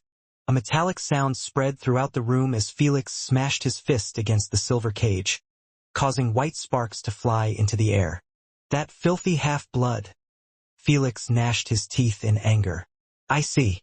So it was him. Good. You did good." Felix punched the silver cage a second time, and this time, a dent appeared on it. "Please, don't kill my child. I beg of you." Celine wrapped her arms protectively around her abdomen as soon as the strong urge to punch her stomach disappeared. Felix ignored Celine's pleading and continued to punch the silver cage until it slowly broke apart. A creaking sound echoed inside the room as the green-haired demon grabbed hold of the door of the silver cage and threw it away. "You don't want that devil spawn to die? I can consider it," Felix said as he broke the silver cage in half, making the entire thing fall to the side, making the body of the defenseless elf inside it tremble. "What do you want?" Celine asked. She knew that this was the moment of truth, and she couldn't afford to antagonize Felix any longer for the sake of her child's survival. "Become my woman, in heart, body, and soul," Felix replied as he walked towards the elf. When he was close enough to grab her, he extended his right hand towards her long purple hair and pulled it upwards, making Celine grimace in pain. "Satisfy me, and I will consider sparing your child." Felix's voice was filled with killing intent as he whispered in Celine's ears. "If you don't satisfy me then." Felix moved his left hand to caress the bulge on Celine's abdomen in order to make her understand that her child's life was completely at his mercy. He planned to use Celine's love for her child to break her little by little. Of course, Felix had no intention of allowing William's baby to live. He would just spare it for the time being to force Celine to agree to all of his requests. He wanted to make her submit. He wanted to make her fall. He wanted to make her unable to live without him. Just as Felix's hand was about to touch Celine's abdomen, the wall right next to them exploded, and a golden staff smashed into his chest, sending him crashing into the wall on the opposite side. Everyone in the room was shocked at the sudden turn of events because they didn't expect something like that to happen. Sunlight spread inside the room coming from the hole in the wall. However, a shadow fell upon it as a black-haired teenager appeared inside the room, making the beautiful elf cover her lips, as tears streamed down her face. "It seems that all of you haven't died enough." A voice filled with killing intent spread inside the room, making everyone who saw the newcomer feel their hearts tremble inside their chest. William wrapped his left arm around Celine, while his right summoned the golden staff back into his right hand. "Tell me, you fools who dared to harm the mother of my child," William said as black flames sprouted from his back, forming 4 pairs of black wings. "Have you seen the true face of wrath?"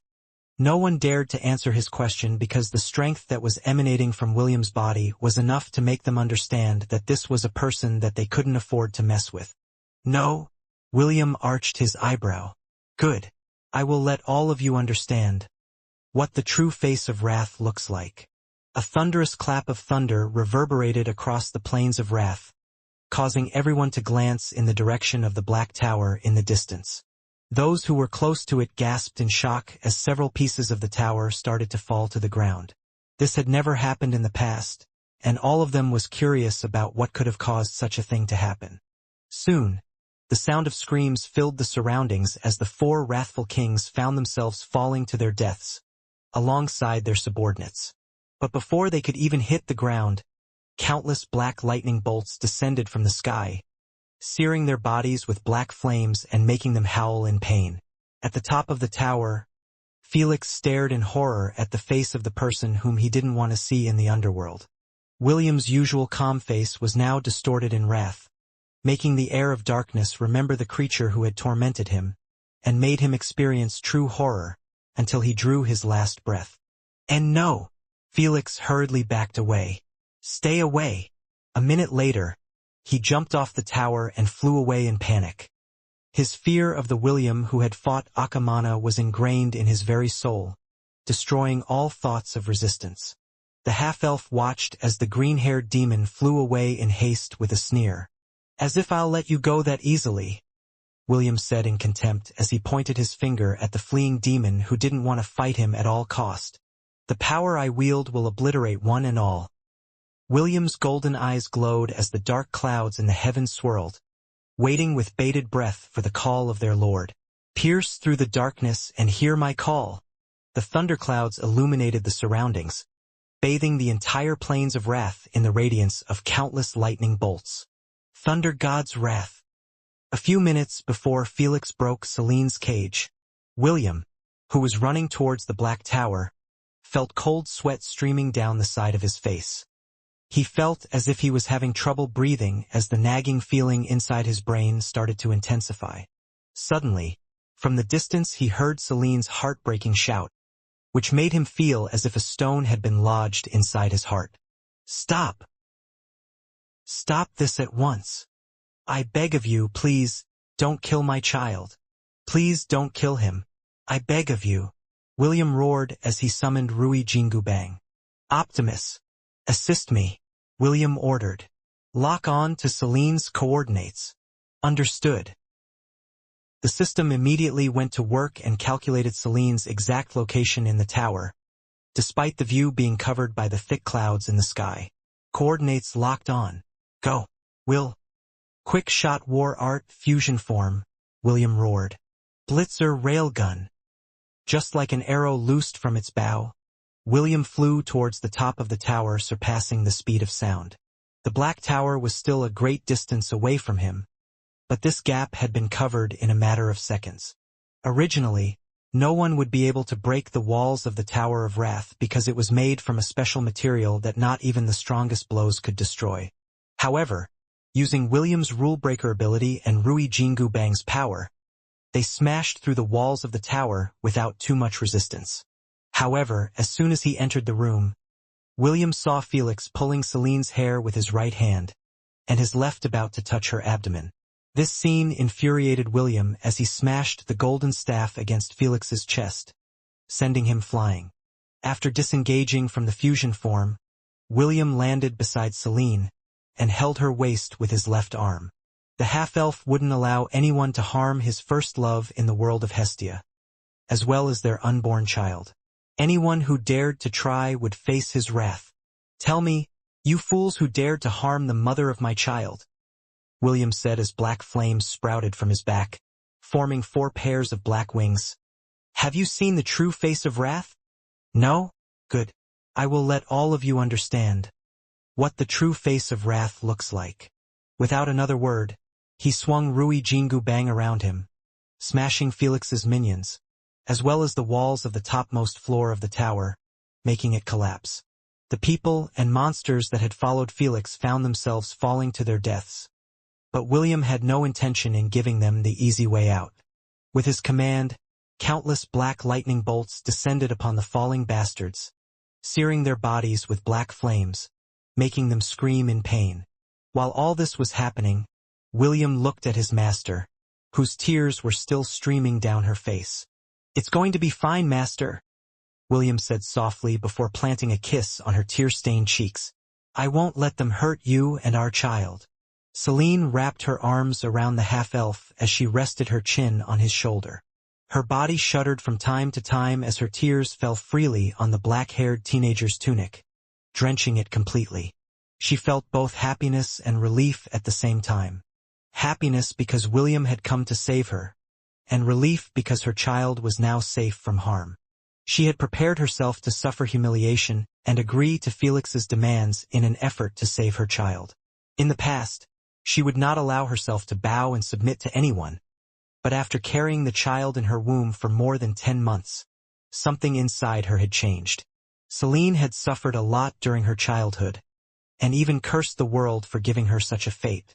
But, after becoming pregnant with William's child and staying in the underworld, trapped in her cage, she suddenly had some free time to think about herself and what the future would hold. In that future, she could see herself raising her child with the love and care that she didn't experience in the past. She intended to spoil and educate her child to become a good person, and to not live their life in despair and hatred. Celine had decided to dedicate her life to raising her child and become the best mother in the world. The mother she never had, and would never have in this lifetime. "Why you? What are you doing here?" Felix asked as he propped himself from the floor. William shifted his attention from his lover to the hateful, green-haired demon who attempted to make her suffer in his hands. The half-elf's face contorted in anger as the images of what might have been appeared in his mind. In one of those images, Celine was kneeling on the floor while servicing Felix's, with her lips, while her arms were wrapped around her abdomen, in a protective gesture. This scene alone brought out an intense feeling of hate that came from William's very soul, making him look at Felix with a wrathful expression on his face. "And no!" Felix hurriedly backed away. "Stay away." The heir of darkness didn't hesitate to jump off the tower and fly away in order to escape William's wrathful eyes that glowed so bright. They were like two miniature suns that wanted to burn him alive. "As if I'll let you go that easily," thundered God's wrath. A blinding light illuminated the world, forcing everyone, with the exception of the half-elf, whose eyes burned even brighter, to close and shield their eyes. His gaze was firmly locked on the green-haired demon who was being ravaged by countless lightning bolts, giving him no room for escape and letting him experience an otherworldly pain that tore through his very soul. A few minutes later, Felix's body dissipated into a red mist that flew away from the tower. The half-elf cold gaze firmly locked on it as he gave Optimus another order. "Put a trace on him," William ordered. "I don't care how much it costs. Just do it. Make sure that it will not disappear even after he dies over and over again." "Understood." Tracker successfully placed. He will not be able to run away unless he manages to enter the cycle of reincarnation. William gazed at Felix's soul until it disappeared into the horizon. He had no intention of letting the green-haired demon go that easily.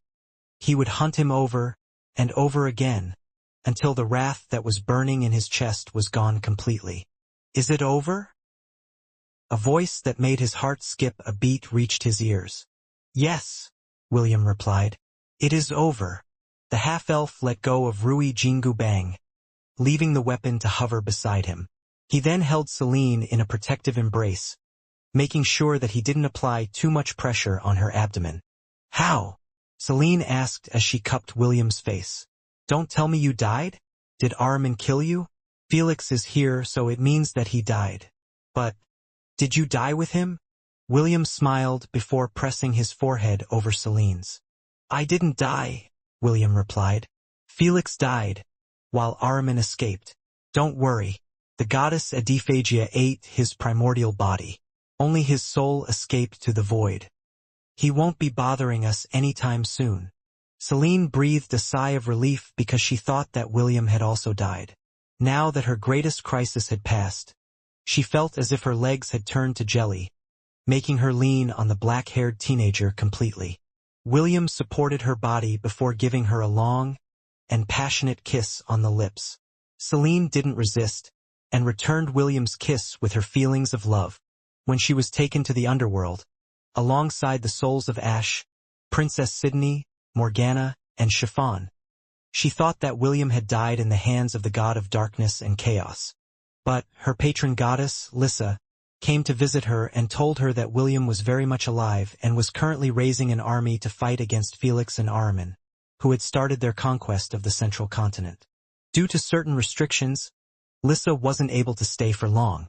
However, before she left, she promised to visit Celine when her child was about to be born. The underworld was no place to give birth to a child because it would only cause harm to the newborn baby. Perhaps striking a deal with Thanatos, Lissa had assured Celine that she would take her to a place where she could give birth to a healthy baby.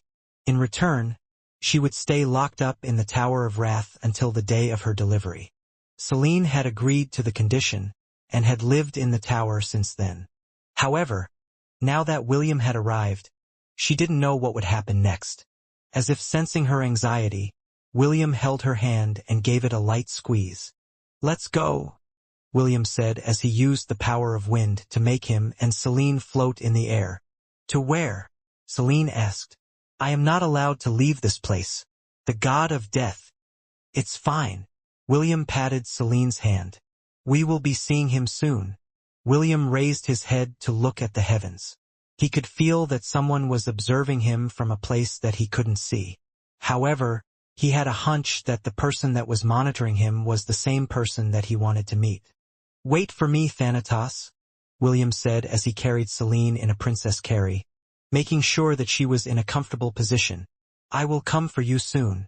"Happy 10th birthday, Arenice," a little girl said as she looked at her reflection in the full body mirror of her room. She looked so happy as she greeted herself, hoping that today, her father would visit her and tell her happy birthday. After taking a bath and eating the pancake that was prepared for her by her maid, she busied herself by looking outside of the window of the house to wait for her father's arrival. An hour passed. 2 hours passed. Several hours passed. But the person she was waiting for didn't appear. Even when the sun had set, he still hadn't returned home. "Happy birthday to me. Happy birthday to me. Happy birthday. Happy birthday. Happy birthday to me." Arenice pressed her hands together to make a wish. "I wish my father will come on my 11th birthday," Arenice said softly. A moment later she blew the candle on the cake and clapped her hands to congratulate herself. She was all alone at the table, with only a small cake to mark that she had turned 10 years old on that very day. The maid had already left the house to return to her own residence for the night, leaving her to celebrate her birthday all alone. That night, she slept peacefully hoping that on the same date next year, her wish would become a reality.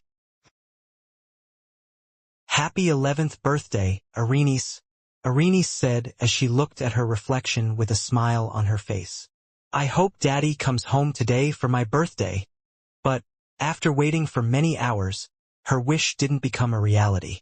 "I wish my father will come on my 12th birthday," Arenice said as she pressed her hands together before blowing her cake. Once again, she celebrated her birthday all alone, with no one to greet her but herself. 13. 14. 15. 16. 17. 18. The years passed by and still, Arenice celebrated her birthday alone. Her wish every year was the same, but this year, she no longer hoped that it would become a reality. Arenice slowly opened her eyes, gazing at the image of William in front of her. The half-elf didn't know that Arenice had bought a hug pillow from Amasun, using him as the model for its design. After the black-haired teenager had left to look for Celine on the Plains of Wrath, Arenice had lived alone on her flying boat, waiting for his return. The little halfling then turned her head to the side to look at the calendar that hung on the wall. A big red circle could be seen on the 27th day of the month, marking her birthday. Arenice was born on the 27th day of the month of the Wheel of Fortune. Back then, she thought that this day was incredibly special because it was the day of her birth. But over the years, the special feeling she felt had faded, which led her to treat her birthday as another ordinary day. "One more week before my birthday," Arenice muttered. The halfling propped herself up into a sitting position before doing some light stretches with her arms. After she finished her daily routine, she looked down on her hug pillow and started to poke the cheeks of the half-elf who had a smile on his face. "When will you return?" Arenice asked. "It has been 3 days already."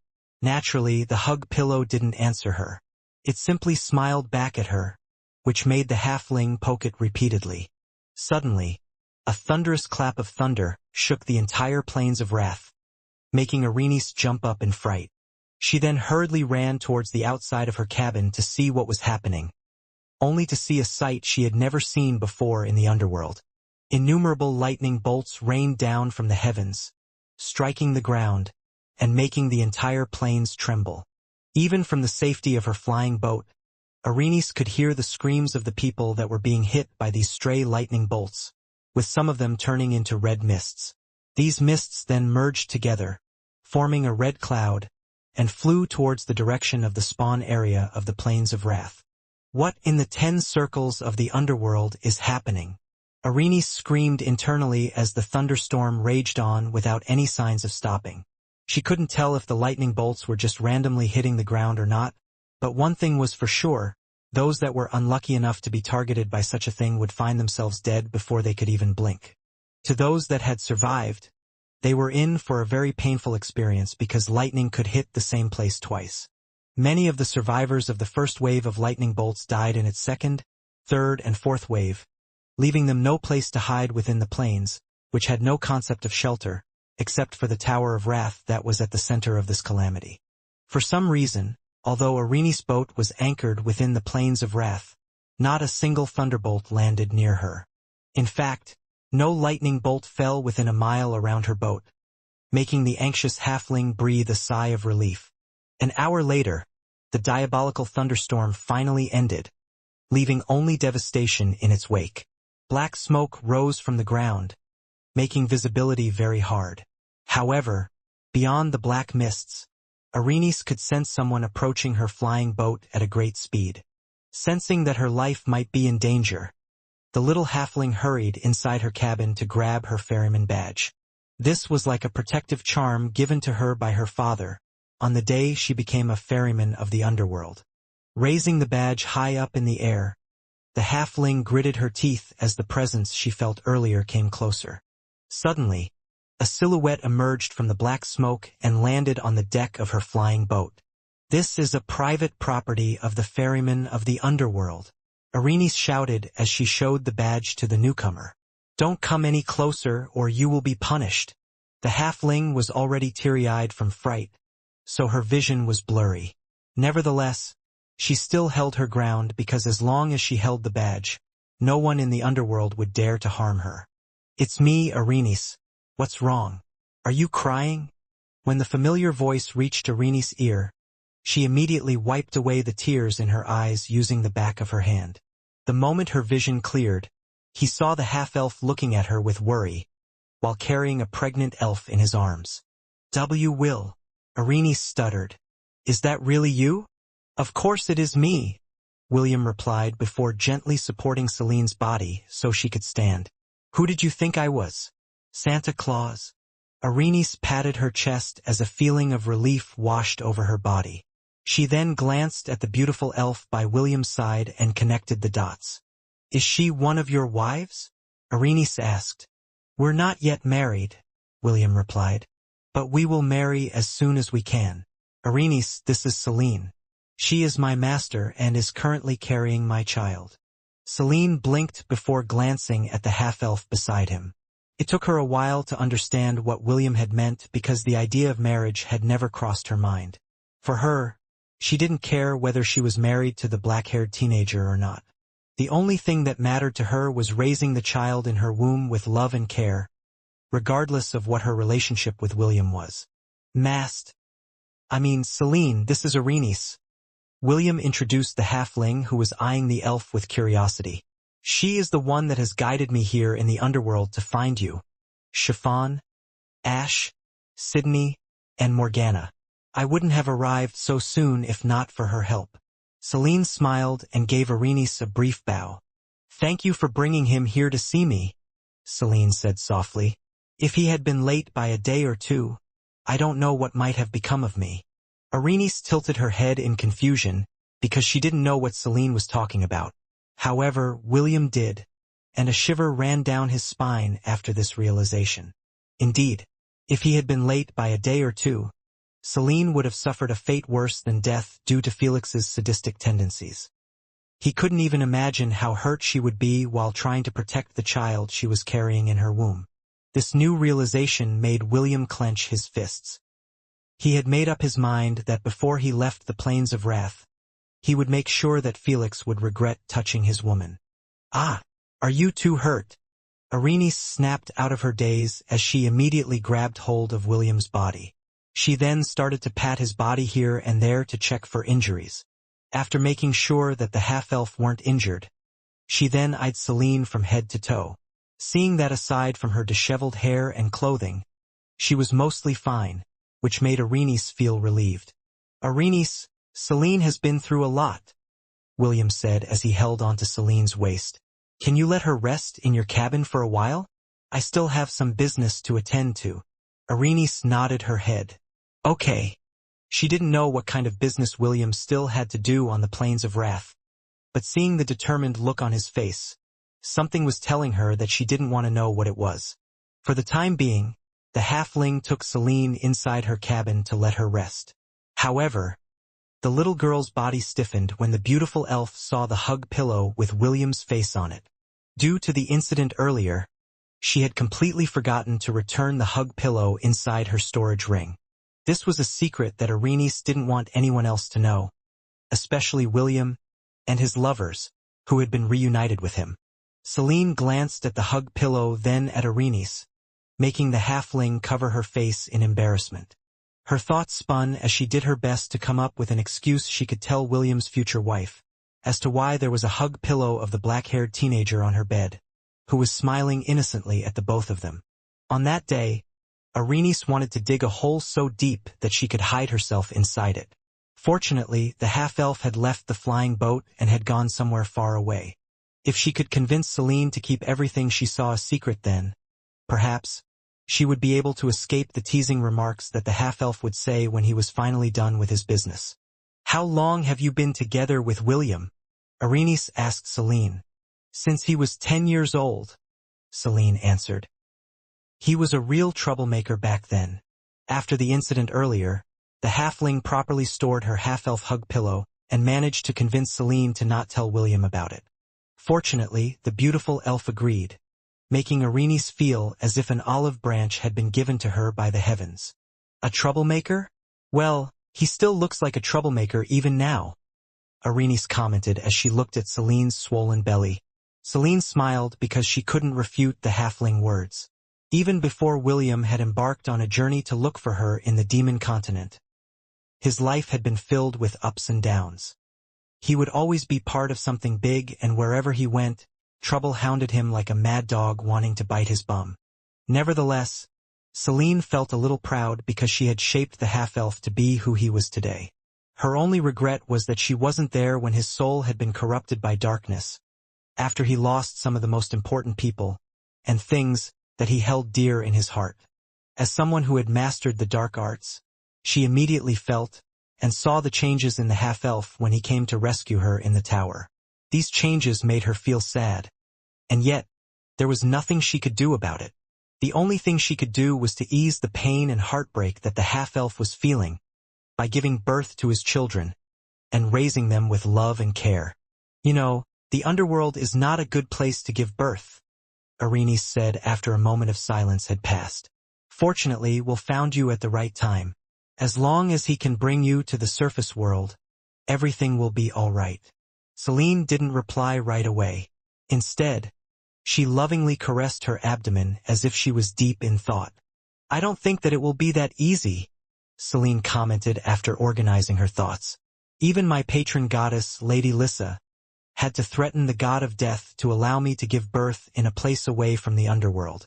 I haven't told this to William yet, but my goddess will pick me up soon, so I can give birth without worry."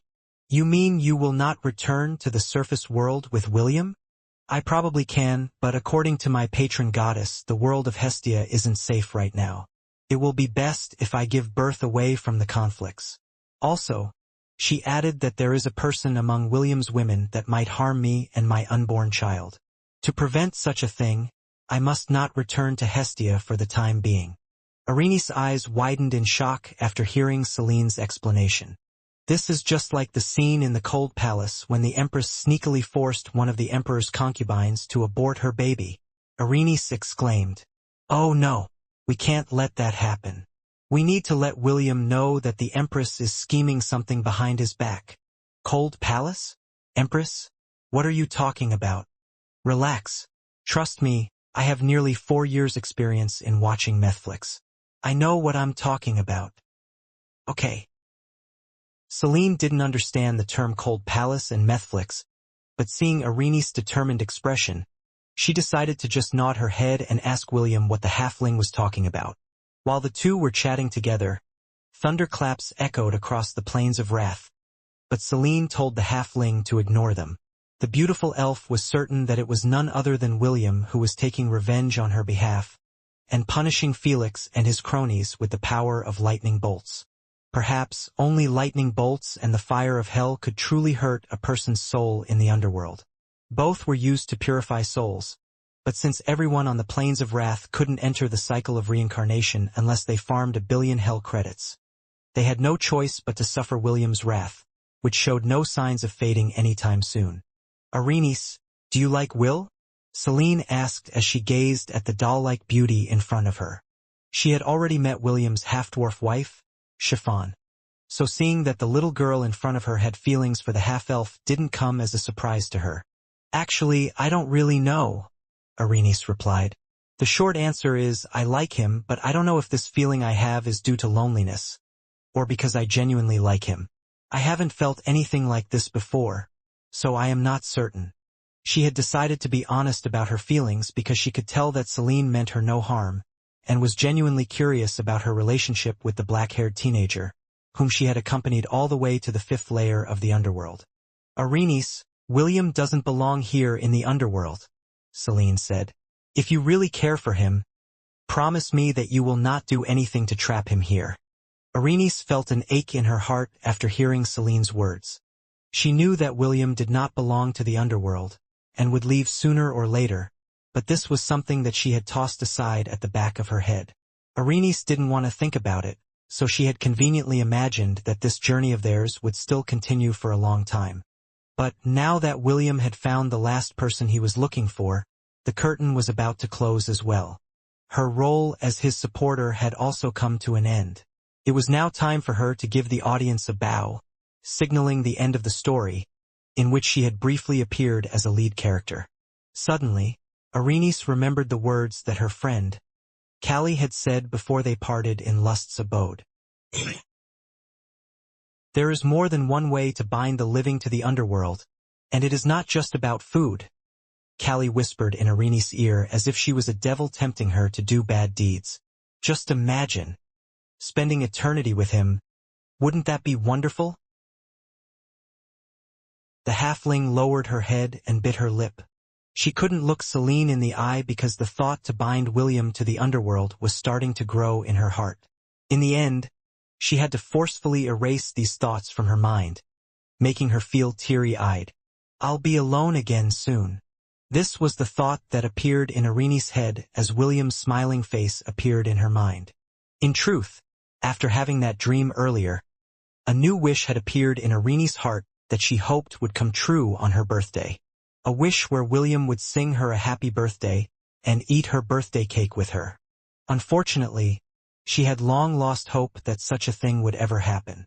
Her only choice right now was to let go, or to be let go, by the one person who made her feel special in the short time that they had been together. Forgive me, Felix pleaded as his red mist hovered within the spawning area of the Plains of Wrath. I didn't know that you were here. If I had known, I would have never touched Celine. William didn't say anything. Instead, a thunderous clap answered for him. A lightning bolt that had taken the shape of a dragon descended upon Felix, as well as the other red mists that were near the air of darkness, and dispersed them like leaves that were swept away by a giant broom. Shouts of pain, frustration, and grievances spread in the surroundings as the lightning dragon rampaged at the will of its master, whose eyes had locked onto the scattered mists of the green-haired demon, who had a tracker embedded in his soul. Over and over, before they could even reform their bodies, Their souls were being tortured non-stop, making the other red mists, that had almost formed their bodies, flee in fear that they would be attacked by the lightning dragon. They had noticed that it seemed to be targeting a specific soul, who had tried to hide among the other souls in order to escape the half-elf's wrath. Unfortunately for him, there was no place he could go because the tracker on his soul wouldn't disappear even after dying several times. For half a day, the spawning area of the Plains of Wrath had become a slaughterhouse. The souls that had died from William's earlier lightning strike around the Tower of Wrath, who had been killed randomly, internally cursed as the black-haired teenager, who now looked like a devil in their eyes, mercilessly tortured anyone and everyone he could see. The higher-ups have sent me because an abnormality appeared on this layer. You are Irene's friend, William, right? Callie, who had been tasked by her superiors to check on the abnormality that was happening on the Plains of Wrath, said with an anxious expression on her face. Can you please stop this? You're making things difficult for the staff in charge of this layer of the underworld. The souls who had been tortured repeatedly by William glanced at the ferryman who was standing on her flying boat with gratitude. Is she an angel? Did she come to save us? Finally, our savior is here. Sob. I didn't know that dying repeatedly like this would hurt so much. Please, can you take this madman away from here? Take him away. Punish him. Banish him. Kill him. Soon chants of "kill him" spread in the surroundings as the vengeful souls all shouted in unison. William, who had shifted his attention to the ferryman of the underworld, glanced at the souls who were shouting for his demise. Immediately, a pin-drop silence descended upon the spawning area. None dared to anger the black-haired devil who had momentarily stopped the lightning dragon from attacking all of them. You know Irene's? William asked. Yes, Callie answered. I'm her best friend. We've known each other since forever. Is that the truth? Of course. If you want, you can ask her. I'm telling the truth, so please don't hurt me. Okay? I haven't bought any life insurance plans from our company. Callie breathed a sigh of relief because her plan to use Irene's name to calm the rampaging half-elf worked. In truth, she was afraid to even talk to the half-elf because she was afraid that she would also get attacked by him. If not for the fact that her superior had threatened to keep her salary for the next 6 months if she didn't fix this problem, she would have definitely remained a spectator and waited until the half-elf had quelled his anger. Originally, the guards of the underworld would be dispatched to handle any wrongdoers within the underworld. However, after seeing the maddening thunderstorm that had rocked the entire Plains of Wrath, all of them decided to sit this one out and pass the problem to someone else, forcing Callie's superior to send her over like a sacrificial lamb to smooth things out. William crossed his arms over his chest as he appraised the ferryman who was very different from Irene's. In his eyes, the pretty lady with long brown hair and eyes didn't really match the vibe of a ferryman. But, after spending some time with the little halfling, he understood that the ferryman of the underworld was not as scary as their title seemed to make them out to be. What will you do if I don't stop? William asked, making all the red mists in the spawning area shudder uncontrollably. If you don't stop. The enforcers will come to apprehend you, Callie stuttered. They are very strong, you know? You don't want to get on their bad side. William glanced in the direction where Felix's soul was located. The green-haired demon had hidden himself among the other souls, and was doing his best to stay out of sight. I can stop on one condition, William said before pointing in the direction where Felix's soul was located. I want that soul thrown in the river of hell. Soul? Callie blinked before shifting her gaze to the large cloud of rest mist that William was pointing at. Which one? The souls had all lumped together, which made it impossible for her to identify which soul the black-haired teenager was talking about. A moment later, William waved his hand and the lightning dragon dispersed. Tendrils of lightning flew towards the lump of souls, making them scatter. A moment later, the tendrils of lightning formed a cage and enclosed Felix's soul, making the latter unable to escape. This soul, William stated, as long as he is thrown into the river of hell, I will stop at once. Callie took out a pair of glasses and stared at the soul that was locked in a lightning prison. Soul identification number 09875422154564. Felix Hal Gremery, Callie stated as she read the information about Felix's soul. Crimes are genocide, rape, and other major offenses, such as kidnapping the soon-to-be high priestess of a god. The ferryman who had ferried him across the underworld decided to send him to the plains of wrath first before sending his soul to the river of hell for 200 years. Only after that would he be eligible to enter the cycle of reincarnation. Hiss. This guy is a big fish. Callie didn't expect that such a person was currently in the plains of wrath. Usually, she would not do anything and simply let the term decided by the ferryman responsible for Felix come to pass. But in order to pacify William, her superior had said that everything was negotiable. You want him sent to the river of hell? Callie asked. William nodded. After that you will no longer cause trouble here? Callie inquired. Yes, William replied. I will leave this place and no longer cause any trouble for everyone. Callie adjusted her glasses as she gazed at William with a solemn look. 5 minutes later, she reluctantly nodded her head and agreed to the half-elf's condition. I will take him to the river of hell so he can serve his 200-year sentence, Callie replied. After that, I will return him here to the plains of wrath to finish the rest of his punishment. Is that acceptable to you? William nodded. He didn't know if he could convince the god of death to free Selene from the underworld. If he failed, the beautiful elf might be sent to the Tower of Wrath again. But William wouldn't be able to rest easy knowing that Felix was also on the same plane of existence as her. Since that was the case, he was fine with the green-haired demon being tossed to the river of flames to suffer for 200 years, while he negotiated with the god of death. As long as Felix wasn't able to threaten Selene, he would agree to stop his harassment of the souls that had been brought to the plains of wrath.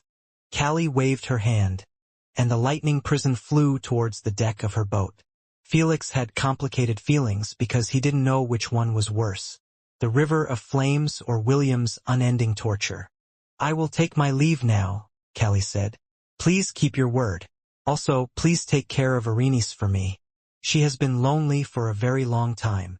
After saying her parting words, Callie urged her flying boat to rise to the next layer of hell. She was afraid that if she stayed longer, William would change his mind, and her salary for the next 6 months in the underworld would disappear right before her eyes. As soon as Callie's flying boat disappeared in the sky, William flew to where Arenice's flying boat was anchored. He had left Selene in her care because he was confident that no one in the underworld would dare attack a ferryman who was responsible for ferrying the souls of the dead. Also, he didn't want to take the pregnant elf with him to harass Felix's soul because it might cause her unnecessary stress, which was bad for the baby. When he arrived at the flying ship, he saw Arenice sitting on the crow nest of her flying boat, dangling her feet as if she was deep in thought. The boat of the ferryman didn't have this feature, but she had modified her own boat using her hell credits because she was inspired by the movie Pirates of the Caribbean. William suddenly felt like teasing the little girl and sneakily hovered behind her. He then lowered his head and said, "Boo!" The halfling almost fell off her lookout point due to being startled. The half-elf placed his hand on her waist to prevent her from falling off, which made Arenice curse him repeatedly. "Damn it! I almost had a heart attack." Arenice angrily shouted as she started to pound William's stomach with her little fist.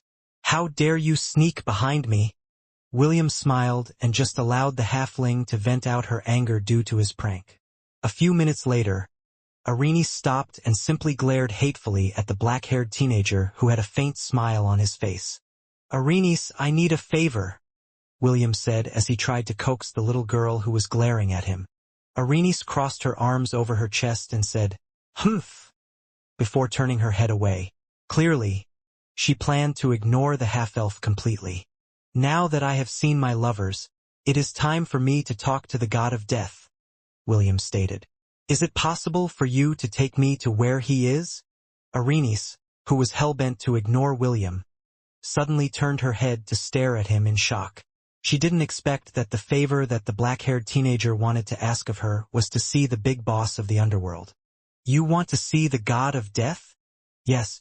Can you take me to him?" Arenice didn't know how to answer because William's request was so sudden. A part of her wanted to take him to that place, but another part of her didn't want to do it. Simply put, she was afraid to see the big boss of the underworld because she might get punished for bringing William to see him. "Why do you want to see him?" Arenice asked.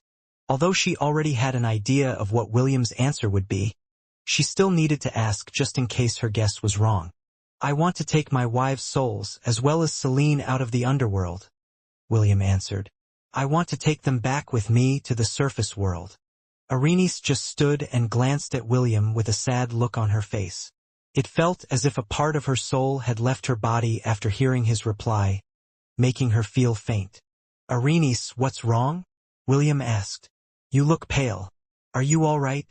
Arenice then tried to talk, but no words came out of her mouth. A moment later, her legs collapsed under her, making the half-elf hurriedly grab her to support her body. "Arenice!" William lightly shook the little girl in his arms who seemed to have lost consciousness. "What's wrong? Speak to me." The halfling stared at the half-elf for a few seconds before she lost consciousness. However, before her senses left her, she had seen William's anxious expression and heard him call out a name that she hadn't heard before. "Optimus, run a diagnostic scan. Hurry!"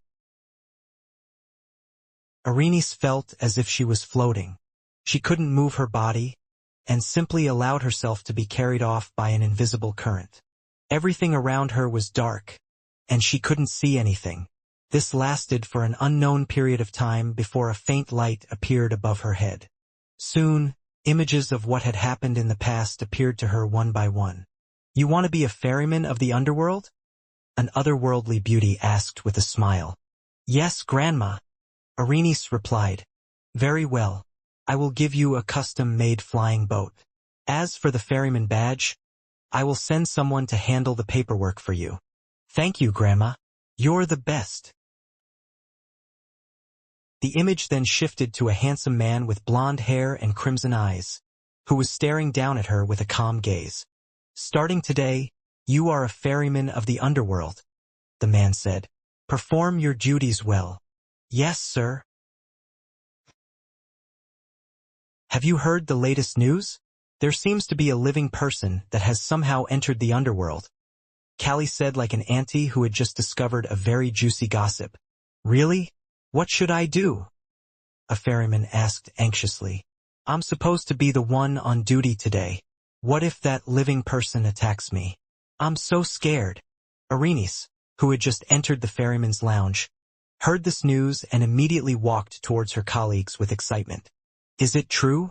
A living person has appeared in the underworld?" Arenice asked. "Yes," Callie replied. "This came from a credible source. I can't be wrong." "Then, since you don't want to go, can I take your place instead?" Arenice asked the ferryman who was supposed to ferry the souls on that day. "After I take the living person away from the port, you can ferry the other souls afterwards." "You will do that? Thank you. You're a real lifesaver, Arenice. Don't mention it. That is what friends are for, right?" "Ha! Wearing the ferryman uniform is so exhausting," Arenice said as she took off her robe. "Hey, you're a living person, right? How did you get in here?" "What's wrong?" Arenice blinked in confusion. "Is there something wrong with my face?" "No," William replied after he had recovered from his shock. "I just didn't expect that the ferryman would be someone as cute as you." More memories appeared around her like stars, forming constellations. Then it happened. A familiar voice filled with concern called out to her from beyond the heavens. "Arenice! Hey! Wake up, Arenice!" The halfling then slowly raised her hand towards the dark sky, as tears streamed down the side of her face. Suddenly, a gentle breeze blew towards her, carrying her body upwards. The constellation of memories that had appeared above her now merged together, forming a golden light. She found herself flying towards that light, to that familiar voice that was calling out her name repeatedly, making another tear stream down the side of her face. William glanced at the little girl with long blonde hair, who laid on the bed. Her hair was spread on the white sheets like a waterfall.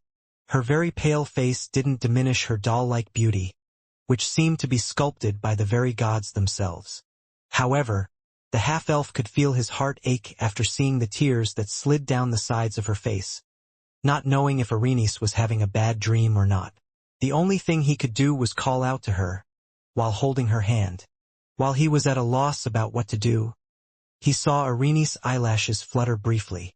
A moment later they opened. Her tear-stained eyes, that were as blue as the sky, stared straight into William's own eyes. Arrhenius held this gaze for nearly half a minute before she opened her mouth to speak.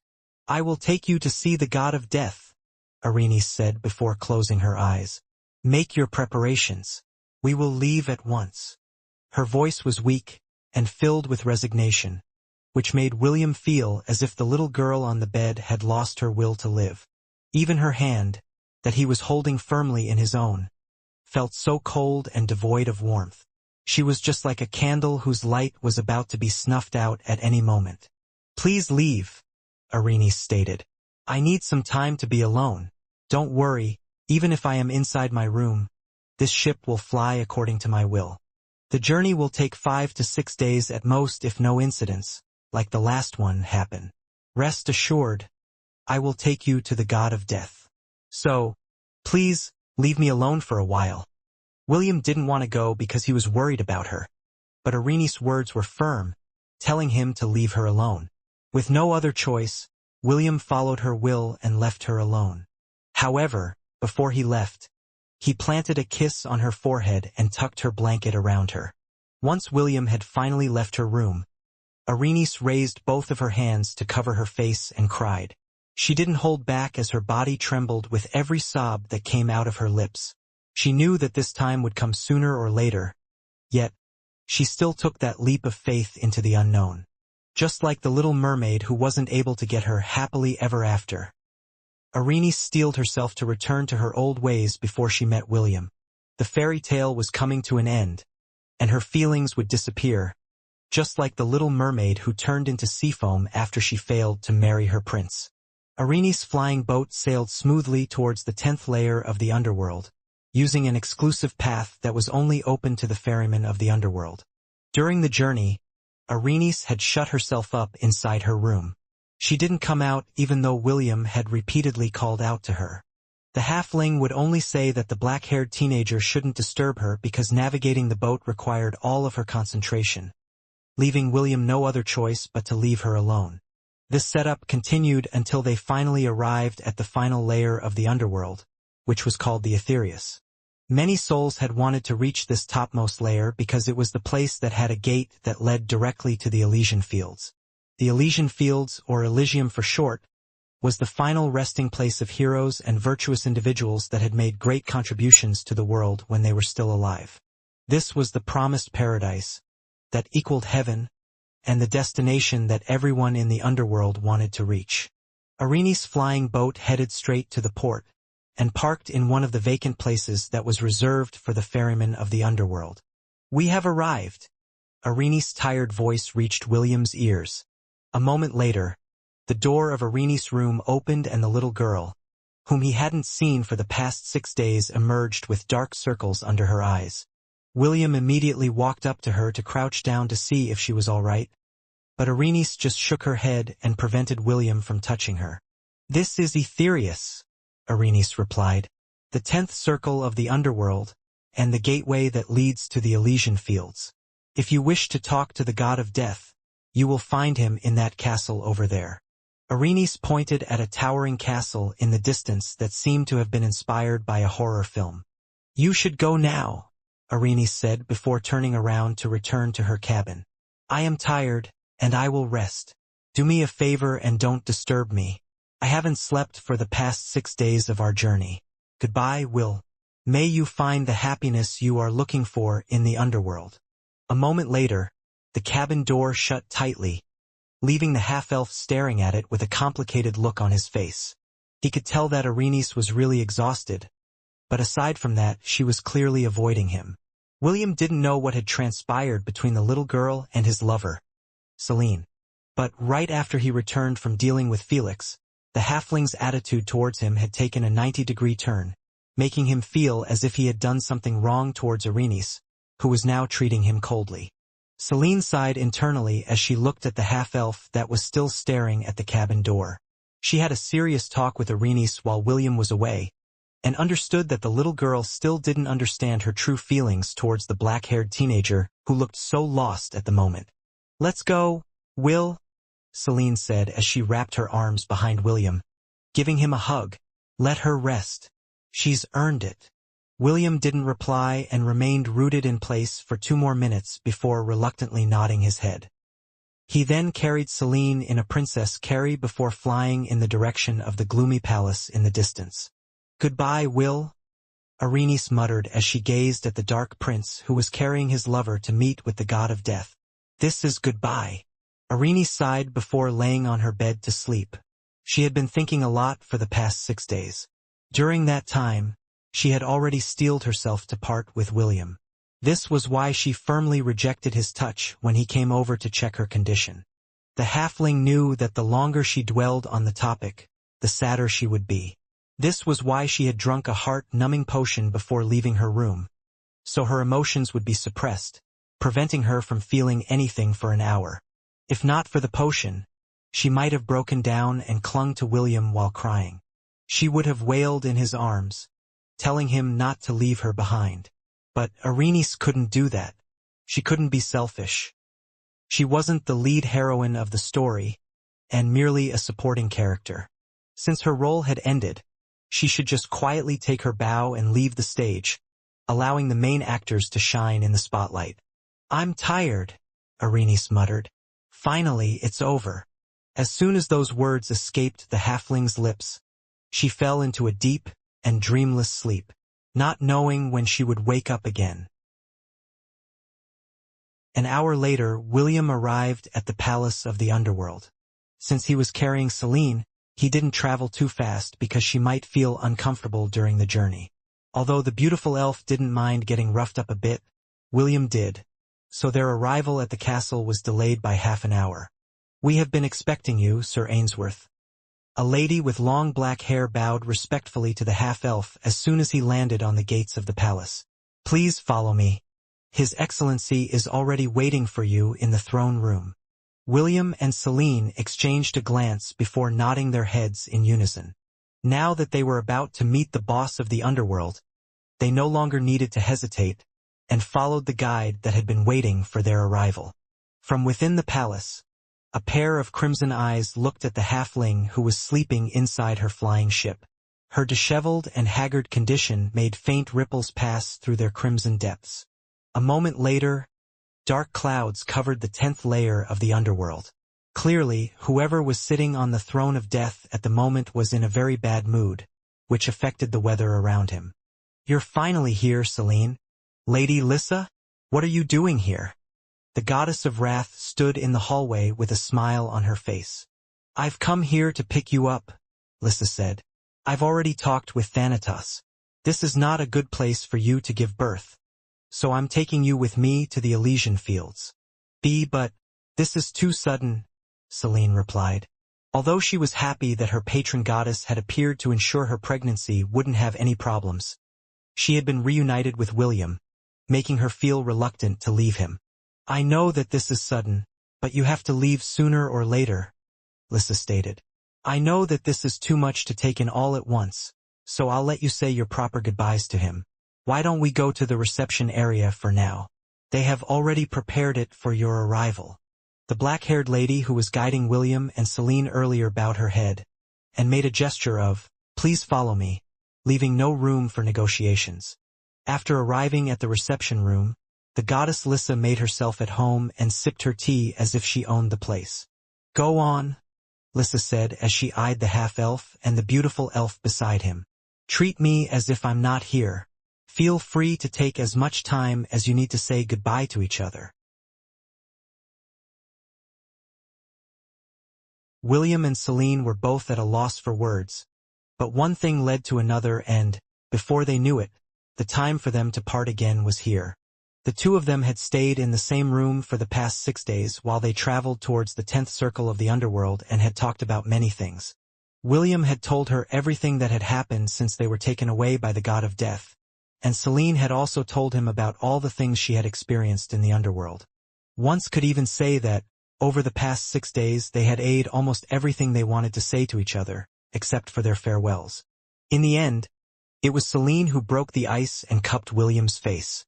She then gave him a long and passionate kiss, making him feel all the emotions that were inside her heart at the moment. Naturally, William returned her kiss, and made Celine feel his overflowing feelings for her. They kissed, and kissed some more, making even the goddess of wrath feel as if becoming the third wheel was a very bad idea. After the two kissed for the umpteenth time, Lissa was unable to take it anymore, and left the room before she started vomiting sugar. When the goddess had finally left, William and Celine stopped kissing and stared at each other with affectionate gazes. "I promise to give birth to a healthy child," Celine said. "I will care for him until you finish your business in Hestia. Make sure that it will be a place where our child can grow in peace and happiness. But don't force yourself too much, okay? If it's hard, you can take a break.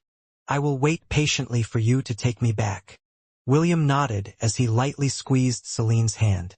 "I will do my best to take care of the problems as soon as possible," William replied. "I can't bear to leave you. Ash, Sydney, Morgana, and Chiffon here in the underworld for a long time.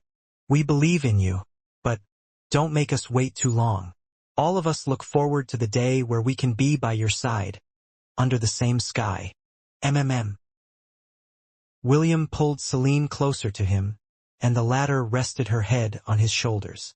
Although the goddess, Lissa, had told them that they could take their time saying their goodbyes to each other, they also knew that they couldn't spend the entire day in each other's arms. The world wouldn't stop turning because of them, and time wouldn't bother to wait for them either. Since that was the case, they said their final farewells, with the promise to meet again as soon as possible. "Please, look after her for me, Your Excellency," William said before bowing his head respectfully to Celine's patron goddess. "Of course I will," Lissa replied. "The next time you see each other, your child will have been born. Have the two of you already decided on a name for your firstborn?" William and Celine glanced at each other before nodding their heads in unison. They had already agreed on the name of their child if it was a boy or a girl. William wished that Celine would have a smooth pregnancy, and their child to be born healthy. With the goddess Lissa watching over Celine, the half-elf was confident that everything would be fine. Even so, he couldn't help but feel anxious. After all, Celine was about to give birth to his first child. His only regret was that he wouldn't be there when their child was finally born in the world. As a father, this was something he wished he could witness, but since the circumstances prevented him from doing so, there was nothing he could do about it. "Until we meet again," Celine said softly as she caressed William's face. "Do your best, Papa. Me and our child will be rooting for you wherever we may be." William nodded. Lissa smiled and held Celine's hand. "William, allow me to give you a piece of advice," Lissa said before moving closer to whisper something in William's ears. The goddess' words were so faint that the half-elf almost didn't hear her properly. "When you leave the underworld, don't look back no matter what," the goddess Lissa whispered. "As long as you do that, everything else is in the gray area." The goddess then winked at William before waving her hand. A moment later, a golden portal appeared, leading to the promised paradise of Elysium. Celine gave William one last glance before following her goddess inside the portal.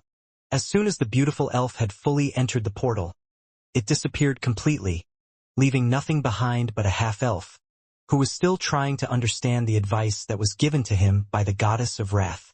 William found himself staring at a giant gate with a white skull at its center.